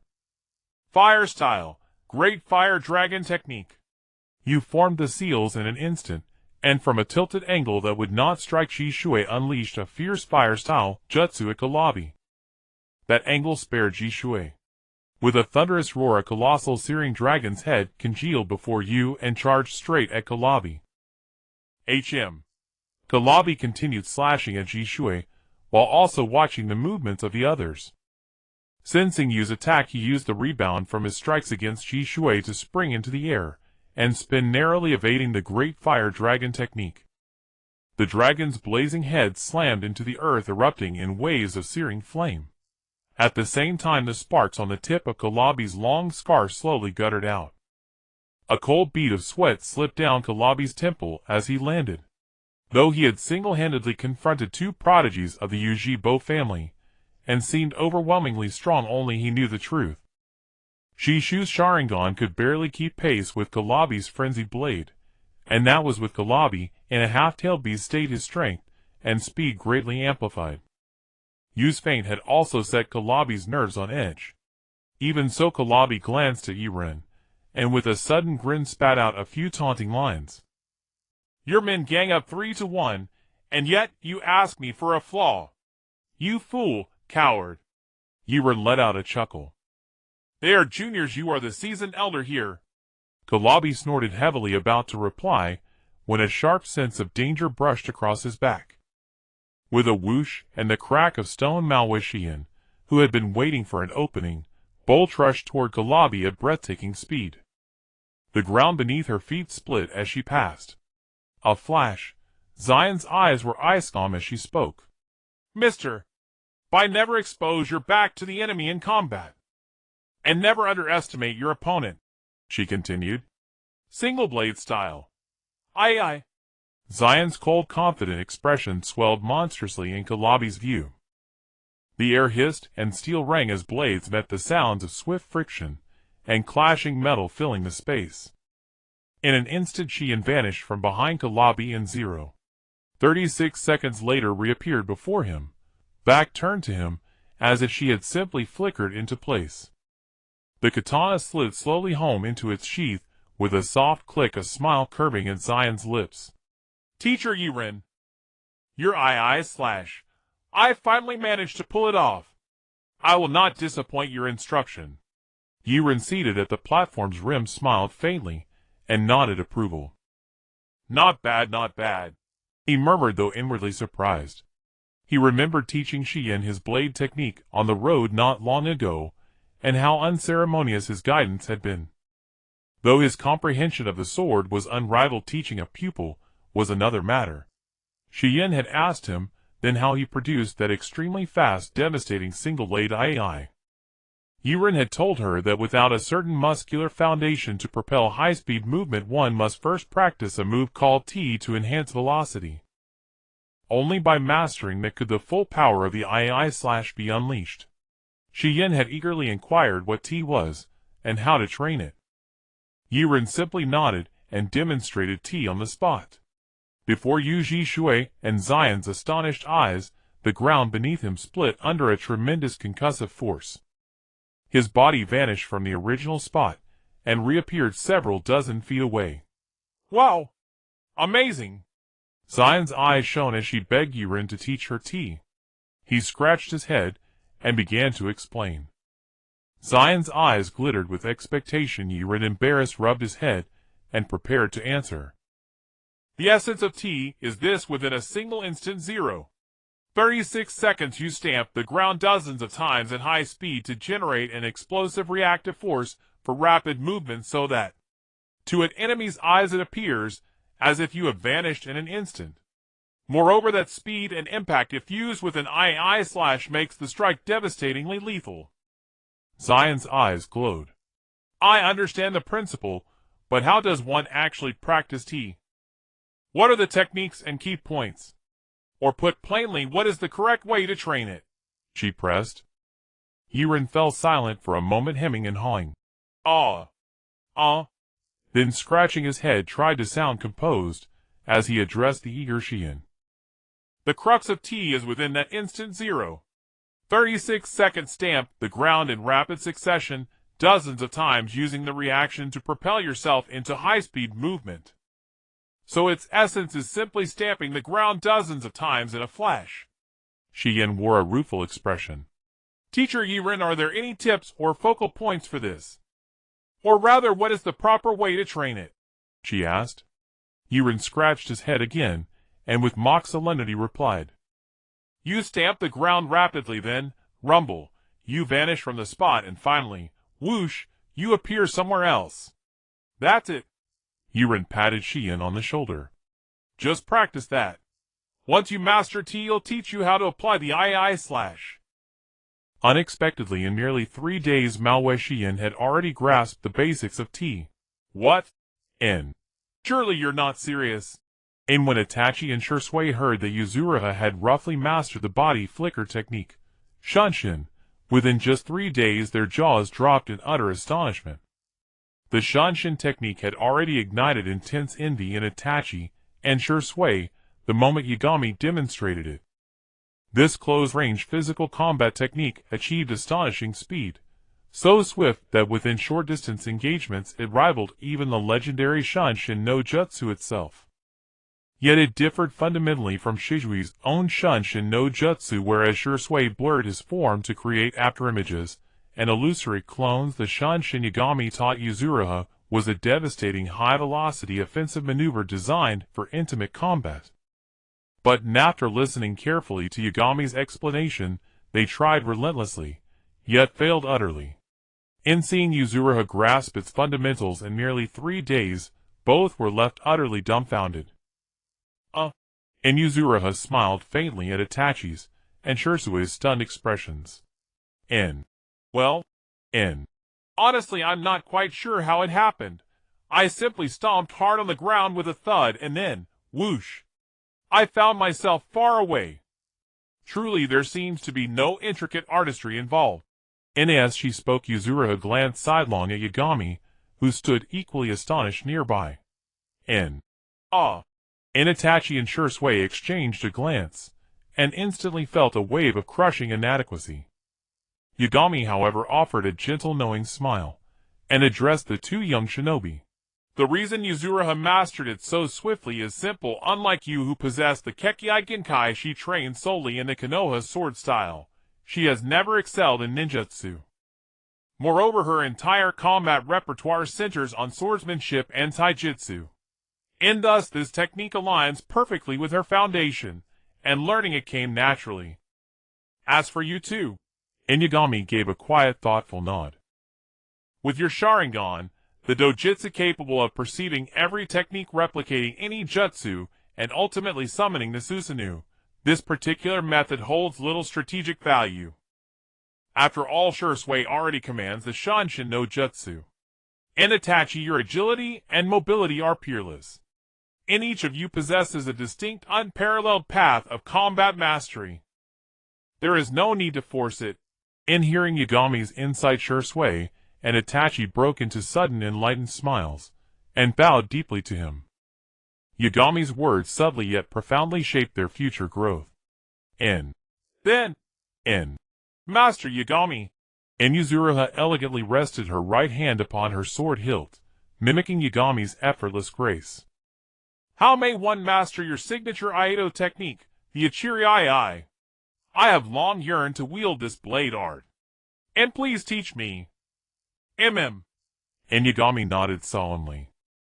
Just as he had when instructing Yuzuriha in Shunshin, Yagami now drew his blade before her, and executed the Ushering strike Shishigoka against a thick ancient tree. Crack! And Yagami vanished instantaneously, his feet erupting the earth beneath them. Whoosh! Shink! In the blink of an eye he reappeared behind the tree, blades smoothly sheathed. The massive trunk, wide enough for 2 arms to encircle, toppled thunderously moments later. Boom! This! And Yuzuriha's eyes lit up with awe. Master Yagami, I want to learn it. And Yagami smiled gently. Very well. And I shall teach you. First sheathe your sword. Then crouch low, coiling your energy like a spring, while concentrating all power into your legs and right fingertips. Then, boom! Launch forward using Shunshin, and at the apex of motion, Shink. Pierce your target clean through. Itachi. Inchirsui. Cough, cough. Now I understand. It's not our inability, but rather the instructor's teaching method that's flawed. Itachi's lips twitched. Inchirsui gently patted Itachi's shoulder. Little brother, hold your tongue. If the commander hears that things will turn precarious indeed. And Yuzuriha, though equally bewildered, obediently followed Yagami's instructions, and practiced diligently. Then, days later. During her duel against the strongest Jinchuriki, Yuzuriha flawlessly unleashed that very slash, clang, and Killer Bee barely managed to raise his narrow blade in defense, only for it to shatter instantly, its tip clattering onto the ground. And Bee turned slowly toward Yuzuriha, previously an unknown shinobi, and gazed at her with profound respect gleaming in his eyes. That strike was breathtaking. My blade yielded without resistance. And may I ask your name, esteemed sword-wielding shinobi?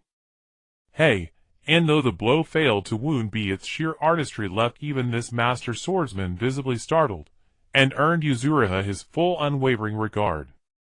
Yuzuriha Tsukiyo. And she turned calmly toward Bee, and replied, voice serene and unyielding. I recognize your mastery.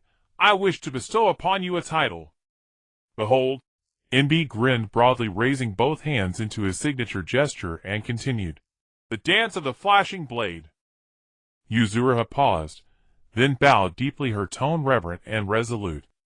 I am honored, Senior Bee, to receive this title. I shall strive ever harder. Excellent. Let us continue. This time, I shall hold nothing back. I will unleash my full strength. Beware. Whoosh. DZZRRT. Ultrasonic lightning vibration blade technique. Bee's expression hardened as he saw Itachi Shisui and Yuzuriha converge upon him from 3 directions, and the narrow blades tucked across his body blazed with searing lightning chakra. He had infused each blade with lightning-natured chakra, sharpening their edges to lethal precision. By inducing ultra-high-frequency vibrations, the technique granted these blades penetrative force surpassing even wind-based techniques, amplified further by Bee's mastery of swordplay, and the raw power and velocity granted by his partial tail beast transformation. A palpable pressure descended upon the trio. Whoosh! Whoosh! Whoosh! Inchirsue's hands flew through seals, and his form fragmented across the air in rapid succession. One after another tangible replicas of Shisui materialized before Bee. B. And take care, every one of these is real. B smiled faintly, his eyes behind black sunglasses gleaming with exhilaration. N. So the legend of Shanshin Shursui proves true after all. This is getting exciting. N. Boom! N6 chakra tentacles erupted from B's feet. All 8 of his tail beast appendages now manifested, each surge of chakra magnifying his strength and speed anew. Swoosh! Nin, his fully partial tail beast state B's velocity surged beyond measure, vanishing from sight in an instant, and reappearing directly before Yuzuriha. Whoosh! NB brought his ultrasonic lightning vibration blade down in a single decisive arc, and Yuzuriha instinctively raised her katana to block in. Clang! Her samurai blade snapped cleanly in two. Shiyin was suddenly taken aback, staring blankly at the half of the warrior's blade left in her hand, a drop of cold sweat trickling down her temple. The one wielding the supersonic thunder escape blade, Kurabi, leaped backward. Boom! Just barely evading the great fireball technique of Shursui. The sneak attack of instant body Shursui failed to hit, and the sword of dance of lightning has been severed. Next is my performance. The terrifying killer bee is me. Why? Hey! Night Blade waved his hand at Kurabi, who was clutching 6 thunder escape blades. It's not good to casually sever someone else's blade. You must know that for a swordsman their blade is often a second life. You're killing with intent. Kurabi paused slightly, glancing at the broken narrow blade on the ground, thoughtfully speaking up. Yeah. I am the 8 Tails Jinchuriki, and I wield 8 blades. Since one was severed by dance of lightning, doesn't that mean I've lost a life? How shameful. Night Blade. Alright, I understand your point, so. Night Blade sighed lightly. The battle must continue. Without a blade, Shiyin cannot exert her full strength, and that would make this fight unfair. How about this? Zila. Night Blade slowly drew out the original Ghost Cutter from his waist.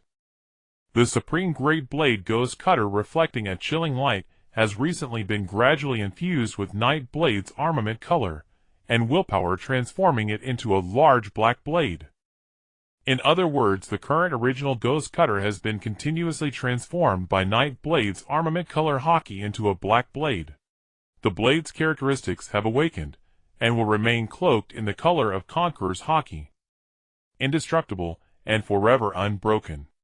Who? Glancing at the Ghost Cutter in his hand, Night Blade raised his hand, and threw it toward Shiyin, who was not far away. Use this one. Shiyin. His supersonic thunder escape blade is absolutely unbreakable. Thud. Shiyin paused, instinctively gripping the huge long blade, original Ghost Cutter, flying toward her. An exaggerated blade guard, a long blade, and a long handle. It is a heroic blade. For a girl like Shiyin, such a long blade can only be wielded with both hands. Who? Zion's body slightly bent, gripping the handle of the original Ghost Cutter, with both hands angled toward the ground, glaring intently at Kurabi across from her. She exhaled softly. The battle continues. Oh! Kurabi looked at the black two-handed long blade Shiyin was holding, a hint of great confusion flashing in his small eyes behind his black sunglasses. A black great blade, Night Blade's weapon. In the hands of its original owner it is indestructible. In the hands of Dance of Lightning it shatters upon contact. Yeah. Kiraba's 6 sword surged with lightning. The next moment, Kurabi leaped into the air, the rotation of his body causing the 6 supersonic thunder escape blades to form a shining sphere of sharp light. He smashed it down fiercely towards Shiyin below. Ding! Ding ding! In the hands of the half-tailed beastified Kurabi, the 6 supersonic thunder escape blades slashed rapidly at the original Ghost Cutter in Zion's hands, which could only passively defend, producing an unending sound of metallic clashes. Fire release. Great fire dragon technique. Seeing Shiyin in a dire situation, Shursui instantly formed hand seals, and 3 gigantic fire dragons flickering with crimson flames charged directly at Kurabi. Very timely. Kurabi smiled slightly. He jumped up, performing a flip in midair, charging directly toward Shui on the other side. Since you care so much about your teammate, he'll deal with you first. Whoosh! The terrifyingly fast Kurabi charged toward countless Shui clones, swinging the supersonic thunder escape blade, launching an unending series of attacks. Swish, swish, swish. Pooh! Pooh, pooh! Under Shijui's solemn expression, his clones vanished one after another under Kurabi's supersonic thunder escape blade. Is it the afterimage left by my speed? Kurabi shouted loudly. Now my speed can completely keep up. Swish! The final blow struck down.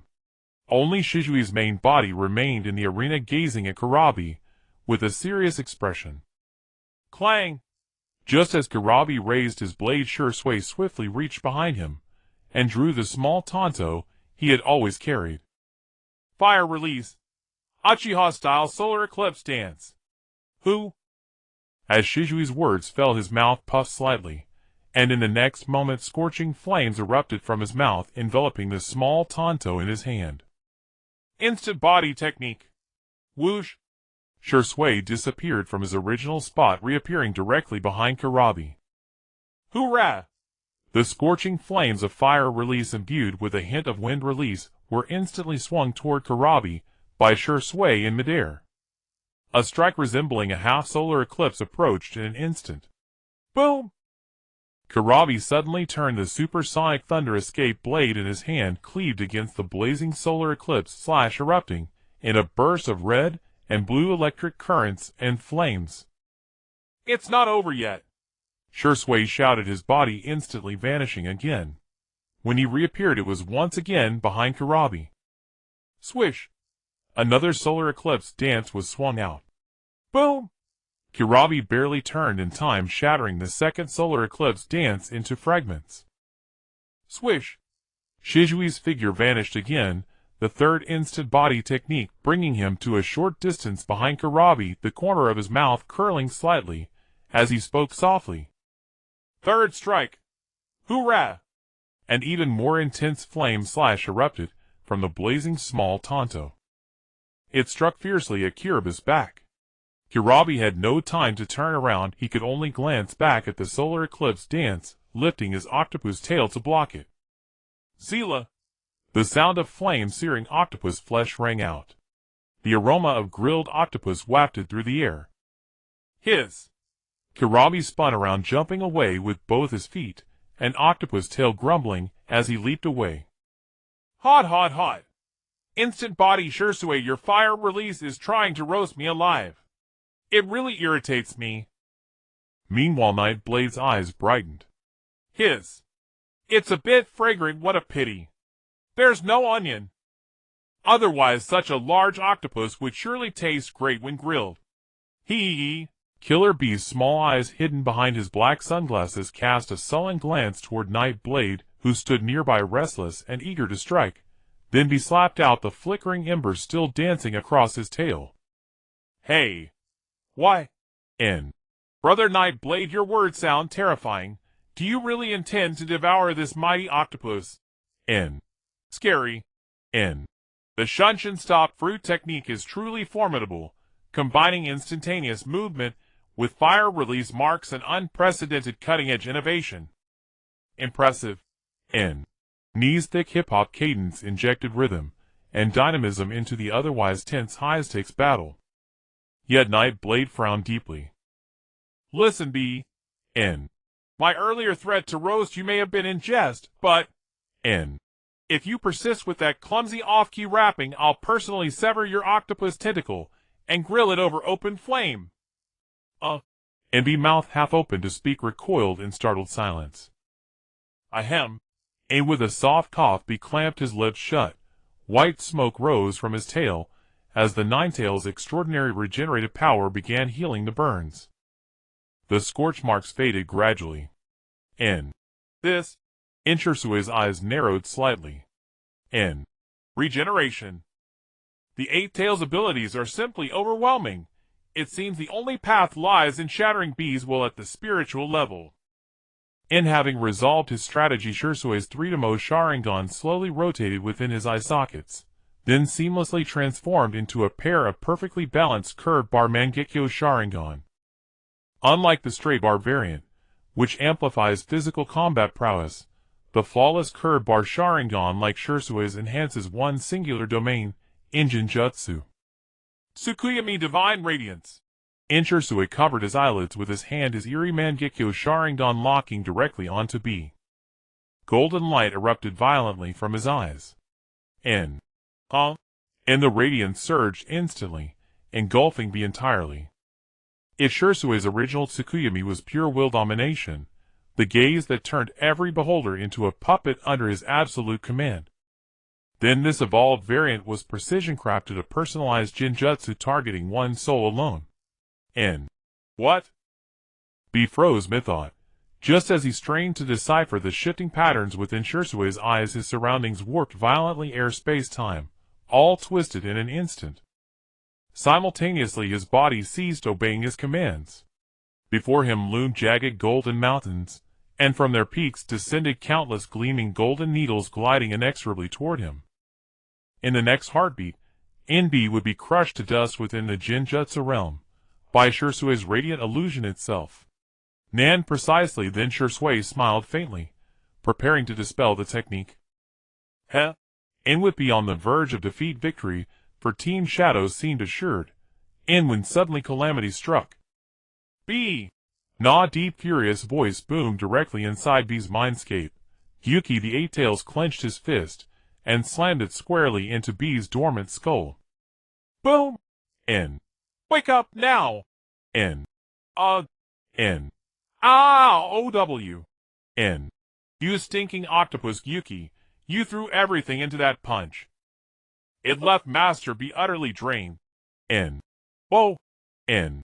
And Yuki blinked, then without hesitation launched dual thunderous blows, hammering B's face with both fists. Boom! N. Boom! N. Master B can't take much more. Big brother Yuki, please stop. And dazed and reeling, B abandoned all bravado, and begged outright. Humph. And Yuki snorted coldly. N. Fool! N. Look around you. When did you even fall under Jinjutsu? What use are you? N. N. Jinjutsu. NB blinked, then opened his eyes, stunned to find himself no longer in the Cloud and Thunder Gorge, but suspended within a surreal alien dimension. Gigantic golden spikes and mountains hung overhead, descending slowly, relentlessly, poised to crush him in the next instant. ABA. N. Break free. N. Understood. And Yuki smiled faintly. Each time B called him by that affectionate name, warmth stirred deep within his ancient heart as he gazed upon his host. Swiftly raising both fists, Yuki struck downward, delivering a crushing blow onto B's head just before the golden spikes and mountains reached him. Boom! N. B the RR. NAS, the third party intruding into Shursue's Jinjutsu. Yuki disrupted the chakra flow within B's body through sheer percussive force, shattering the Tsukuyomi Divine Radiance instantly. Huff, huff. And emerging from the illusion, B's vision flared with light. Reality snapped back into focus. Once again, his feet touched solid ground, the vast platform beneath him. He nodded solemnly toward Shirsue, whose expression betrayed genuine astonishment. N. The Uchiha Sharingan is indeed formidable. Even Killer B could not withstand it. Dangerous. N. Huh? Shirsue staggered slightly, breath ragged, beads of sweat tracing paths down his temples. So, he broke free. N. Even my perfected Tsukuyomi can't be deployed without risking fatal injury. Only direct confrontation remains. Itachi. N. Hyūga. Shirsue barked sharply at his two comrades, speaking with lightning speed. Hyūga, your blade can parry B's ultrasonic lightning slash. You'll hold the front line, absorbing his sword strikes. Itachi, your speed is unmatched. Use fire techniques as feints, while seeking openings to ensnare him briefly with Jinjutsu. N. And finally, Shirsue fixed his gaze on B and smiled. I will deliver the final blow. N. This battle has lasted long enough. It ends now. N. We must not let our leader underestimate us. Yes. In. Yes. Hyūga and Itachi stiffened instantly, bodies leaning forward, muscles coiled ready to unleash coordinated assault at Shirsue's command. Not bad. Nightblade, seated calmly at the platform's edge, observed the trio's growing synergy, and gave a quiet approving nod. Unconsciously, Shirsue had become their strategist and leader, and under his precise coordination Itachi and Hyūga each fulfilled their roles with flawless efficiency, maximizing their full potential. Heh? A faint smile touched Nightblade's lips as he watched the three poised for attack, anticipation shimmering in his eyes. Will this wave end cleanly and decisively? Jisue smiled confidently, and looked at Kurabi not far away, then exhaled loudly. Let's go together. Crack. Whoosh. Mizuki Shiyen immediately used the shave technique she had just mastered, and as the stones under her feet shattered, her body instantaneously disappeared from the spot. In the next moment, she appeared in the air right in front of Kurabi. Swish. The sharp black blade of the Kicho descended heavily towards Kurabi. Clang. ZZZ. Kurabi raised both narrow blades above his head with all his might, and the two supersonic thunder escape blades collided with the pitch-black Kicho, producing a piercing sound. Mizuki Shiyen landed perfectly in front of Kurabi, blocking his line of sight. ZZZ. ZZZ. Clang. After Kurabi blocked the initial Kicho in Mizuki Shiyen's hands, the immense force sent her flying from the downward strike. Then Kurabi stepped forward in an instant. The supersonic thunder escape blade again aimed downwards at Mizuki Shiyen with the momentum of the attack. Swish. However, just as Kirabi's exquisitely swift attack, accompanied by a gusting wind, was about to strike the defenseless Shiyen, she seemed to have already anticipated it and lay back to retreat. While Mizuki Shiyen lay back retreating, a clear figure suddenly appeared behind her, gradually enlarging in Kirabi's view as he had just delivered a strike. Whoosh. The expressionless and slightly puzzled Uchiha Itachi flew towards Kurabi at an extremely high speed. Looking at his stance, it seemed he intended to perish together. This. Kurabi froze for a moment, then immediately used the octopus tentacles beneath him to escape, rapidly creating distance from Uchiha Itachi. Uchiha Itachi arrived just in time. Watch me cleave you in two. Why? With distance established, Kurabi immediately crossed the supersonic thunder escape blade in front of his chest, ready to slash horizontally at Uchiha Itachi in front of him. Suddenly, upon seeing Uchiha Itachi's eyes, Kurabi was momentarily stunned. It was this very instant that directly led Kurabi to make another choice. Whoosh. The supersonic thunder escape blade in his hand was instantly retracted, and Kurabi did not show even a hint of excess expression as he dashed towards the force of the tail beast's tail at a 90-degree angle. Pong! The expressionless Uchiha Itachi suddenly fell to the ground, and a few seconds later there was a tremendous explosion. Boom! Dust rose slowly from the platform. Not far from the explosion point, Uchiha Itachi, forming a hand seal, softly uttered a few words. Shadow Clone Great Explosion. Kurabi in midair watched the power of Itachi's Shadow Clone Great Explosion, swallowing hard. Originally only Uchiha Shirsue was a well-known master. Unexpectedly, the Uchiha clan is full of hidden talents. This Uchiha Itachi is no ordinary opponent. Suddenly Kurabi was taken aback. Uchiha Shirsue. Where has Uchiha Shirsue gone? Whoosh. Just as Kurabi was puzzled, a rapid sound of wind broke from behind him, carrying a strong sense of danger. Uchiha Shizui's expression was calm as he brought down a flaming short blade towards Kirabi's back. Uchiha style. Gale sword. It's over. Kurabi, still in midair and unable to turn in time or defend himself, felt a sudden jolt in his heart as he heard the rushing wind beside him. The sharp blade behind him seemed poised to pierce through his back in the next second. Kurabi frowned. An octopus has 8 tails. In emergencies, it can sever its tails to save its life. If one were to ask when the situation is critical, Kurabi believes now is the time. ABA! Karabi shouted loudly. The 8 octopus tails behind him began to twist and roll, and before Uchiha Shijui's short blade could stab down, 4 of the octopus tails blocked the blade at the last moment. Clang! ZZZ! The figure of the sharp weapon piercing flesh came from behind Karabi, as a flaming short blade pierced through his 4 tails in an instant. A thick smoke rose, and the scent of grilled octopus wafted across the platform again. In the midst of turning around, the blade tip pierced out, directly embedding itself in his back as Karabi looked dazed.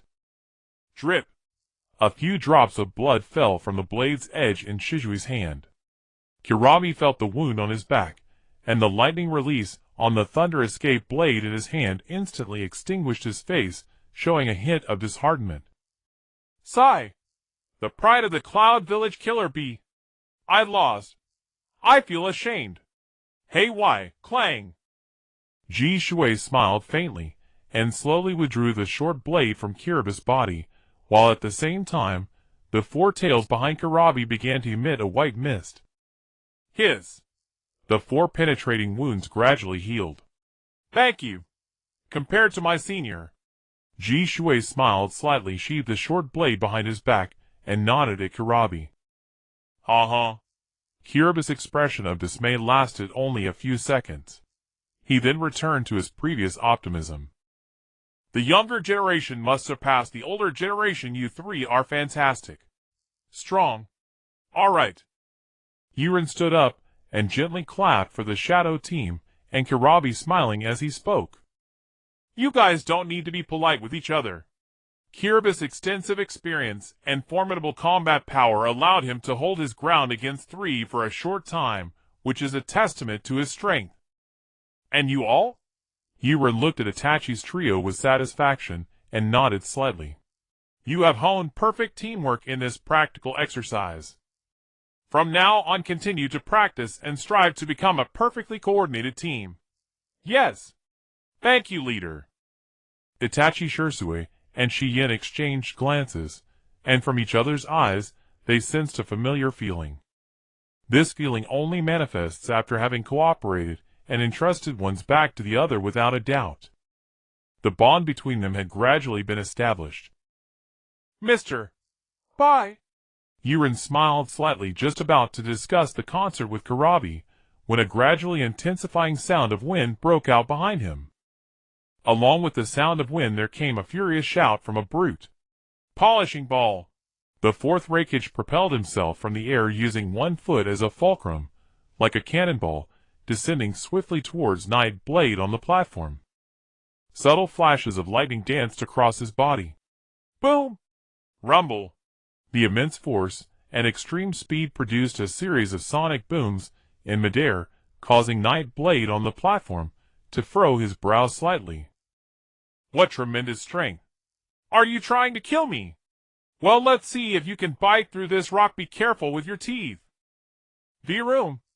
The white martial arts robe on Night Blade's body fluttered, as if moved by an invisible wind slowly slipping off him. His muscular arms were suddenly exposed to the air, and upon hearing the strange sound, black-armed Haki spread over Night Blade's arms. A scorching breath slowly escaped Night Blade's mouth. His pupils turned crimson, as he suddenly looked up at the 4th Reikage in midair. First power rumble. Rumble. Night Blade's right arm instantly swelled to twice its original size. Second power rumble. Rumble. Night Blade's right arm also inflated, matching the right arm's increase to over twice its original size. Hee.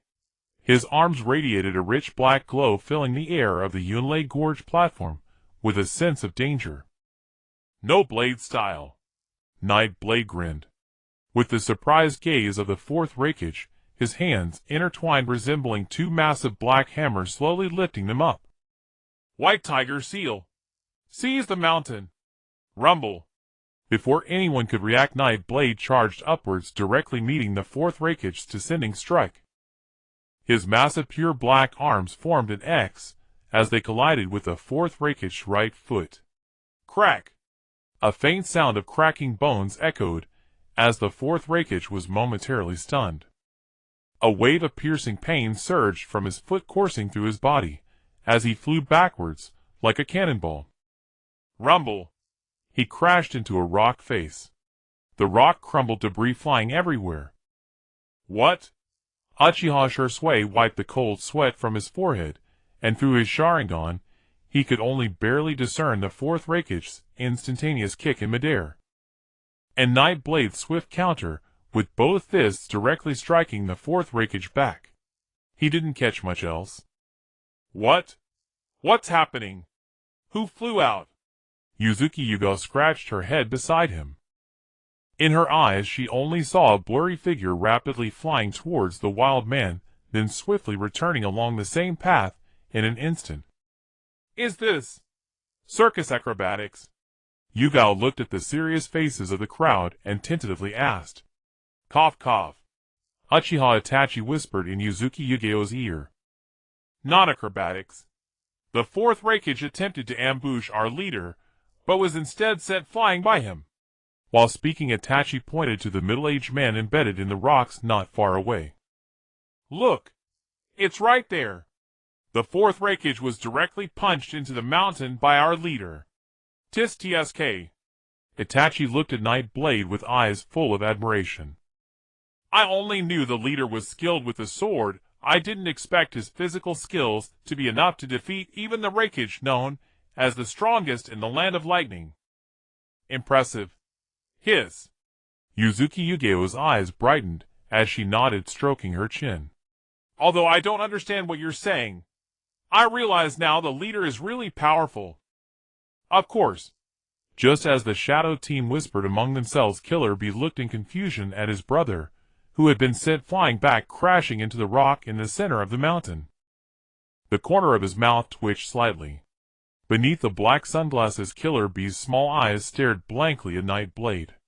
My brother returns faster than he came. That punch from Nightblade was incredibly fierce. The older brother, skilled in physical arts, actually miscalculated. Oh! No! Crash! The fourth Raikage struggled to pull himself from the rocks halfway up the mountain, frowning, as he glared at Killer Bee, who was singing and dancing. Stop your nonsense, Bee! This is Nightblade, the one I told you about, who came to invade our hidden cloud village. Are you not going to help me take him down? Oh! Killer Bee was taken aback for a moment, then slowly shook his head at the fourth Raikage. Brother, I've always said I have a strange sense of familiarity with Nightblade. As a tailed beast, I sense no malice from him. Therefore, I could never harm him. Brother, you should just give up. You idiot. You jerk. Seela. Blue lightning erupted from the fourth Raikage's body again, but this time every strand of hair on his head stood upright. Whoosh! The figure of A flickered in place, and the next second he appeared right in front of Nightblade. Since you won't make a move, I'll do it myself. Lightning release chakra. Full power mode. Whoosh! The Raikage's figure instantly vanished, and the next moment a fist packed with immense force appeared right before Nightblade. Body flicker technique. Lightning punishment level. Nightblade smiled slightly, stepping on the ground amidst the flying debris. His figure transformed, landing a punch on his right wrist from the side. Rumble. As body was sent flying, instantly creating a large crater in the previously flat ground. Not enough. Nightblade gently shook his head, speaking to A, who was slowly standing up. You have enough strength and speed, but not enough agility. You're too reckless. Then let's try this move. Body flicker technique. The Raikage's figure vanished again, appearing above Nightblade the next instant. At that moment, Nightblade smiled slightly. Hyūga sword. Whoosh!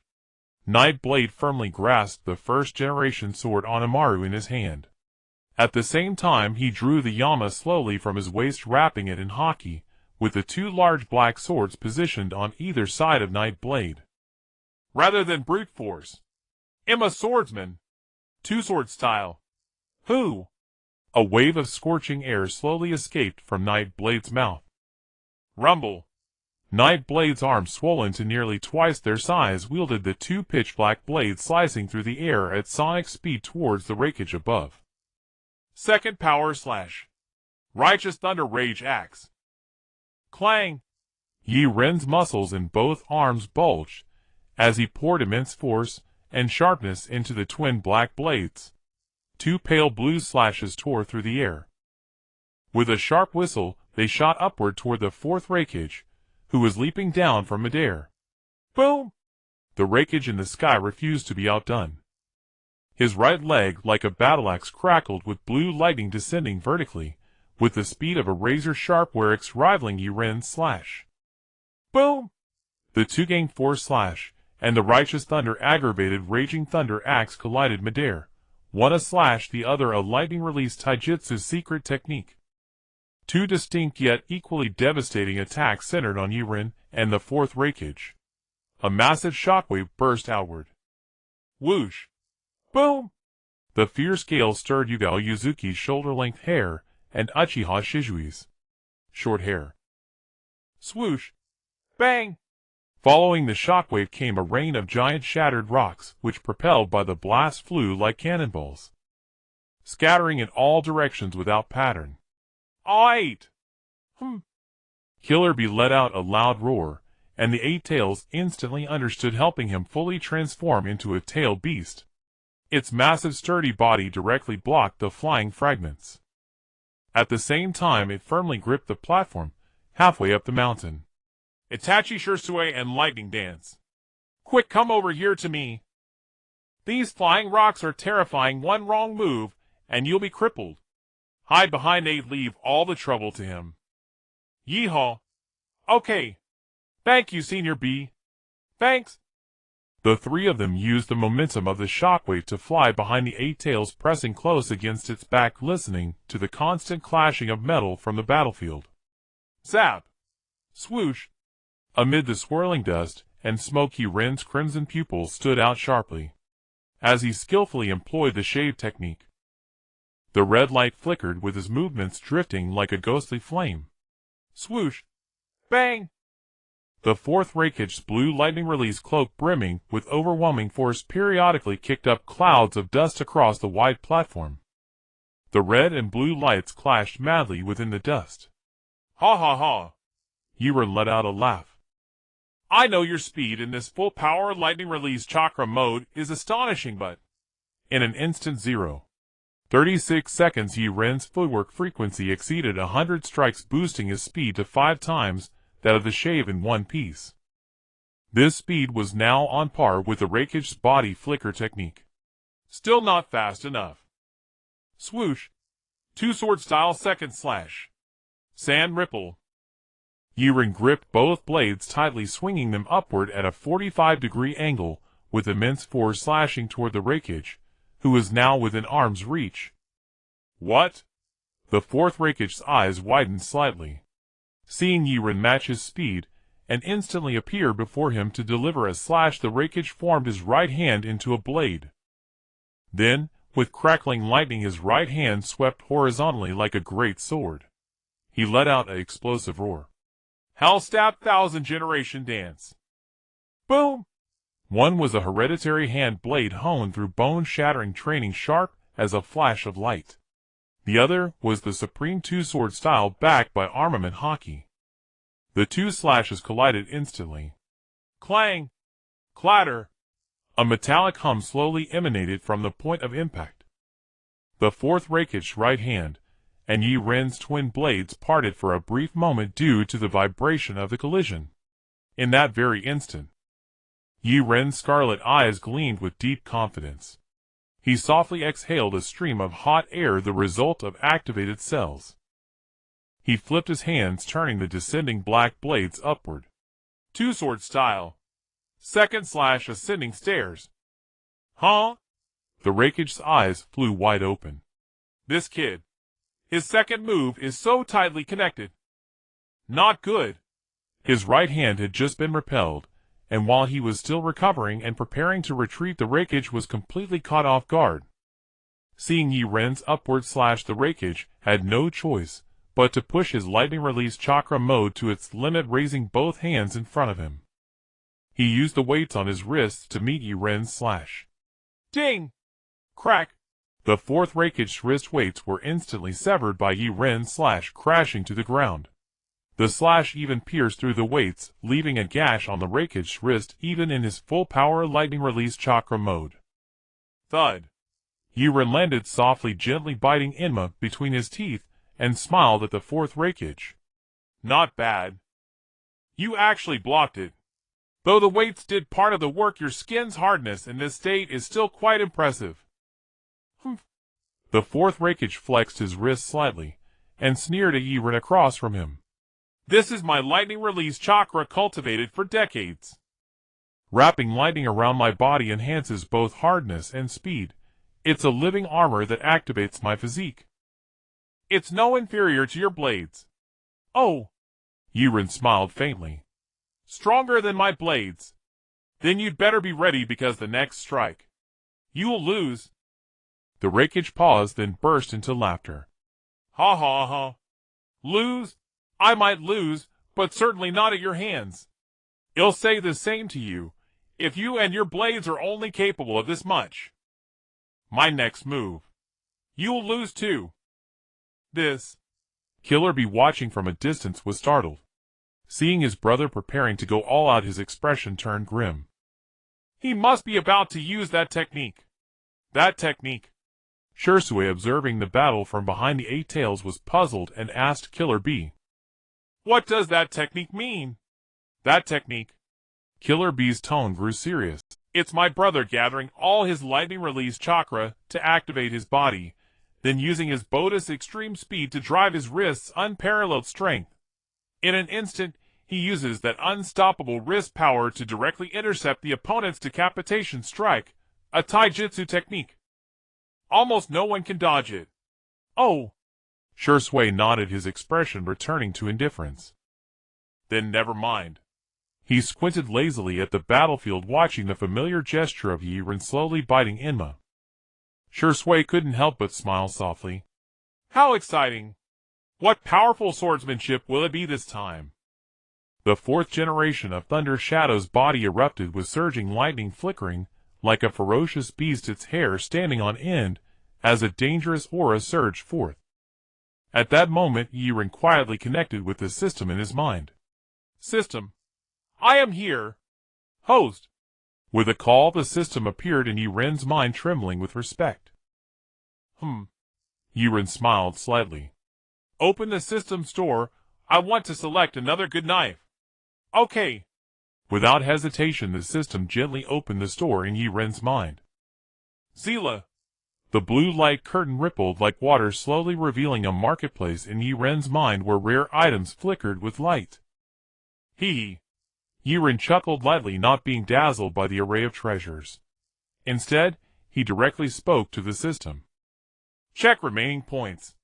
Checking. Ding. Host currently has a total of 4,700 points remaining. Would you like to exclude items above 4,700 points in the store? Yaren nodded. Exclude? Zila. The blue product bar fluctuated, and all items priced above 4,700 points silently disappeared from the store, leaving only knives available. Looking at the dazzling array of knives before him, Yaren was not confused. He directly reached out and clicked on the knife he had already chosen in his heart. Black Blade Autumn Water. Black Blade Autumn Water, priced at 1,000 points. Would you like to exchange? Exchange. Ding. Exchange successful. 1,000 points deducted. Host has 3,700 points remaining. Would you like to summon Black Blade Autumn Water immediately? Summon. A look of anticipation appeared on Yaren's face as he extended his empty right hand behind him, waiting for the arrival of Black Blade Autumn Water. Pat! A soft sound echoed behind Yaren, unseen by anyone. In an instant, Black Blade Autumn Water, along with its black sheath, was firmly grasped in Yaren's hand. Zing! The sheath slid off, revealing a wildly curved black blade in Yaren's right hand. He smiled lightly. Yaren looked at the original ghost blade in his left hand, the Black Blade Autumn Water in his right, and the Black Blade Yinma in his mouth, addressing the poised Thunder Shadow across from him. In my hands? This black armor represents formidable defense and offense, and has now evolved into a powerful purple aura in my grasp, which I shall call Flowing Sakura Dominance. To become a great swordsman, one must refine a renowned blade into a permanent black blade using one's own dominance. Yaren smiled as he lightly raised his hand. Now I have 3. The slashing technique unseen in all 5 great ninja nations. Are you ready? Huh? A wave of scorching air produced by the ultimate activation of his body cells slowly escaped from Yaren's mouth, his pupils transforming into a more enchanting purple. Black Blade Way. 3 blades. Extreme Tiger Hunt. Boom! Yaren held 2 black blades upright in front of him, with the black blade raging cross Yinmao horizontally positioned in front, as the purple flowing Sakura dominance swirled around his arms. Then, in a burst of immense strength, he slashed out. Roar! The incredibly swift strike created a white shockwave, as it sliced through the air, coalescing into the shape of a white tiger. Roaring, it charged directly towards the 4th generation Thunder Shadow.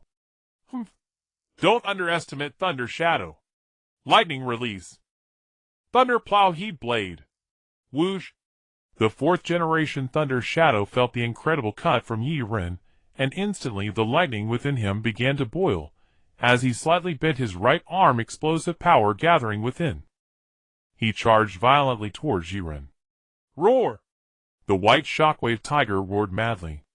Zila! In an instant the strike collided with the Thunder Plow Heat Blade. Boom! A blue and white attack clashed on the enormous platform. Half the sky dyed blue by the flickering lightning on the 4th generation Thunder Shadow.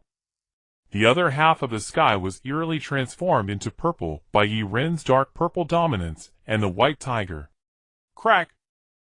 After merely a second of confrontation in the purple sky, the snow-white tiger suddenly opened its mouth and bit down, causing the figure of Thunder Shadow to vanish into the tiger's jaws.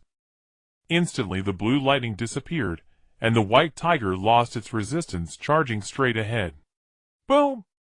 The giant white tiger diving down created a massive pit in the ground with shattered stones flying and the wind howling. Brother! Kurabi was startled, looking at the 4th generation Thunder Shadow, who had vanished, feeling a bit anxious. Huh? Maintaining the extreme tiger hunt state, Yaren exhaled, straightened up, and smiled at Kurabi. Don't worry. He just fainted. Rest assured. I still have a sense of restraint.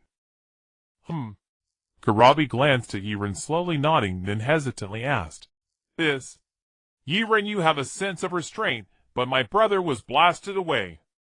Where did he go? Yo. Yaren paused, the purple light in his eyes slowly fading, as he extended his hand to return the ghost blade and Yinmao to their sheaths. Click! After crouching to pick up the sheath of black blade autumn water, from behind him Yaren slowly walked towards a pile of rubble in front. This.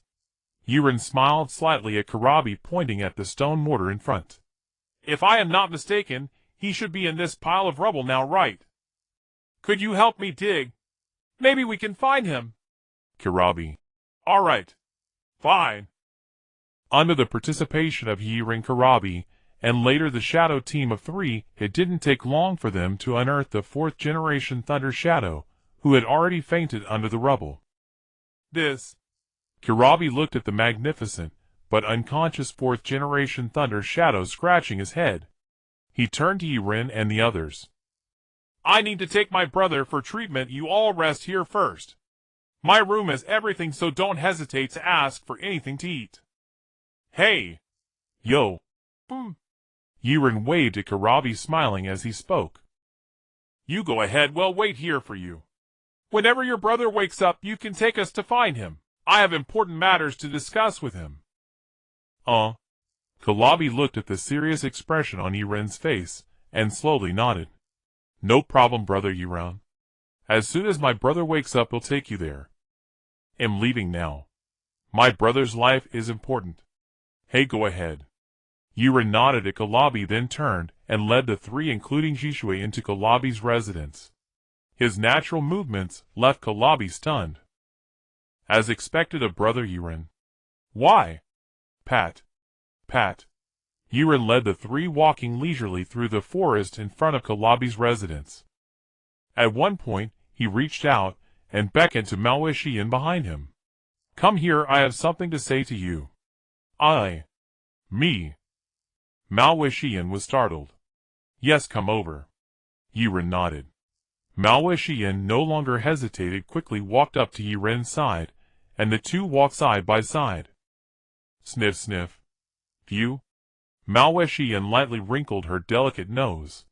Smelling the peculiar scent wafting from Yaren, she recalled his strength, and the various formidable sword techniques he had displayed along the way. Her face suddenly flushed, thinking that she was the only one who had learned the shave, and the one-sword style eye draw that Yaren had taught she, and felt a strange sensation rise in her heart. It seemed she had a special connection with the leader. However, Malwishian recalled the katana that had broken in the previous battle, pouted slightly, and felt a bit dejected. Seeing that she had just learned the one-sword style eye draw, but her sword was broken. There should be shops selling katanas in the Land of Lightning, so she would have to find time to buy a new one. Shein. While Malwishian was lost in thought, Yaren's slightly raised voice rang repeatedly in her ears. Ah! What is it, leader? Shein was startled, slowly came back to her senses, and looked at Yaren in front of her. I say, your sword was broken in the previous battle. Are you worried about finding a new one? Yaren rubbed his forehead, gave a helpless smile at Shein, and slowly spoke. Shein looked at Yaren's smiling face, and nodded gently. Yes. I finally learned such a powerful swordsmanship as the one-sword style I draw, but my sword broke. Now I'm still worrying about where to buy another sword. Sigh. Shein sighed softly, looking a bit dejected. Oh! If you're worried about your sword, I actually have a solution. Although the ninja body techniques and lightning release of the Land of Lightning are formidable, and because the ninjas of this country are skilled in swordsmanship, there are countless sword shops in the village, but... Yaren gently reached out and touched Sion's hair. It's hard to find a sword that suits you right. Shein nodded gently. That's true. But not every swordsman can have a sword that resonates with them like the leader does. So I have to settle for a decent sword. Having said that, Shein suddenly leaned close to Yaren and asked in a low voice. So, leader, where did your swords come from? Oh well. Yaren smiled and scratched his head, trying to brush her off. I had them forged by a famous swordsmith well in advance. I just started using them these past few days. Shein looked at Yaren suspiciously with her feminine intuition. Really? That doesn't quite add up, does it? If they were forged long ago, why are you only using them now? Could it be? Do you have a big secret, leader? Yaren heard Malwishian's words, and smiled slightly, muttering inwardly, isn't that exactly a big secret? And not originally from this world. But this kind of thing. It's not appropriate to tell Malwishian now. Yaren looked at Shein with a headache thought. For a moment, his eyes lit up, and directly changed the subject. How about this? Yaren stroked his chin, pondering. Give me one night. I'll try to find you the most suitable sword, and its sharpness and hardness will be comparable to my own swords. Using it as your sword, it should feel very comfortable. Tr. Really? Malwishian's eyes widened, and she completely forgot about asking where Yaren's swords came from. She looked at Yaren with sparkling eyes, asking excitedly, is it really of the same grade as your sword, leader? Yaren nodded. Look, I easily pulled out these 3 swords. Could it be fake? His. Shein was startled, then nodded gently, murmuring softly. I trust you, leader, but I still want to know where your 3 swords, and the one you're going to give me, came from. Yaren covered his forehead. This damn question kept circling back again. He could only look at Malwishian, helplessly sighed and said, Secret. These are all my secrets. Secret means I can't tell anyone. Oh! Shein nodded. Then tell me secretly. am not an outsider. Yaren. I told you it's a secret. Stop asking. One night passed in the blink of an eye. Yaren and the three including Jishui slept soundly in Kalabi's house, and Yaren was undoubtedly the first to wake up. Thanks to his long-standing habit of practicing swordsmanship, Yaren only needed a few hours of deep sleep each day. Before dawn, he had already started training on the platform. Boom! A huge mountain 100 meters high slowly lifted 20 centimeters upward. 9,990. Boom! The mountain fell and rose again. 9,991. Boom! The mountain fell again. Beneath the huge mountain was Yaren, bare-chested, gritting his teeth slightly, as he did muscle training. After going through the pirate world, and then the system's enhancement after another reincarnation. Such a mountain was like a toy in Yaren's hands. Thud. A figure instantly descended from the distance onto the platform. Mr. Yaren, my brother is awake. Boom. 9,999. The mountain slowly fell. Yaren turned to look at the stunned Kalabi, his temple muscles bulging, and asked calmly, "Your brother is awake?" "Yes." Kalabi, sweating profusely, watched Yaren, who was supporting a massive mountain with one hand, while performing his daily lifting training, and the corner of his mouth twitched slightly. "My elder brother woke up this morning and is fine. He was just knocked unconscious by the tremendous force." At this, Kalabi couldn't help but look at Yaren with admiration. It was the first time he had seen someone knock out his elder brother in a contest of strength. Such power. It was simply unbelievable. Yaren nodded lightly at Kalabi, as a few glistening beads of sweat slowly trickled down his bulging muscles. Drip. A few drops of sweat fell onto the stone surface. "All right, I understand." Yaren smiled slightly. "Wait for me a bit longer. I still have 10,000 lifts left with my left hand." Kalabi's cold sweat slowly dripped from his forehead. Generally speaking, ordinary people cannot train the strength of their left and right hands to be exactly the same, or even close, but based on his observations of Yaren over the past few days, the strength in his arms seemed almost equal, and both were astonishingly powerful. Whoosh! Just as Kalabi was staring at Yaren in amazement, Yaren, with an expression of utter calm, lightly tossed the several hundred metal mountain in his right hand. Under Kalabi's almost popping eyes, in the blink of an eye, Yaren directly extended his left hand and caught it steadily. Crack! The ground beneath Yaren's feet merely cracked into a few fissures. In other words, when Yaren tossed the 100-meter mountain from his right hand to his left, he completely used his own strength and body to forcibly absorb the mountain's gravity, rather than channeling the gravity through his feet into the ground. 1, 2. Kalabi wiped the cold sweat from his forehead, swallowed hard, as he watched Yaren, who was now lifting the 100-meter mountain with his left hand at a constant pace. "Brother Yaren is truly strong. My elder brother only uses a 100-pound weight to train his wrist strength. In comparison, he's really inferior." Why, however, just when Kalabi thought that the fact that Yaren had trained his left and right hand strength to be so balanced, and could lift a 100-meter mountain, was already extremely abnormal. 5 minutes later. Boom! Having completed 10,000 lifts with his left hand, Yaren gently tossed the huge mountain, which then returned perfectly to its original position. Then he lightly clapped his hands, and draped the white martial arts robe over his shoulders. "Bye! Let's go! Don't keep your brother waiting too long. I sped up a bit because I have an important matter to discuss with your brother." Kalabi turned into a stiff stone statue right in front of Yaren. Even the eight-tails Jinchuriki inside him opened its eyes wide, filled with immense confusion. By what kind of monster is this man in front of you? Such power and control over it, even I as a tailed beast cannot achieve it." Kalabi nodded. "An amazing man, this role model. From now on, Yaren is my big brother, and I'll follow him." "Hey yo! You fool, you idiot!" Hearing Kalabi's rap, Yaren frowned, lightly patted the iron tattoo on Kalabi's shoulder and spoke. Enough. Don't bother with that lame rap. Let's get down to business first. I'll teach you some rap when we have time. Ha. With that, Yaren smiled slightly. Then we can hold concerts all over the 5 great ninja nations.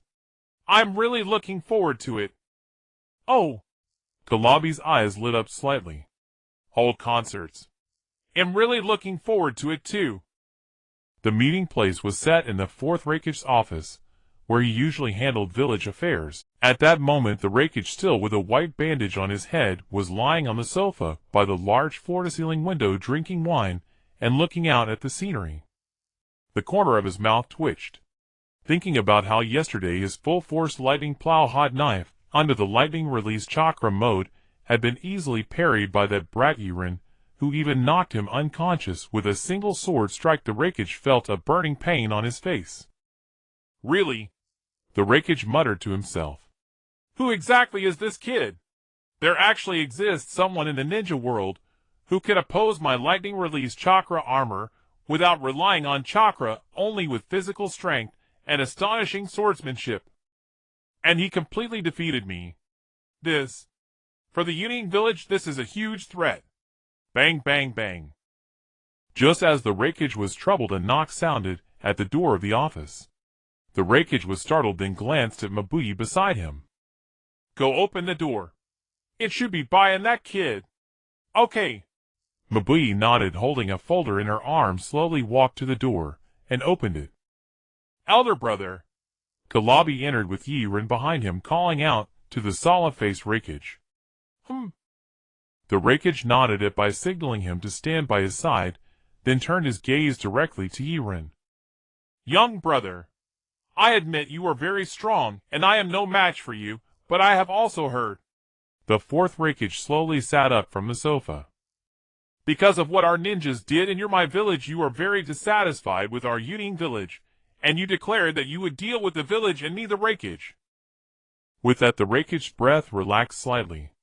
He slowly sat back down on the sofa. Now you have done it. You indeed defeated me with ease, but...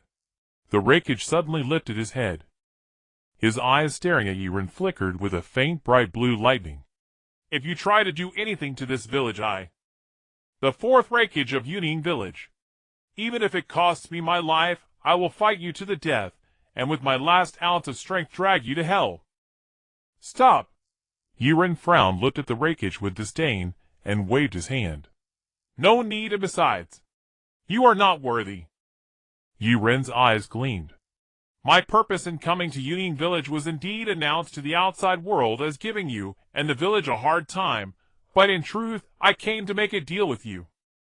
Who knew you would attack me without any explanation, so I had no choice but to react. Does your head still hurt? The 4th Reikage instinctively reached up to touch the bandage on his head, his thick lips twitching slightly, as he looked at Yaren with a serious expression. Well, let's not dwell on the past. I just heard you say you came here to make an unusual deal with me, so... What are the terms of this transaction? Yaren observed the slight awkwardness on Reikage's face, and smiled gently, not mentioning that he had knocked him out earlier, but instead addressed him directly. This matter is related to Killer Bee. Oh! Reikage was momentarily taken aback. Does it involve the 8 Tails Jinchuriki from our village, my brother? Go on. Yaren nodded, turned, and sat down on the couch beside Reikage, pouring himself a glass of strong liquor from the table. After savoring a sip, he spoke to Reikage. It's been quite a while, and Reikage likes to drink some strong liquor too. What a coincidence, I also enjoy drinking. How about we have a drink-off sometime? Reikage frowned slightly, looking at Yaren, who was calmly sipping his drink, and seemed in no hurry, as if he were not the one who had proposed the deal. Of course. But compared to that, I'm rather curious about what you said earlier. What is the deal? Yaren took another sip of the strong liquor, and smiled faintly at Reikage. You're really impatient, all right. I'm laying my cards on the table. I want your 8 Tails Jinchuriki, your brother Killer Bee, to join my organization, Ing. What do you think? Do you agree? Yaren fixed his gaze on Reikage, speaking each word deliberately. What? Reikage's eyes widened in disbelief. He looked at Yaren with a face full of anger and surprise, shouting loudly. You want to make my brother join some organization that you founded? I won't agree. Killer Bee is a member of our Yōnin village. He can't just leave to join your strange organization. Reikage glared at Yaren, speaking in a tone that brooked no argument. You should just give up on that idea. Sigh. Yaren sighed lightly, gently tapping his fingers against his ear, rolling his eyes. I mean, if you don't agree, then just say so, but could you not shout so loudly? You're going to deafen me. Yaren glanced disdainfully at the fourth Reikage and continued unhurriedly. Listening to someone finish their words is the most basic respect right. Moreover, I'm the one who defeated you. The fourth Reikage froze for a moment, then a hint of embarrassment flashed across his face as he replied to Yaren in a calm tone. Then tell me, on what basis do you think you can make Killer Bee follow you to join your organization? Yaren nodded, looking at the fourth Reikage and speaking slowly. I mentioned before that what I want to do with you is a trade. Since it's a trade, both sides should give something. So, my request is for your village's 8 Tails Jinchuriki to join my organization. Of course, the conditions I offer to Yōnin village will also be quite generous. Oh! Reikage's interest was piqued upon hearing this. Although Killer Bee holds a very high position in both the village and in Reikage's heart, if he could join the organization without endangering Killer Bee's life in exchange for some advantageous conditions, Reikage felt he would consider it. He immediately asked Yaren, What are the conditions? Tell me. All right. Yaren nodded and said to Reikage, One of the conditions of the deal is for Killer Bee to join my organization, and the benefit I can offer you is that once Killer Bee joins us, your Yōnin village will be under our organization's protection. As long as Killer Bee is with us for a day, no matter what happens to your Yōnin village or what crises you encounter, I and all the members of my organization will come to your aid. Ha. After a moment of silence, the fourth Reikage looked at Yaren and broke into a slight smile, his 2 mustache ends twitching upwards. I thought it was some grand deal. After listening to you, I realize this is clearly a Norris transaction. What do you take me for, Reikage? A Norris transaction. Yaren rolled his eyes at the fourth Reikage. This is clearly you trying to pull a fast one on me, and you still need to think about it. But Yaren smiled faintly. In fact, whether this transaction is really a Norris endeavor, if you had any brains, you'd realize that it is actually a deal with no cost for you. Oh! Reikage became intrigued, staring at Yaren with wide eyes and asking, Why is this deal also a no-cost transaction for us? Yaren let out a light snort. Isn't that simple? Just think with your head. Your brother, the 8 Tails Jinchuriki Killer Bee, is already quite strong. Even if he walks alone in the 5 great ninja countries, he would have few rivals. Moreover, Yaren smiled slightly, once he joins our organization, he only needs to follow me for a personal rap concert in the 5 great countries, and your Yōnin village will gain our organization's protection. With such conditions, why wouldn't your Yōnin village want to? The fourth Reikage pondered and nodded slightly. You're right, Killer Bee is strong, and I don't need to worry about his safety. What? Reikage fixed his intense gaze on Yaren. Do we really need the benefit you mentioned, having your organization as our Yōnin village's umbrella? Our strength is already enough for self-protection. Self-protection? Yaren sneered coldly. Don't forget. A cold glint flashed in Yaren's eyes, and he said coldly to the fourth Reikage, full of confidence in his own strength. My strength alone can topple your entire Yōnin village whenever I want. You wouldn't even last a day, let alone talk about self-defense. The fourth Reikage was taken aback, staring wide-eyed at Yaren. Are you threatening me? Duh. Do I even need to ask whether this is a threat? Yaren arrogantly said to Reikage. I've already given you face by chatting with you for this long. If you say one more word against it, Be careful, or I might just tear down your rakish office and wipe out your hidden village. You? Lei Ying looked at Yaren with a cold expression, as if he would charge forward and strike him down for a single wrong word. Our Yōnin village is the most formidable ninja village among the 5 great nations of the ninja world. Do you think a mere threat will make us yield? Oh! Yaren let out a cold laugh. Is that so? Right now, Samui, and the 2 of you, the Jinchuriki of the 2 tails, are in my hands. At my command my subordinates will strike, and your Jinchuriki will perish. And the uncontrolled 2 tails will be unleashed anywhere in the land of lightning, slaughtering the citizens of the land of lightning. At the same time, Yaren continued, I will hunt down your jōnin Chunin and then genin of Yōnin village within the borders of the land of lightning. I will leave powerful warriors like you for last. In the end, I want you to witness your empty Yōnin village dying tragically and unwillingly beneath my sword. This is the ending I have set for you. Are you satisfied?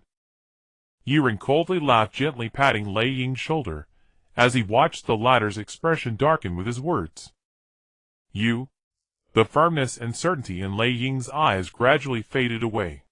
He looked into Yaren's beast-like eyes, and the flicker of hope in his heart instantly collapsed, finally bowing his head in defeat, sighing as he spoke. If you want me to join your shadow organization, I have 2 requests. Yaren nodded. Go ahead, whether I agree depends on my mood. Lei Ying smiled helplessly, looking at Yaren as he slowly voiced his 2 requests.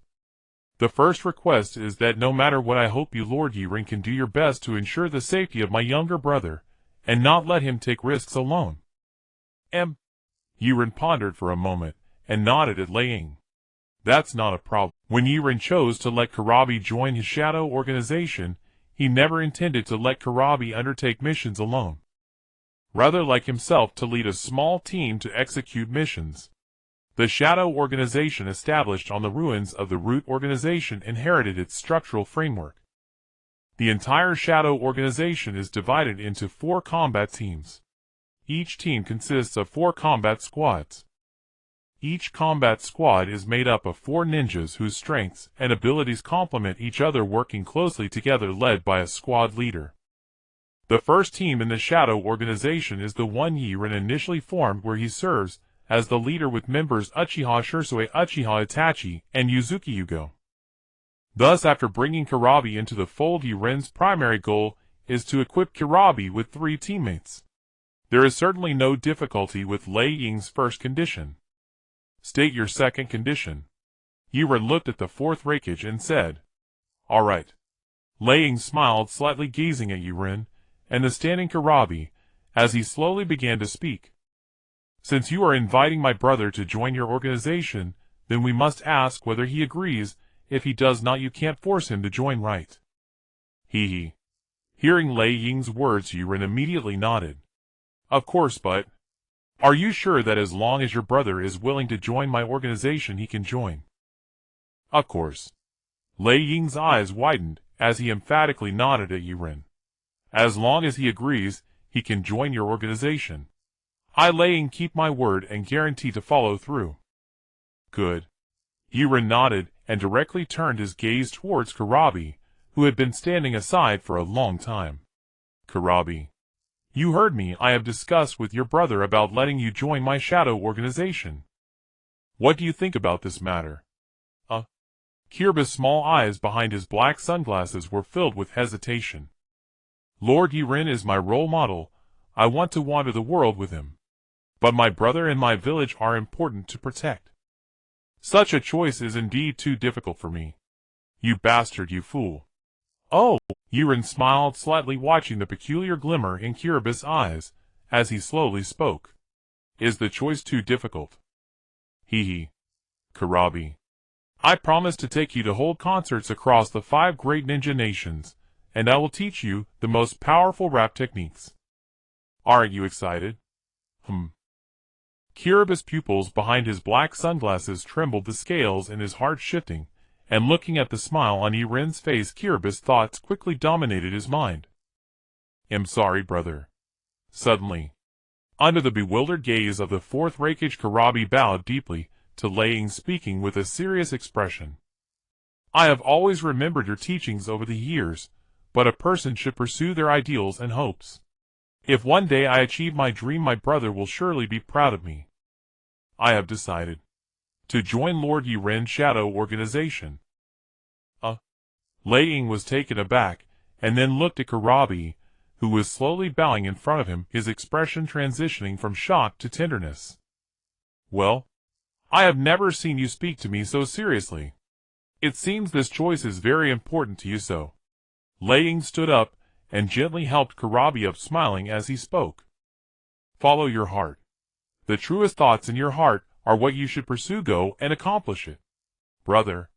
Kurabi gently raised his head, looking at Lei Ying's gentle expression, and spoke with emotion. Thank you for your understanding, brother. I will not forget the village and you. After I hold 100 concerts, I will definitely come back. Lei Ying's expression suddenly changed. As Iron Fist. Boom. In an instant, before Kurabi could react, it directly hammered the bewildered Kurabi into the floor of the Reikage's office. Ha ha ha. Watching the bewildered Kurabi slowly rise from the ground, the fourth Reikage laughed heartily. Go, no matter how many concerts you want to hold. My love and hope for you are all in this punch. Go pursue your dreams. The village will be protected by me. Brother! Chi-Bai called out, emotionally gazing at the fourth Reikage with deep affection. The fourth Reikage looked at Chi-Bai with equal reluctance. Enough. Yiren's face darkened as he reached out to grab Chi-Bai by the collar, waving his hand dismissively at the fourth Reikage. Our deal is done. From now on, if anything comes up, just send someone to find me. No matter how difficult the problem, I will resolve it for you properly.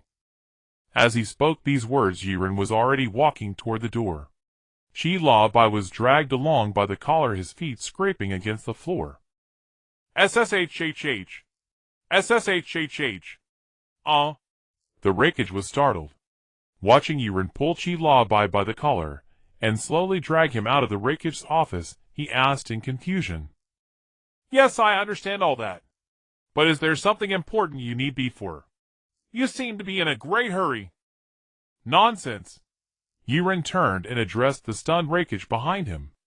I've already achieved my goal in coming to your cloud-hidden village. What reason do I have to stay here? I have more important matters to attend to.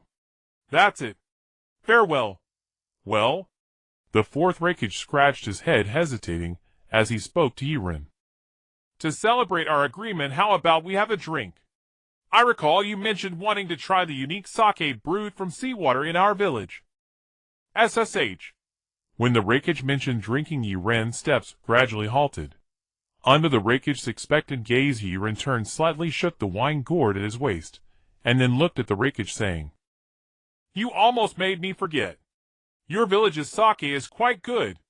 Before we depart tomorrow, remember to find me a container and fill it with 100 caddies.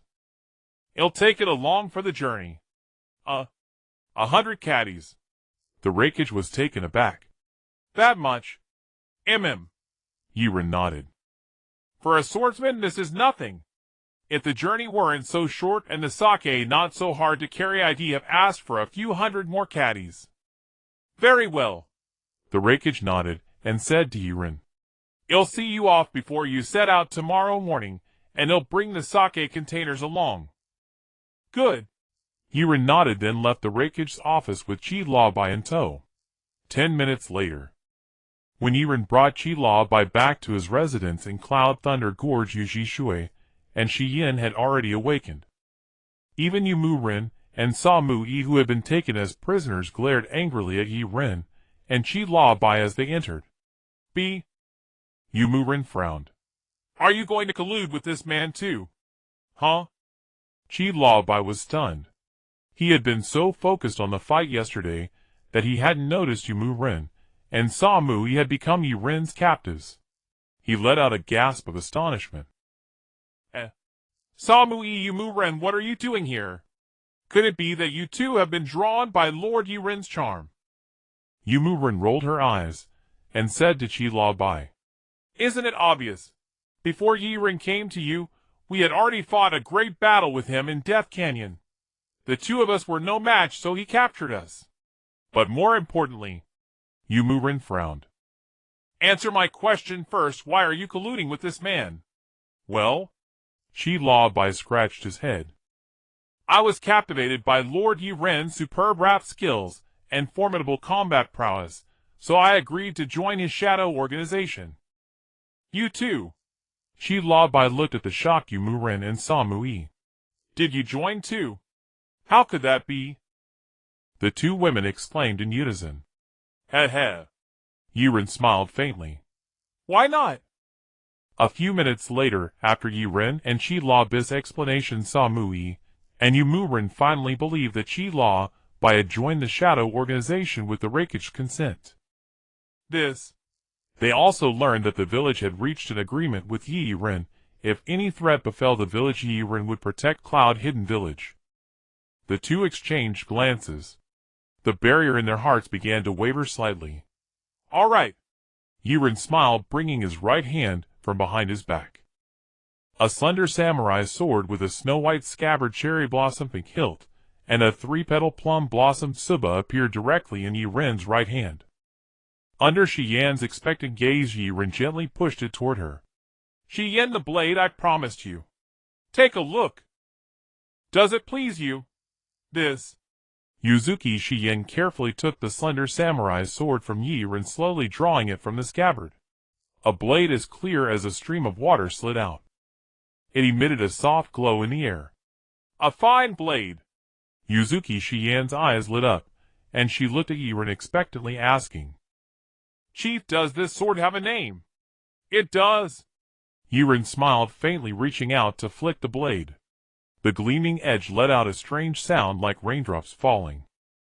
"The blade is clear as water. When plucked it sounds like listening to rain. This sword is called Timely Rain."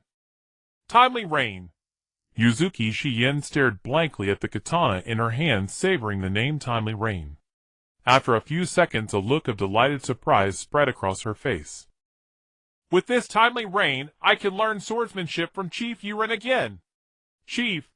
Shiyan's eyes were filled with excitement as she looked at Yaren, a slight blush creeping onto her cheeks. She gently rose on her tiptoes, and in front of everyone lightly kissed Yaren on the cheek. "Thank you." Having said that, Shiyan's face flushed crimson, and she turned and ran out of the room under the amused gazes of the others. "Ahem. Back to business." Yaren was startled, then cleared his throat lightly as he looked at the oddly staring crowd. "Well, our affairs in the Land of Lightning are essentially concluded, and we will also welcome a new teammate, the captain of Squad 2, Chi-La-Bai." Yaren nodded slightly at Chi-La-Bai. Then he turned his gaze to Yūmuren and Samui. "I am the captain of Squad 1 with Yuji Shui and Shiyan as my teammates. As for Squad 2, Samui and Yūmuren will serve as members for now. If you need to cooperate with Chi-La-Bai, you should be able to follow orders somewhat right." Yūmuren opened her mouth, but finally lowered her head without saying anything. The village had already formed a cooperative relationship with Yaren, so there were no more positions or stances to consider. Naturally, they were no longer enemies. "Good. If there are no issues, let me outline our next steps." "Shui." Yaren smiled faintly. "Bring up the map." Swish.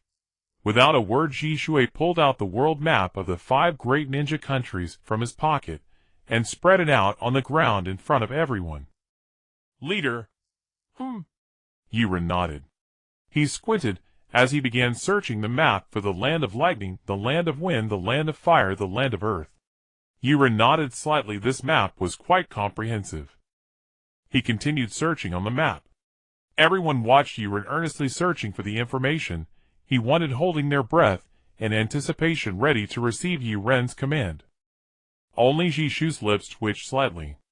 He knew that if the leader couldn't find the desired location on the map within 3 seconds, he would enter a state of frenzied searching like a headless fly.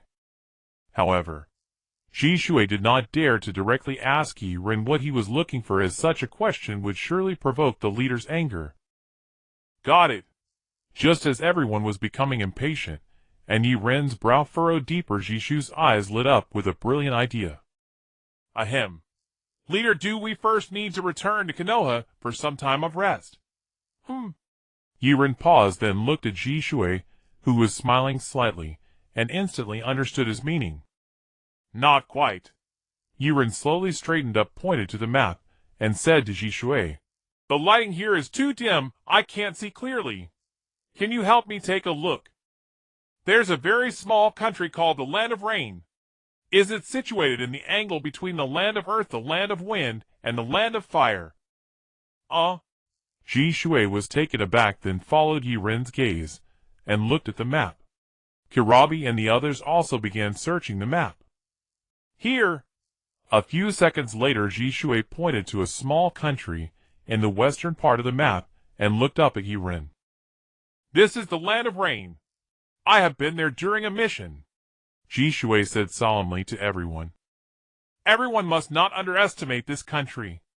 Although it is beset by internal strife and wars, and is strict about security due to fears of espionage, it is still formidable. Moreover, its affiliated ninja village is Amagakure, which has developed many unique techniques, pushing every ninja's abilities to their limits and continuously creating many distinctive jutsu. This ninja village's assassination techniques are highly advanced, often taking commissions for assassinations from foreign countries, making it an extremely dangerous nation. Yaren nodded at Jishui. Your intel is very detailed and aligns closely with what I know. However, you overlooked one crucial piece of information. The most important piece of information. Jishui frowned at the Land of Rain on the map, pondering what other critical information lay within this country. After a long while, Jishui shook his head dejectedly and said to Yaren, That's all I know. Yaren smiled slightly at Jishui. This is not your fault, as this important information is known only to a few people in the entire ninja world, and I am one of them. Yaren gently poked the map of the Land of Rain and quietly asked everyone, Do you know about the Akatsuki organization? What? Jishui was taken aback, beads of cold sweat trickling down his forehead. Are you referring to that? The mysterious organization wearing red cloud cloaks? Yaren nodded.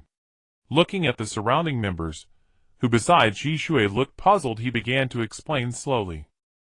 The Akatsuki organization was just recently established, so it's understandable that you all don't know much about it. However, its current strength should not be underestimated. You may not know enough about this organization, but what I can tell you is, their leaders Yahiko Konan and Nagato have already killed the so-called demigod Hanzo of the Salamander, becoming the new rulers of Amagakure. The members now include the original three, along with the rogue ninja Orochimaru from Konoha Heighten and the Scorpion of the Red Sand, who turned the third Kazekage into a puppet. Boom. Like dropping a massive bomb into a calm pond, Yaren's words changed everyone's expressions dramatically. Everyone fell silent. The amount of information contained in Yaren's brief words was overwhelming, forcing them to integrate this information in their minds. Digesting, Yaren looked at the silent group, smiling slightly in understanding. After all, the Akatsuki organization had only been established for a little over 2 years, and not many people knew about it. Jishui was the first to regain his senses, letting out a soft breath. Once he collected himself, he remembered Yaren's earlier question about the location of the Land of Rain. Leader, you just confirmed the location of the Land of Rain with me because you want to. Yaren smiled slightly. He tapped the map on the ground lightly and said, We have 2 tasks this time. The first, Yaren raised a finger. We need to go to Awagakure to find someone and recruit them into our shadow organization. Yaren smiled slightly, and then raised a second finger. The second task, after we incorporate the last person I have chosen into the shadow organization, our 2 teams will officially be formed. After that, I will take you to the land of rains Amagakure. Where? Yaren smiled slightly. We will annihilate the Akatsuki organization and absorb their members into our ranks. Finally, we will make the entire Kumogakure our shadow organization's base, developing the shadow organization to achieve our ultimate plan. Unify the world. Hiss. Both Mu-Ren and Samly exchanged glances, gasping in surprise. They looked at Yaren as if he were a madman. Yaren, you can't be serious, right? Unifying the entire ninja world, something even the first Hokage, the god of shinobi Senju Hashirama, couldn't accomplish, you wish to do. Yaren smiled slightly. Is there a problem? If Hashirama couldn't do it, how can I? Little sister. Yaren reached out and patted Mu-Ren's head, smiling. Your thinking is flawed. As successors, our achievements must surpass those of our predecessors. Otherwise, how can we face the word development? Mu-Ren looked at the confident man before him and fell into a brief silence. Perhaps. He is right, isn't he? Although the wooden man did not approve of Yaren's actions and ideas, and did not believe that Yaren had even the slightest chance of success, he still decided to observe for a while. What if he succeeds? Looking at the now silent wooden man, Yaren shifted his gaze to Kurabi. There's one more thing. We can actually hold an exciting rap concert in Yuin village right below the headquarters of the Shao organization. How about it? Let's do it. What? Really? Kiraba's small eyes behind his sunglasses were filled with excitement as he stared at Yaren dancing around and starting his daily rep. Joining the organization feels wonderful. The dream of holding concerts around the world is coming true. I feel great today. I can write amazing verses, thank you, leader Yaren. Yaren looked at the happy Kurabi, and instead of criticizing Kiraba's rapping, he chuckled and continued speaking. So you are the captain of our organization's second team. Now the Wooden Man and Samly are both your team members. During this journey from the Land of Thunder to the Land of Earth, your task is to facilitate teamwork among your teammates and fully utilize their strengths. Understood? Yaren asked Kurabi. Understood. No problem. Kurabi rarely became serious. Although I haven't led a ninja team in a long time, I still have the basic qualities, so don't worry, leader Yaren. During this time, I will definitely work well with him. Complete the task before we reach the Land of Earth. Okay. Yaren nodded slightly, speaking seriously to Kurabi. Then, once you and your team members have developed excellent teamwork, I will give you another important task. That is the recruitment plan for new members. New members. Kurabi blinked at Yaren. Is it the person you said you would personally recruit in the Land of Earth? Yes. Yaren nodded. This person's strength is quite good, reaching the baseline of our organization. Once recruited, they will directly join your team. In that case, the second team will be fully staffed. So, Kurabi looked at Yaren curiously. Who is this third teammate leader? He? Yaren smiled slightly. Don't rush. When the time comes to meet, you'll know. He's someone very similar to you, obsessed with art. Oh! Kiraba's eyes lit up. I am looking forward to it. Full throttle. Departing tomorrow. To the Land of Earth. Hey, why? A night of silence passed. When the first ray of sunlight spilled onto the training platform of Yunlei Gorge, everyone opened their eyes. At this moment, Yaren had just finished his routine morning exercises. He casually tossed the massive 100-meter peak back to its original place. Whoosh! Boom!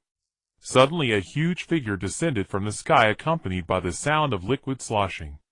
The fourth Raikage stretched out his hand and handed a gigantic wine gourd to Yaren. Yaren.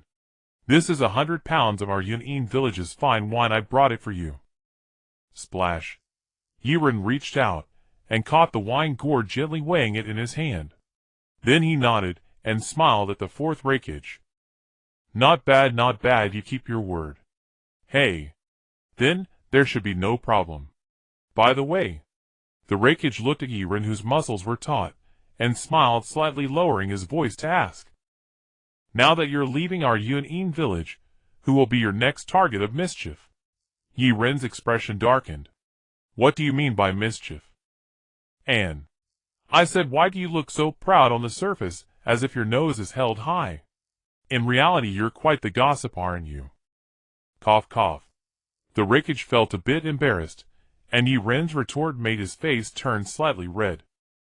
It's not mischief, it's just that I'm curious about which village you're going to next, so I asked. The Rikage smiled awkwardly, scratching his head. Do you really want to know? Yaren looked at the Rikage, a strange glint in his eyes. This? I suppose it's fine to listen. Oh. Yaren nodded. Then I won't say, since you don't really want to know. The Rikage's forehead darkened, as he gritted his teeth at Yaren. Actually, I really want to know. Don't keep me in suspense, just tell me quickly. Alright. Yaren smiled slightly, and said softly, my next target is the land of Earth. I'm laying my cards on the table. I have my eyes on the apprentice of Anoki, and I plan to kidnap him, and bring him into my organization. What? Kidnap? The Rikage's thick eyebrows instantly twitched as he shouted at Yaren. Why are you shouting so loud? Yaren rolled his eyes at the Rikage. Is kidnapping something you can just talk about? You're a Rikage, yet you're not even serious. The Rikage looked at Yaren with a strange expression, and said, who's not serious? It should be you, as the leader of the organization, who is being reckless, right? You just caused a commotion in my Yun-in village, and while all the major hidden villages are on guard, you want to go to the land of Earth to kidnap Anoki's apprentice. I must say, it's indeed you who is being reckless. Hey. Yaren smiled coldly, looking at the Rikage. On guard. Is being on guard useful? Wasn't your Yun-in village also on guard against my arrival? In the end, weren't you all still defeated by me? What lesson does this story teach us? The Rikage was taken aback, then looked at the slightly smiling Yaren with a puzzled expression, waiting for his next words. This story teaches us that Yaren's white martial arts suit fluttered without wind, his right hand gently resting on 3 swords, as he spoke calmly. In the face of absolute strength, what guard, what strategy, they are all nonsense. No matter how many schemes and tricks you have, I will break them all with my own strength. The Rikage was stunned and pondered deeply on Yaren's words. After a long time, the Rikage's eyes lit up. His right hand slapped his left palm. Smack. That makes sense. Is that so? Yaren said to Lei Ying with a half-smile. Trust me. Yaren patted his chest directly. In the future, when you encounter similar situations in Yun-in village, try not to chatter like you did today. If something happens, our shadow organization will take the blame for you. Chatter. Lei Ying was taken aback, looking at Yaren in confusion. What does that mean? Oh, this. Yaren patted his head, almost forgetting that Lei Ying didn't understand the meaning of chatter. He quickly smiled at the latter, and began to explain enthusiastically to Lei Ying. Chatter means talking too much. For example, before a fight, some people talk a lot before combat. At that time, you can use your fists to make them shut up. No more chatting. Hiss. Lei Ying, with a rough look, was stunned, his eyes suddenly wide like copper bells, looking at Yaren as if seeing a confidant. Brother Yaren, you are right. I just realized that we really are acquaintances through fighting. I am just like you. Bang! ZZZ. While speaking, Lei Ying collided his fists in the air a few times, producing a few sparkling bolts of lightning. I do not indulge those who love to chatter before a fight. I directly punch them. TSK TSK. Lei Ying said enviously, looking at Yaren. If I weren't Lei Ying from Yun-in village, I would really want to join your shadow organization. What a pity. Lei Ying sighed slightly. I still have my responsibilities. That really is a pity. Hee hee. Yaren glanced at Lei Ying sideways, and did not respond. Who would believe what Lei Ying just said? Others might not know, but Yaren certainly does. On the surface, Lei Ying seems like a rough man, but in reality, he is very meticulous. Otherwise, how could he manage such a large Yun-in village so well? Is it just brute force? No, it's brains. Yaren chuckled coldly, noting Lei Ying's attitude had made a complete turnaround from yesterday to today, and the reason was quite simple. Lei Ying saw hope in Yaren, or rather in the Shadow Organization. Rather than passively having the two human pillars of the village forcibly taken away by Yaren, it is better to build a good relationship with Yaren and firmly tie Yun'in Village and the Shadow Organization together. Then Yun'in Village would truly be at ease. Leader, Ji Shui was the first to walk out from the door. Oh, Lei Ying is here too. While Yaren and Lei Ying were talking, Ji Shui brought out a total of 6 people, including Karabi, slowly from the entrance of the Cloud Thunder Gorge's main platform. Standing neatly in front of Yaren, bathed in the soft golden light of the rising sun. Leader, we are ready, and can set off at any time. Yaren nodded solemnly. Good speed, but starting tomorrow our rest time will be greatly shortened, and from tomorrow's journey I will put all of you through a trial. I will slowly inform you of the details of the trial on the way. Yaren's eyes swept over each person's face. And there is only one purpose for this trial. To become stronger. To become stronger. Still to become stronger. Is that clear enough? Yaren's voice echoed with the rumble of thunder resonating throughout the Cloud Thunder Gorge. Clear. The 6 of them looked serious. They nodded to Yaren simultaneously and answered in unison. Even Yumu Ren and Sam E, who were somewhat resistant to join the Shadow Organization yesterday, had their final reservations collapse when they saw that even Lei Ying personally came to send them off. They also tried to integrate into this organization. After all, it is human nature to not want to miss an opportunity that is low risk and can make one stronger. Good. Looking at all the members of the Shadow Organization ready to set off, Yaren smiled, slightly nodded at Lei Ying, then waved his hand. Let's go! The Land of Earth is located to the west of the Land of Thunder. If the Land of Thunder is surrounded by the sea on 3 sides, with one side connected to the mainland, then the Land of Earth can be considered an immensely vast plain. Moreover, the plain in the Land of Earth is barren, filled with yellow earth hills, and yodden landforms eroded by strong winds year-round, with scarce vegetation. At this moment, as they just entered the border, Yaren and his companions were strangely scattered in various places along the border of the Land of Earth, seemingly doing something unusual. Isn't this difficulty too high? Ji Shui from the first team, covered in dirt, leaned against a slope at the border of the Land of Earth, gasping for breath as he took a hearty drink of water. Yeah. The nearby Itachi also wiped the sweat from his face.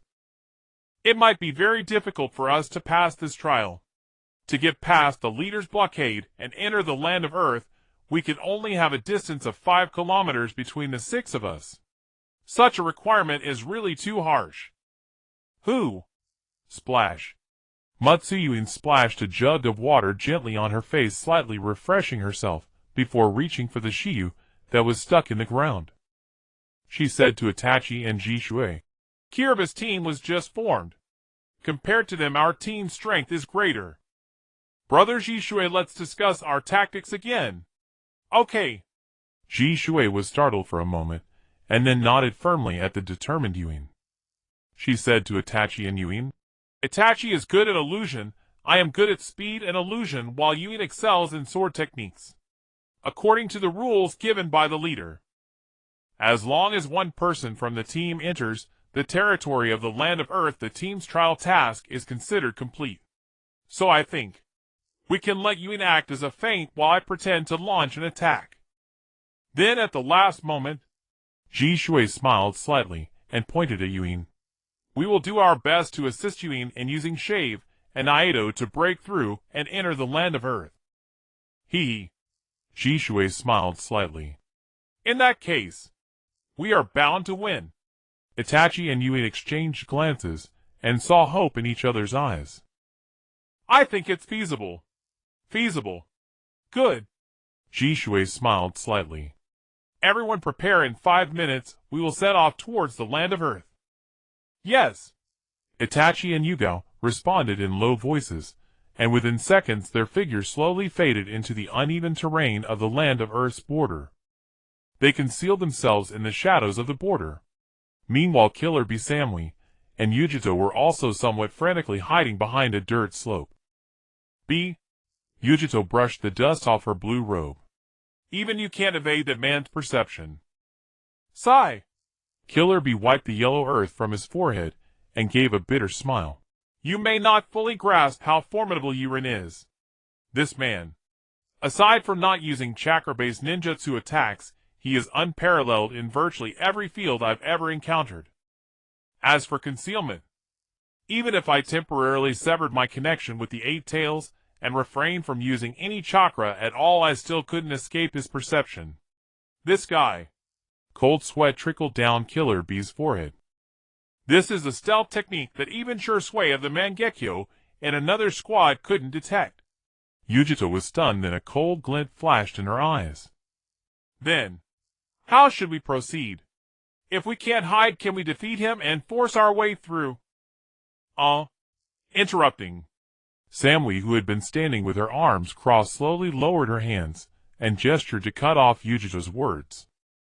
As she moved slightly, her two peaks swayed gently. If we're going to clash, Heiden, I don't agree. Samui frowned and said calmly. We had a direct confrontation with this man at Death Canyon before and ended in a crushing defeat. Then we lost to several of his subordinates. After that, the fourth Reikage was knocked unconscious by a single move of his.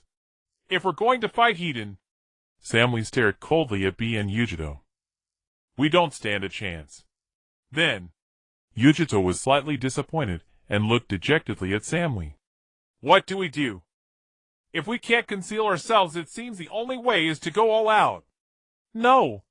Samui smiled slightly, her short hair dancing in the wind, making her appear even more elegant and confident. You've overlooked one method. Oh, there's another way. Now Killer Bee was also intrigued. His small eyes behind the dark glasses stared intently at Samui, and he asked in his unique rap. Samui has a plan B, feels it's sure to be great. Share it quickly so we can all move together. Yo. Listening to Killer Bee's awkward and bizarre rap, Samui's eyelid twitched, but she endured the discomfort and spoke slowly to the two. Have you forgotten? Besides our squad, there's another team participating in this trial. And that squad's overall strength should be greater, since we can't succeed on our own. Samui smiled slightly, looking at the suddenly enlightened Killer Bee. Oh, Bee understands Samui's meaning. We need to form an alliance. Together we'll take down Yaren. Yo! Thrilling. Samui, seeing Killer Bee launch into rap again, darkened her face and clenched her fist, warning sternly. Lord Bee, I've tolerated you long enough. If you keep speaking in rap, I will not hesitate to reveal our position and end this trial early. Then I'll get as far away from you as possible and apply to Lord Yaren for a new squad. Bee. Fine. Fine. Bee will be a bit more normal. Samui, speak quickly. Samui nodded, furrowed her brow, and opened her mouth to speak. Oh! Slap. Yujito's eyes lit up, and she clapped her hands together. An alliance is indeed a great idea. Samui. She gently rubbed her forehead and looked at her two teammates.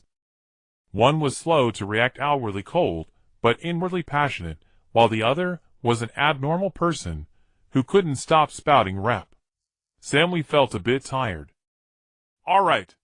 Just listen to me. Samui waved at Killer Bee and Yujito, lowering her voice as she spoke. What I meant earlier wasn't about forming an alliance. It's about using them. Samui smiled cunningly and began to explain confidently. Both squads share the same goal, to bypass Yaren's blockade and enter the land of Earth. That requires not only stealth skills, but also the ability to break through by force when stealth fails. However, it's clear that both paths are blocked by the leader. Then, Samui smiled confidently, I suspect the first squad already has a complete plan. Two of them have Sharingan and one possesses speed, almost like a body flicker technique. So let me venture a guess. The female swordsman in their squad will be the breakthrough point. Killer Bee pondered for a few seconds after hearing Samua's analysis, then slowly nodded. You make sense, but how does that relate to our plan of using them? Heh. Samly gave a cold smile. It's very relevant. Listen to me. When the female swordsman makes a move, we do this. And it will work. Oh. After hearing Samua's plan, Killer Bee and Yujito's eyes lit up, and they nodded to her in unison. Understood. Leave it to us. A gentle breeze blew, and wisps of yellow earth slowly shifted on the ground. Unbeknownst, a foot had lightly stepped on it. Little brats. Yaren chewed on a toothpick, casually draped his white martial arts robe over himself, and rested his right hand on the hilts of 3 swords, smiling as he gazed at the border horizon. Are you ready? Footsteps sounded from both sides of the border, raising clouds of dust. The first and second squads in perfect sync charged toward Yaren at a similar speed. Oh! Planning a frontal assault this time. With a soft clang, he slowly drew the enma from his waist, and Yaren smiled. Let me test your mettle, my little brothers. In the midst of the charge, Jishui caught sight of the team of Kurabi, who had almost rushed into the fray alongside them, causing his brows to furrow. Everyone be careful. It seems that Kiraba's team coincidentally launched their charge at the same time as our attack. There must be a conspiracy behind this. Let's be cautious, and not allow ourselves to be used by them. All right. Itachi and Shion quickly glanced at Kiraba's team on the other side, frowning as they agreed. The distance between Jishu's team and Yaren was closing until Yaren's figure became clear to everyone's eyes. Jishu's eyes instantly sharpened. Pay attention. He swiftly drew the small dagger from behind and formed seals with his hands, causing countless Jishui to appear out of thin air on the desolate, vast sandy ground. Instant body technique. We attack. Jishui shouted loudly, and Itachi and Shion rushed forward, the 3 of them forming a lineup together, surrounded by countless Jishui. Oh! Yaren squinted at the attack of Jishu's team, which was different from their previous approach. This time seemed somewhat different. Who is the breakthrough point? Huh? While observing, Jishui noticed that Kiraba's team was also moving, and it was a significant action, startling Yaren. Again the journey. Ah bah. Boom. Boom.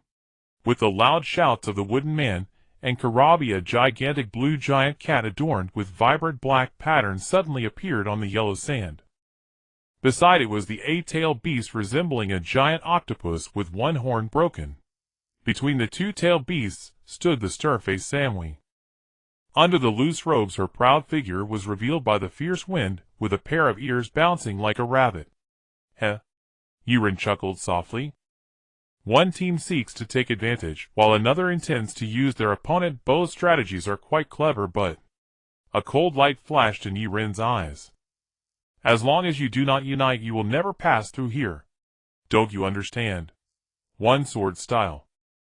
Yaren watched as Jishui's team gradually approached, now within his attack range, his eyes narrowing slightly. The right hand holding the black blade Yen-mo tightened slightly. With a soft shout, he declared, "Swift as the wind!" Whoosh! Yaren's figure instantly vanished from his original spot, like a wisp of breeze effortlessly sweeping through the yellow sand, and in the blink of an eye he appeared amidst countless Jishui. Swish!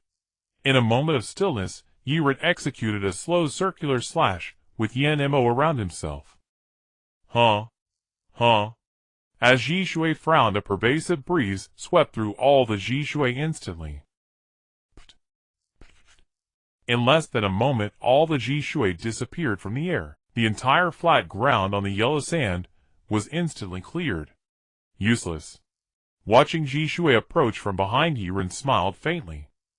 One sword style port bird. Swish. Yaren slashed downward towards Jishui. In the distance, the rapidly drawn blade creating a massive airwave by slicing through the air. The air currents gathered together, forming a gigantic wave of air energy tinged with a faint blue hue, rushing towards the startled Jishui. No way. Jishui's still forming seals wore a bitter expression. I only executed a momentary body technique, leader. You don't need to go this far, do you? Heh. Yaren smiled slightly upon hearing this. Not needed to go this far. If I don't go all out in this trial, won't you suffer later when fighting others?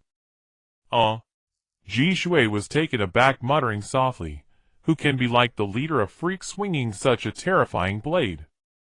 Besides, I've never lost before. Oh! Yaren smiled slightly, clearly hearing Jishu's soft mutter. Still dare to talk back. One sword style. Eat port bird? Boom.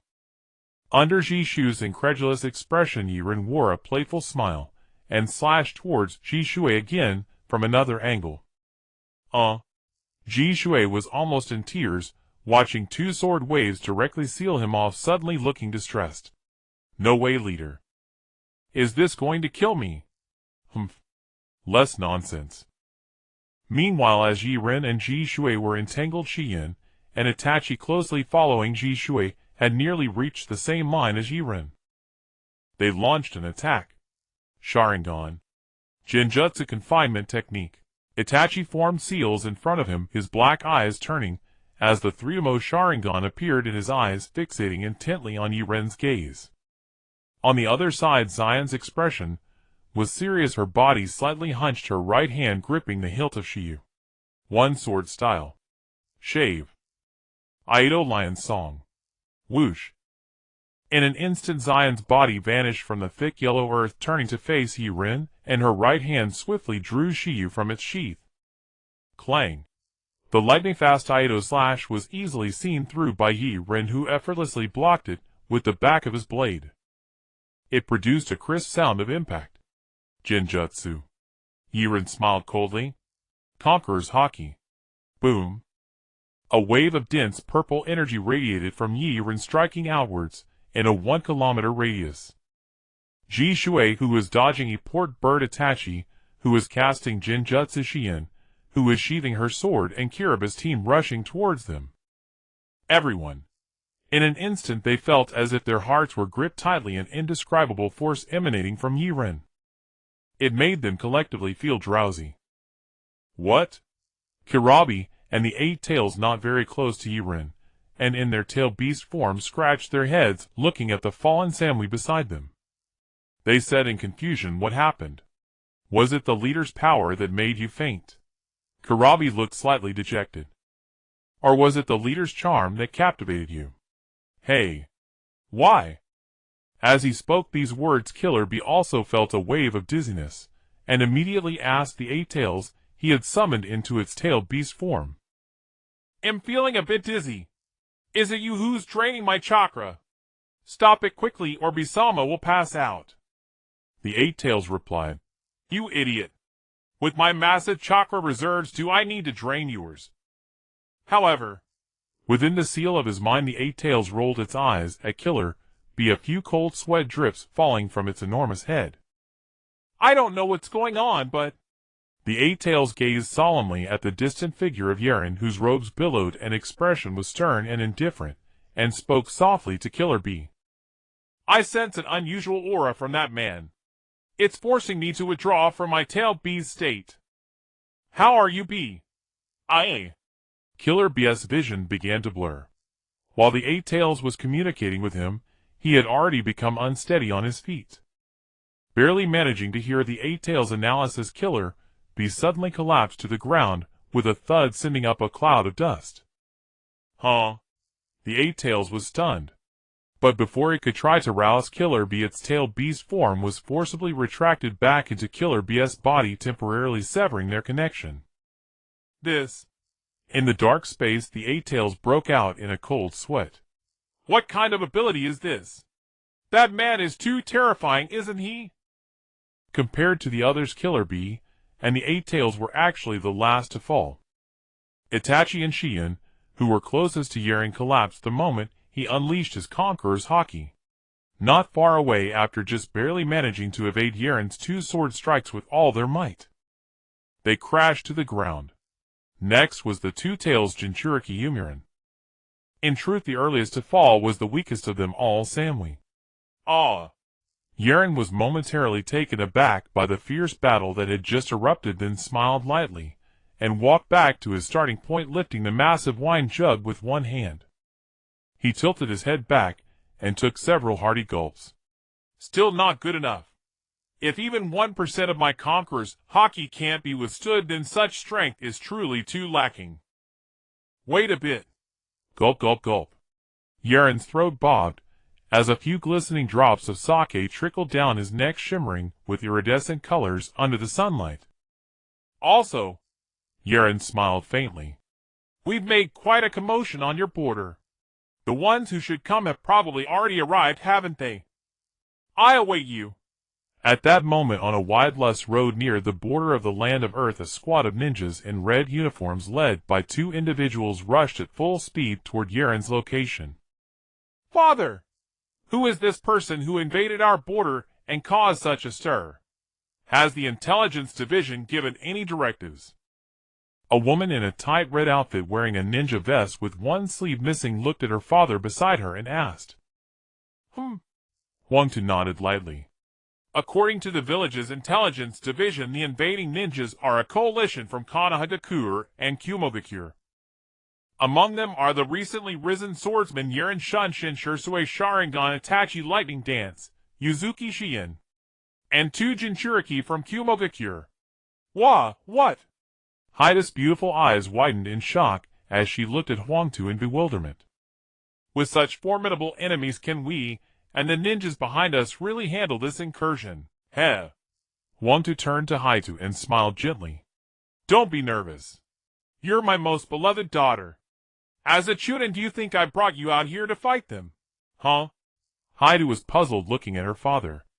Then, aren't we going to punish these ninjas who have invaded our land of Earth's border? No. Huangtu shook his head. That's not the case. Our mission this time is to probe their intentions.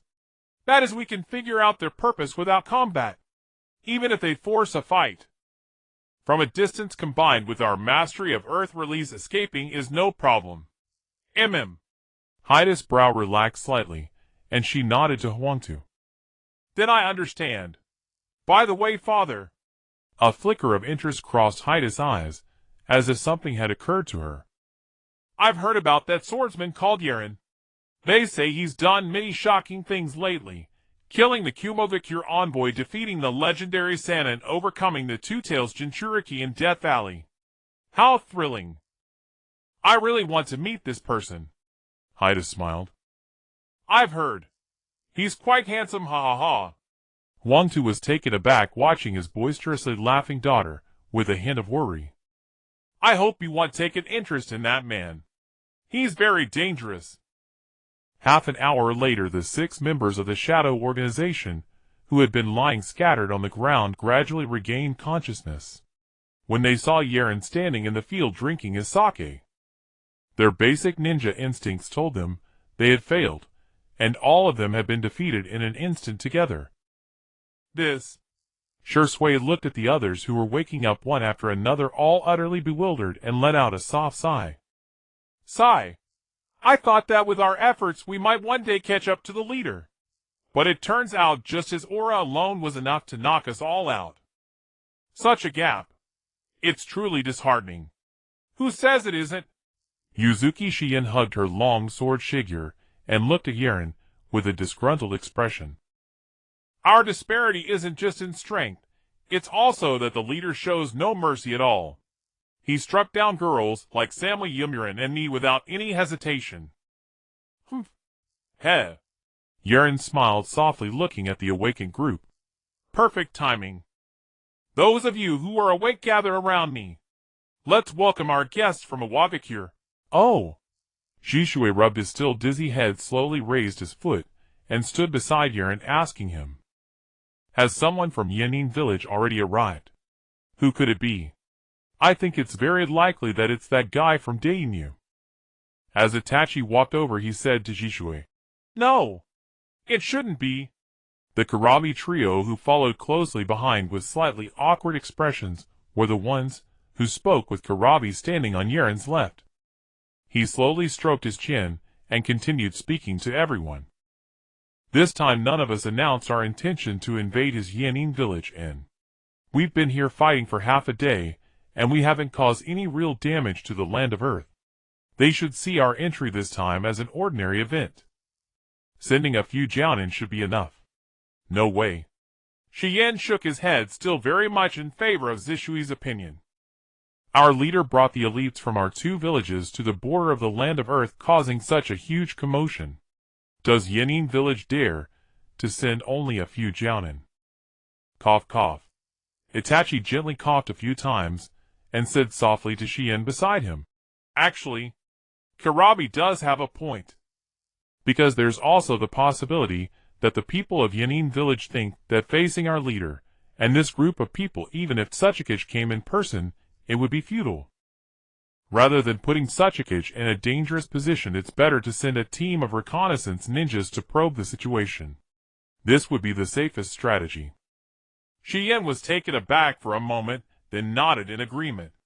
It seems a little reasonable, but isn't it disrespectful to the leader if they don't send 2 stronger ninjas? Hey. Itachi smiled slightly. If it's disrespectful, then let's kill them all. Yaren was startled, watching Itachi's expression gradually turn cold. A hint of doubt surged in his heart. Looking at Itachi like this, it seemed that he had inadvertently touched upon the shadow organization he had established, and was stimulated by the goals and strong individuals within it. He began to rethink the term capacity. Perhaps this is precisely Itachi's period of confusion. A glimmer flashed in Yaren's eyes. It seemed it was time to have a good talk with Itachi. He could no longer let the changes in Itachi's heart gradually escalate. Tap tap. Rumble. As everyone stood beside Yaren facing the border of the land of Earth, a hurried sound of running came from afar. The yellow earth trembled, and after a while a pair of ninjas wearing red tight clothes and brown ninja vests appeared at the edge of the horizon. Oh! Karabi used his hand to shield his eyes, and looked at the 2 leading figures slowly appearing in the distance, frowning as he spoke to Yaren. Looking at the situation, there are about 10 people coming. The leader is the jōnin from Yanin village Huangtu. There's also a girl beside him. Karabi frowned. I don't know her very well. Yaren frowned, suddenly remembering a Yanin ninja with short black hair and super long legs. Hyūga. Is that girl the one with short black hair and very long legs? Karabi was taken aback, then turned his gaze to Hyūga, who was running with her clothes tightly wrapped around her legs by the fierce wind, and nodded slightly. Hearing the leader say this, it does seem like it. This girl's legs are much longer than those of you. Yuma's expression darkened as he looked at Karabi, who was constantly gazing at the other side, gritting his teeth, and said, "Just because she has long legs doesn't mean I'm short. Do you want to have a proper match with me?" Karabi. "I'm sorry. I absolutely meant no offense." Yumu coldly snorted and turned his head away. While everyone was discussing, a group of Yanin ninjas that had been running at high speed had already arrived not far in front of everyone. Is the person opposite the leader of the shadow organization Lord Yaren? Huangtu frowned slightly and cautiously asked Yaren. Yes. Yaren nodded expressionlessly. It is I. What guidance do you have? Huangtu was slightly taken aback, then a few drops of cold sweat dripped down his temples as he looked at Yaren and the strong ninjas beside him, steeling himself to continue asking. It's not really guidance. I just want to ask Lord Yaren. You came to the border of my land of Earth and made such a big commotion. What exactly is your purpose? Huangtu awkwardly explained, looking at Yaren's gradually cooling expression. Don't get me wrong. We are just conducting an investigation. If you don't intend to pose a threat to the safety of the land of Earth, we are very welcoming of you all. Oh. Yaren smiled playfully. What if we are here to threaten your land of Earth? Look at the people beside me. Yaren extended his hands, pointing out each of his subordinates. With us gathered together, do you think we lack the strength to threaten your land of Earth? Cold sweat dripped down Huangtu's forehead as he unconsciously took a step forward, protecting his daughter Hyūga behind him. Lord Yaren, please don't joke with me. We from Yanin village have never offended you, my lord. If you want to make things difficult for our Yanin village, you have no reason to do so. Hee. Yaren smiled slightly. All right. You do have a point. I won't make things difficult for you. I just want to ask you a few questions. As long as you answer well, I will absolutely not do anything to threaten the safety of the land of Earth. How about that? Do you agree? Wantu was taken aback, then looked at Yaren's smiling face, thinking for a few seconds. Finally, he slowly nodded. It's fine. As long as it doesn't involve the secrets of Yanin village, you can ask me anything, and I guarantee I won't deceive you. Good. Yaren nodded. Pleasant. Then let me ask you, where has that little friend Deidara from Yanin village, who loves to create bomb attacks, gone? Do you have any leads on him? Deidara. Hagane blinked in surprise, then gazed at Yaren, with an oddly perplexed expression, seeking confirmation once more. Yes. Yaren nodded solemnly. It is indeed him. Do you know where this young man is now? Startled by Yaren's sudden inquiry, Hagane hesitated visibly, his eyes instinctively darting away from Yaren's unwavering gaze. What is it? Yaren's brow furrowed faintly. Do you not know, or do you simply refuse to tell me? Would you dare provoke war between my shadow organization and the land of Earth? Yaren pressed Hagane, his gaze unrelenting, as the latter flushed with awkwardness. Flustered, Hagane hastily waved his hands before him. No, Lord Yaren, it isn't that I withhold Deidara's whereabouts from you. Rather, Hagane's face darkened with discomfort. Over 2 years ago, Deidara was banished from our village by the Tsuchikage himself, for reckless use of clay explosives and acts of terror within the village. As for where he is now, I truly do not know. Hagane explained urgently, his heart heavy with bitter resignation. Yaren's question had been simple, a mere inquiry into one man's location, yet fate had led him straight to Deidara's trail. This placed Hagane in an excruciating dilemma. Oh, is that so? Yaren paused slightly, recalling Deidara's known life path with quiet precision. Deidara had been expelled from the village around age 9, thereafter devoting himself to missions of annihilation, until approximately 2 years ago. That would place the current year around Konoha year 55, when in the land of Earth he encountered Uchiha Itachi and was coerced into joining the Akatsuki. Thus, with Itachi now serving under Yaren, Deidara must be nearing 11.5 years old.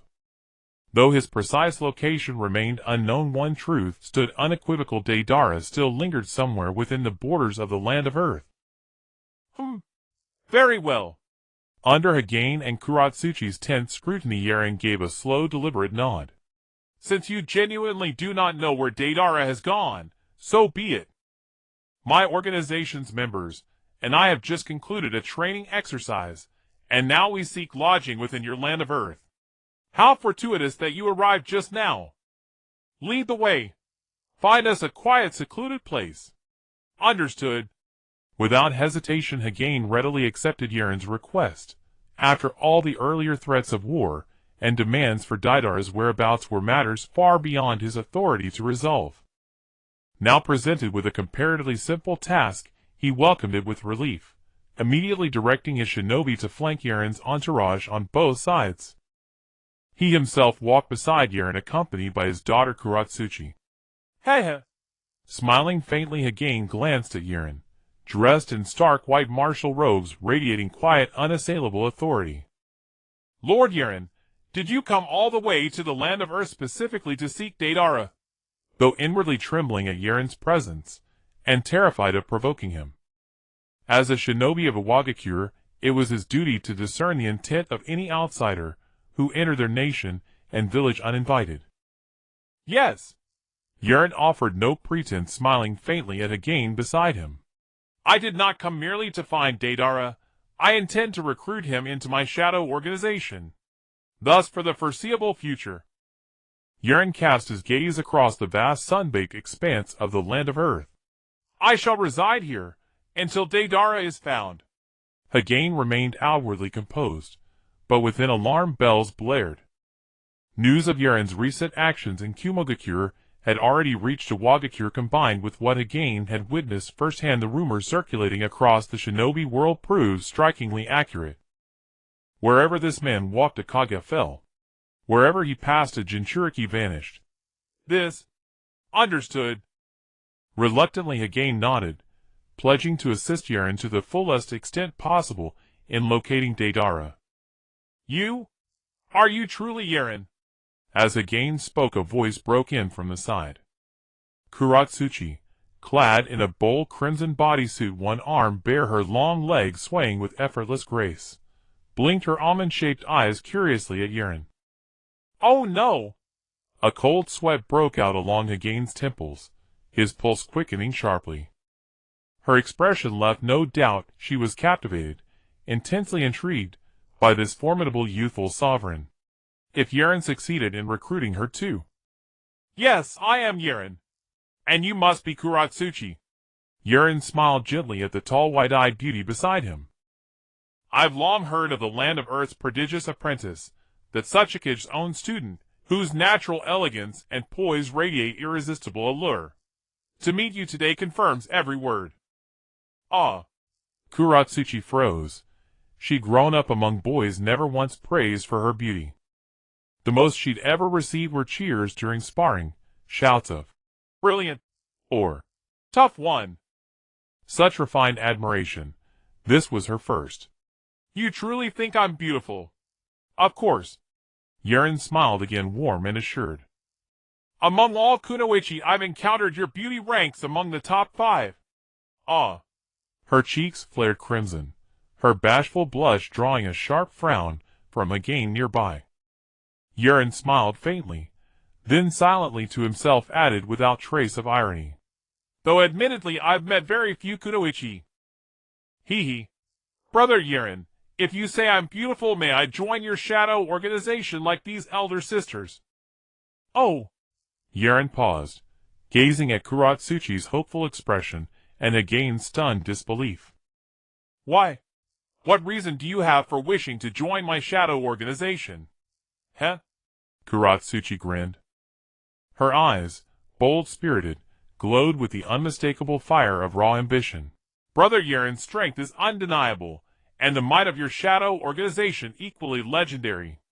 Within its ranks dwell countless peerless shinobi. My reason is simple.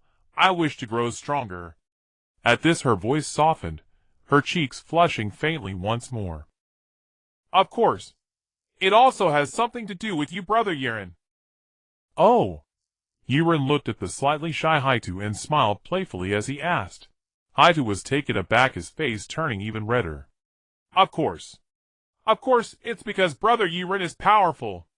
If I join the organization Shadow that you established, I can learn something from you and make rapid progress. So. That's why I want to follow you. Good. Yaren nodded and smiled gently at Haito. At such a young age you are already a chunin, and you should be skilled in lava release right. Since you have such potential and strength, I will reluctantly let you join our shadow organization. How about I assign you to Kiriba's team? Are you willing? Really? Really?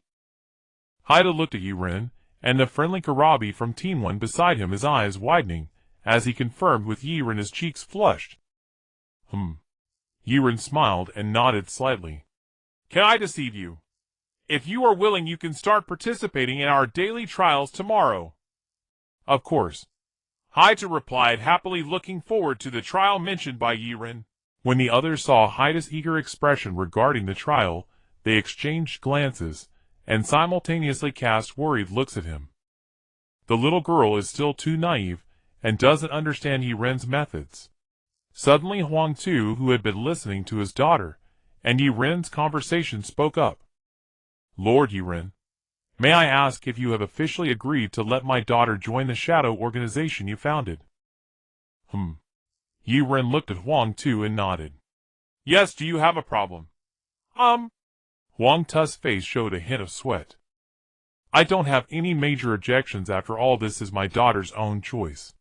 It's good for her to want to train herself, but what? Yiren's eyes grew slightly cold. But my agreement does not count. All ninjas are here to protect the land of Earth and the Hidden Rock Village and must strictly obey the orders of the Tsuchikage. If Lord Yiren wants Hyūga to join your organization, you will need the consent of Lord Tsuchikage. Oh. Yiren smiled slightly at Huang Tu. Are you saying that I need Lord Inoki's approval to take Hyūga into my organization? Are you threatening me? No. Huang Tu shook his head. Lord Yiren as a person from Konoha does not understand the current situation of our Hidden Rock Village. Huang Tu spoke bitterness evident in his tone. In recent years Hidden Rock Village has seen a decline in talent, and even the Deidara you mentioned was expelled from the village for his penchant for terrorist attacks. If Lord Yiren insists on taking Hyūga away, Huang Tu's expression turned resolute.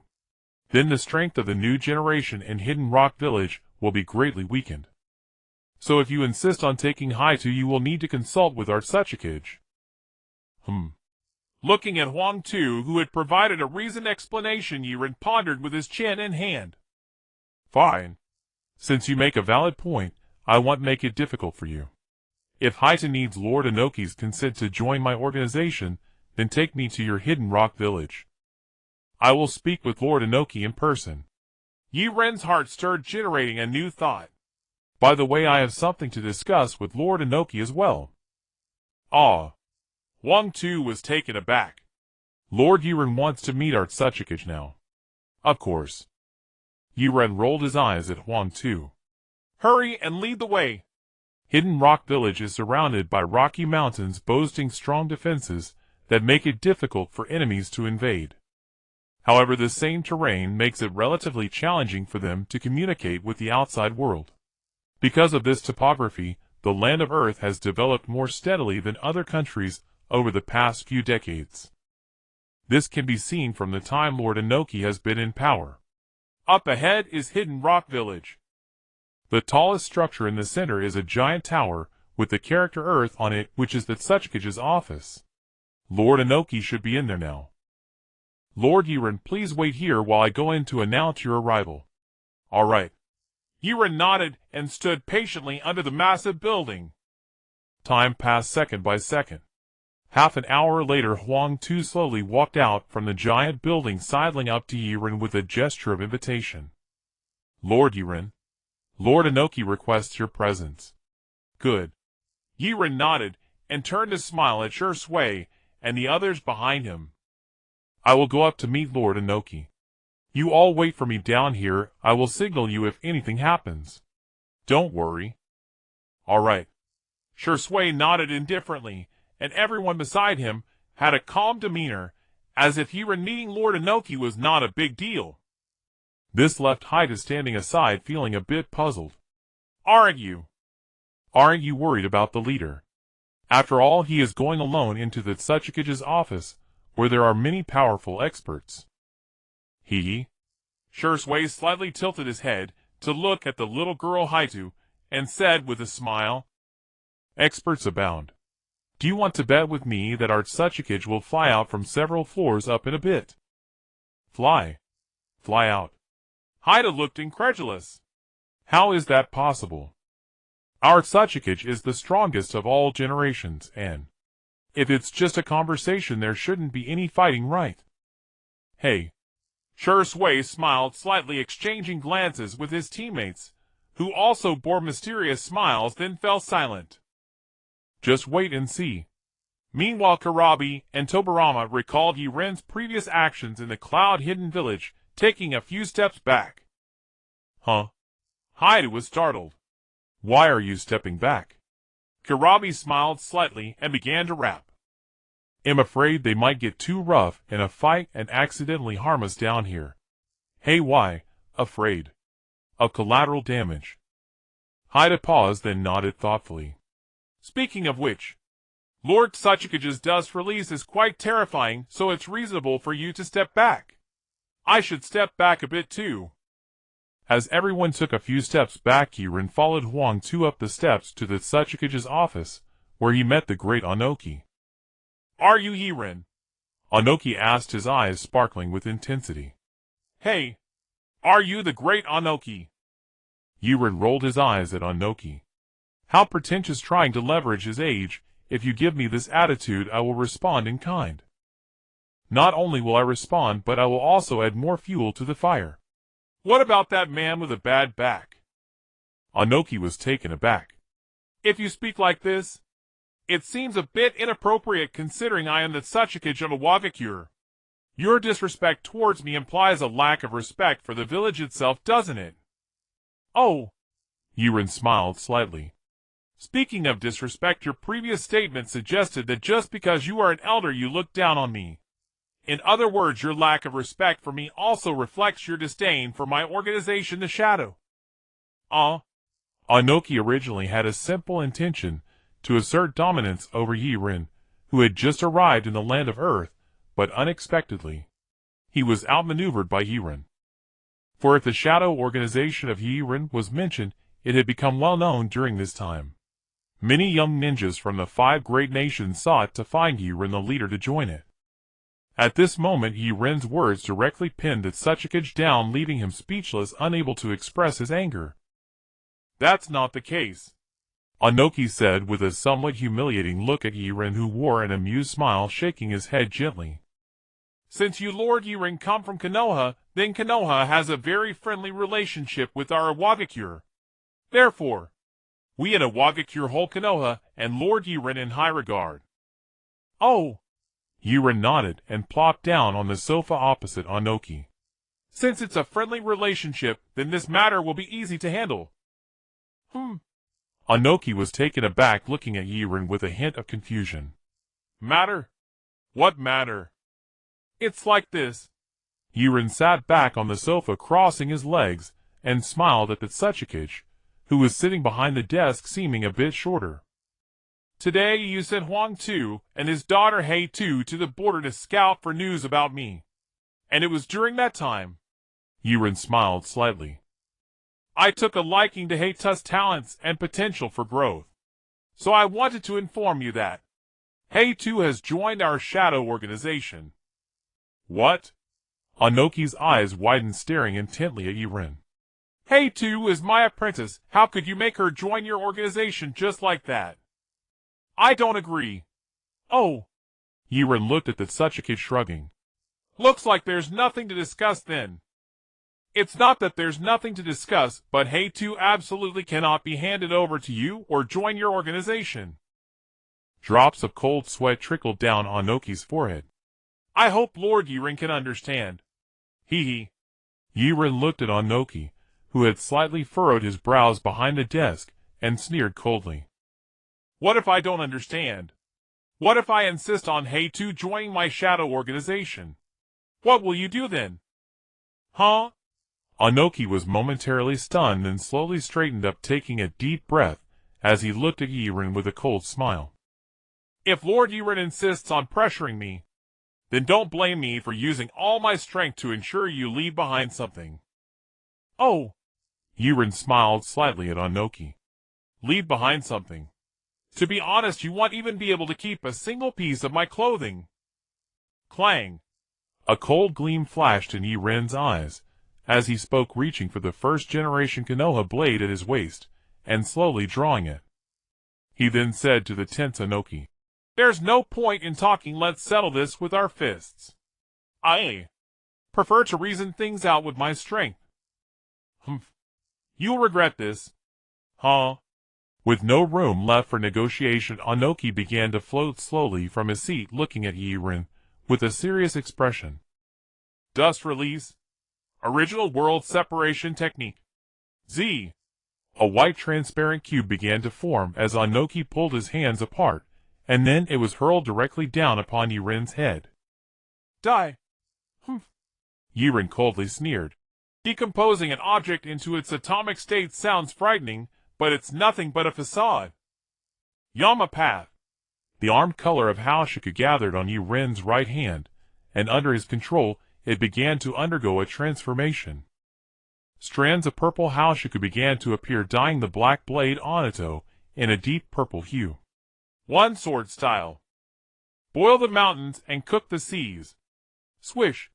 In the moment that Onoki's original world separation technique was thrown at Yaren, he swiftly slashed with the purple Onato above his head. Then, clang! In the blink of an eye, he sheathed his sword again. Are you trying to make a joke? Onoki watched as Yaren unsheathed his sword in an instant, and then sheathed it just as quickly, although the movement was extremely fast, to be honest. Onoki didn't feel the power of that slash at all. A pretender! Onoki sneered at Yaren, who was about to perish under his original world separation technique. Suddenly, just as Yaren swung his sword, a small white light point appeared at the tip of the blade. Then this small light point erupted with a stunning power, instantly evaporating Onoki's original world separation technique into thin air as the light spread. Moreover, not only that, but this expanding light, seemingly endless in its growth, crossed over the desk and surged directly toward Onoki behind it. What? What is that thing? Onoki exclaimed, quickly bringing his palms together as he concentrated all his chakra. Dust release. Original world separation technique. As the white cube was just pulled apart by Onoki, the intense white light engulfed him, and he hesitated no longer. He instantly pulled the transparent cube and dove into it. Heh! Nightblade looked at Onoki's actions with disdain, thinking that while Onoki's original realm separation technique could reduce everything to an atomic state, then his moves steaming mountains and boiling seas could reduce everything to a quark state. This was simply not on the same level. How could Onoki withstand it? Boom! As expected, when Onoki used his original realm glass to encase himself, he could indeed resist for a moment, but after a few moments Onoki suddenly felt something was off. It seemed his original realm separation technique couldn't withstand Nightblade's strike. Onoki's body involuntarily retreated. As he stepped back, he was secretly astonished. He had originally thought that the dangers of Nightblade were merely exaggerations by others, and that the leaders of Konoha and Kumogakure were just trying to save face for their villages. However, only when Onoki truly faced Nightblade did he realize Nightblade's strength had indeed surpassed his imagination. Who? The elder Onoki struggled to maintain his original realm separation technique against Nightblade's strike while slowly retreating. It wasn't that he could evade this move by retreating, but rather, Onoki simply couldn't hold on. He could only defend against Nightblade's sword while continuously stepping back. Hey! Sitting on the sofa with his legs crossed, Nightblade smiled slightly and pointed behind Onoki, saying, Still retreating. If you keep backing away, you'll fly out of this 10-storied Suchikage office. Although you can fly, it wouldn't be a big deal, but being knocked out of the Suchikage's office would be quite embarrassing. Onoki. It's just a sword strike. I refuse to believe Onoki can't withstand it. Dust release. Micro-limit separation technique. Boom! The transparent small cube in Onoki's hand suddenly expanded after he spoke, and in an instant the situation was reversed. The sword strike from Nightblade was directly shattered by Onoki's micro-limit separation technique. Who? Onoki, drenched in cold sweat, looked at Nightblade, who was sitting on the sofa, with a slight smile, and sighed softly. Finally managed to block it. Clap. Nightblade smiled slightly, and began to clap in front of Onoki, speaking to him in a strange tone. Not bad. Your strength is indeed impressive. Although you're old and on the verge of the grave, you still have some skill. Onoki floated slowly in the air, looking at Nightblade with a grin. I am the Suchikage of Kumogakure. Do you think my title is just for show? Nightblade shook his head, looking at Onoki with a strange smile. I don't know if your title is just for show, but do you think blocking my sword means everything is fine now? Nightblade raised his right hand again, lifting the purple onicho that was embedded in the ground, and smiled slightly at the pale-faced Onoki. You think too much. One sword style. No. Wait.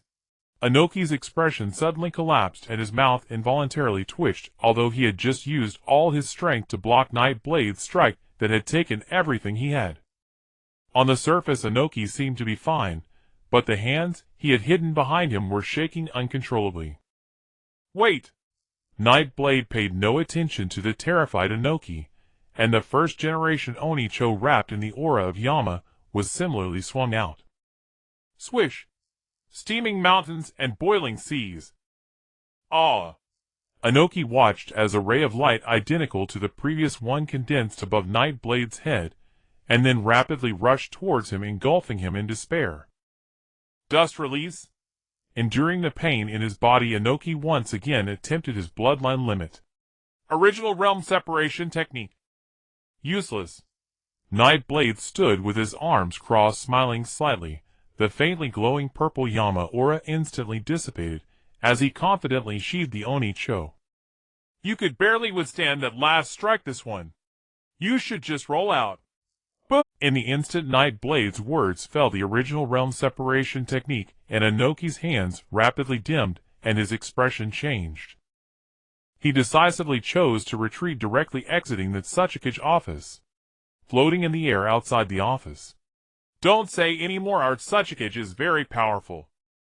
Kuratsuchi looked at the distant members of the Akatsuki organization behind him, frowning as he spoke. Although I admit that the leader is also very strong, that doesn't mean the leader can easily knock our Tsuchikage out of the Tsuchikage office. Boom!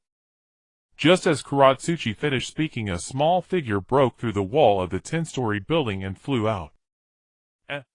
So soon? Shizuka was slightly taken aback, then looked up at the ceiling. This. Itachi wiped the cold sweat from his forehead and said to Killer Bee beside him. It came a few minutes earlier than we expected. Does this mean the leader's temper is getting worse? Killer Bee was taken aback, then his mouth twitched. No way. How long has it been? The leader's temper shouldn't change this quickly, right? Who knows? But? Killer Bee smiled slightly at Kuratsuchi, who was staring blankly at the sky. Did you see that? That's your Tsuchikage, your master, being pummeled out of the Tsuchikage office by our leader. I wasn't lying to you, was I? This. Kuratsuchi opened his mouth, then slowly turned his gaze back to Killer Bee, struggling to say. Our Tsuchikage can fly. He just flew out of the Tsuchikage office. What's so significant about that? Oh! A voice of confusion came from above the 10-story building. No worries. Being able to fly isn't a concern. He'll take him down. Tsuchikage. No sword style. Yellow dragons roar. Roar!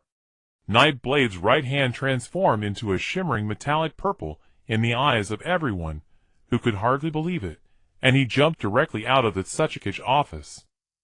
He aimed a punch downwards at the astonished Inoki. Boom! The Nightblade's right fist, empowered by the armament of Yama, struck the air above Oyumuki with terrifying force. With a swift friction against the air, a surge of energy formed a massive dragon head entirely clad in golden hues. Howling, it plunged downward towards the astonished Oyumuki. There's no way out. A shadow flickered in Oyumuki's eyes. At this moment, he had already used the original realm severance technique twice, and the even more powerful chakra-consuming limitation severance technique. The burden on his body had reached its limit, but if he did not block this punch, he might very well die at the hands of Nightblade. Huh? He let out a soft breath. Only now did Oyumuki realize what kind of person Nightblade truly was. A chaotic force that played by no rules. Yet at this moment no one was capable of defeating him. Earth release. Earth-style rock technique. Boom! As Oyumuki rapidly lowered his altitude, he quickly formed hand seals in midair, summoning a gigantic rock creature from beneath the ground to shield himself. Boom! The massive golden dragon charged directly at the newly summoned rock creature. To Oyumuki's disbelief, the enormous rock giant was instantly shattered by the golden dragon. Crack! Oyumuki, just landing, watched as the rock giant protecting him crumbled, his eyes widening in shock. This. Did it not even last a second? How terrifying is this man's punch? Roar! just as Oyumuki lamented the strength of Nightblade the Golden Dragon having crushed the rock giant lunged toward him. It's over. It didn't even have the slightest impact. Oyumuki couldn't believe that his rock creature not only failed to withstand Nightblade's punch, but even after breaching his defense the punch's force remained undiminished. It charged forward again, slamming down upon him. Oyumuki's eyes widened, and in that fleeting moment, he gritted his teeth, expending the last ounce of strength, and quickly formed hand seals. Earth release. Arm of rock. Roar. The Golden Dragon struck down, sending a tremor throughout the entire rock-hidden village radiating from the Earth Shadow office. Boom. Earth release. Earth flow wall. Black Earth and Yellow Earth startled quickly formed hand seals, and with a stomp 2 massive sturdy walls instantly rose from the ground. Tightly interlocking they blocked the rampaging wind, sand, and debris. This. Yellow Earth felt the immense impact of the blow. His face turned pale. Is Lord Earth Shadow. Okay. Shizumi and the members of the Shadow organization behind the Earth Flow wall seemed unfazed by such events, beginning to chatter among themselves. How many ribs do you think the Earth Shadow will break? Mizuki Shion, enjoying the spectacle, asked the wooden man beside her. After some deep contemplation, the wooden man held up 3 fingers. Probably 3.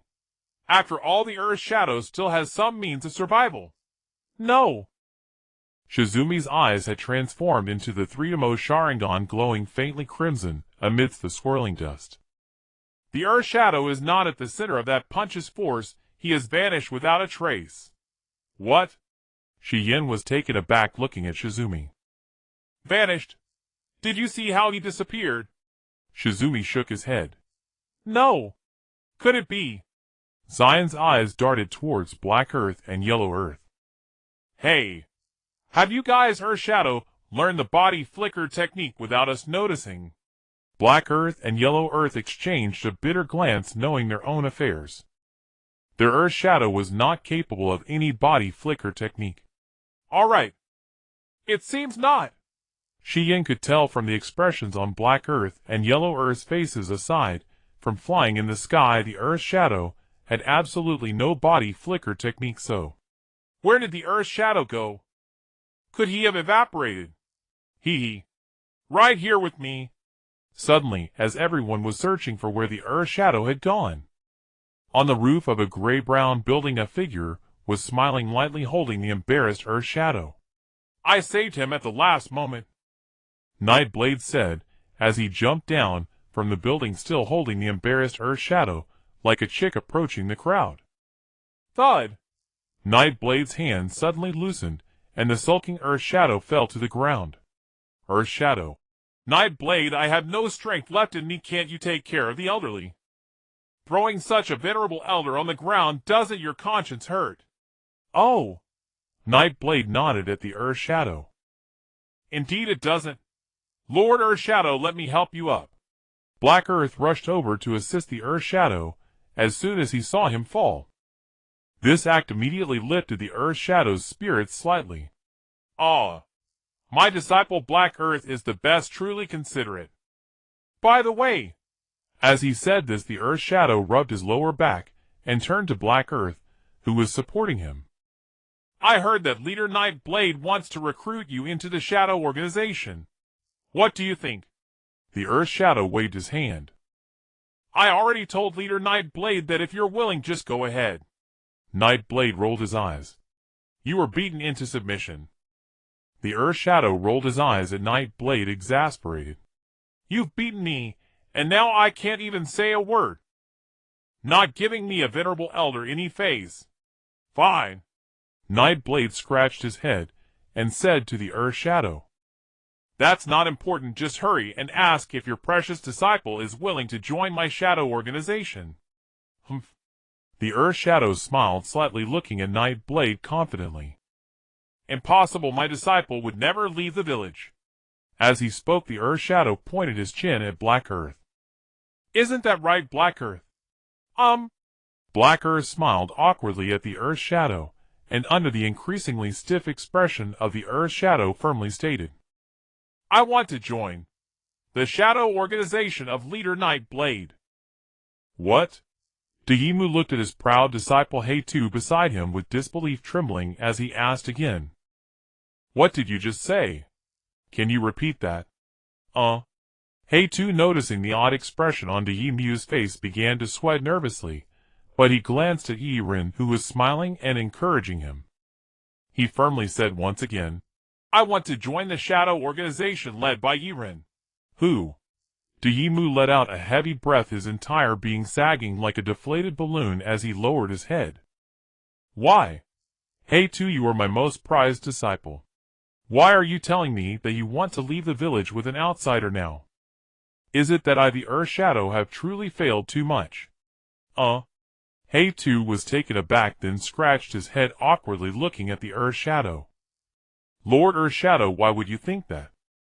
I respect you greatly, and love the village deeply, but I still want to go to a larger stage, learn more powerful skills, and have a grander ideal, so please do not stop me, Lord Earth Shadow. Is that so? A glimmer of hope suddenly returned to the eyes of the Earth Shadow, who had a nose like a wine sack. If it's about learning skills, I can teach you. You can even try to learn my bloodline elimination. Heitu was taken aback, and under the expectant gaze of the Earth Shadow he slightly shook his head. This? No way. Why? The Earth Shadow didn't understand. For his disciple Heitu, he was willing to dedicate all he had learned, even attempting to have Heitu master his bloodline elimination. Yet Heitu remained unmoved. Was he really going to follow Yaren? Oh well, it's because I feel that Yaren's abilities are stronger. Dayimu's expression darkened. Heitu, who had just spoken, was also stunned, and then nervously looked at Dayimu to explain again. I didn't mean to say you were incapable, I meant that Yaren is a bit stronger. No, that's not right. I mean you are just slightly weaker. Heitu covered his mouth. That's not right. Anyway, I just think that following Yaren will allow me to learn more and grow faster. After saying these words, Heitu simply stopped trying to sidestep the issue, sighed deeply, and addressed Dayimu beside him. Sigh. Although the comfortable environment in the village is very safe, it does not benefit my growth and strength. I believe that if I follow Lord Yaren into the outside world, my abilities can improve more rapidly. So is that the reason? A bitter smile flashed across Dayimu's face. All right. Finally Dayimu nodded in agreement, allowing Heitu to join Yaren's shadow organization. Because Dayimu understood his disciple once, she had set her mind on something it would not change. If he forcibly tried to keep Heitu here, it would only backfire. Did you agree? Heitu was slightly stunned, and then looked at his teacher with surprise. Dayimu nodded with his eyes closed. I agree. But? Dayimu looked at Yaren beside Heitu with eyes shining with fervor. Leader Yaren, please take good care of my disciple, otherwise. What will happen otherwise? Yaren smirked playfully. Are you going to jump up and hit my knee? Then get pierced through by my sword? Dayimu, you can talk about how I was defeated by you. In this matter I concede, but please do not mention my height. Oh, if I say you are short, will you get angry? What will you do then? Do you want to hurry up and jump to hit my knee? Ha ha ha. Yaren's continuous taunts made it clear to everyone what he meant, and they all burst into laughter beside the two. Even Heitu, who looked bitter, couldn't help but laugh. Giggling. All right. I won't talk to this sword-wielding brute anymore. I'm going up. As long as you don't do anything excessive in the land of Earth, feel free to do as you wish.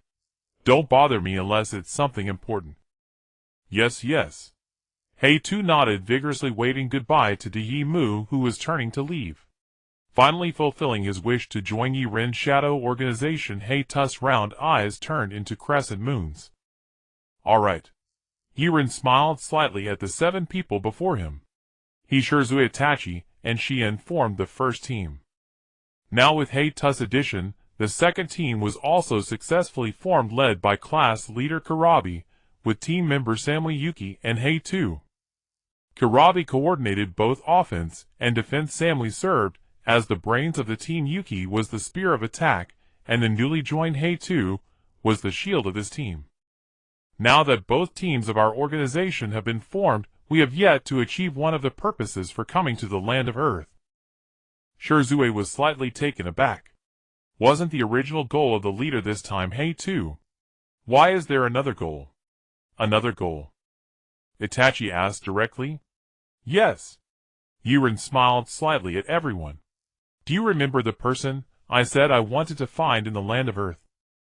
That person is a member of the third team. His character is eccentric. Although he can't become a team leader, he can serve as a member of that group. Oh, are we going to form our third team? Shirzue said excitedly. This is incredible. And Shirzue looked around at everyone. All these members are extremely powerful. I wonder how many strong companions we will encounter. Heitu's eyes turned slightly. She remembered the first time she met Yaren at the border, when Yaren asked that question, and she immediately spoke up. Is the person you mentioned leader Deidara? My senior brother? Yes. After confirming that the person was indeed Deidara, Heitu's expression became somewhat sorrowful. But senior brother Deidara has been missing for 2 years. In such a vast ninja world, where are we supposed to search? Hee. Yaren smiled confidently at everyone. No need to search. He will surely come to us on his own. Coming to us willingly. Heitu looked at the utterly confident expression on Yaren's face, and asked perplexed. Why would that be, leader? Even I, his junior disciple, don't understand Deidara. How can you be certain he will seek you out of his own accord? Heh. Yaren smiled faintly at Heitu, who looked puzzled. It's simple. Although I've never met this Deidara, intelligence suggests he is extremely arrogant, deeply confident in his art and his power. Now, first point, I have already fully demonstrated my strength in the Hidden Rock Village.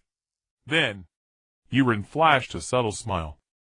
That leaves only the second point. If I present a unique perspective on art that differs from his, then driven by that, Deidara will surely want to find me, to prove to me the true art in his heart. What you say makes sense, leader, but what method should we use? But how do we achieve that? Yaren smiled gently at Heitu. If anyone should know, it's you. Have you forgotten what Deidara loves most? What is the art he takes such pride in? His. Heitu drew a sharp breath, instantly sinking into thought. Then, after a mere few seconds, her eyes lit up, and she looked up at Yaren, exclaiming loudly. Leader, you mean the art of clay bomb explosions? Exactly. Yaren nodded. Deidara's greatest pride and joy is the art manifested by the explosion of the various clay bombs he creates. So, Yaren smiled, if I spread a certain rumor, barring any accidents, within a few days Deidara will surely come to the Hidden Rock Village to find me. Over the next few days, help me spread a single statement throughout the land of Earth. The next morning, a phrase radiated rapidly from the Hidden Rock Village, spreading across the entire land of Earth. At that very moment, a young man with golden hair was having breakfast at a small eatery in the land of Earth. The conversation at a nearby table caught his ear. Hey, have you heard? What? A Hidden Rock ninja spoke to another. Well, what else? Remember that ninja named Deidara, who was banished from the village by the Tsuchikage 2 years ago?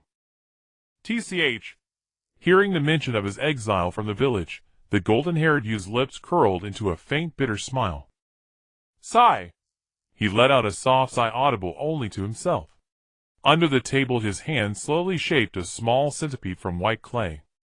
They're talking about me again. An endless topic, it seems. I have no choice but to kill you both. Of course I remember. What about it? Hey, you asked me what about it. Your news is utterly outdated. The ninja who had first brought up the topic reached out and patted his companion's shoulder, speaking with a teasing grin. Been daydreaming about women lately, have you? Ha ha ha. Cut it out. If you have something to say, just tell me. My patience isn't limitless. The other ninja, his nerves struck, grew flustered and blurted out urgently to his companion. All right, he'll stop teasing you. The other patted his shoulder. He'll tell you, a few days ago, Yaren, the leader of the newly formed shadow organization, came to our hidden rock village with his members. Huh? What did he come to our village for? The other ninja was surprised. What for? The well-informed ninja smirked. Apparently he came to recruit people.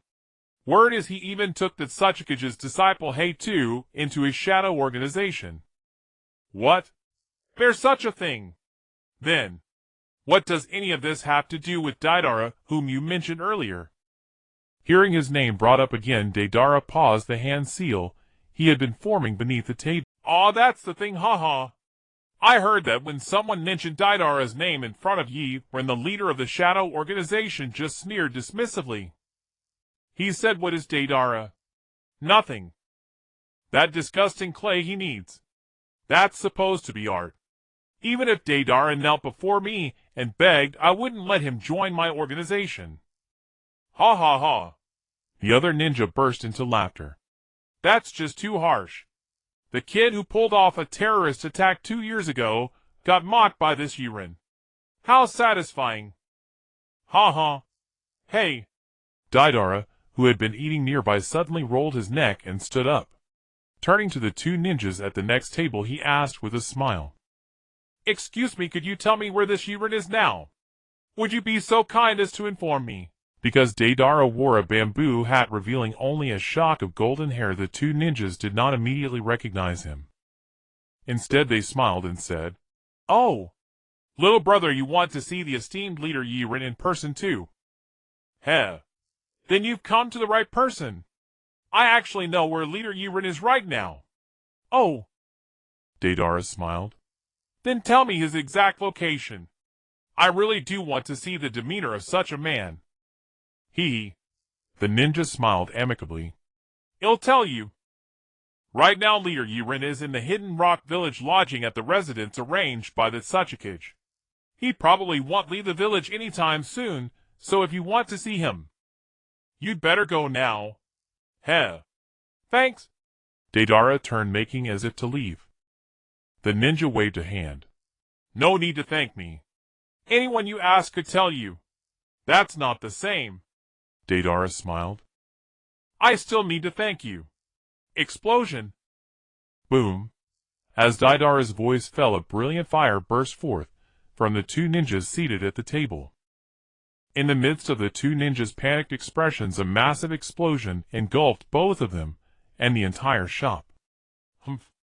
Deidara had already crafted a giant bird of explosive clay. At this moment, he was sitting on the back of the giant bird, watching the enormous explosion below. A cruel smile curled at the corner of his mouth. Art is an explosion. Nightblade, you dare to say my art is a pile of dog shit? Are you ready to be blown to pieces? A gust of wind swept through, rustling Deidara's clothes as the massive white bird soared rapidly into the sky. Looking in the direction, it was undoubtedly a Kumogakure. Just as Deidara hurried towards a Kumogakure, Nightblade arrived at a rocky plain with the entire Akatsuki organization and the newly joined Kuratsuchi. Aligning everyone in a row, Nightblade addressed them. Before Kuratsuchi joined our organization, I had you undergo many trials. Nightblade chuckled. Of course, you never succeeded in any of those trials. At this, Shursui and Killer Bee's faces flushed with embarrassment. Well, it's because we didn't coordinate well. Killer Bee shrugged.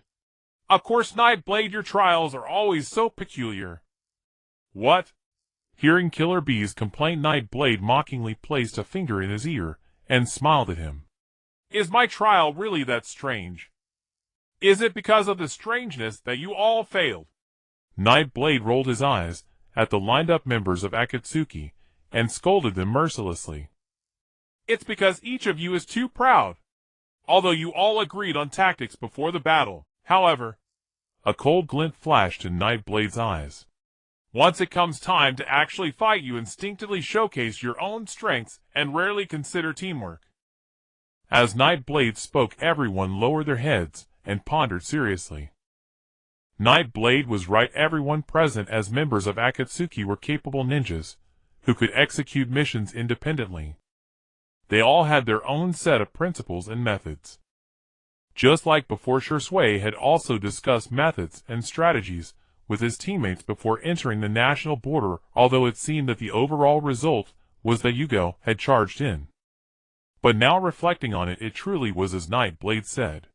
They had agreed on strategies, but issues arose in the details during execution. Itachi was focused on influencing Nightblade with Jinjutsu, while Shursui was preoccupied with ensuring his body flicker technique wouldn't be easily countered by Nightblade. Meanwhile, Hyūga was wondering to what extent her Aido had reached, and whether Nightblade would acknowledge it. That was all. Killer Bee's team was even further behind. They wanted to ride on Shijui's coattails without any coordination. Yes! After realizing all this, Shursui slowly lowered his head and sighed in frustration. We indeed overlooked teamwork because of our overconfidence in our abilities. Killer Bee nodded, cold sweat on his face. We truly didn't consider coordination. It was a bit short-sighted, but fortunately Leader Nightblade is here to guide us. We found a way to correct it. Hey, Nightblade smiled and nodded as he saw the core members from both teams understanding this point. It seems you all have understood your issues, so. Nightblade pointed at Kuratsuchi, who stood on Killer Bee's side, and smiled slightly. Now that both your teams are assembled, we will conduct a trial today as usual. Oh, Shursui instantly became interested. Last time we crossed the national border, this time is to break out of the national border, right? Ha ha ha. Ha ha ha. Everyone laughed at Shijui's joke before departure, but their gazes towards Nightblade were filled with anticipation, waiting for him to reveal the details of this trial. Ahem. Nightblade looked at the laughing crowd, a playful smile flashing across his face, as he cleared his throat gently. This time, we will have an escort mission trial. What? An escort mission? Who are we escorting? Immediately as Nightblade announced the content of this trial, everyone widened their eyes in surprise, staring at him. However, Shursui and Itachi, who were proficient in escort missions, exchanged smiles. If it was a trial mission, they could indeed hone their skills. The person we are escorting is me, but...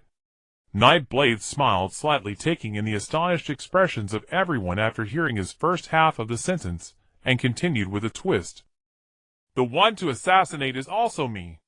Everyone suddenly froze, looking at Nightblade with confusion. What do you mean, leader? We are escorting you, and you also want to assassinate yourself. Yes. Nightblade smiled at everyone, and then continued. But the difference is the person you are escorting is a fake me. I will sit in a palanquin and use clay to create a fake version of myself to place inside. You will escort it all the way. And I... Nightblade looked at everyone with a sly smile. We'll take the opportunity to create chaos along your escort route and launch an assassination. Then... Shursui frowned at Nightblade, asking the question everyone was eager to know. Under what circumstances would our mission be considered a failure? Hee. Nightblade praised Shursui with a smile. That's a good question. So under what circumstances would your mission be considered a failure? That would be... Nightblade smiled coldly, speaking to everyone in a harsh tone. If the area of the clay figure I placed in the palanquin is reduced by more than 30%, then you will fail. In other words... A cold light emanated from Nightblade's eyes. Regardless of whether I attack the fake me sitting in the palanquin, even if it is damaged due to resisting ninjutsu or terrain changes leading to destruction from bumps, your mission would also be considered a failure. Is that so? Upon hearing Yaren's requirements for the task, the strategists Jishui and Samu from both teams stroked their chins, lost in thought. Yaren's request undoubtedly raised the difficulty significantly. On one hand, while they were carrying the sedan chair during the assassination attempt, they must ensure that the fake Yaren inside does not suffer severe jolts that could shatter it. On the other hand, as long as the sedan chair Yaren is in is struck by an assassin's sword. Just one strike. Then without a doubt this trial task would completely fail. Moreover, this time, the assassin is none other than the leader Yaren, which makes the difficulty of this trial higher than all previous ones. Do you have any specific requirements for our route?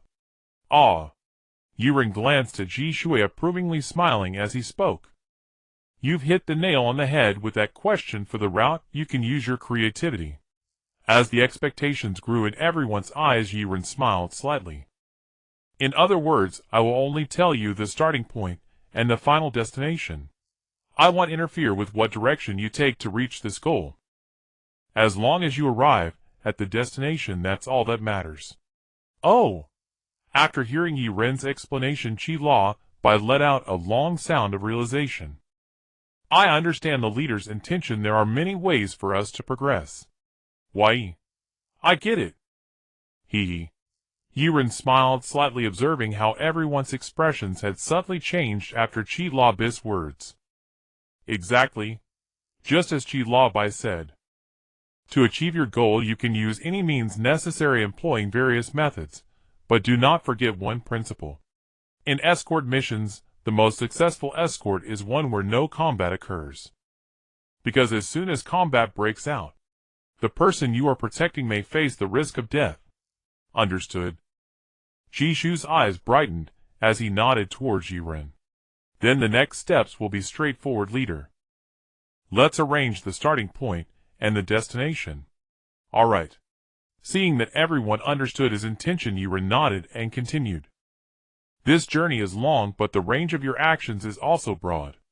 Just escort me directly from Yaren village to the border of Yaren village. You decide which road to take, how to proceed, and how to allocate personnel. It's still up to you. Okay. Understood.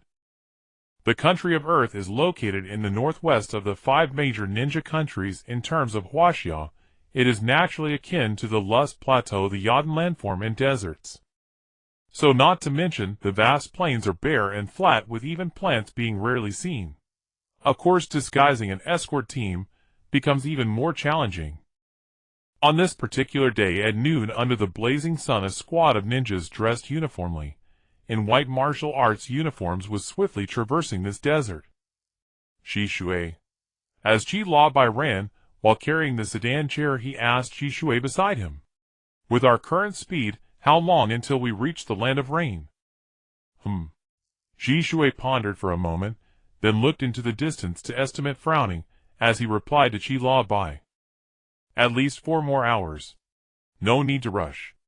We just need to maintain this speed. In that case, Jishui said with a strange smile, we can proceed with our other arrangements with peace of mind.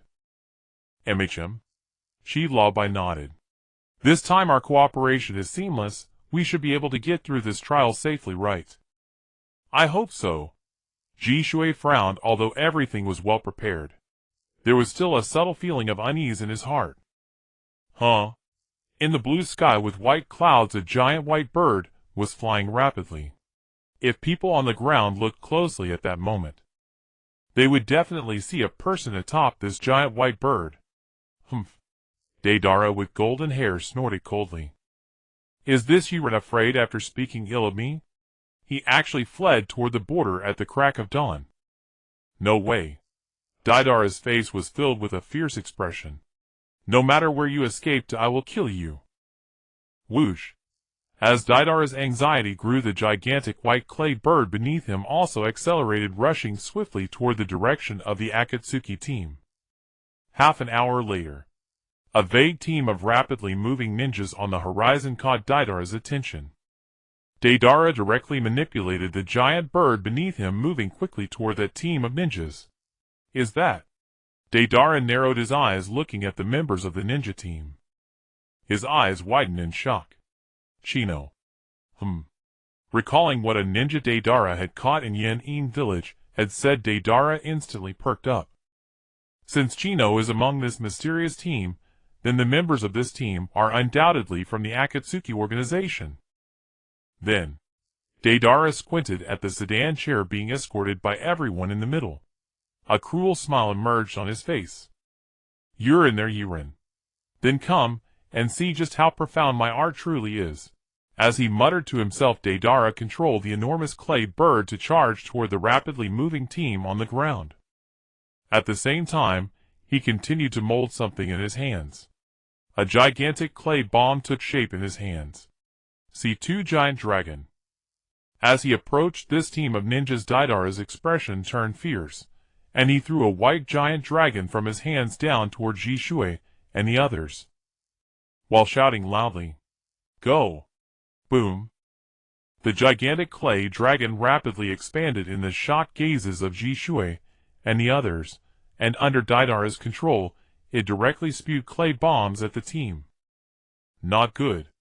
Jishui looked at the crazed Deidara in the sky, then at the giant dragon spraying clay bombs toward them, and immediately made a decisive call. Protect the leader. Yes. Including Chi Law, by the members of the Akatsuki organization suddenly stopped with serious expressions, using ninjutsu to attack and defend. Earth release. Earth flow wall. Chino quickly formed hand seals, and erected a curved earth flow wall in front of the lowered sedan chair, to protect Yaren inside. Fire style. Yaren instantly crouched down, assuming an attacking stance toward Deidara in the sky. Cat fire bowl. Boom! The moment Yumirin's words fell, blue ghost flames erupted from her mouth, hurtling toward Deidara in the sky. Humph! Deidara immediately pulled his white clay bird higher, just barely letting 7 or 8 cat fire bowls fly past beneath him. Glancing at the people on the ground, who were glaring at him unwaveringly, Deidara's expression turned slightly grim. Although Deidara had a notorious reputation in the Hidden Rock Village, often seen as a reckless hothead, as someone who undertook assassination missions daily, he knew that intelligence was paramount. The moment he saw these people, Deidara understood that today's situation would be troublesome. He looked down at the crowd and spoke in a low voice. Killer Bee of the Hidden Cloud, Yumirin, and Samui. Deidara then turned his gaze to the others. Shursui Uchiha of the Hidden Leaf, Itachi Uchiha, and one more. Deidara's eyes narrowed slightly. My little junior sister Kuratsuchi, plus the leader of the shadow organization Yaren. Deidara stared at these people, who were all watching him with hostile intent, gritting his teeth as he spoke. The lineup of ninjas protecting Yaren is indeed formidable, but... Deidara's expression instantly twisted, with rage veins bulging on his face.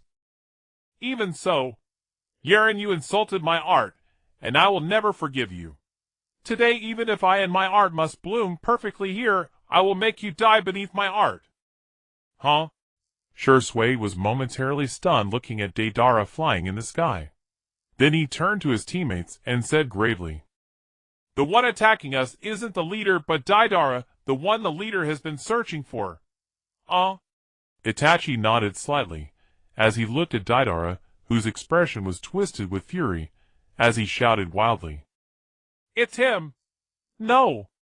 After receiving Itachi's confirmation, Shursui frowned, a strange sense of unease slowly spreading in his heart. What's wrong? Itachi asked, puzzled, seeing Shizui's expression grow increasingly grim. The difficulty of our escort mission has increased. A bitter smile appeared on Shizui's lips. He glanced at Deidara in the sky, then turned to the members of the shadow organization beside him, and began to analyze slowly. In fact, the leader set up this situation from the very beginning. On the surface, it seems we are to guard against the leader's assassination attempts, but along this journey, Shursui pointed at Deidara in the sky, we also have to deal with this troublesome ninja flying up there.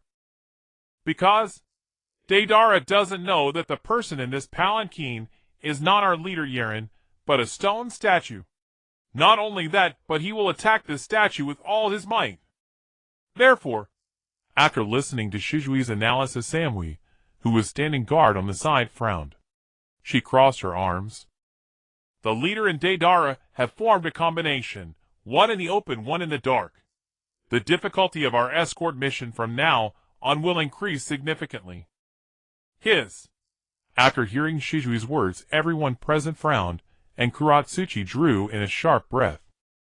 It was her first time participating in a trial mission, and she had already been taught a lesson by Yaren's scheme. Judging by her teammates' tone, this trial seemed to be the most difficult one ever. Then, what should we do? Samui glanced at Shisui, who was deep in thought with a furrowed brow. We all know that the current Yaren leader here is a fake. So is it necessary to sacrifice this decoy to take out Deidara? Shisui stroked his chin.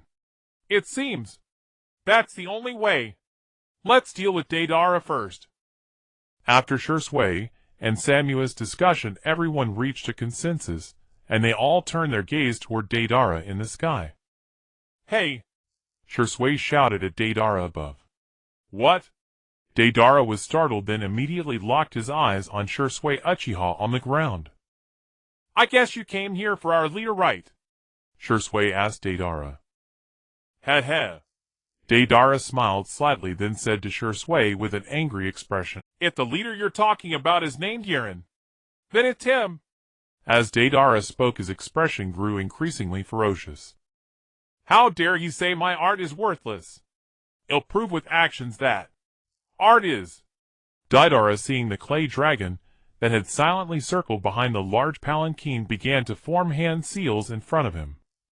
Boom! The massive white clay dragon exploded with a thunderous roar right beside the palanquin carrying Yaren. Then dust and debris filled the air, and the entire palanquin carrying Yaren was shrouded in the thick smoke from the explosion. In an instant, everyone's vision was obscured. Cough, cough. Suddenly a soft cough echoed from the thick smoke, and a graceful figure in black slowly emerged from the thinning haze. I say! Kuratsuchi frowned slightly as she looked at Deidara, who was perched on the white clay bird. Senior brother, you started with such a powerful explosion right away. Don't you care about old times at all? Humph! Deidara glared coldly at Kuratsuchi, who had perfectly protected the entire palanquin with an upgraded version of the Ur-style wall, the Ur-style fortress. Not bad, little junior sister. Your Ur-style is becoming more and more formidable. I wonder, how is your lava style? Would you like to let me see it? Humph! Although they were once fellow disciples, Deidara's actions had threatened the village, so Kuratsuchi had little fondness for him now.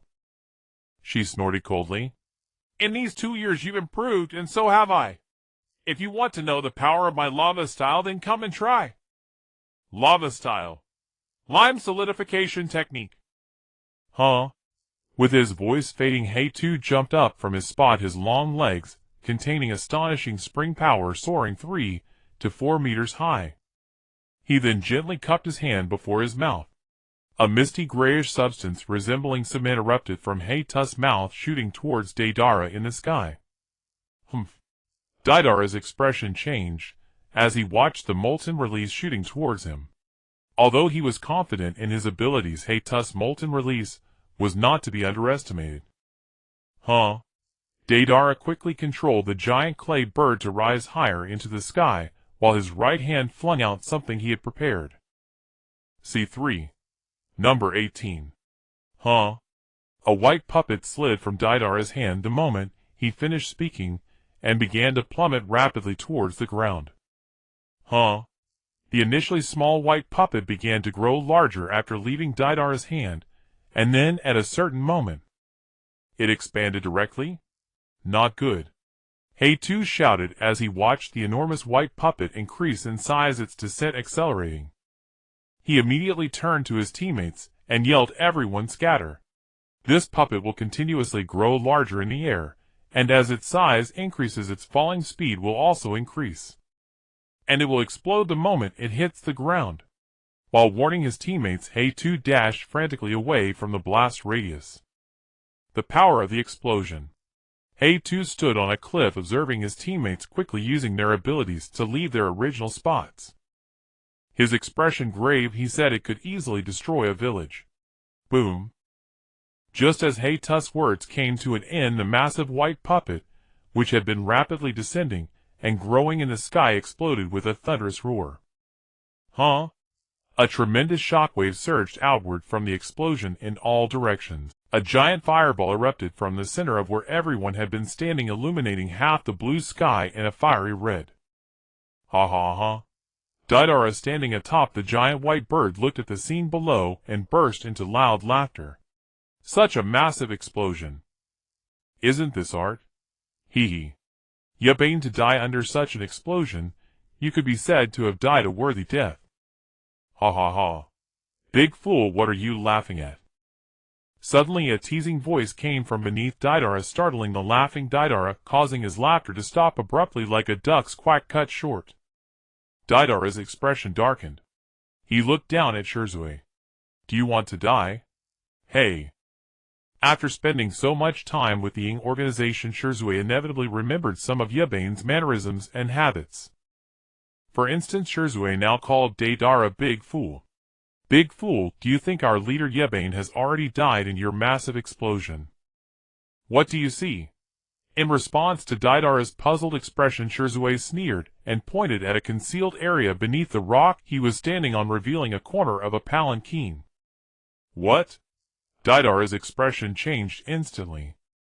C3 number 18 was one of his strongest techniques, yet, under such unexpected circumstances, Yebane could still calmly escape the center of the explosion. That was indeed impressive. Humph. After realizing this, Deidara suppressed the last bit of disdain in his heart.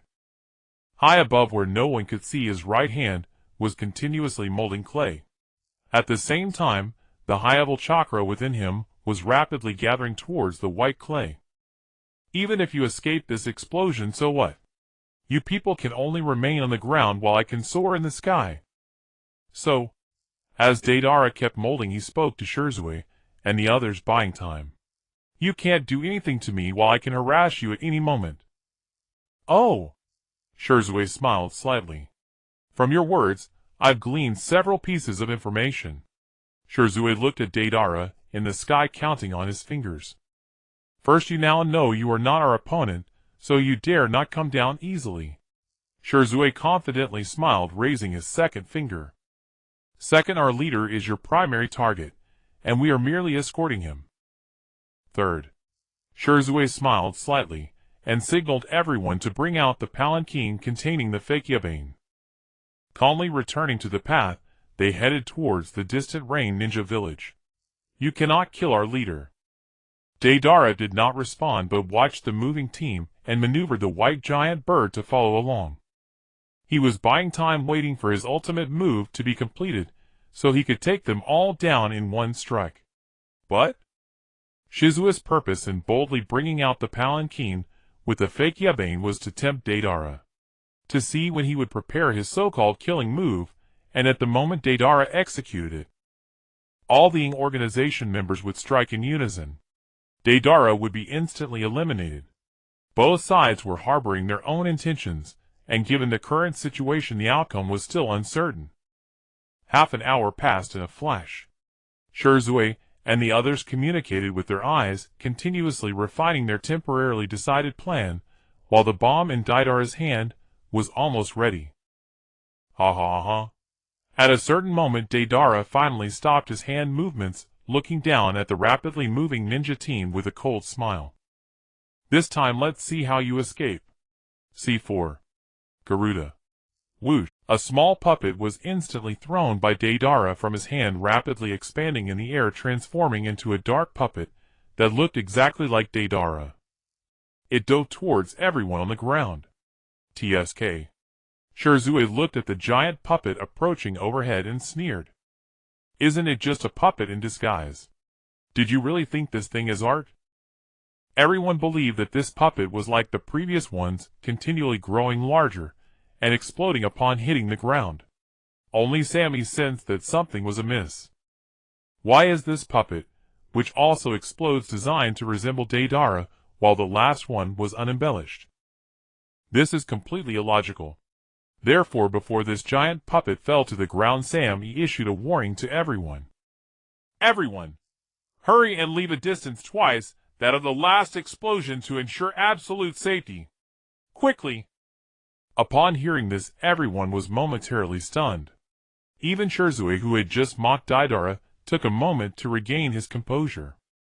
He gazed at the giant puppet descending from the sky, which bore a striking resemblance to Deidara, and fell into deep thought in an instant. Could it be that this puppet hides something different inside it? After pondering for 2 seconds, Shirzue nodded to his teammates behind him, and immediately dashed away to a distance twice that of the previous explosion.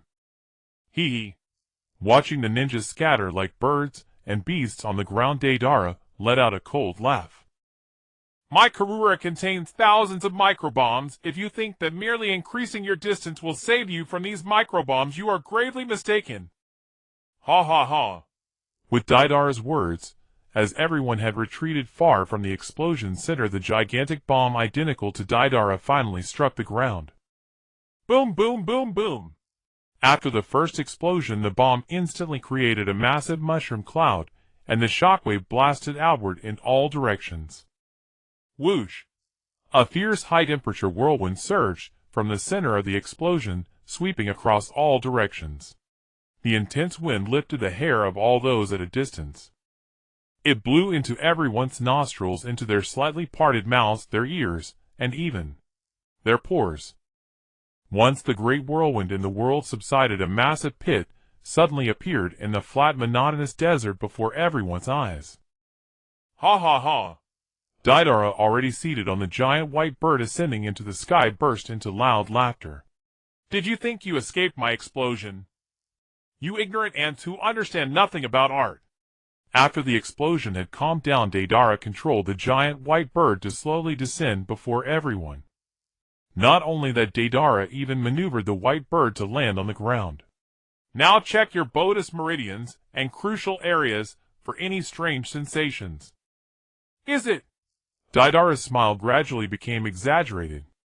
Have you discovered many marvelous little things within your bodies? Ha ha ha. Deidara laughed heartily. The expressions on the faces of all the ninjas on the ground had changed. They seemed to have noticed something amiss in their bodies at Deidara's prompting. This. Shirzue felt the flow of chakra within him in astonishment, followed by the actions of Kurabi and others coming to a halt. Upon sensing what existed within their bodies, or rather within their meridians, beads of sweat began to form on their faces. Did you find it? Ha ha ha. Deidara's excited smile grew wider as he watched the proud individuals from Konoha and Kumogakure fall under his control with just one move. Instantly exhilarated. Snap! Having confirmed that everyone was under his control, knowing that with just a gentle word explosion, they would all detonate, Deidara gently jumped off the giant white clay bird. As he walked toward Shirzue and the others, he muttered, You probably still don't understand, right? My second explosion is not on the same level as the first. Not the same? Shirzue gritted his teeth, his expression darkening. Yes. It's different, completely different. The first was merely a pure explosion. As long as you escaped quickly enough, it wouldn't cause you any harm. However, Deidara chuckled, the second explosion is different, but ironically. Deidara pointed at Shizue's pale face. You thought that I made the second puppet elaborate because its explosive power is greater, but you completely misunderstood. The reason I modeled it after myself is, I am very satisfied with this creation. Because, amidst everyone's puzzled expressions, Deidara unveiled the answer. This time, the explosion will produce countless tiny clay spiders invisible to the naked eye, which will fly further away with the shockwave of the explosion. Then they will be inhaled into your bodies. When I utter the word explosion, these clay spiders omnipresent within you will explode in an instant. Ha ha ha. Deidara laughed heartily at the people frozen in fear, unable to move. At that moment, you will be blown to smithereens from the inside out. What do you think? Deidara stared wide-eyed at the crowd. Isn't this art? Hee hee. After Deidara finished these words, a mocking voice suddenly sounded, followed by disdainful remarks in his ears. What kind of art is this? It doesn't resemble art at all, just a bloody explosion sending people flying. Is that your art? Useless. The surprise and various expressions on Shizuo's face vanished, leaving only a single expression on his face as he gazed at Deidara. Contempt? You're talking nonsense. Deidara exploded in anger, veins bulging on his forehead as he looked at Shizuo, who wore a disdainful expression.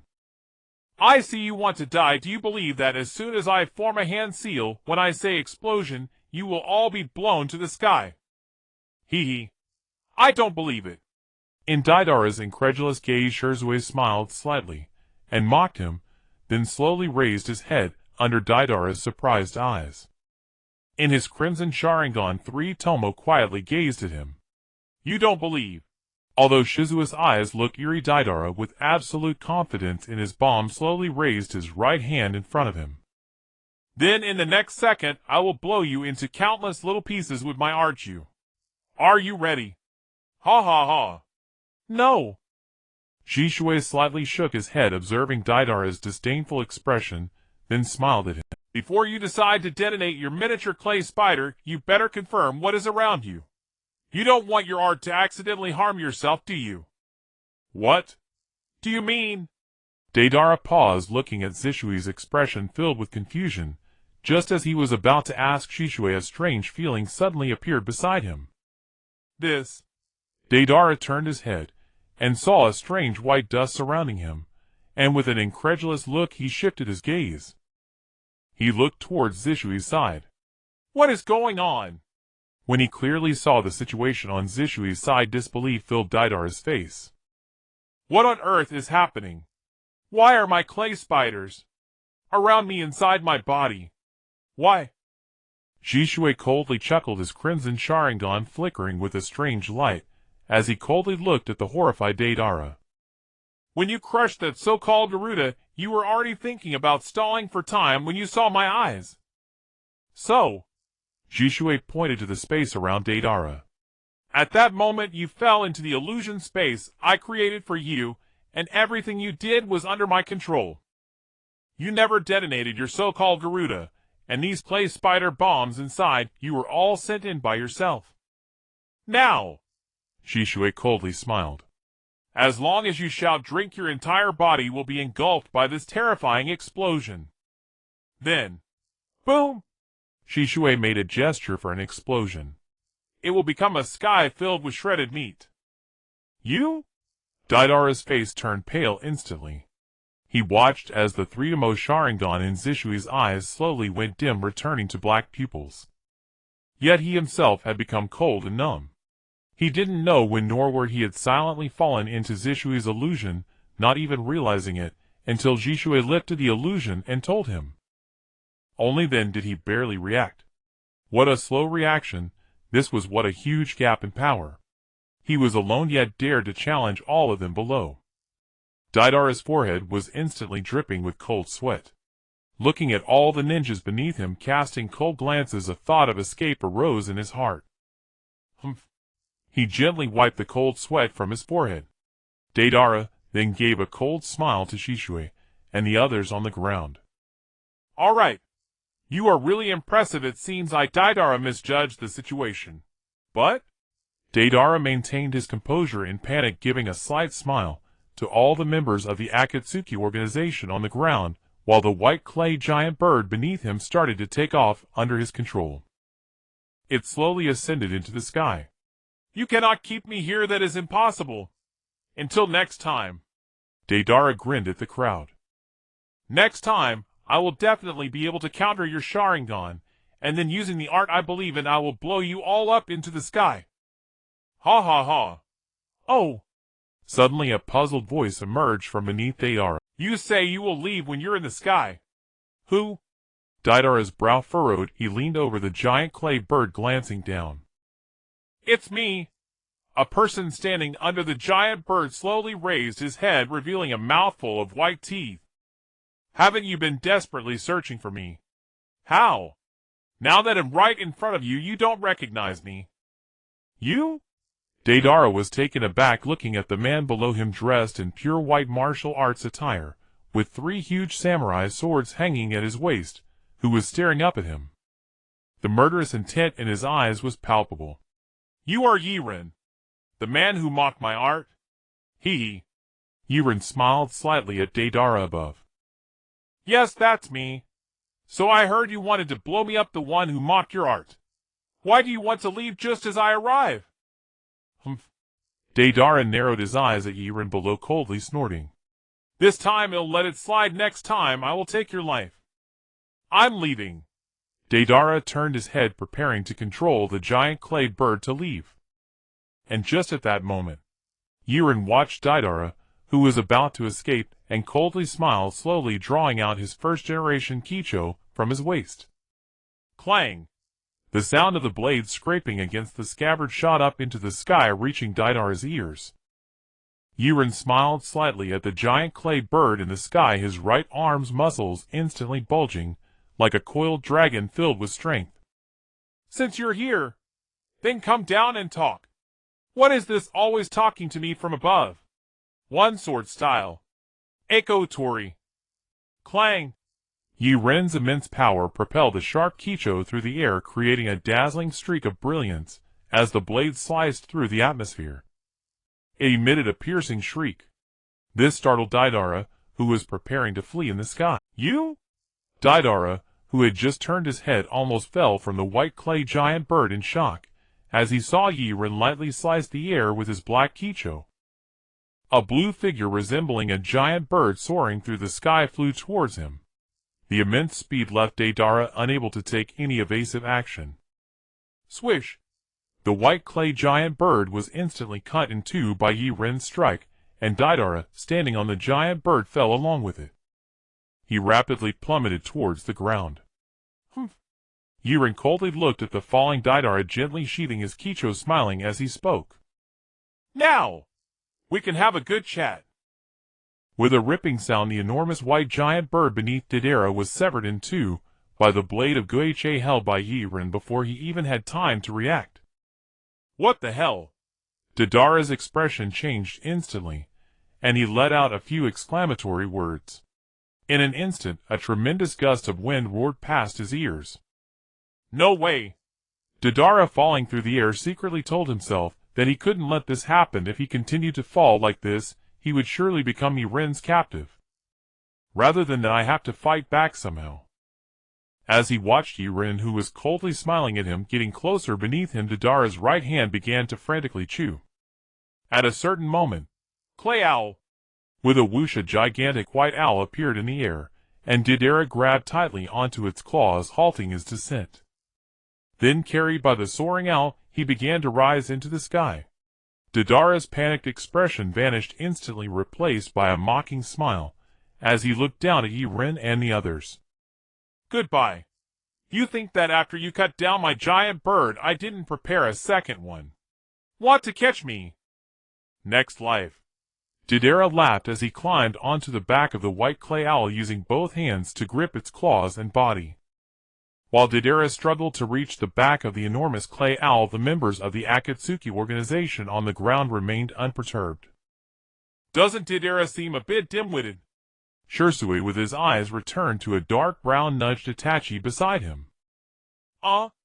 Yeah. Itachi's two nasolabial folds slightly moved. This guy really doesn't seem to think much. What difference does it make to change mounts like this? Yaren watched Deidara, who was cautiously climbing with his rear in the air, and smiled faintly. Oh, you think this white owl you summoned again can save you? Huh? Of course. The last time you cut me in half was because my clay giant bird was too close to the ground, and this time... Deidara shouted at Yaren, looking down at the figures that had turned into black dots. At this height, can you still cut me? If you can still cut me, then... Yaren smiled with interest, his voice echoing up to Deidara, who was over a kilometer above. What if I can still cut you? Go ahead, tell me. Humph. Deidara sneered coldly. If you can still cut me from this distance, then I'll come down and surrender, and you can kill or cut me as you please. Hey! Yaren shook his head at Deidara's words. That's not acceptable. If I cut you down and ruin your mount, you'd still fall from the sky, and whether you'd live or die would be up to me, right? No way, let's change it. Then, Deidara paused, furrowing his brow as he thought. Yiren's logic seemed quite reasonable, and he nodded, preparing to speak. How about this? Yiren smiled at Deidara high up in the sky. Since you can't think of a good solution, just listen to me. If I can cut your white owl beneath you from a kilometer away, then... A strange smile flickered across Yiren's face. You have to summon another owl, and let its claws grip you while you travel with us. What do you think? Humph. Deidara coldly snorted after hearing Yiren's proposal. If I lose, wouldn't that be quite embarrassing? Hey. Yiren smiled slightly at Deidara. Isn't that obvious? You've already lost. Who cares about being embarrassed or not? So will you agree or not? Yiren said, rolling up the sleeves of his white martial garb, growing somewhat impatient. Hee. Hearing Yiren's impatient words, Deidara finally grinned, looking down at Yiren standing on the ground. Sure. You probably haven't realized this from the beginning, Deidara said proudly to Yiren. While you were just talking to me, it was actually my delaying tactic.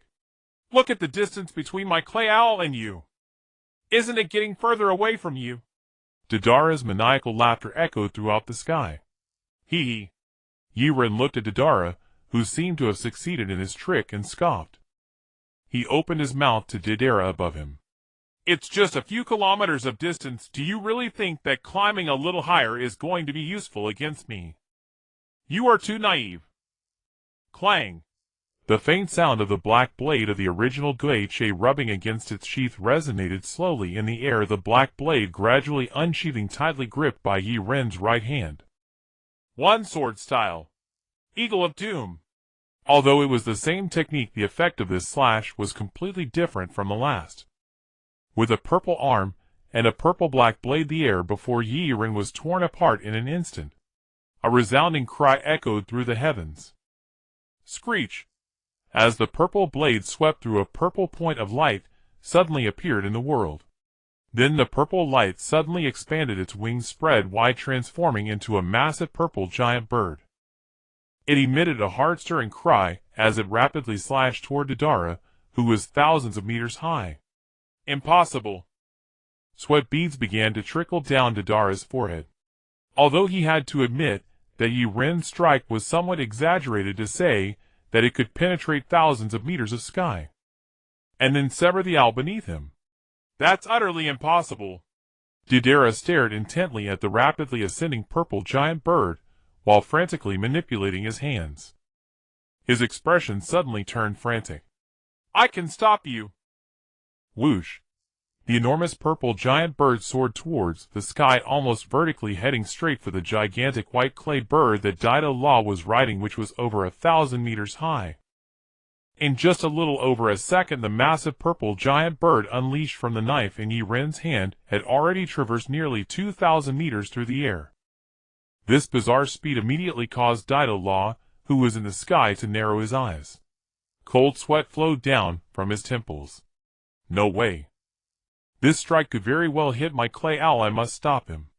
With gritted teeth, Deidara threw out a clay bomb. C2. Dragon.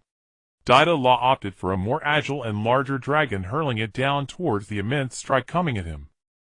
Whoosh! The moment the white clay was released from Deidara's hand, it rapidly expanded in midair, charging towards the descending strike. Hee. Useless. Jishui, watching the spectacle from the ground, sneered.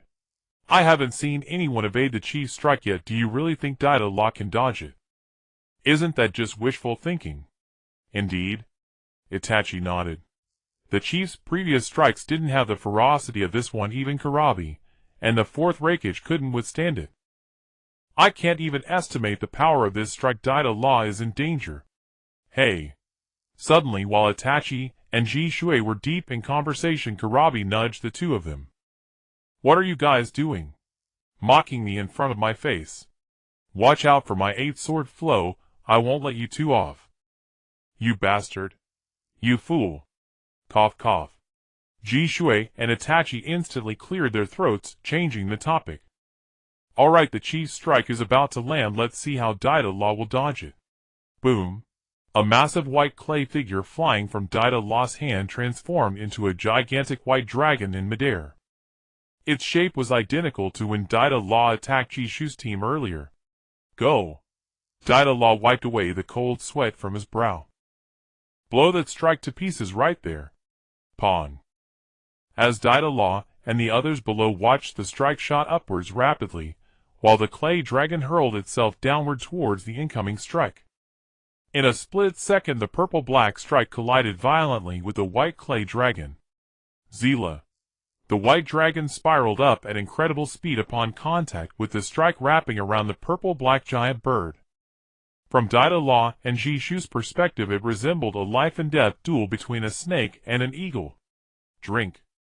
Dida Law no longer hesitated, placing his right hand in front of him, and shouting out the command for the clay dragon to explode. Drink. Boom! A tremendous explosion rang out in the sky.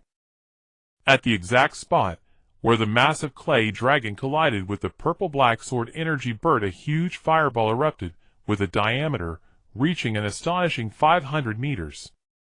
Hoo! Boom! The shockwave radiated outward from the explosion point in all directions.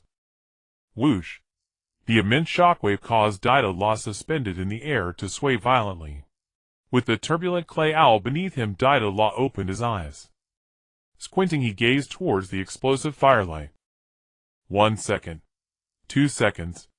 In the raging firelight of the explosion, Yaren's purple-black strike did not reappear, which meant a smile slowly spread across Dida Law's face. Yaren, it seems you're not so impressive after all. What? Just as Dida Law began to mock Yaren amidst the enormous firelight and gray dust, a purple-black giant bird resolutely reappeared in the sky. It was slashing towards a spot not far from Dida Law. At this moment, the distance was only around 500 meters from Dida Law, meaning this strike chilling to the hard one that even the explosion of the clay dragon couldn't halt would reach Dida Law in just half a moment. 18 seconds. No! Dida Law's eyes widened. In that brief moment, he couldn't understand why his dragon was utterly useless, why someone could strike with such height. He also couldn't fathom whether he would turn into a puddle of flesh after plummeting from 1,000 meters high. Swish! At that instant the purple-black giant bird sliced past the owl beneath Dida Law. Whoosh! The strike flew far into the distant sky, while the clay owl under Dida Law was cleaved neatly in two. Whoosh! The tremendous sound of wind returned to Dida Law's ears. Sigh. Dida Law's expression turned sorrowful. Am I really going to die in this desert today? No. Dida Law quickly adjusted his position as he plummeted. He turned so that his head was down, looking at Yaren and the others staring at him below, and smiled gently. This way I want land head first. And I want dive into the desert. Even if I don't die from the fall, I want suffocate in the sand. Sigh. Dida Law sighed, recalling his artistic career in that moment. Actually, ending it here wouldn't be so bad. After all, these are a group of terrifyingly strong people. Even when others remember me in the future, they will